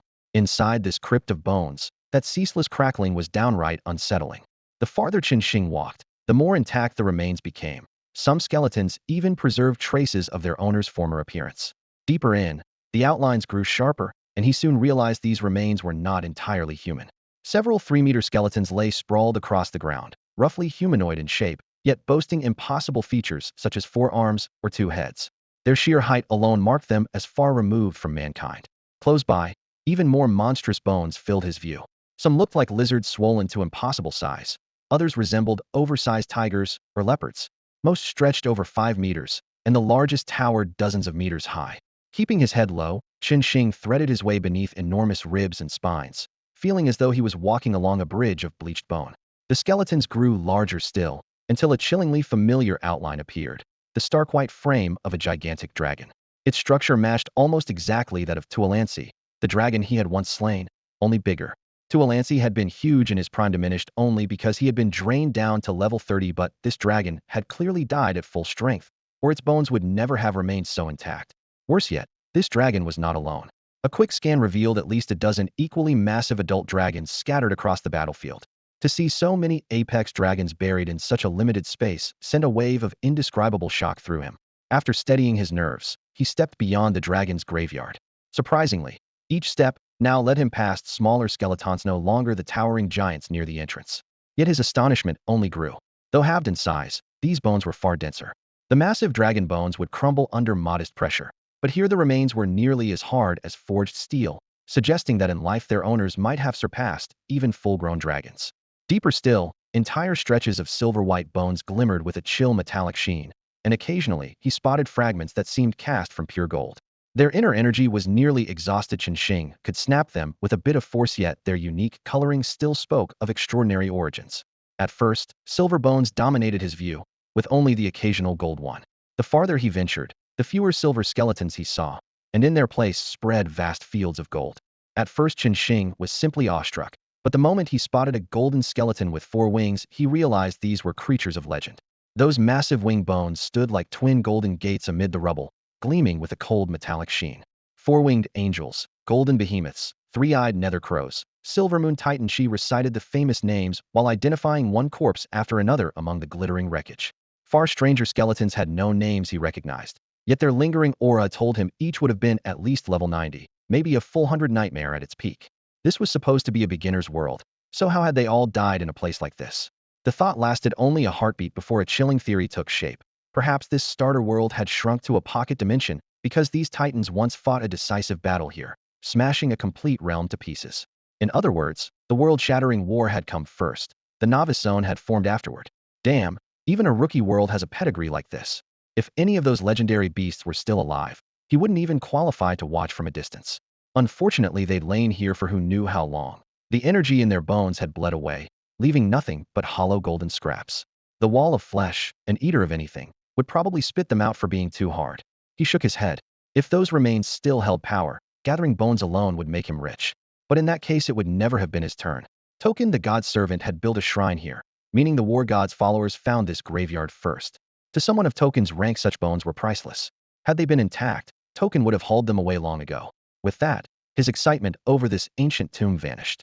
If Token had already stripped the place, it was no different from a grave plundered by veteran tomb raiders. What treasure could be left? Another question arose. If Token had been here, why did the entrance still bear a danger warning? Wherever a divine envoy walked, everything should be cleaned out. Could the danger be Token's own handiwork? Yet that seemed wrong too. Token's statue stood outside. If Head placed a guardian, the effigy should be deep inside, not out front.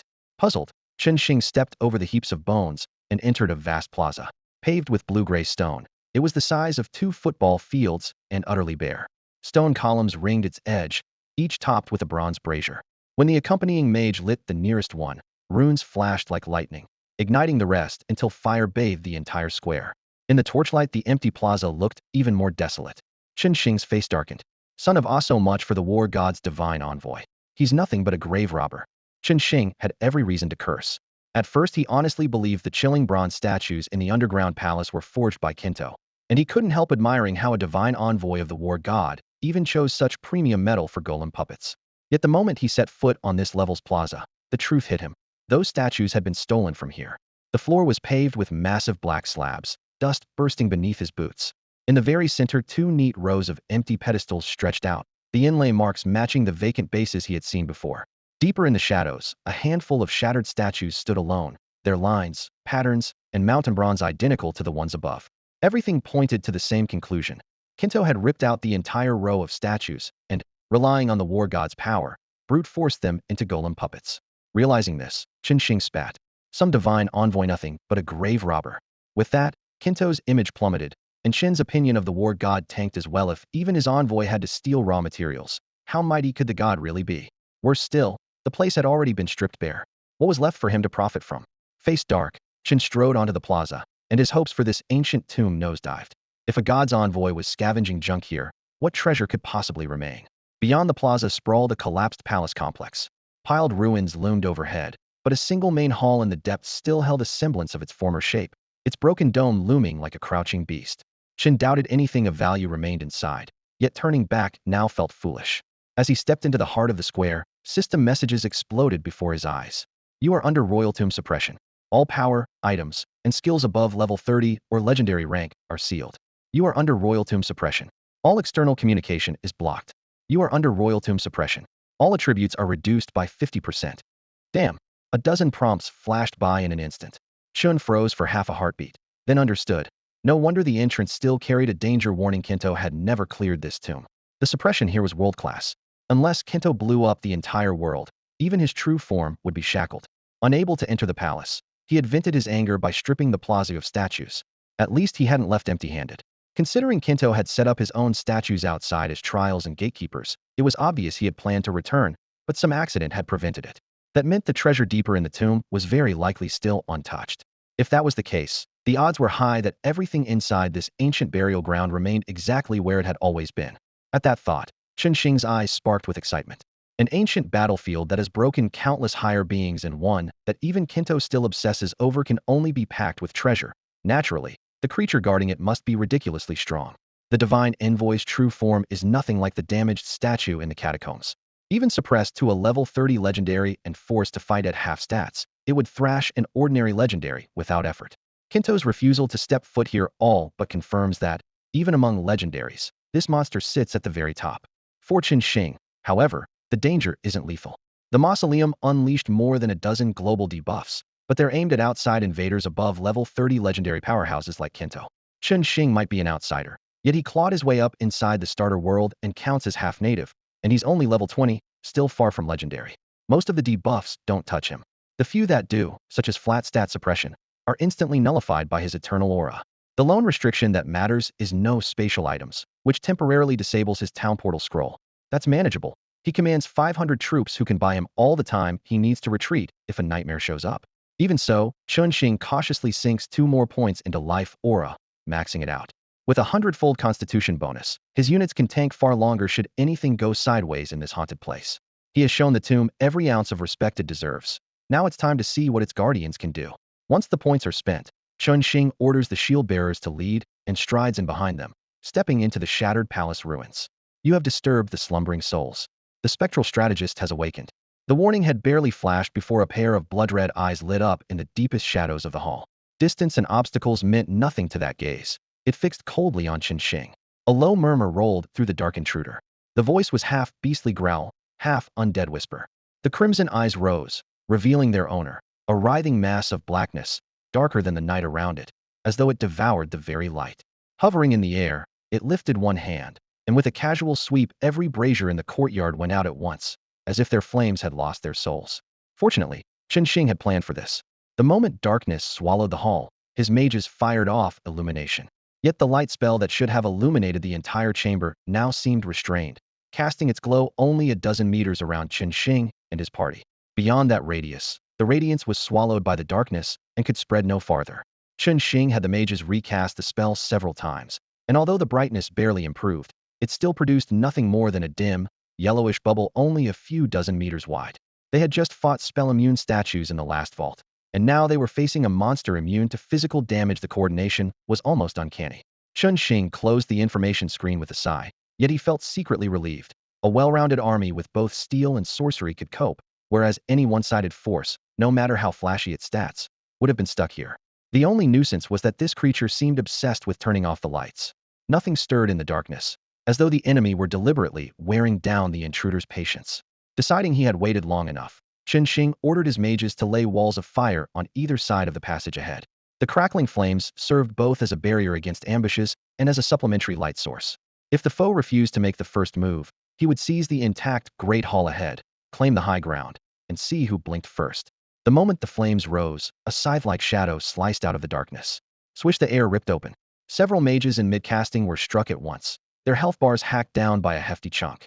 Intruders, this shall be your GRA. The owner of the shadow finally stepped into the circle of light. At first glance it resembled a human silhouette, limbs and torso complete, yet its body was formed entirely of pure darkness, devoid of flesh or texture. It had planned to cow Chun Xing by beheading his spellcasters, but the unlucky mages were neither dead nor even grievously wounded. Their remaining health was still above the safety threshold. Its threat lodged in its throat, and it froze on the spot. The opening was perfect. Chun Xing raised his hand and hurled the eye of true sight at the enemy. Strategist Wraith. Rank, Legendary. Level, 30. Trait, Immune to physical. Description, born from the spirits of an ancient battlefield, this creature was gradually molded by the royal tomb into a roaming guardian. Once acknowledged by the tomb, it gained mastery over darkness and the souls of the dead. As expected, physical immunity. Chun Xing was hardly surprised. Most Wraith-type beings naturally rejected physical damage, and this was a legendary boss. The trait was only to be expected. The real headache was that phrase, mastery over darkness.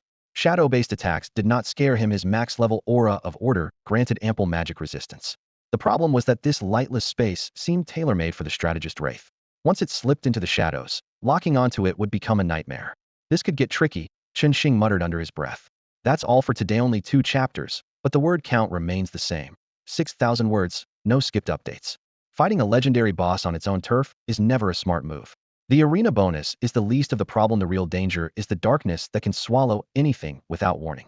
The strategist's Wraith is a pure caster wrapped in a max-level order aura, its magic resistance multiplied 100 times, so brute force barely scratches it. Worse still is the thick, almost liquid blackness. Whenever the Wraith chooses, it can fade away and strike from afar, and not even an archer's eagle eye can pierce it, leaving Chun Xing's party both archers and mages unable to lock on. How are we supposed to kill this thing? Chun Xing muttered, watching the roiling darkness at the edge of his vision while his temples throbbed. He was frustrated, but the strategist's Wraith was even more confused. Its last desperate shadow scythe could have peeled a black dragon, yet on these seemingly frail intruders it didn't even dent their health bars. Are these people made of bronze? It wondered, doubting its own damage for the first time. After a brief hesitation, it switched tactics. If magic failed, maybe physical attacks would work. Though a sorcerer by nature, a legendary creature never lacks melee spells. In the next instant, it clenched its right hand and dozens of inky tentacles erupted beneath the mages, coiling like serpents and squeezing tight. Damage numbers floated up, but they were embarrassingly low. What is happening? It cried in frustration. With defenses this absurd on both fronts, how was it supposed to win? When the boss revealed itself again, Chun Xing quit overthinking. Just hit it first. If it runs, we'll figure it out then. At his command, the bound mages raised their hands. Flame repulse detonated, the fiery wave prying the tentacles away. A volley of firebolt followed, turning the tendrils into black smoke. Once free, the mages linked up with the archers. Fireballs, ice lances, and arcs of lightning streaked toward the strategist's Wraith. Because it was immune to physical damage, the archers switched to elemental arrow, loosing shafts infused with various elements straight at the target. Seeing the elemental arrows streaking toward it, the strategist's Wraith made no attempt to dodge. It spread its palm and flicked a finger upward. Countless shadows surged from the ground like an inverted waterfall, forming a curtain of darkness in front of it. The veil rose with a thunderous roar, an ebony cascade hanging upside down. Before its top brushed the vault, the Wraith slashed its hand, flipping the torrent over so that it became a single, massively thick sheet of night hurtling down at Chun Xing's party. The sweeping black shroud absorbed most of the arrows, dull thuds echoing in rapid succession. Yet, just as the Wraith moved to smother its targets, several arrows haloed in pale light burst through the curtain and punched straight through its chest and abdomen. Arrowheads forged from pure elemental energy tore clean through, leaving fist-sized, translucent holes in the ghostly shell. The sudden pain made the Wraith's form shudder, but without true flesh such horror was not lethal.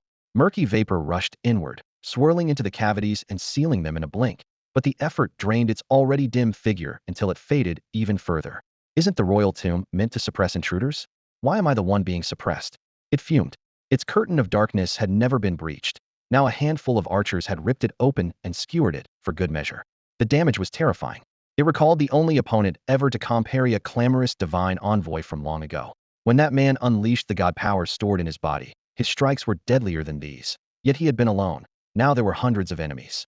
Legendary fighters are supposed to be rare, built on mountains of resources since, when were they sold wholesale? The Wraith cursed inwardly, realizing that taking another volley heat-in would be suicide. Even a low-tier legend could not survive hundreds of peers firing in unison. That thought spurred it to accelerate the Veil's descent, eager to engulf Qinxing and the others completely. The black curtain devoured light itself. Once it fell, every glimmer would vanish, and not even illumination spells could pierce a crack. Once they were lost in that darkness, this place would belong to it alone. Hundreds of legendaries or sky-high defenses won't help without vision. Everyone becomes its prey. The strategist Wraith swept its arms, and a tide of pitch-black darkness billowed overhead. Almost at the same moment, the mages under Qinxing raised their staffs and chanted. Dozens of firewalls roared up, encircling the Wraith. Flames churned and waves of heat rolled out. Even with the Wraith's lightning reflexes, it had to beat its wings and shoot skyward, and the licking fire still grazed it. What looked like an ordinary spark instantly melted its left foot. Black fluid dripped and sizzled. Hovering in midair, the Wraith looked down at the slowly regenerating limb, its crimson eyes flashing with a biting chill. With a sudden downward sweep of its hand, the expanding curtain of darkness lost its support. The entire black tide crashed like a tsunami, swallowing Qinxing's party with a deafening rush. What the hell is this so disgusting? Qinxing realized something was off as the darkness rushed in. It wasn't a stationary shield at all, but an advancing wall. But at only level 20, his toolkit was limited, had no way to break it. He ordered his mages to hurl fire spells, but every fireball and flaming arrow passed through the veil and vanished. Even broad firewalls couldn't hold it back. The darkness hollowed them out and folded them in, leaving not a flicker of light outside. After cycling through several skills to probe it, he still saw zero effect. Qinxing looked up and cursed under his breath. Can these spellcasting legendary bosses just die already? So many flashy moves. Why can't they be like the Abyssal dragon and stand still while I shoot them? Complaints aside, breaking the shroud heat-in was hopeless, so he had the troops form up to receive it. With his near-maxed magic resistance, he wasn't worried about raw damage. What scared him was whatever special effect lurked inside that darkness. The curtain settled without dealing direct damage, instead dissolving into a fine mist that seeped silently in all directions. Once the fog spread, Qinxing's visibility plummeted to less than 3 meters, and even the mage's repeated light spells did nothing. Great, zero vision, he muttered. Head thought the strategist Wraith would retreat into the darkness to snipe, but instead it simply turned off the lights. Problem solved. In this pitch-black soup, forget archers. Even the mages couldn't acquire a target. Fortunately, he had brought 50 priests, and with their devotion aura, everyone's health stayed topped off, so survival wasn't a concern for now. But how was he supposed to kill the strategist Wraith? Without line of sight, even the highest damage couldn't land. After a moment's thought, Qinxing opted for saturation fire. I can't pinpoint it by sound, but throwing skills along the direction of its attacks isn't hard. The mages carried both haste and brilliance auras anyway. They weren't short on spells or mana. He would carpet bomb the area first and worry about a plan B if that didn't finish the job. As the black curtain dissolved into mist and swallowed Qinxing's group, the strategist Wraith felt an instant calm settle over its soul. A battlefield stripped of sight was its perfect stage. A few hundred legendary intruders meant nothing, and even 10 times that number could be harvested one by one under the cover of darkness. To the Wraith, the dark was merely an extension of itself. The dense fog that blinded its foes was crystal clear to its eyes. After confirming the enemy was adjusting its formation, the Wraith's figure flickered and vanished. An instant later, it stood silently beside an archer, gripping an ebony scythe forged from condensed shadow. Though made of pure energy, the weapon felt as heavy and solid as steel in its hands. 2 earlier probes had proven the human's incredible magic resistance. Pure spell damage barely scratched them. Their physical defenses, however, were far weaker. So instead of sniping from afar, the Wraith spread a veil of darkness to blind them and moved in for the kill. The shadow scythe delivered only physical blows. One clean hit, and it could slip away. Outside the fog, it would never have risked approaching through hundreds of legendary attacks. But in this pitch-black world, its high-speed blinks let it slash and vanish before Qinxing's party could react. Like a reaper descending, it swept the blade across the archer's neck. A wet thud followed. The edge carved a finger-deep groove, blood sprayed, and the archer's health bar instantly dropped by roughly 5%. Damage register joy flared in the Wraith's heart. Low output was acceptable. The key was piercing the defense. The triumph lasted only a heartbeat. Agony ripped through the Wraith's chest and abdomen, as though some force had torn open a massive gash. To its shock, the wound on the archer's neck sealed up in the blink of an eye. Had it not been staring, it might have believed the scythe strike a hallucination. What was happening? There was no time to wonder why it was suddenly injured or how the enemy had healed so fast. In its momentary daze, more than a dozen instant cast spells detonated around it.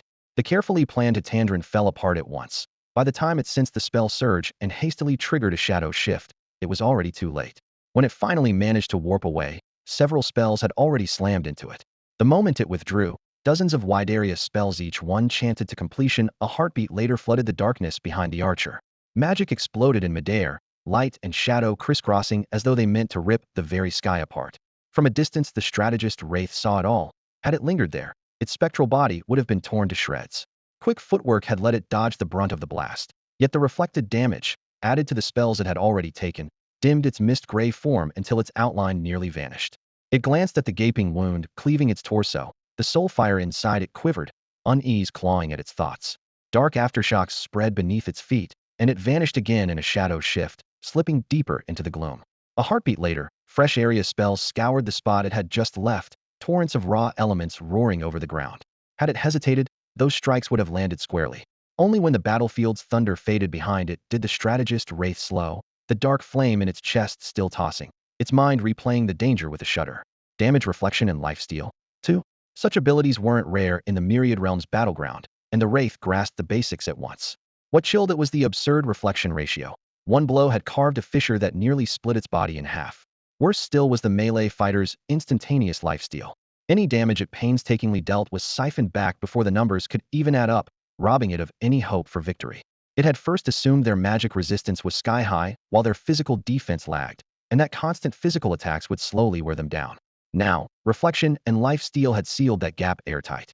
Ranged spells barely scratched them, and closing in was like grappling a porcupine bristling with barbs. Every attempt rebounded, leaving attackers in ruins. These weren't normal creatures. They were the battlefield's living nightmare. How such indefensible monsters had come to exist was beyond it. Thankfully, it could melt into darkness, and its foes could do nothing about the uneasy equilibrium. But equilibrium all the same. Both sides seemed to realize it. Neither could kill the other, yet neither could truly threaten the other's safety. Cold air drew into the shadows, and the battered soul shell began mending itself in the dark. The strategist Wraith inhaled, lifted one hand, and summoned another storm of shadow spikes. For a spellcasting boss like it, shadow spikes dealt mixed magical and physical damage. Aside from its shadow scythe, it was its deadliest close-quarters attack. Jet-black spikes erupted like a volley of arrows, sweeping across the ranks of more than a dozen enemy units. The instant they landed, damage numbers blossomed above each target in rapid succession. The instant the shadow spikes took effect, the strategist's Wraith tensed, half expecting the projectiles to bounce back at him. Fortunately, the enemy's reflectability didn't apply to ranged physical attacks. The spikes whistled through the air, carving thin rents in the black haze. Several human farmers in the back line grunted as their health bars plunged. When no reflect damage appeared, the Wraith allowed himself a thin smile. If they couldn't leech life through counter damage, he could just keep shaving their health until they collapsed. Time was on his side. That smile lasted less than half a second. A dazzling burst of white light exploded over the field, and every wounded farmer's health shot straight to full, not a sliver of red remaining. Huh. The Wraith froze, the grin stiff on his skeletal face. They had a priest? And that healing output was absurd. He knew exactly how much damage his shadow spikes had dealt. An ordinary mass heal shouldn't erase it in an instant. How much healing power had they stacked? Even tossing in a high priest of the god of life shouldn't make a group heal this ridiculous. The single spell shattered his plan to bleed them dry. Compete on mana instead? He glanced at the enemy mage. Those maniacs were hurling waves of fire, ice, and lightning without pause, clearly supported by some enhanced mana regeneration. Trying to outlast that lineup would be suicide. Even so, his combat instincts kept him alive. Remembering how had been pinned down before, he blinked out of his spot an instant before a barrage of area spells blanketed it, fire and frost blooming through the haze in blinding flashes. He watched the mages continue to pour spells into the zone, and a long silence followed. How was he supposed to fight this? Should he simply let them through, awaken the monarch, and hope his liege handled the rest? But if the monarch woke to find his guardian had failed, the consequences would be dire. Retreat? No path left. Fight? No chance of victory. He was trapped. Meanwhile, Chen Xing's mind was racing. As fireballs streaked through the darkness, he noticed the black mist looked just like the thin fog on the rookie battlefield at night, only thicker and with shorter visibility. Both obscured vision, jam detection, and threw people off course, probably the same substance. Back on the rookie field, that fog could be dispelled. Anna had farmed all night using her angelic purge to clear it. They didn't have an angel now, but Chen Xing's gaze landed on their priests could dispel too. If the purge worked on this black haze, then with the lineup in his hands, he could say with confidence, the strategist's wraith was finished. Chen Xing was a man of action. The moment an idea struck, he put it into practice. At his command, the 50 priests whose healing spells were already overflowing split into 2 groups on the spot. 25 kept channeling their heals, shoring up the party's health and shielding them from the strategist's wraiths, while the other 25 halted their recovery spells and switched to support skills like Dispel to clear the eerie mist around them. With Chen Xing watching closely, the first Dispel arced toward the ground. The instant its light touched the wall of fog, the gray-black miasma melted like frost in sunlight. Where the mist had swallowed every glimmer of their illumination spells, brightness suddenly flared, throwing the whole area into sharp relief success. If the fog could be removed, the rest would be easy. Seizing the momentum, Chen Xing had the priests test other spells in turn. After several trials they discovered that, besides Dispel, Purify also worked against the mist. The 2 spells behaved differently. Dispel carved out a wide, clear space at once, but the fog slowly seeped back from the edges, whereas Purify covered a much smaller area, yet continued to repel the miasma even after its duration ended, turning each cleansed patch into a no-go zone for the fog. Which was better was hard to say. Fortunately, manpower was plentiful. Chen Xing simply ordered the 25 support priests to alternate Dispel and Purify, and the 25 healers threw in extra casts whenever they had a lull between heals. He had already pushed Haste Aura to level 5. The 50-fold cooldown reduction let the 2 spells chain almost seamlessly. Radiance Aura supplied ample mana, so the priests never had to worry about running dry. Spelllight poured out like artillery fire. Under this relentless barrage, the mist around Chen Xing vanished in moments. The denser, almost tangible darkness thinned as well. Where illumination had once reached only a dozen meters through the oppressive black, its beams now spread unhindered, lighting up half the battlefield, as bright as day. Unpurged darkness still swallowed light at the far edges, but with the ongoing rain of Dispels and Purifies, those pockets would soon be erased. Once illumination covered the field, the strategist's wraiths would have nowhere left to hide. Something so obvious was not lost on the strategist's spirit. The moment it saw the priests begin cleansing the mist, it grew anxious. It was born of darkness. The omnipresent shadows were its true refuge. As long as that gloom remained, it could strike unseen at will, then retreat and slowly mend itself inside the murk. Anyone who purified the darkness was, in essence, striking at its very core. Others had tried the tactic before. Kento, the divine envoy, for one. He saw at a glance that the darkness was the strategist's wraith and immediately unleashed a purification spell to wipe it out. As an envoy, his cleansing radius dwarfed that of an ordinary priest, and his power was far greater. Yet he fought alone. No matter how wide an area he could cover, it was still limited, and he had to fend off the wraith's attacks while channeling, leaving him no time to focus fully. His purification never outpaced the darkness regeneration. Despite every trick he knew, the suppressed envoy could do nothing about the shadowed domain. Now the situation was entirely different. Chen Xing commanded 50 priests. Each priest's individual spell was smaller than Kento's, but they cast in relentless succession, flooding the field with holy light. At that pace, a single priest could almost match Kento's output, and 50 working in concert were overwhelming. If this continued, the darkness would soon be erased, and the strategist's wraith with it. Despairing, the wraith launched ever more frantic assaults. Even so, all it managed was to slow the cleansing by a second or two. Every wound it opened was erased at once by a casual mass heal, and the rhythm of purification never faltered. Before their eyes, the dark domain shrank, bit by bit. Cornered, the wraith shut its eyes and prepared its final gambit, better that than passively awaiting death. The instant its lids closed, the surrounding gloom flowed toward it, drawn by some unseen force. The shadows touched its body and vanished as though swallowed by a black hole. With every surge of darkness, the wraith ballooned 3 meters, 5, then 10, a spectral giant the size of a 3-story house hanging in midair. Meanwhile, Chen Xing was fully focused on the purge when the radius of his illumination spell suddenly expanded. Startled, he looked up, saw the towering wraith, and understood at once. So that's why the rogue shadows had vanished. They'd gathered for the monster's ultimate move. Staring at the colossal black shape hovering in the air, Chen Xing felt no real concern. After personally slaying an abyssal dragon with a wingspan of several hundred meters, oversized creatures had lost their shock value. The adult dragon had fallen at his feet. A shadow barely 10 meters long hardly mattered. His sole worry with this legendary boss was whether it would hide or flee. Now that it had shown itself, only one outcome remained: death. A larger body. In Qinsheng's eyes, that just meant it could soak up a few more skills. The strategist's specter, long concealed in the darkness, finally revealed its true form. Qinsheng didn't hesitate. He ordered the mage and archer to unleash everything they had, and, because the enemy was forged from unknown shadows, signaled the priest to toss a purification spell as well effective or not. They had mana to spare, and the barrage needed to be airtight. Even with its suddenly swollen frame, the specter kept its wits. As the hail of spells whistled toward it, the creature blinked out, leaving every attack to detonate in empty space. An instant later, the immense shadow reappeared above Qinsheng, swung its arm, and a titanic claw mark tore through the air, sweeping down on the party below.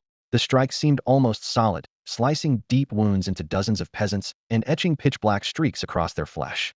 Having landed a blow and well aware of how powerful priestly healing could be, the specter pressed the attack. It slashed again, and the dark residue on the peasants' wounds writhed like living things, frantically burrowing inward. Qinsheng found another revolting trick. He ordered the ranged fighters to keep up the pressure and told the priest to spam purification on the injured peasants. The residue appeared to be pure darkness.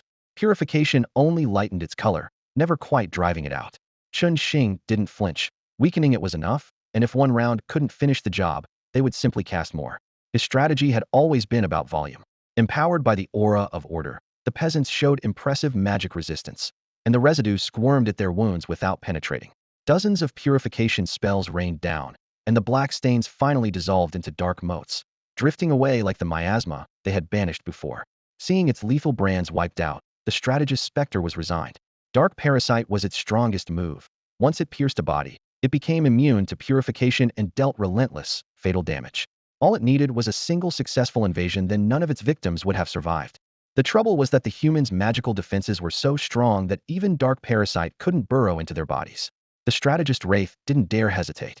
It pushed Shadow Shift to its limit. The instant each teleport ended, it hurled the quickest spell it could cast, never waiting to see the result before diving back into the darkness. A moment's delay would let the humans' attacks crash down on it. Even so, the saturation barrage dance as a swarm of peasants still struck it several times. The most troublesome foe was an archer wielding a strange weapon. Each time the wraith surfaced for a heartbeat, an arrow that sliced through space speared straight through it. Had its attributes not soared after the transformation, that archer alone could have killed it. Worse, the humans' tactics were anything but rigid. Noticing its constant shifting, they switched from concentrated fire to staggered wide-area sweeps. One group kept it locked while the rest split into squads to pepper random patches of ground. A single misstep could drop the wraith into another volley, and even perfect caution could not guarantee it wouldn't emerge inside a fresh storm of fire. As the attack radius widened, its massive form began to fade. By now it had devoured every scrap of darkness in the area, leaving no shadow to rebuild its body. It flitted like a cornered dog between torrents of fireballs and arrows, twice blinking straight into seas of flame. The second time it hit the blaze, it realized the humans had started to read its teleports, and their hit rate was climbing fast. If this continued, it would be whittled to nothing before it could devise a counter. A desperate thought rose in its mind. Should it unleash the treasures and troops its sovereign had bestowed? Using them without leave would earn a terrible punishment, but death was even less acceptable. In the space of a heartbeat, the wraith made its decision. It glared at the advancing humans, eyes glowing crimson. In the next instant, countless tongues of black fire erupted from the ground, turning the battlefield into a sea of pitch-dark flames. Shrouded by the scorching blaze, the strategist wraith fell back, and within a few breaths it was standing atop the still intact ruins of an old drum tower. The battlefield was instantly swallowed by waves of ebony fire, one of the strategist wraith's most formidable techniques. Although the flames were not overwhelmingly destructive, they clung to their targets with lethal persistence. For weaker bodies, they were nothing short of a death sentence. The black tide surged outward, wrapping the ruins in midnight darkness. Ordinarily, the wraith could have guided the blaze to harvest anything below the legendary tier, yet it now treated this near-certain kill as little more than a smokescreen. While Qinsheng and the others lost sight through the curtain of fire, the wraith slipped like a shadow into a crumbling drum tower. Weathered stone blocks and moss-covered walls framed the tower, and on the top level sat a massive war drum. Its surface was etched with winding serpents, ancient and cold, as though a dormant beast lay beneath the skin. A flicker of hesitation crossed the wraith's crimson eyes, but resolve quickly hardened in their place. It bent down and drew a matched pair of drumsticks from beneath the stand. The sticks were identical in size, but not in design. The first handle bore a serpent's head with razor fangs, while the second ended in a coiled tail, each scale chiseled in relief. Held together, they resembled a single giant snake coiling in the wraith's grasp. An instant later, it raised both sticks high and brought them crashing onto the drumhead. Boom, boom, boom. Each dull thud became an invisible shockwave, rippling out in every direction. Where the sound passed, the battlefield's black flames writhed as if whipped by a gale. Every strike sent ripples skimming across the fire's surface. Deep within the palace ruins, the drumbeat sank into the earth, which started to heave. One after another, spectral shapes clawed their way free, as though tugged upward by unseen strings. Eyes vacant yet steps perfectly synchronized, they gathered toward the source of the sound. Within moments, a dense sea of wraiths pressed in beneath the tower, easily tens of thousands at a glance. Meanwhile, system alerts flared in Qinsheng's ears. You are affected by the Changshan drum. Movement speed reduced by 50. You are affected by the Changshan drum. All attributes reduced by 50. You are affected by the Changshan drum. Defense reduced by 50. You are affected by the Changshan drum. Attack speed reduced by 50. You are affected by the Changshan drum. All skill effects reduced by 50. In mere seconds, a dozen warnings flooded his display, cutting every statistic in half. Then a new prompt flashed. Due to Aura Master, the weakening effect of the Changshan drum has been negated. What on earth is this Changshan drum? Qinsheng muttered. The suppression inside the royal tomb was built into its very architecture, a pressure set by the world itself, but this felt entirely different. The drum of Mount Chang was obviously an item effect, one that crushed every enemy stat by a full 50%. Its power was outrageous. After a single stunned heartbeat, Qinsheng's shock morphed into elation. The underground catacombs were immovable, but a drum was a different story. If he could plant this drum on the city walls and pair it with the wall of flesh, the fortress would become an unbreakable bastion. Eyes blazing, he ordered a melee squad and their priests to charge, homing in on the sound. He didn't bother asking why the drum was so absurdly strong. The moment he heard it, he had already claimed it as spoils. As the warriors advanced, the curtain of black flame veiling the battlefield shivered under the drum's shockwaves, then drifted away like torn smoke. With the fire gone, the ruined outline of a drum tower came into view, ghostly spirits drifting at its base.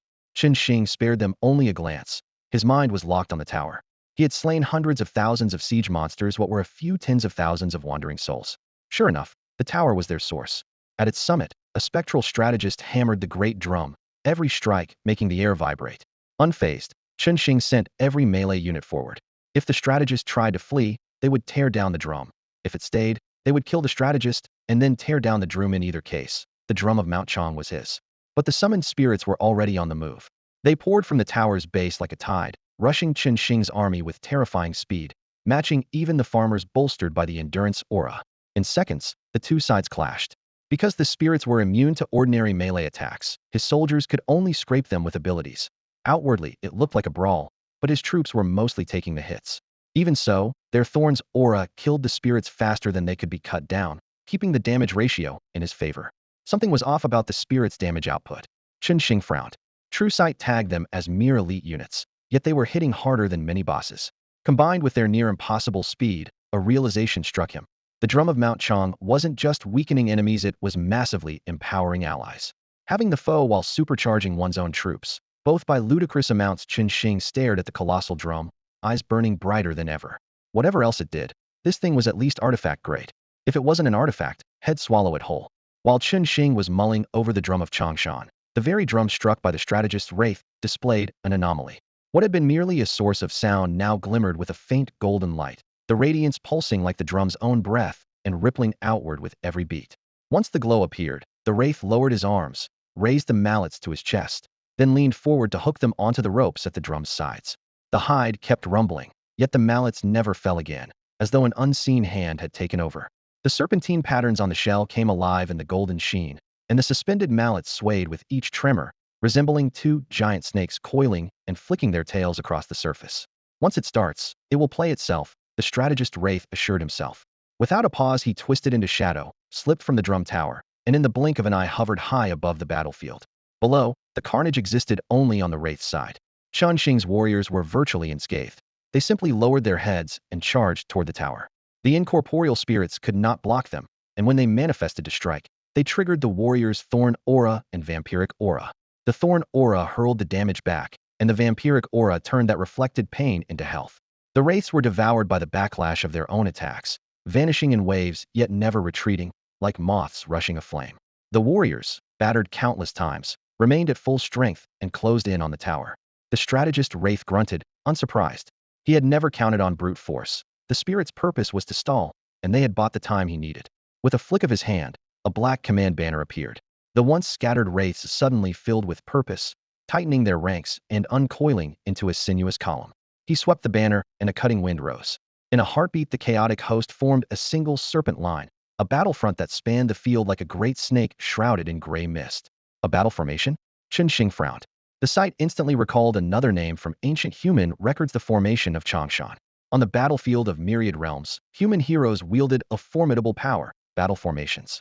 Troops woven into such arrays not only received stat bonuses, but also gained unique properties bestowed by the formation itself. Heroes summoned from the altar gain access to battle formations only after they reach at least legendary rank. Chen Xing never imagined that this wraith could command one as well. Suddenly, the prefix tactician on the boss name made perfect sense. The creature's strength lay not in personal combat, but in directing an entire undead legion. What intrigued him most now was the unique properties of this single-line serpent formation pieced together from the dead. A formation's effect depends on its commander, and the same layout can vary wildly between heroes. Although Chen Xing knew a fair bit about battle arrays, he still couldn't gauge the true power of this serpentine setup. Before he could puzzle it out, his mages unleashed another volley, blinding flames, and frost engulfed the undead ranks. Ordinarily, the wraiths should have been obliterated. The same spells had done so before. This time, however, they only lost about half their health. Damage reduction? No damage sharing, Chen Xing muttered, eyes fixed on the fight. He soon spotted the pattern. When spells struck the serpent's head, the tail absorbed part of the hit. When the tail was targeted, the head shouldered the blow. Strikes to the body were split between both ends. The transfer happened instantly. It resembled a soulwalker's soul chain, but with a twist. Each wraith still ate a sliver of residual damage, so high bursts could still kill them, just far more slowly. The real threat was the tactician's command. Under its control, the snake-like line kept weaving, constantly rotating fresh, healthy wraiths to the front and pulling damaged ones back. Casualties plummeted, and the mages could no longer score one-shot kills. Things worsened when the formation closed with his melee units. Thorn's aura still reflected damage, but the shared damage counted as indirect, so lifesteal never triggered. With the wraiths immune to physical damage, his front line couldn't heal through normal swings. His priest's stress levels skyrocketed as health bars nosedived. Legendary boss indeed has some tricks, Chen Xing murmured, though he felt no panic. A hoarder by nature, he had plenty of skill points in reserve. He opened his aura panel and dumped 3 points into Thorn's aura, bumping it to level 5. The reflection multiplier quintupled. Any wraith that touched his fighters would now feel 5 times the pain. The reflected damage became so absurd that even the sliver left after sharing instantly topped his melee units back to full, easing the priest's burden. Next, he invested 2 points in wisdom aura, raising it to level 6. With 60-fold spirit stacked alongside crushing aura and flame aura, his mage's damage soared several times over. No sharing trick could survive that kind of raw power. As for breaking the formation itself, a bit of veteran knowledge flashed through his mind, and a cold smile curled his lips. Against this Changshan serpent, he had found the simplest, most brutal method: seize the head, pin the tail, and cut the belly in half. After the battle formation was activated and the troublesome humans could no longer replenish themselves through lifesteal, the wraith strategist finally let out a silent breath of relief.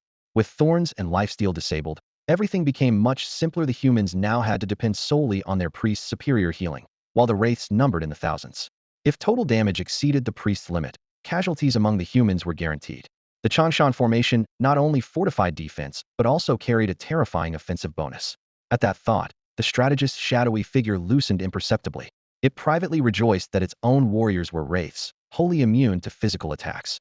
If the humans could still siphon life with every strike, even the Changshan formation might not have held. Meanwhile, hordes of peasants were still charging toward the drum tower. Believing they meant to destroy the drum of Changshan, the strategist sneered.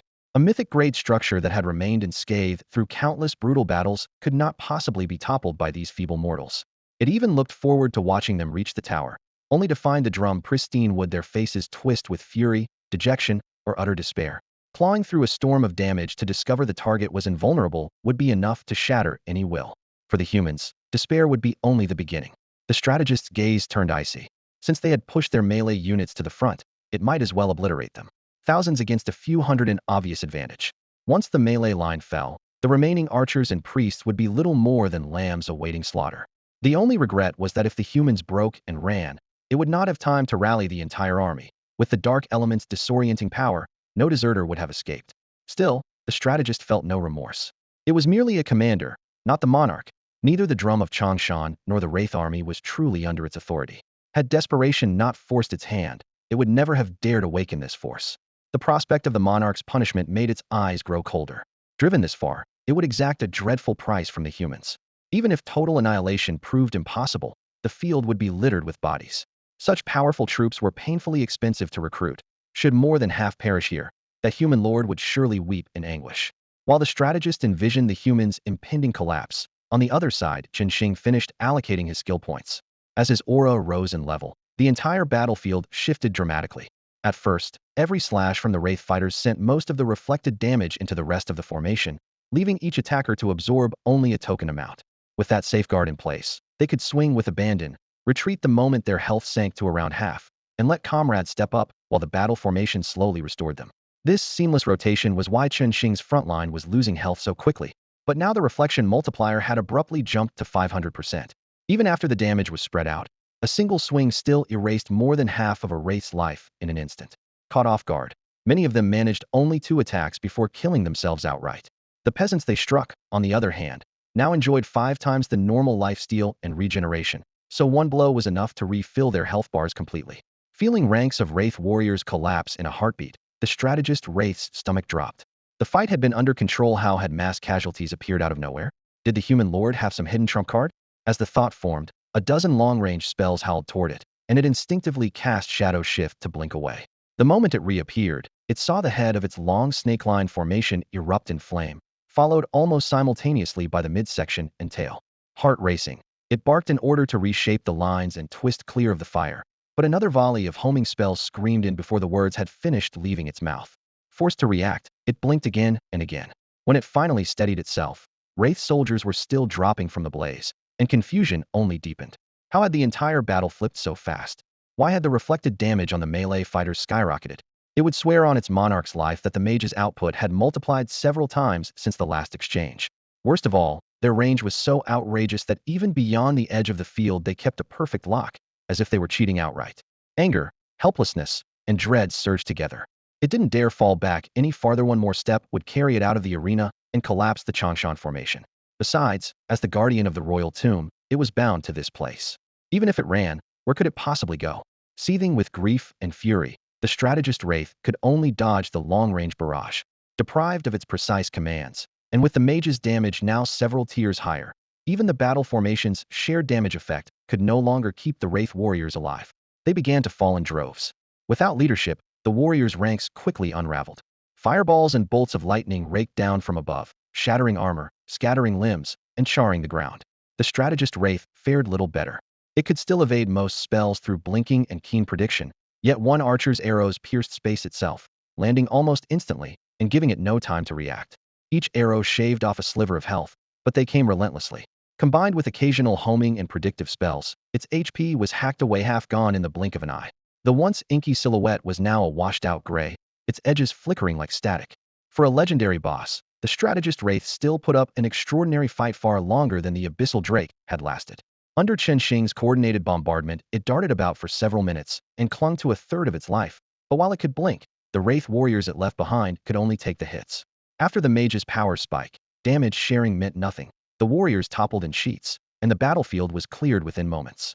The instant the warriors were wiped out, the strategist Wraith's nightmare began. With their hands free, the mages reversed its blink rhythm, laying spells at every predicted landing point. Magic circles flared in midair. Each blink sent the Wraith straight into another kill zone. In barely 10 seconds, a torrent of spells stripped away its remaining HP. The gray-black shadow was erased without a trace. Its command skills were outstanding, but its personal combat strength was clearly lacking. Without a dark element blink and the advantage of home turf, it would have been one shot before its warriors even appeared. Those constant teleports made Qinsheng replay the fight in his mind. A slight frown creasing his brow. Blink abilities were a real headache. 3 ways occurred to him to counter blinking enemies. 1. Learn blink himself and move even faster, closing in like Xiao Lu to unleash point-blank damage. 2. Lock down space the way the Red Dragon Torrance had. Once space is sealed, most blink skills fail. 3. The simplest but crudest tactic: predict the landing point and saturate it with firepower, exactly what he had just done. The third option was too limited. If an enemy's blink reached farther or fired off more frequently, prediction was nearly useless. Today's victory hinged on the strategist Wraith's blink being merely troublesome, not invincible. Against a foe who could disengage at any moment, especially outside a confined arena, Qinsheng would be helpless without Xiao Lu's support. With that in mind, he made a quiet decision. If he could, he would secure some way to seal space. After memorizing how to seal off the space, Qinsheng didn't bother checking the loot that had fallen from the strategist's dead spirit. Instead, he sprinted straight toward the drum tower. A legendary monster's drops couldn't compare with a divine tier item, and he wanted his first one badly. He pushed the movement speed bonus from his durability aura to the limit, turning into a blur and reaching the tower's roof in seconds. At the top, a dozen warriors stood in two neat rows around a massive drum. The last echo had only just faded. They exchanged helpless looks, clearly stumped. Can't this thing be moved? Qinsheng's eyes swept over them. One glance told him everything. If it were portable, they'd have carted it off already instead of standing here. Skipping further questions, he raised a hand and released an eye of true sight. Pale gold light skimmed the drumhead, and an info panel emerged. Drum of Changshan. Auxiliary structure of the drum tower. Rank, Mythic. Owner, Lord of the Undead. Functions, Changshan Battle Beat, Auto Resonance, Mythic Empowerment. 1. Changshan Battle Beat Offense. Enemy units in range. All attributes 50 hidden stats included. 2. Changshan Battle Beat Defense. Allied units in range. All attributes 100 hidden stats included. 3. Auto Resonance. Once struck, the drum keeps sounding until the battle ends. 4. Mythic Empowerment. Immune to attacks below Mythic rank. When struck by a Mythic rank or higher unit, special effects are triggered. Assessment. A human-exclusive structure from antiquity. Much of its power has faded with time, and only partial Mythic traits remain. Damn, a Mythic-grade building, and it's damaged. Qinsheng sucked in a breath. Had expected a divine tier item, not a full-blown Mythic structure. Such buildings were far rarer than items. The drum was already this overpowered. How horrifying would it be intact? His thoughts flashed to the ancient battlefield outside, littered with the corpses of mighty creatures. If a single drum was this outrageous, the royal tomb's full power must have been staggering. Those beings who attacked clearly died for good reason. Studying the panel, Qinsheng's curiosity about the tomb grew. What had happened in ancient times to lure so many top-tier beings against a single mausoleum? And if the structure was human-exclusive, then the tomb's owner had to be human as well. Were humans really that formidable in antiquity? If so, why are they now nearly absent from the myriad realms battlefield? Staring at the drum of Changshan, which had weathered countless ages, Qinsheng's mind swirled with questions. From the Dawn era to the Ancient Age, humanity seemed powerful, so how had it declined so utterly? Why wasn't a single human race ranked among the upper-tier species anymore? Something about that simply didn't add up. The moment the thought crossed his mind, countless conspiracy theories flashed through Qinsheng's head, and every high-ranked race landed on his suspect list. Although he had no proof, his instincts warned him that being human would almost certainly bring him serious trouble in the future. He sighed quietly and pushed the chaotic speculations to the back of his mind. Problems belonged to tomorrow. Given that humanity had managed to survive on the battlefield of 10,000 worlds this long, the race was so weak that no one would bother wasting effort on it. If anything ever did go wrong, it would only surface after he became powerful enough to matter, so fretting about it now was pointless. For the moment, his most urgent task was to figure out how to move the mythical structure in front of him back to his own territory. He held a building transfer scroll in his hand. In theory, the move was doable, but the scroll only worked on unclaimed buildings, and the drum of Changshan belonged to a being called the Wraith Lord. Unless he dealt with that lord first, taking the building was out of the question. What tier was this Wraith Lord, though? The advisor Wraith serving him was already legendary. Could the Lord himself be mythic? The idea lasted a heartbeat before Qinsheng dismissed it. This was the novice world, not the prime world, and legendary was the ceiling here. Even a divine envoy of the god of war would be suppressed to legendary rank. So no matter how strong the Wraith Lord was, he could not exceed legendary. A mythic entity would tear the novice world apart. With that settled, Qinsheng felt a bit easier, though a leader of legendary monsters was still nothing to underestimate. Playing it safe, he first checked the advisor Wraith's loot. Every extra tool meant one more edge in the upcoming fight. Loot list. 1. Changshan Battle Formation Skill Book. 2. Shadow Pendant Legendary. 3. Heart of Darkness. 4. Tower of Dark Flame. 5. Dark Element Crystals, 500. 6. Source Crystals, 10,000. So poor, Qinsheng muttered after reading the list. Compared with the avalanche of spoils from the Abyssal Dragon, the advisor Wraith's haul was downright stingy. Still, every piece was top tier, which balanced his mood a bit.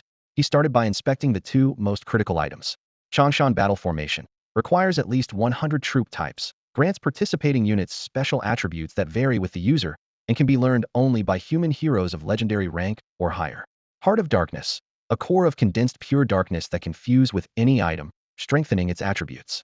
The formation was formidable, but the only eligible hero in his domain, Nuwa, wasn't a combat specialist, and her attributes didn't mesh with the skill.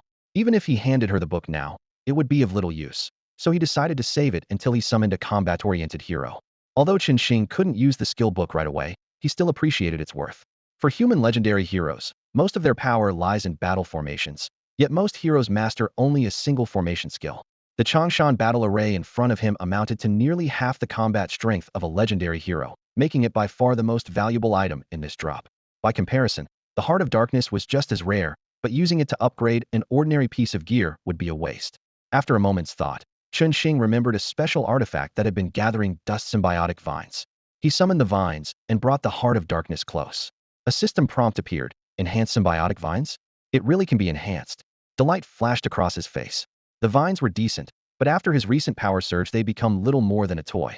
If the Heart of Darkness, dropped by a legendary monster, could reshape them, they might be useful again. With that in mind, he confirmed the enhancement without hesitation. Enhancement successful. Symbiotic vines have evolved into Shadow Grasp. Shadow Grasp relic does not occupy an equipment slot. 1. Shadow Tendrils. Spend mental energy to conjure up to 8 tendrils at once. Length is unlimited, and they move exactly as you command. 2. Shadow Insight. Vision ignores darkness. When sight is lost, the tendrils sense everything within 10 meters around them. After the upgrade, the original 2 skills fused into the stronger Shadow Tendrils, and Shadow Insight was added. Not only did this grant Chen Xing the night vision had been longing for, it also provided radar-like perception. He closed his eyes to test it.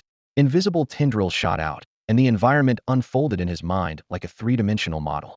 Walls and obstacles offered no cover at all, and the clarity even surpassed his naked eyes. Compared with the old vine whips, the shadow tendrils were far easier to control because they were incorporeal guided by thought alone. They could appear anywhere within 100 meters almost instantly, then vanish without the hassle of reeling them back in. They no longer had to sprout from his wrists. Any part of his body could serve as a root. At a single thought, 8 tendrils burst from his back, stretched outward, and lifted him into the air. From a distance, he looked like a giant black spider. Up close, the tendrils blurred across the ground one after another, and with their support he moved even faster than when his endurance aura was active. Only 2 chapters today. I'm dizzy from writing, and just realized Lunar New Year is only a few days away. I thought there were at least 2 more weeks. Everyone in the group is already talking about their vacation, and the good mood ID just regained collapsed again. I want time off too. Never mind, back to the keyboard. While they're resting, I'm going to make some serious money. 8 shadowy tentacles functioned like extra limbs, giving Chen Xing tremendous flexibility and speed. They flickered in and out around him in rapid succession, propelling his body in jumps that looked like teleportation. Within just a few breaths, he had left dozens of blurred afterimages among the trees.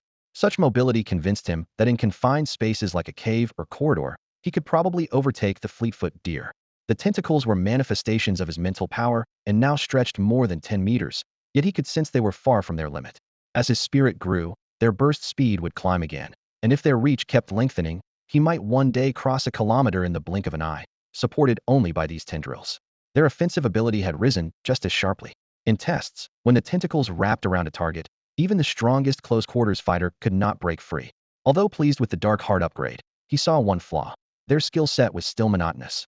When he found the right materials, he planned to enhance them further, adding effects such as anti-magic, so that anyone entangled would lose all hope of escape. Then the tentacles would serve both as a means of movement and as deadly, razor-sharp weapons. At a single thought, the 8 10-meter tendrils dissolved into the air like thick mist, as if swallowing the night itself. Chen Xing then opened the attribute panel of the legendary gear dropped by the strategist's ghost. Shadow Pendant. Rarity, Legendary. Category, Accessory. Stats, Spirit 20, Constitution 20. Special effects. 1. Shadow Shield grants a shield equal to 30 of the wearer's maximum HP. 2. Shadow Shift grants the skill Shadow Shift, allowing instant movement to any point within 50 meters, 3-second cooldown. 3. Shadow Avatar consumes all shadow energy to create a shadow avatar, doubling base attributes and granting immunity to physical damage. Recharge time, 7 days. Appraisal. A pendant forged from pure darkness drawn out of a slain creature of shadow, holding formidable power over the void. Reading the appraisal, Chen Xing chuckled. Apparently the strategist's ghost had been poorer than he had thought. Without the drop rate boost from Wanjia Blessing, that miserly legendary monster might not have dropped a single legendary item. Fortunately, the blessing had forced the creation of this shadow pendant, whose stats and effects were nothing short of exceptional. He glanced at the object in his palm. It looked like a semi-transparent blot of ink, shifting shape like soft jelly as it oozed between his fingers, radiating a cold, dark light. After a quick inspection, he equipped it at once. For Chen Xing, legendary gear was the best currently available, and he had no intention of leaving such a life-saving pendant unused. On the battlefield of myriad realms, No one can tell whether disaster or tomorrow will arrive first. Even a walking cheat like Chen Xing has to bolster his own survival skills. After all, if a hack-level player dies halfway through the game, he becomes the punchline of the biggest joke. He clipped the shadow pendant to his chest, then glanced at the last Dark Flame Tower. The structure was impressive, one of the rare special attribute defense towers that slow enemy movement by 20%.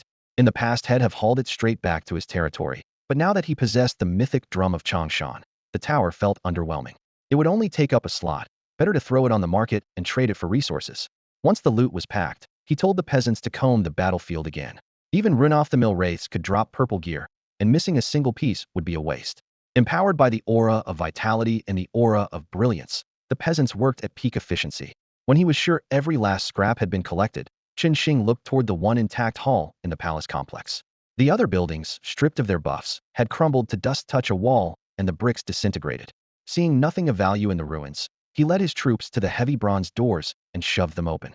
The doors boomed, and a gust of cold wind flung dust into their faces. Inside, only a few everlasting lamps flickered on the walls, their pale flames casting blotchy shadows across the floor.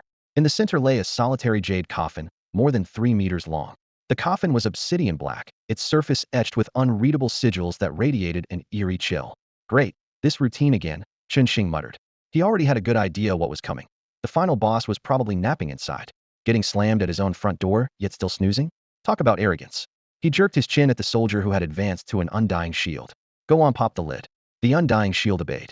Iron boots sparked against stone as he strode forward, gripped the coffin lid, and heaved. Who dares disturb my slumber? A thunderous roar erupted from within, thick with fury. A whirlwind ripped through the hall, making the lamp flames lurch, on the verge of extinction. Before the roar faded, a desiccated corpse shot upright. Its flesh was shriveled, joints jutting at odd angles, yet its black and gold armor was pristine. It scanned the hall, then froze. Where's my strategist? Where's my legion of wraiths? I can't sense a single one of my troops. Where have they all gone? The wraith marshal woke in a daze. The jade coffin had sealed it off so completely that it sensed nothing of the outside world. The lid was wrenched open, and a chill wind laced with dust rushed in. Only then did the wraith marshal notice the unfamiliar currents of power around it. As it pushed itself halfway upright, the immortal shield stationed at the coffin's head slammed down. Without warning, metal rang against metal, sparks bursting from its armor. The strike caused no real injury, yet it knocked the proud marshal off balance before everyone present, and the humiliation cut deeper than any pain. Impudence! The shout boomed across the hall's stone walls. In a flash, the wraith marshal snatched a cracked long sword from the coffin, black mist coiling around the blade in readiness. But before it could swing, the air filled with shrill whistles. Chen Xing had seized the opening and ordered his archers to loose a volley. Drop the act, you fraud. Arrows sliced through torchlight like a black waterfall, ripping away a third of the marshal's health on the spot. The sudden loss stunned the newly awakened legend, leaving no room for posturing. It vaulted from the coffin, the swirling mist tightened, then exploded outward as a solid wave of sword energy that shredded every incoming spell orb. Landing lightly, it sent dust rippling in rings and finally took stock of the hall. Chen Xing's forces flanked him, bowstrings still taut, staves still gathering light. A human lord? How your kind was swept into history's trash heap, yet you dare disturb my slumber? Apparently, it could not speak without mocking someone. The embarrassment of losing health to the archers vanished behind a sweeping taunt. History's trash heap? Care to tell me how that happened? Chen Xing had always been curious about the ancient humans. The remark only sharpened his interest. He signaled his troops to hold fire and quietly released an eye of true sight that settled unnoticed on the wraith marshal's shoulder. Wraith monarch. Rank, legendary. Level, 30. Trait, sovereign's awe. Profile, a being born of battlefield grudges, humanoid in shape, yet not of the human race. The scan matched his expectations, and Chen Xing relaxed. Just one legendary foe. 2 or 3 rounds of concentrated fire should finish it.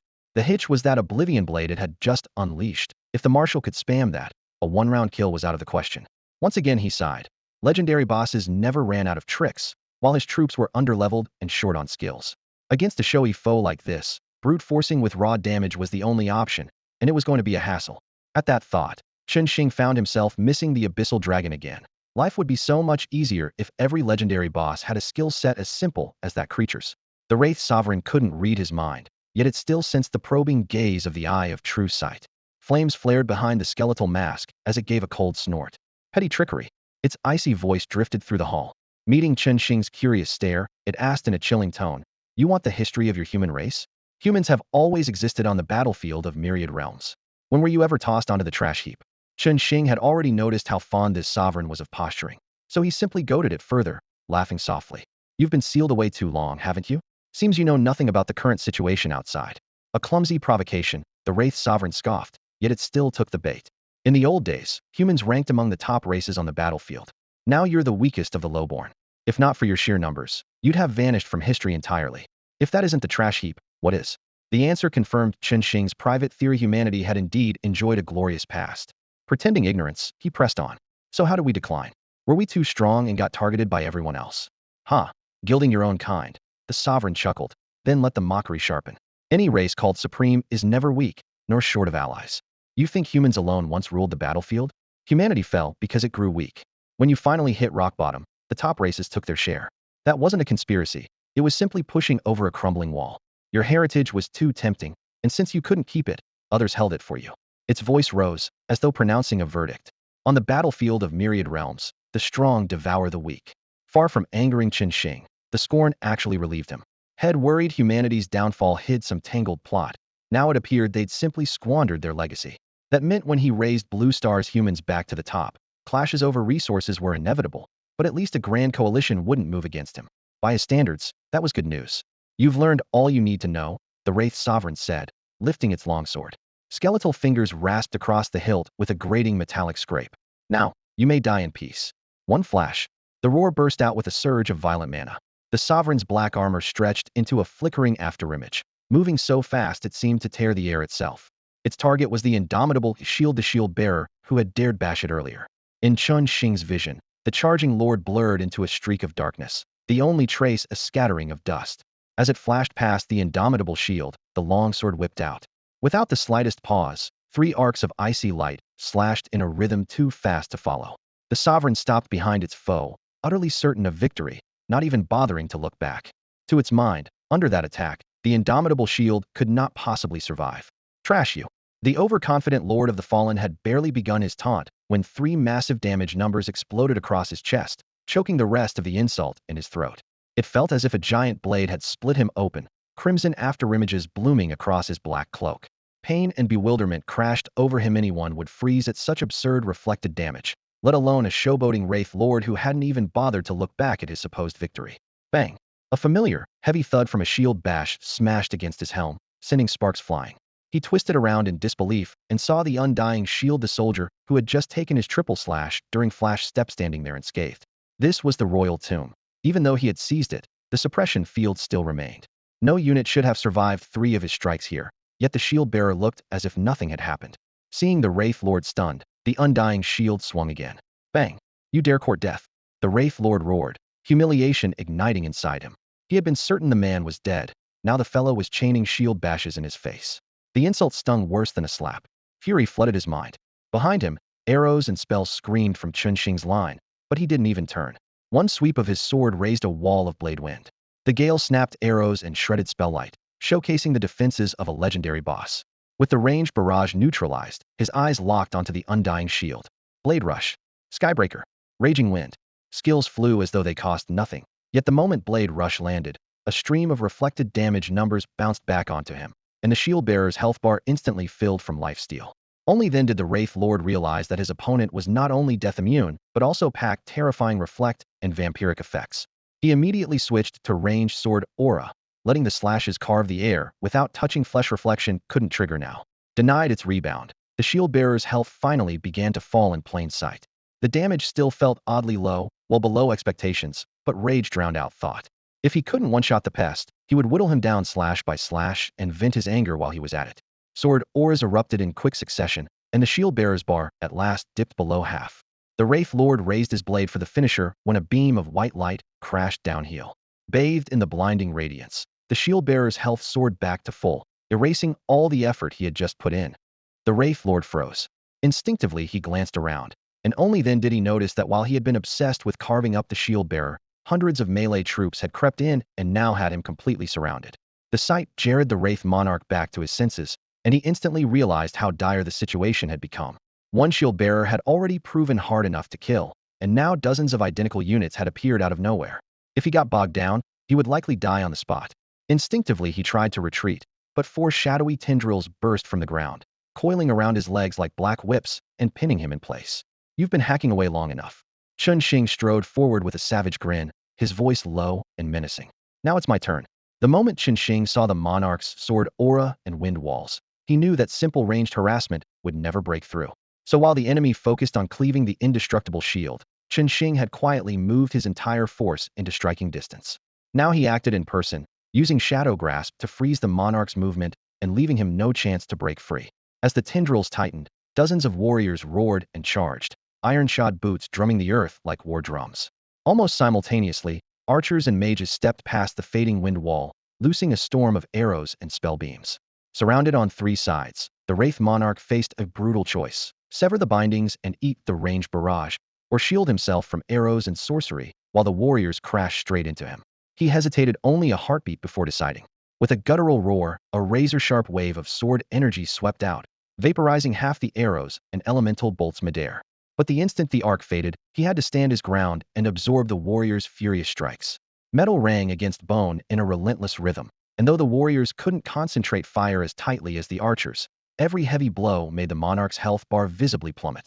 Worse still, an assassin slipped through the chaos, blades flashing in a string of critical hits along his spine, scarlet numbers blooming with each stab.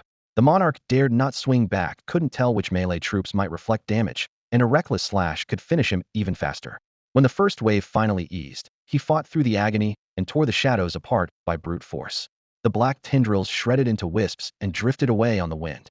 Void shift, a faint ripple of energy flickered, and the monarch's figure blurred, reappearing several dozen meters away and out of the encirclement. One glance at his health bar showed a pathetic 10% remaining. A single wrong move earlier would have erased him completely. The terror of that near-death escape forced him to smother every other emotion. His gaze locked on Chun Xing, vigilance sharpened to a razor edge. Unfortunately for him, he was a physical unit already at a disadvantage against Chun Xing, and with only a tenth of his health left, no amount of caution could save him now. After breaking out of the encirclement, the Wraith Lord stared in Chun Xing's direction, running through ways to deal with the human lord. Only now did it understand the despair Chun Xing's unfortunate foes had tasted: damage reflection, life steal, airtight defenses, nothing left uncovered. It sorted through every viable plan. The simplest answer was the long-range tactic it had just tried. If the distance was great enough, that maddening reflection would never trigger. The thought alone, however, made its skull throb. A ranged duel? Chun Xing's archers, crossbowmen, mages, and artillery were every bit as lethal. Even if it managed to snipe a single target, how would it handle the hundreds still standing? Was it supposed to trade volleys with an entire army on its own? Absurd. Moments ago, 3 synchronized barges had nearly riddled it with holes. Another 3 would have turned it to ash. A heat and firefight was suicide, so its first idea died on the spot. Facing an opponent who was both versatile and well-supported left virtually no opening. The Wraith Lord, master of the royal tomb, had never lacked for powerful enemies. It remembered an unforgettable clash with Kinto, the god of war's chosen emissary. As a divine envoy, most of Kinto's strength flowed from the war god's blessing, yet inside the tomb that connection should have been severed, pinning any envoy to the ground. Kinto, however, spared no cost. To breach the tomb, he smashed a statue of the war god, drawing a direct boon from the deity. In that instant, his power rocketed to the brink of legend. Lethal in close quarters, able to cast buffs, bursting with area damage and self-healing, no weaknesses at all. When the blessing settled, every attribute soared, and even the shrewd ghost strategists dared not show themselves. It was the Wraith Lord's hardest fight. They battled until the grand stairway ran slick with black blood and gravestones crumbled to dust. Had Kinto not been wrapped in divine protection, the Wraith Lord was confident it could have cut him down in the heart of the crypt. Because of that clash, the word strong held no fear. No matter how savage Chun Xing's troops were, could they match a Kinto empowered by the war god? Even that envoy had nearly fallen. Other creatures barely registered as threats. Yet a new problem loomed. Chun Xing's units were not only powerful individually, they were absurdly numerous. On the battlefield of myriad realms, quantity alone rarely becomes quality, but these troops already possessed stellar quality. Adding quantity made the dilemma insoluble. The Wraith Lord thought of the insectoid swarm, famed for their tidal numbers. Numbers had vaulted them into the top tier, yet Chun Xing was even more troublesome. No amount of evolution would ever let the swarm develop abilities this outrageously overpowered. The Wraith Monarch racked his brain but could find no way to deal with Chun Xing. Chun, however, had no intention of waiting. Since their ranged attacks were blocked by the wall of sword wind, the Berserk warriors switched to melee, charging straight at the Monarch while he was still thinking. The Monarch looked up at the warriors trampling the stone slabs, their armor wreathed in raging flames, and let out a long, hollow sigh. They were unbelievably fast. Even constant blinking couldn't shake off so many berserkers. A hopeless thought rose in his mind. How could a race nearly erased from history still produce fighters like these? Was this the hidden strength of a top-tier race? The despair lasted only a heartbeat. Steel flashed. He counter-slashed, driving back the front line of warriors. Without moving his feet, he drew a deep breath. Air flooded his body, and sinews that had been shriveled like bark suddenly bulged. Skin clinging to bones swelled outward, and in seconds the dried-up corpse became a normal-looking human. As his frame filled out, a faint pressure rolled outwards. He was still thin, yet he now radiated a mountain-heavy presence. This was the Wraith Monarch at full power. The form, however, burned through energy at a terrifying pace. Even with legendary reserves, he couldn't keep it up for long. Normally, he stayed in mummified form, sealing his strength inside to prevent leakage. Now, forced into a corner by Qin Shing, he had no choice but to ignite his final trump card. Even so, he still saw little chance of victory. Qin's army was simply too large, and in a fight like this sheer numbers were the deadliest edge. If only his undead legion were still intact. He gave a bitter smile. That fool of a strategist had already squandered them, and even at their peak they were only commander class, while Qin's troops could go toe-to-toe with legendary units. The gap was 3 or 4 whole tiers. His undead wouldn't even qualify as cannon fodder. Had every soldier in his legion matched the strategist's strength, he might have stood a chance, but in this pocket world growth was agonizingly slow. After years of nurturing, the best head managed was commander class. The legion was doomed to be useless now. Ahead, the warriors' head just repelled regrouped, their armor clanking as they thundered forward again. The Wraith Monarch swept away every stray thought and fixed his gaze on Qin Shing in the distance. A monarch dies a monarch's death. Even when outmatched, he will not retreat. Besides, as the lord of this royal tomb, he could never leave the hall. With no way out, standing his ground was the only choice he had. At full power, the undead overlord was far more vicious than before. Its blade whirled, hurling sword energy as if the cost meant nothing. A top-tier legendary boss at last revealed its true might. Even with a 50-fold defense bonus, the warrior's health bars still dropped in chunks under the onslaught. Sword aura as dense as a rising tide shredded the air with a shriek, yet the armored warrior never dodged. Head down behind his shield, he charged straight ahead. Whenever a large slice of his HP vanished, the priests in the rear instantly bathed him in healing light, topping him off so the advance never faltered. The sight left the undead overlord seething. Never before had anyone brazenly pushed through its blade storm. Even the demigod Kinto used to back away from those thrusts.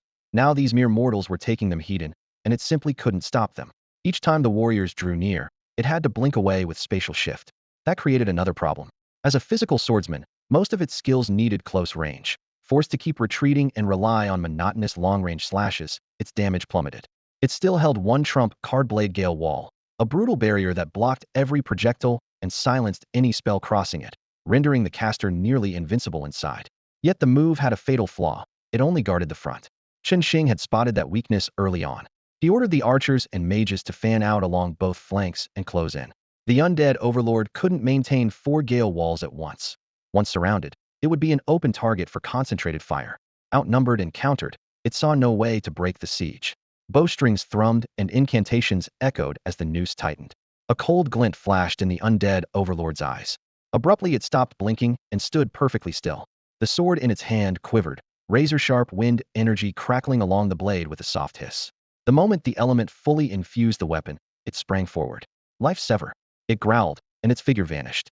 When it reappeared, it had already streaked past the nearest warrior, back turned, slowly sheathing its sword, the same stance it had used against the immortal shield earlier. This time the warrior's head arced high into the air. Vital strike, lethal blow, instant kill. 3 effects chained together, one swing, one death. A system prompt flared. Your peasant warrior has been slain. Qin Shing, who was directing the mages and archers to tighten the encirclement, almost jumped out of his skin. Damn, so that's a high-tier Legends burst, huh? Unlike the Abyssal Drachia, high-tier legendary boss built for area damage and devastation, this Wraith Lord is clearly geared towards single-target assaults. In sheer burst power, the Drake can't hold a candle to it. The Wraith Lord's long sword swept across the air, sending out an ashen crescent of light. A frontline warrior was sliced in half before he could even scream. Qin Shing's eye twitched. Since they had taken down the Abyssal Drake, this was the first casualty under his command, and the blow was far fiercer than he had anticipated. He wasn't worried about himself. Packed with life-saving gear, he was hard for the Wraith Lord to approach, let alone one shot. His followers, though peasants in rough linen wielding wooden pitchforks, weren't so fortunate. If the creature swung its sword another 500 times, Every trump card he had painstakingly amassed would be wiped out. The thought flashed through his mind. He opened his character sheet and dumped every remaining skill point into focus aura, forcing it to max level. 100-fold defense buff blanketed the entire force. He snorted. Go on, try that again. If you can still one-shot someone, they'll turn around and no. They'll turn tail and run. Staying another second would be an insult to your damage. Across the field, the Wraith Lord studied the ghost flame-wreathed blade and felt a surge of long-lost pride. No matter how strong an opponent was, one swing could erase them. Inside this royal tomb, it was supreme. Yet when it lifted the sword for another strike, its mana drained away in an instant. The blade merely trembled before dropping limp. Reap Life Slash was a high-tier execution move and a crushing burden. Without ascending to Mythic rank, it could never fire twice in succession. Had it reached Mythic, it would have left this wretched tomb long ago. After that last slash, the body it had just reformed was already drying out. Forcing another cast would mean dying to its own backlash. Then it noticed something that reignited its will to live.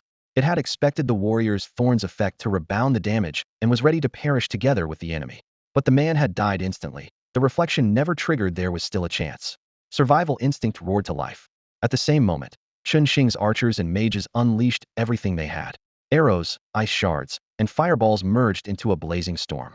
The Wraith Lord spun, carving a half-moon arc behind itself to form a wind wall that absorbed most of the barrage, then chained 3 void steps, leaving afterimages as it darted toward the perimeter. On the third blink, it was still clipped by several lightning curses and arrows. Its scant remaining health nosedived, and the bone plate over its chest splintered. Even so, it broke through the kill zone, stumbling over rubble and shattered bones, but it was finally outside the ring of death. Seeing the humans trailing behind, the Wraith Lord felt a surge of confidence.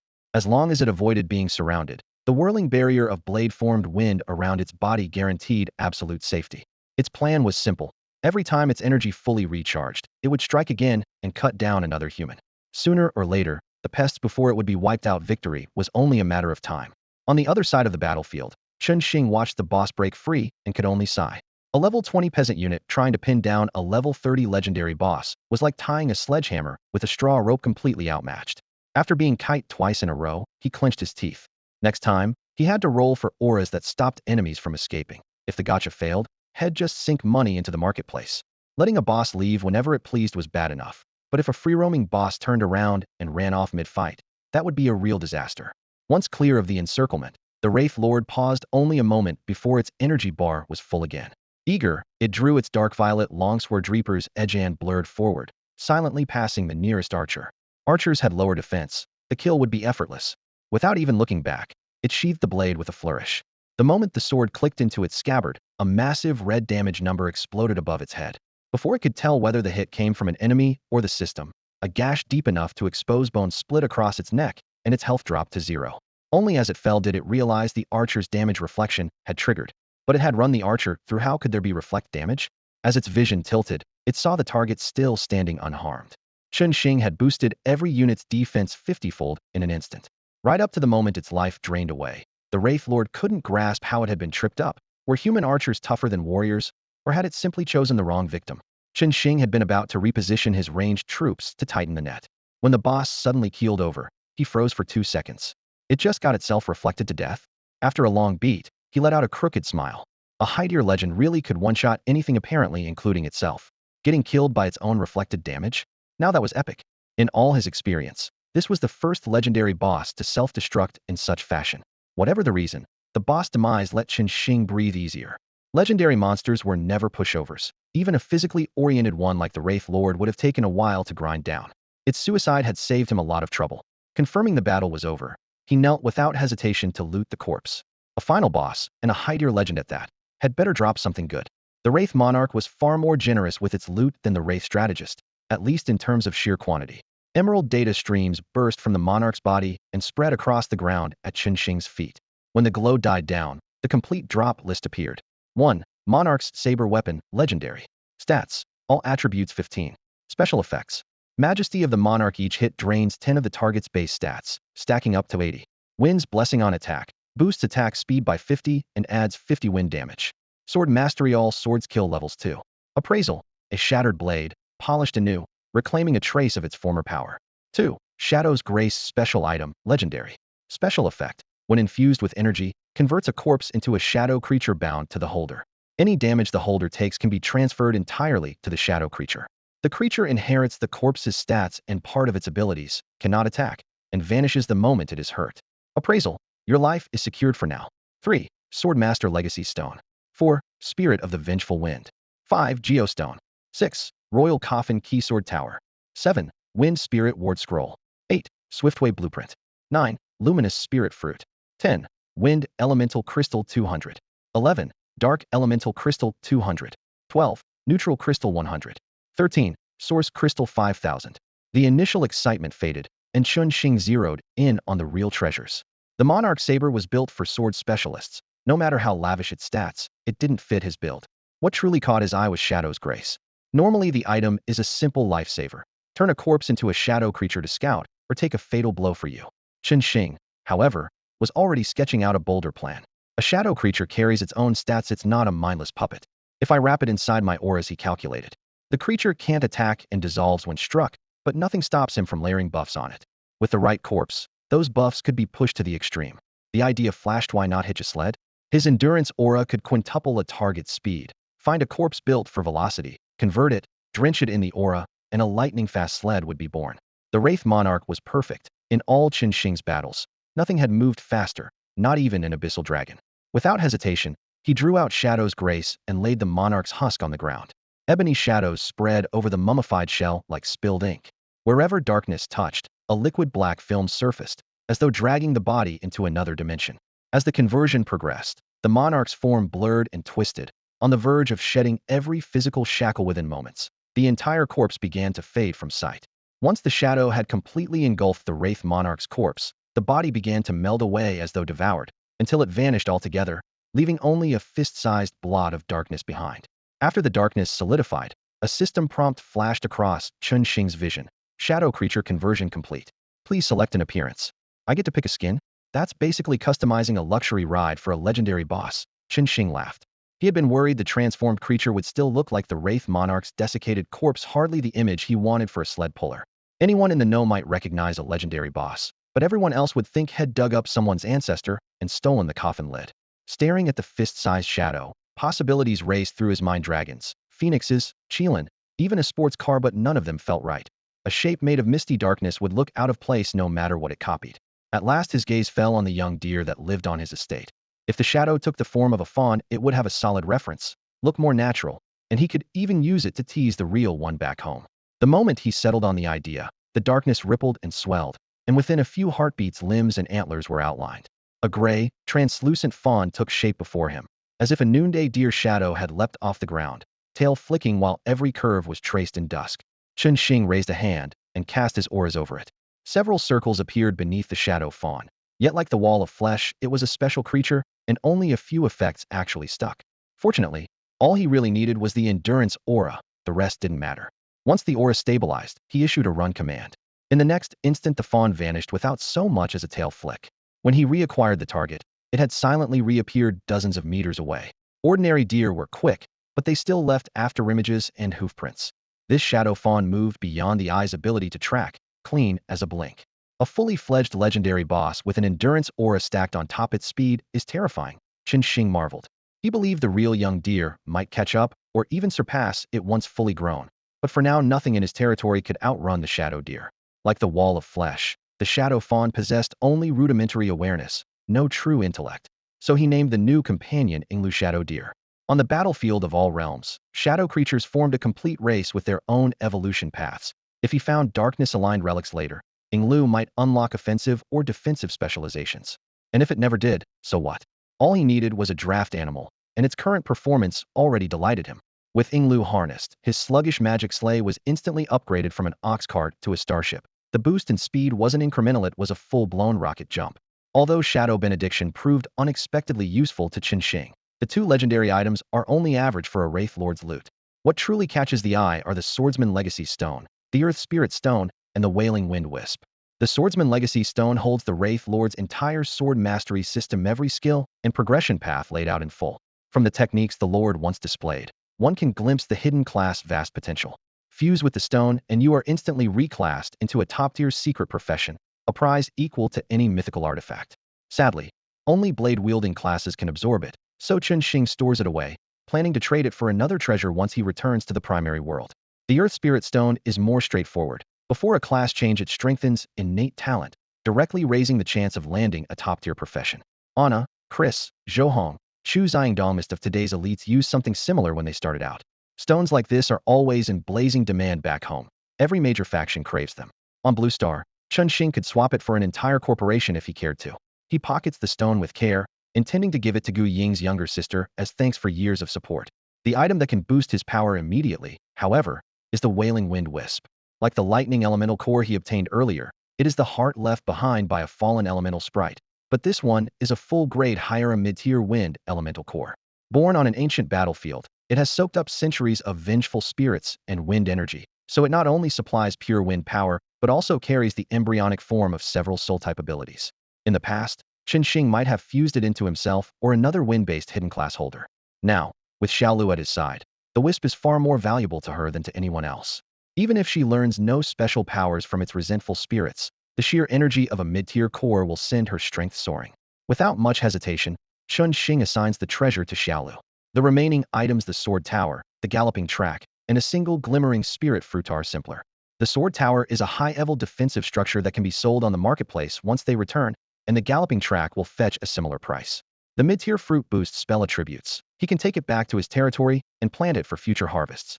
With the high-speed road blueprint, Chun Xing could lay down roads inside his territory that accelerated movement.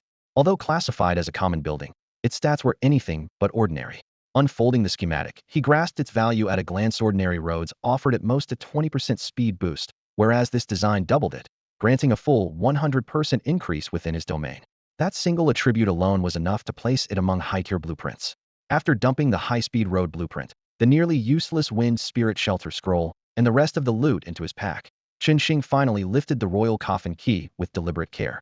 To be honest, the Wraith Lord's drops were decent, but for a legendary rank foe they felt underwhelming, even inferior to the items from the Wraith strategist.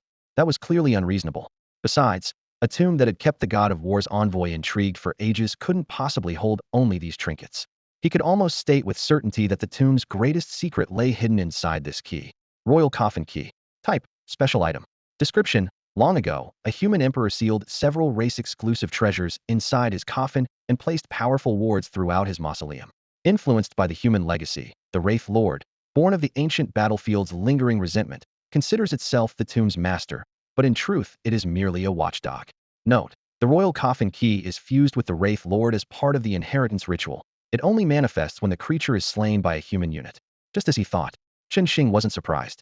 From the moment he discovered the Changshan Wardrum, he had suspected the tomb was of human origin, and now that was confirmed. One had to admit, the ancient humans played for keeps. This single grave had claimed countless top-tier powerhouses. He was certain the corpses he had seen on the ancient battlefield were only the tip of the iceberg. The shattered and collapsed palaces bore the scars of brutal combat, yet no remains or treasures remained in the ruins, proving the site had long since been cleaned out. The truly formidable creatures and palace treasures had been carted away. The incredibly powerful monsters he encountered on arrival were probably cannon fodder, which was why nobody bothered to collect their bones. But that raised another question. If the battlefield had been looted, how had Kinto sensed there was still something valuable here? And with this chamber's bloodline verification, even if Kinto knew an artifact remained, how could he possibly remove it? Chun Xing narrowed his eyes as a bold theory flashed through his mind.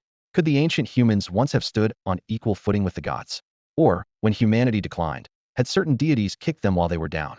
The thought made him click his tongue in disbelief. Were the ancient humans really that formidable? Still processing the shock, Chun Xing gave a wry smile. He had thought he already credited the ancients enough, only to realize he still underestimated them. Apologies, everyone, I really misjudged myself this time. I still owe you yesterday's chapter, and today I can only deliver 2 as well. I do have time to write, but working through the new year is brutal. Knowing everyone else is celebrating just makes it harder to keep going. We'll stick to 2 chapters for the next few days. Once the holiday's over, you'll make up for it. Sorry about that. Chun Xing picked up the master key, hoping to find a matching slot on the jade coffin, but the moment he drew near, the key floated out of his hand. Milky white light oozed from its surface. Countless motes, guided by an unseen force, followed a fixed arc and seeped into the coffin. Eyes wide, Chun Xing could only watch as the key disintegrated, its glow merging with the coffin walls. A pale golden vein raced across the bottom, and 3 ancient blueprints rose like lilies breaking the water's skin, slowly coming into view. The first, Sheiji Bingxing diagram. Human race exclusive, indestructible. Human units gain promotion speed whenever they kill an enemy inside the territory. Build requirements. Territory level 50. Juqiu Zhenrong 1. 0. Jixing Sand 10. Ziguei Jade 10. Guaitsong Soul Amber 10. Juyo Soul Crystal 10. Huangquan Stone 10. Spatial Crystal 100. Source Crystal 100,000. The second. Jiuding Feng Shui. Human race exclusive, indestructible. Each enemy killed charges the 9 cauldrons. When fully charged, they can actively attack. Build requirements. Territory level 50. Juqiu Zhenrong 10. Taishu Warfire 10. Blood Marrow Jade 10. Dragon Ridge Rock 10. Thunder Vortex Mica 10. Spatial Crystal 100. Source Crystal 100,000. The third. Hello War Hub. Human race exclusive, indestructible. Provides early warnings and consumes energy to deploy arrays within the territory. Build requirements. Territory level 50. Jiuqiu Zhenrong 10. Tianyin Star Core 10. Dilawa Black Jade 10. Inyang Yao Stone 10. 9 Palace Magnetite 10. 4 Symbol Sand 10. Spatial Crystal 100. Source Crystal 100,000. Shit. The torrent of data slammed into his mind, and Chunxing stayed silent for a long moment before he finally swore. He was now certain. Kinto, the war god's herald, had hounded this underground palace for one reason: these 3 blueprints. Jiuding Feng Shui looked like an elite defensive tower, maybe with added perks. The Hulua War Hub almost certainly combined early warning with shielding, much like a psionic eye. They were priceless, yet for Kinto and for the war god himself the real prize was the Sheiji Bingxing diagram. Accelerated advancement through non-stop killing was tailor-made for a deity of war. Thinking deeper, Kinto's raid on the ancient tomb was likely carried out under the war god's direct order. Seize the Sheiji Bingxing diagram. The human race only tag would never stop a god. They would find a workaround. Damn. Even the gods are after these things. Chunxing suddenly realized how dangerously hot the blueprints felt in his hands. Moments ago he had thought destroying the herald statue was no big deal, but now it seemed smashing that statue might be an even graver offense than killing Kinto himself. This was no mere statuette, it was a divine guardian of the treasure. By cutting it down, Chunxing had effectively looked the god of war in the eye and said, "I'm taking what you wanted." Even though the 3 blueprints rightly belonged to humanity and Chunxing, as heir, had every claim to them, the gods defined the rules. For a mortal to snatch something from a deity was like an ant slapping a human. No one would swallow that insult. Luckily, every god on the Myriad Realms battlefield was currently lying low. Otherwise, Chunxing suspected that the moment he set foot in the main world, the god of war would crush him like a bug. The deities were not dead, merely hidden. From now on he would have to keep his head down. However bold he felt, he could never chase anyone from the war pantheon. If that venerable lord were roused, the consequences would be disastrous. Even so, excitement soon drowned out the fear when his gaze fell on the 3 blueprints. The structures had yet to take shape. Each sheet offered only a brief note and no concrete stats. With relics of this caliber, the fewer the words, the greater the impact. If even the god of war coveted these trump cards, their power was likely beyond imagination. The elation quickly gave way to frustration. The required materials were outrageous, and he possessed none of them. Most he had never even heard of. Only spatial crystals rang a bell. Yet even those supposedly common spatial crystals were high-tier resources, usually seen only when recruiting class or stronger units. In the main world, 1 spatial crystal could be traded for 1,000 standard attribute crystals, enough to hire a dozen class troops. Each blueprint demanded 100 of them. The man who thought he was finally flush suddenly realized he was still penniless. Whatever he had saved in the novice world meant nothing to mid-tier, let alone top-tier, races. Still broke. Gotta keep hustling, he muttered, grinding his teeth. The ancestors had left him treasures, but he couldn't use them yet. He carefully tucked the blueprints away. With his current territory level and stockpile, those buildings were a distant dream. 50 levels was a long way off, but he wasn't in a hurry. He would hoard resources first. As long as the main world stocked the materials, he trusted his own ability to earn enough. Out of respect for his forebears, he replaced the blueprints, closed the jade coffin, and bowed once more in thanks. As the lid settled into place, several lines of text suddenly surfaced on the coffin's jade exterior. "Successor, if you are reading these words, it means we have already failed. We chose the right path, yet it led us to a dead end. The battlefield of Myriad Realms was never meant to breed monsters. It exists so that someone might walk the way of universal deification. Only by taking that road is there the slightest chance of transcendence. Only then can one reach the battlefield's terminus and tread where the ancients once walked. But the path is almost impossibly hard, so hard that we may have failed before we even began.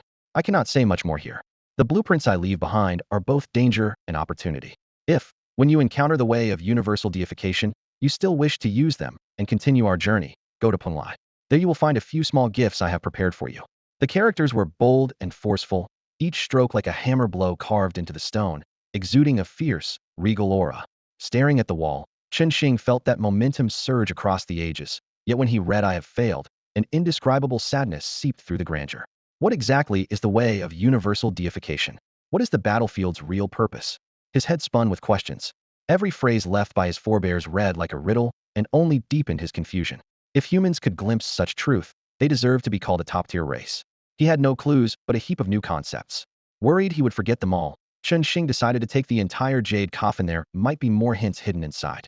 With no corpse within, it hardly counted as desecration. "Come on, move this thing," he called, summoning a handful of shield bearers. To his surprise, the coffin was remarkably light. The soldiers lifted it with little effort. Chen Xing slipped it into his inventory, coffin lid and all. The moment the coffin vanished, the entire hall groaned like an ancient tower whose main beam had been removed. Floor and ceiling shook in unison. Ancient tomb integrity failing. Evacuate immediately. The cold system prompt flashed before his eyes. In the coffin's place lay a small, pitch-black object. Chen Xing had only a heartbeat to glance at it, some part or container. He couldn't tell. He grabbed it, stuffed it into his inventory, and ordered his troops to run. With the durability aura on him, he sprinted at astonishing speed. Halfway out, he remembered the drum tower, a rare building. Tremors were growing violent, so as he passed, he hurled a building transfer scroll, sweeping the entire tower into scroll space with a flash. Scroll complete. He and his forces dove through the portal. A white light swept past, and they emerged in the underground temple. He had barely exhaled when the ground shook again, stone dust raining from the dome.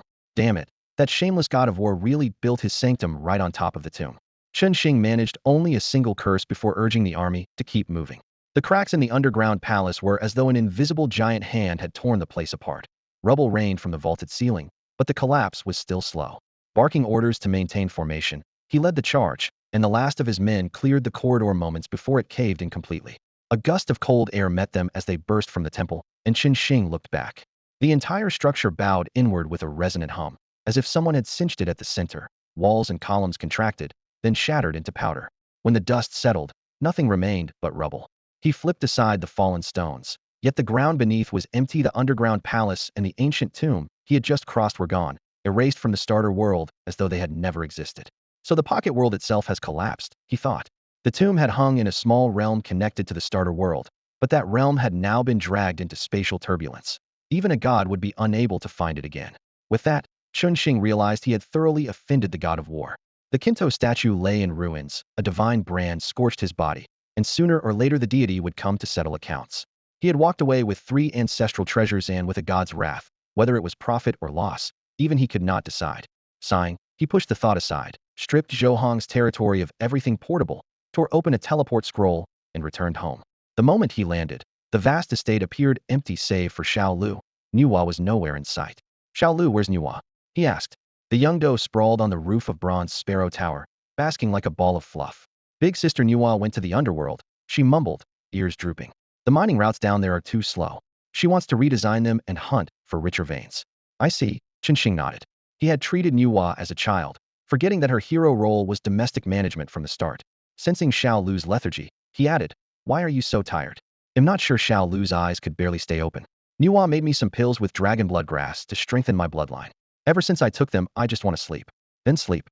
Don't fight it," Chen Xing said, recognizing the medicine at work. "But while you were gone, I had to guard the estate." Her voice faded into soft snores before she finished. Smiling at her oversized sense of duty, Chen Xing gently picked her up, tucked her into bed, and only then turned to the rest of his affairs. "The new year is almost here, so let me wish everyone an early happy holiday. May good fortune and prosperity follow you in the coming year." After settling the young deer, Chen Xing began sorting through the loot. Besides the 3 blueprints, the most eye-catching prize was undoubtedly the mythic structure known as the Drum of Mount Chong. After a moment's thought, he mounted the drum tower directly on top of the wall of flesh. The tower was built for battle. If it sat in the settlement's center, he would have to sprint inward to beat the drum, and then dash back out to face the anemia pointless detour. Perched on the ramparts, he could strike it at any time, and its thunderous beat would still carry just as far. With the drum tower in place, his attention shifted to the dozen or so dungeon puppets he had hauled back after toppling the centaur statue and raiding its chests. They could fight passably well, but they were immune to aura buffs. To Chen Xing, they had exactly one role: farming. He released the puppets, gave them routine maintenance orders, then produced the spirit plant seeds Head brought from the secret realm and sent them to the fields to start sowing. With this free labor, an entire stack of chores vanished in an instant. Only 2 loot items remained: the Wraith of Resentment and the Imperial Road blueprint. Chen Xing decided to wait for Nuwa before touching them. Let the expert handle the specialist work. Nuwa knew far more about the cloud-stepping deer clan's secret arts, so it was safest to let her decide how to use the wraith. As for the road plan, Chunxing readily admitted he had zero talent for urban design. Without Nuwa, he would at best lay down two random cross-shaped paths. Now that he had a domestic affairs hero, he might as well let her redesign the entire layout, use the territory core to reorder the buildings, and overhaul the infrastructure once and for all. Having a steward-type hero like this was, frankly, wonderful. Chen Xing much preferred leading peasants on adventures to chewing through paperwork at home. Before Nuwa arrived, he had built the settlement by making do with whatever worked. If forced to stay behind every day, he would probably alternate between sleeping and slacking off. The marginal gain in efficiency simply couldn't motivate him. He even considered hitching the shadow deer to a magic sleigh and roaming the wilderness in search of new bosses. While he was daydreaming, the long-awaited Nuwa finally stepped out of a teleportation array from the underground world. Brother Qinxing. The way she addressed him sounded far more natural than before whatever she and the young deer had discussed while he was away. It seemed to have helped. So, did the underworld yield anything good? Qinxing asked, walking up to her. Nothing, Nuwa said, a trace of disappointment in her voice. Those kobolds nearly hollowed out the entire mine. Their prospecting skills really are impressive. I led our clan's folk through every tunnel they opened. The best we found were 2 veins of refined iron ore. Her tone brightened as she added, but the lava stone in the red dragon's lair is excellent. I'm planning to have them tear the whole nest apart and bring it back. The girl didn't mention that her new minecart routes and staggered harvesting schedules had boosted the territory's basic stone output by 20%. To her, that was simply a hero's duty. Since Chen Xing hadn't asked, she saw no reason to bring it up, and a modest 20% rise hardly deserved credit. She merely pointed toward the valley and said offhandedly, fine. It's ours anyway, bring back whatever's useful. Chen Xing nodded. He had taken Torrance's lair himself, so the magma stone inside naturally belonged to them. The name Torrance, however, rekindled an unresolved puzzle. The great dragon had once been bound by thick black chains. At first Chen Xing assumed they were meant to imprison it, but that theory failed when Torrance shifted into his legendary form and shredded the restraints with ease. After thinking it through, only 2 possibilities remained. One, the captor never knew Torrance could transform, so the chain snapped the moment he changed shape. 2, the chains weren't for confinement at all, they were for protection. In a starter world capped at level 30, nothing native or foreign could threaten a level 30 legendary dragon. Leaving Torrance here was clearly the safest plan. Once transformed, the dragon became an emotionless puppet, which convinced Qin Xing even further. Torrance had likely been corrupted by the Abyss, and some powerful figure had brought him here, using the chains to suppress the taint. Great, another mess, he muttered. The chains now lay silent in the storeroom, offering no clues, yet somehow giving him the creeps. One little rookie world had already lured in the Abyss, a dragon, and now perhaps high-ranking drakes. He let out a helpless chuckle. When you're covered in lice, what's one more bite? Head already angered gods. Offending a dragon or 2 wouldn't make things worse. Head even planned to rob a few dragons someday, and if they came to him first, so much the better. Even so, he lodged the matter firmly in his mind. Confidence was fine, complacency would be fatal. By the way, he suddenly asked, did you see any tough monsters while you were prospecting underground? The subterranean world sprawled in countless layers and should have been crawling with danger. Yet on the day of the siege, aside from the resurrected kobolds, not a single underground creature appeared. The gap nagged at him. Had everything sensed the threat in advance and fled like skittish deer? Not one. The girl shook her head, thought for a moment, and added, I think there used to be monsters down there, but it looks as if someone wiped them out. Wiped out. Chen Xing froze for a second, then caught on. Who else could have emptied an entire underground world but the mysterious patron who sent Tuolangsi here? For Tuolangsi's safety, that person had gone Allen and slaughtered every creature below ruthless, but effective. Which only confirmed Chen Xing's hunch. Tuolangsi wasn't a prisoner. He was under heavy protection. With a quiet sigh he let the matter drop, took out the Yuanfeng spirit and the Qi Dao blueprint, and held them up to the young girl. Think little deer can use these? When element essence? And packed with powerful wraiths? Her eyes brightened as she nodded. Absolutely. The Buyun deer is aligned with wind, so the essence will boost its bloodline directly. Those souls are trouble for most, but they're just fuel for it. Buyun deer excels at handling spirits. They'll only speed Yo-Yo's growth. But she accepted the Yuanfeng spirit, weighing it with a raised brow. It's high grade, so we'll have to be careful. If everything goes smoothly, Yo-Yo should advance an entire tier overnight. At the moment, the little deer ranked as a chief-level boss. 1 step up made it lord level. For a creature that had once been monarch class, the jump wasn't a true metamorphosis, but after the Nirvana Pearl its bloodline mattered far more than raw power. That showed just how valuable the Yuanfeng spirit was and proved Qin Xing right to save it for the deer. Once the handoff was done, the girl began the refining process. A jade-green cyclone flashed in her palm, then dissolved into motes of light that sank into the deer. No lengthy trance was needed. A few breaths later the energy was fully absorbed and the beast's aura climbed sharply. When the gale died away, it threw back its head and trumpeted, hooves dancing as its strength visibly rose.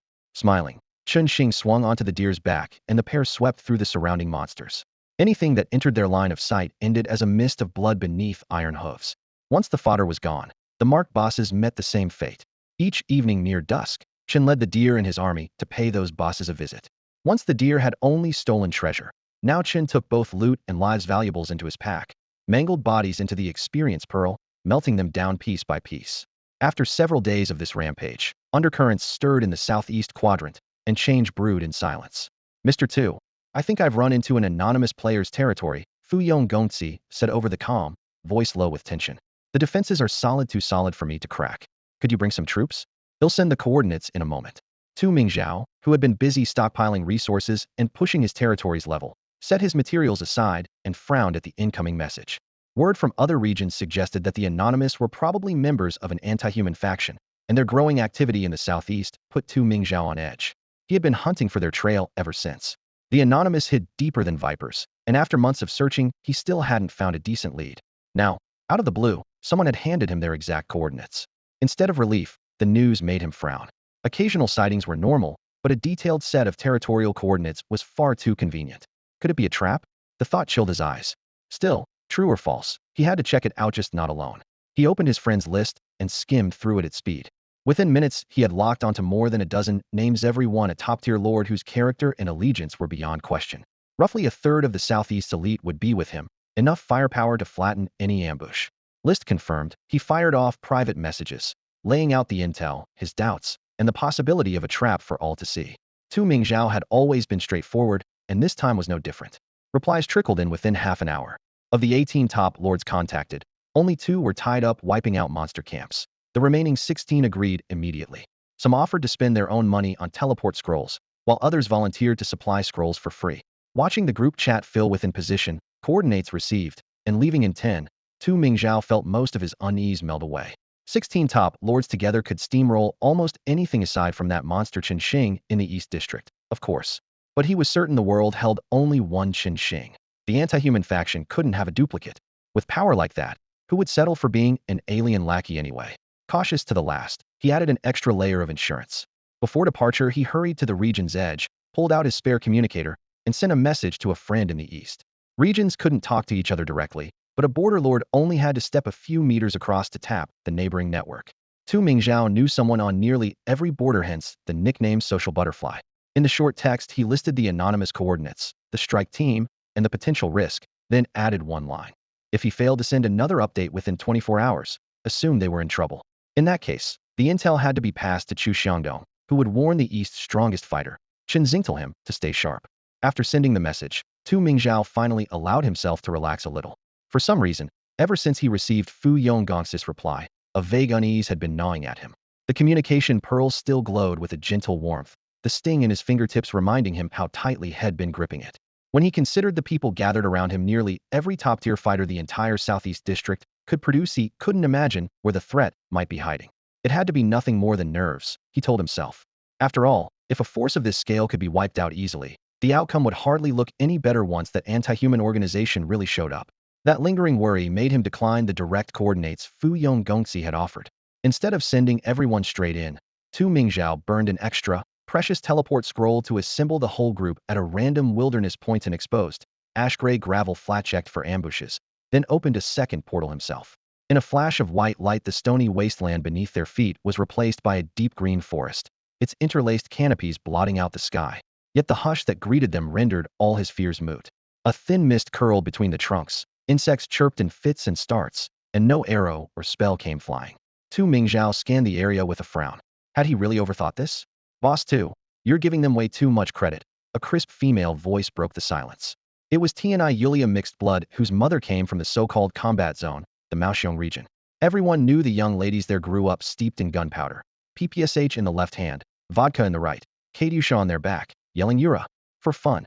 Fiery and gentle somehow coexisted in Tianai Yuli, and she now stood hands on hips, one brow cocked at Tu Mingzhao.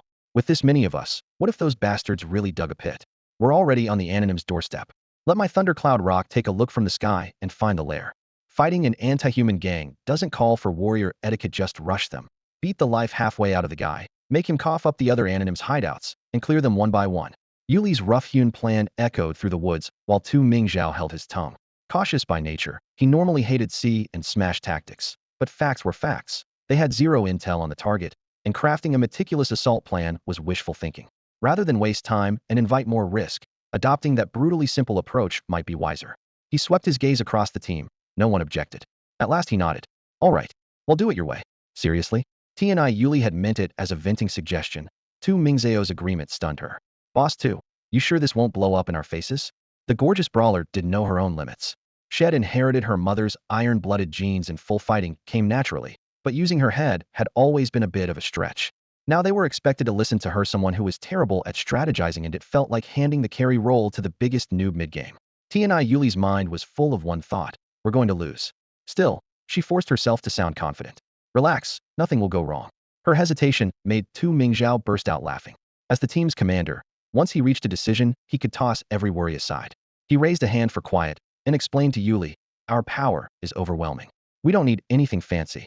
When you have an absolute advantage, the simplest play is the most unstoppable. Just charge in and steamroll them. Exactly like you said. Got it. With the smart guy's endorsement, Yuli felt relieved. She patted the giant eagle crouching silently behind her. In the next second, the class unit Thundercloud Dragon Hawk unfurled its wings and shot into the sky. Only moments later, a sharp, clear screech ripped across the heavens, signaling it had locked on to its target. Tu Mingzhao immediately signaled the squad to advance in the direction indicated by the Dragonhawk. About 10 minutes of marching through the forest brought them out of the trees, where they spotted a territory in the distance. To everyone's surprise, a gray-white stone wall surrounded it. A wall? No way. Tu Mingzhao frowned. To confirm, he pulled up the territory leaderboard. The highest level in the southeast zone was still 9. The southeast's top territory was only level 9, and stone walls didn't unlock until level 10. So why was one standing here? Could the owner be from another zone? But the global leaderboard showed only one level 10 Lord Qinsheng. Suspicion churned in Tu Mingzhao's mind. Erring on the side of caution, he abandoned the original plan and ordered a sapling tree unit to step into the territory alone. Whenever a foreign creature entered a lord's domain, the owner received a notification. He was using this knock-on-the-door tactic to make the lord show up first and avoid friendly fire. If the territory did belong to Qinsheng, they were in deep trouble. Qinsheng had unlocked the world channel and could relocate his domain to any region at will. If the anonymous group was playing a borrow-the-knife trick and pushed them to attack, they would end up offending Qinsheng for no reason once the mess blew up. Tu Mingzhao was well-informed and understood exactly how frightening Qinsheng was. Fighting the anonymous players posed no problem for his squad. Going up against the borderline sheet that was Qinsheng was another matter entirely. They had no beef with him and no need to create one. You're nothing but a pack of cowards. Even when the chance is handed to you, you don't dare to attack. Tu Mingzhao stood on ground long since scorched black by war, his voice dripping with mockery. The words had barely left his lips when the stone gate of the enemy stronghold boomed open and a column of fighters poured out. Leading them was a dwarf barely 160 tall. Leather armor bulked his shoulders, and he strode forward like a hound ready to pounce. Behind him, a crimson centipede more than 10 meters long reared its front half, molten lava oozing from the gaps in its shell, while a sharp scent of sulfur filled the air. The dwarf lifted a hand. With a piercing hiss, the giant centipede spat a scorching pillar of lava that instantly reduced the treant Tu Mingzhao had sent forward to ash, not even allowing the smell of charred wood to spread. Such naked hostility left no doubt about the visitor's identity. It's you, Chang Tianjiu. Tu Mingzhao narrowed his eyes. Realizing this could not be Qinsheng's territory, a warning bell rang in his mind. I never thought you'd actually join an anti-human faction. Aren't you afraid the Changtian clan will pay for it? The Changtian clan's fate is none of your concern. Chang Tianjiu grinned, his gaze sweeping over Tu Mingzhao's group with open pride. You should worry about your own. Tu Mingzhao snorted. He could see it was a trap. Thankfully, caution had kept him from coming alone, or he would already be dead. Yet he wondered, why was Chang Tianjiu so confident? He himself had more than a dozen top-tier lords, and the enemy, though numerous, had only 6 great elites. The battlefield of myriad realms is never won by headcount. What hidden card did they have? You think we aren't enough? Chang Tianjiu let out a shrill laugh, then barked, do it. At the command, for people inside, Tu Mingzhao's ranks moved as one. As if rehearsed, they drew gleaming daggers and rammed them into the unguarded chests and bellies of the teammates beside them. Scrayed units were massive, so their lords stood several steps away. At this range, the betrayal came without warning. The dull thud of metal biting flesh sounded in rapid succession, and 4 fountains of blood splashed onto the charred earth, staining it dark red. The assassins didn't linger. With their huge units in tow, they sprinted toward Chang Tianziu's formation, the entire sequence swift as lightning, too fast for anyone to react. Hehe Chang Tianziu licked his cracked lips, eyes fixed on the bodies sprawled in the spreading blood. Tu Mingzhao, look again whose side has more men now? Tu Mingzhao's force had started with 17, including himself. For had defected, for lay dead, and only 9, himself among them, were still on their feet. Chang Tianziu had started the fight with 6 people. When the 4 turncoats joined her force grew to 10, and the battlefield shifted from 17 against 6 to 90 against an in a heartbeat. Numbers alone don't guarantee victory, but narrowing the gap and then overtaking it proved the 2 sides were evenly matched. Besides, Jiyu still held a trump card, so she felt certain of success. Is this what you're counting on? Contrary to her expectations, Tu Mingzhao showed neither panic nor rage. He simply cast a regretful look at the 4 traitors and sighed. Chu Xiangdong warned me that the Antony family might be a problem and told me to keep an eye on them. I thought had misunderstood. The Antony clan rose from the Ten-Realm Blood War, and for Blue Star they sacrificed half their lineage on that battlefield. How could they throw away their forebears' honor and act as lapdogs for aliens? Looks like I was the one who was wrong. One of the defectors lowered his head in pain. The other 3 looked equally distressed. Their betrayal was clearly not by choice. Sorry, Mr. Tu, one of them muttered, voice thick with guilt. The patriarch ordered it. We couldn't disobey. Tu Mingzhao gave a wry smile. Traditional clan hierarchies, always a cancer. Personal power keeps climbing, yet the clan model refuses to die out. If Dongda can't solve it, what chance do I have? All right, enough melancholy. Jiyu cut him off and raised her voice in invitation. Tu Mingzhao, since you know you've stumbled into my ambush, you should realize you can't win. Surrender and join us, and I guarantee your safety. He glanced at her, a hint of mockery on his lips. You really think you've secured the win? If I suspected the Antony family, do you think I'd leave myself unguarded against anyone tied to them? As he spoke, the Sklas bloodvine tree behind him swelled with several bulbous knots. The knots split open, and the teammates who had been killed in the surprise attack stepped out unscathed.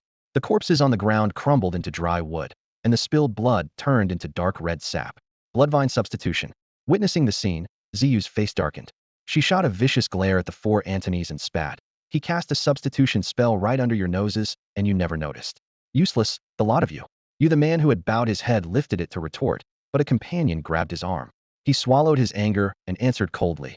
All our units are physical types. It's normal that we sense magic poorly. Besides, Tu Mingzhao is always meticulous. Even if we had noticed, it wouldn't have changed anything. Enough, Jiyu. Save the tantrum. Tu Mingzhao gestured, and his units tightened the encirclement. His eyes were calm, but razor sharp. If you've got another ace, show it now. Otherwise, this is where you die. Jiyu had hoped to finish the battle single-handedly, yet she had to admit her foe still held cards. She stared at the confident Tu Mingzhao, her tone a mix of admiration and scorn. It's a pity you don't understand. Humans from Blue Star are nothing but a lower race. Now watch and learn what a superior species really looks like. You humans are nothing but trouble. The instant Nagata Oriha's words fell, a figure shattered the darkness and stepped into the firelight. The newcomer looked almost human. Above the chest his outline was elegantly humanoid, yet 2 pairs of curved bone spurs jutted from his collarbones, for inverted barbs that rose and fell with every breath. Below the waist his body split into 6 prism-shaped limbs. Each joint glinted like metal and struck the ground with a crisp tap-tap, like a spider crossing its web. A disturbingly long neck upheld an emotionless head, and at his throat was set a natural, translucent amber organ. Every syllable sent filaments swirling inside it, a knotted mass of serpents in motion. Worst of all was a half-transparent sac trailing from his tailbone. Its glossy walls gleamed like crystal, and tiny faces flickered within, grimacing or whimpering as though forever imprisoned. His voice was high-pitched yet eerily calm. Since I had to act in the end, why waste so much time beforehand? Sire, we only meant to spare you the effort. Nagata Oriha hurried forward, bowing so low her back formed a curve, every word steeped in flattery. If we could settle things without disturbing you, your presence would stay hidden. This round has spawned several top-tier lords. If they learned you were here and joined forces, it would be troublesome. Who could have guessed the Antony clan would prove so useless, forcing you to clean up after them? Antony clan? Remnants of the Eclipsers? The spider-like creature frowned, clearly repulsed, but his expression smoothed at once.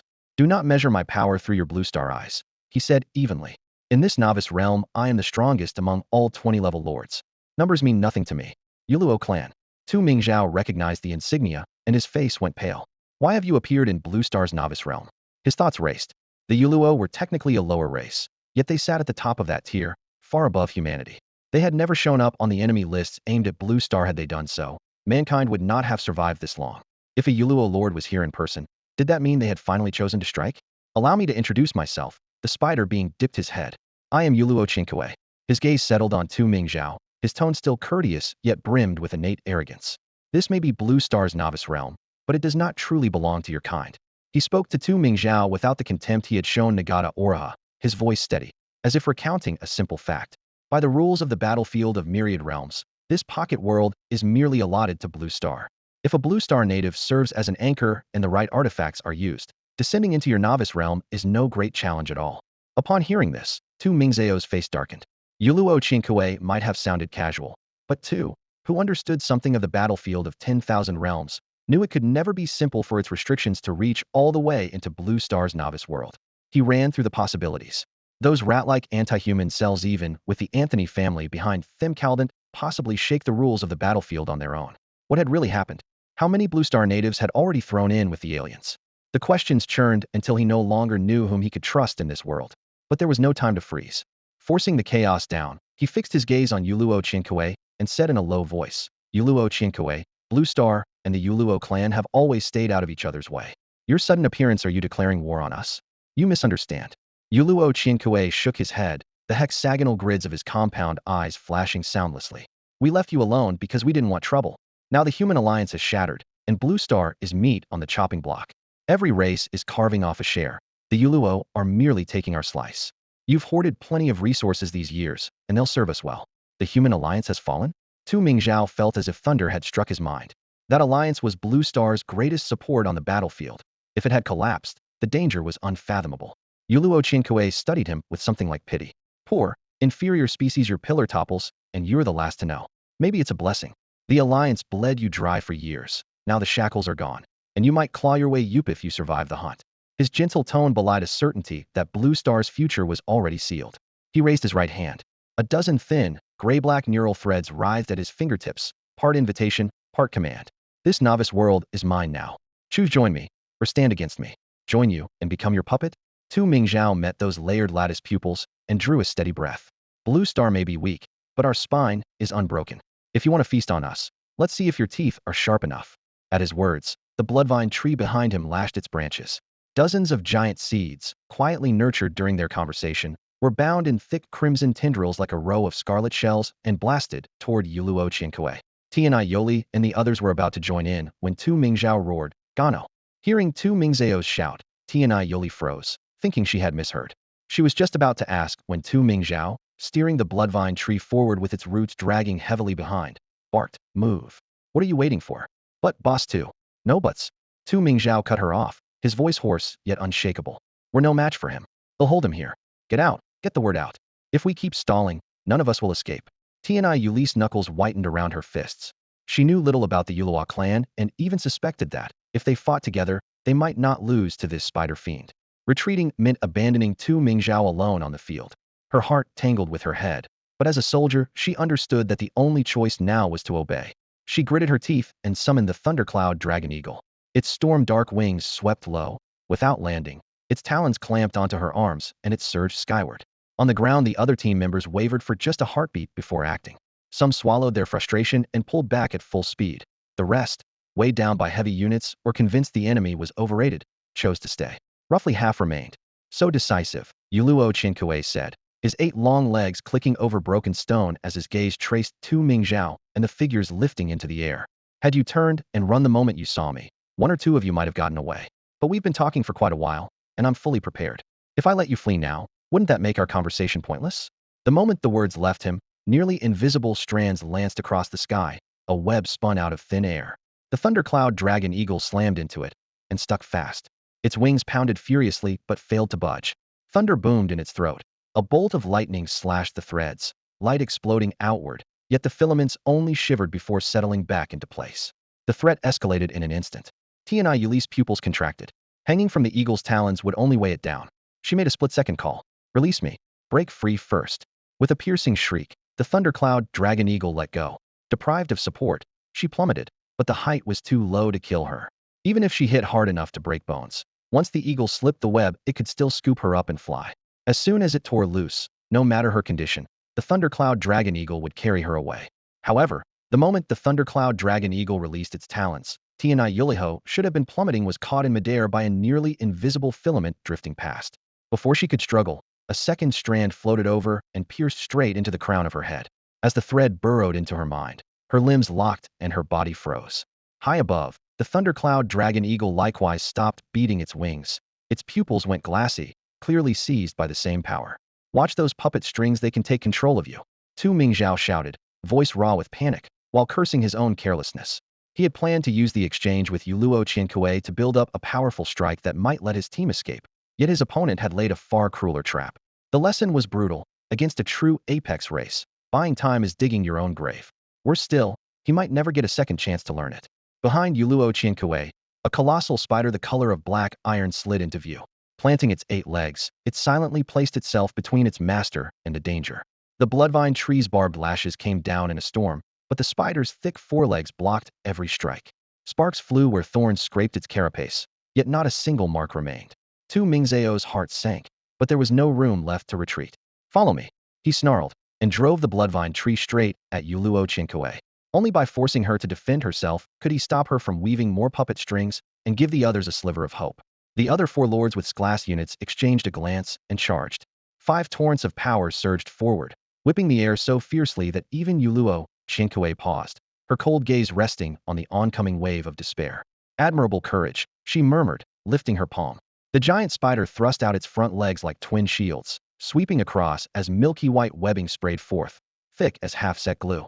The moment the web touched them, the bloodvine tree and the other units slowed.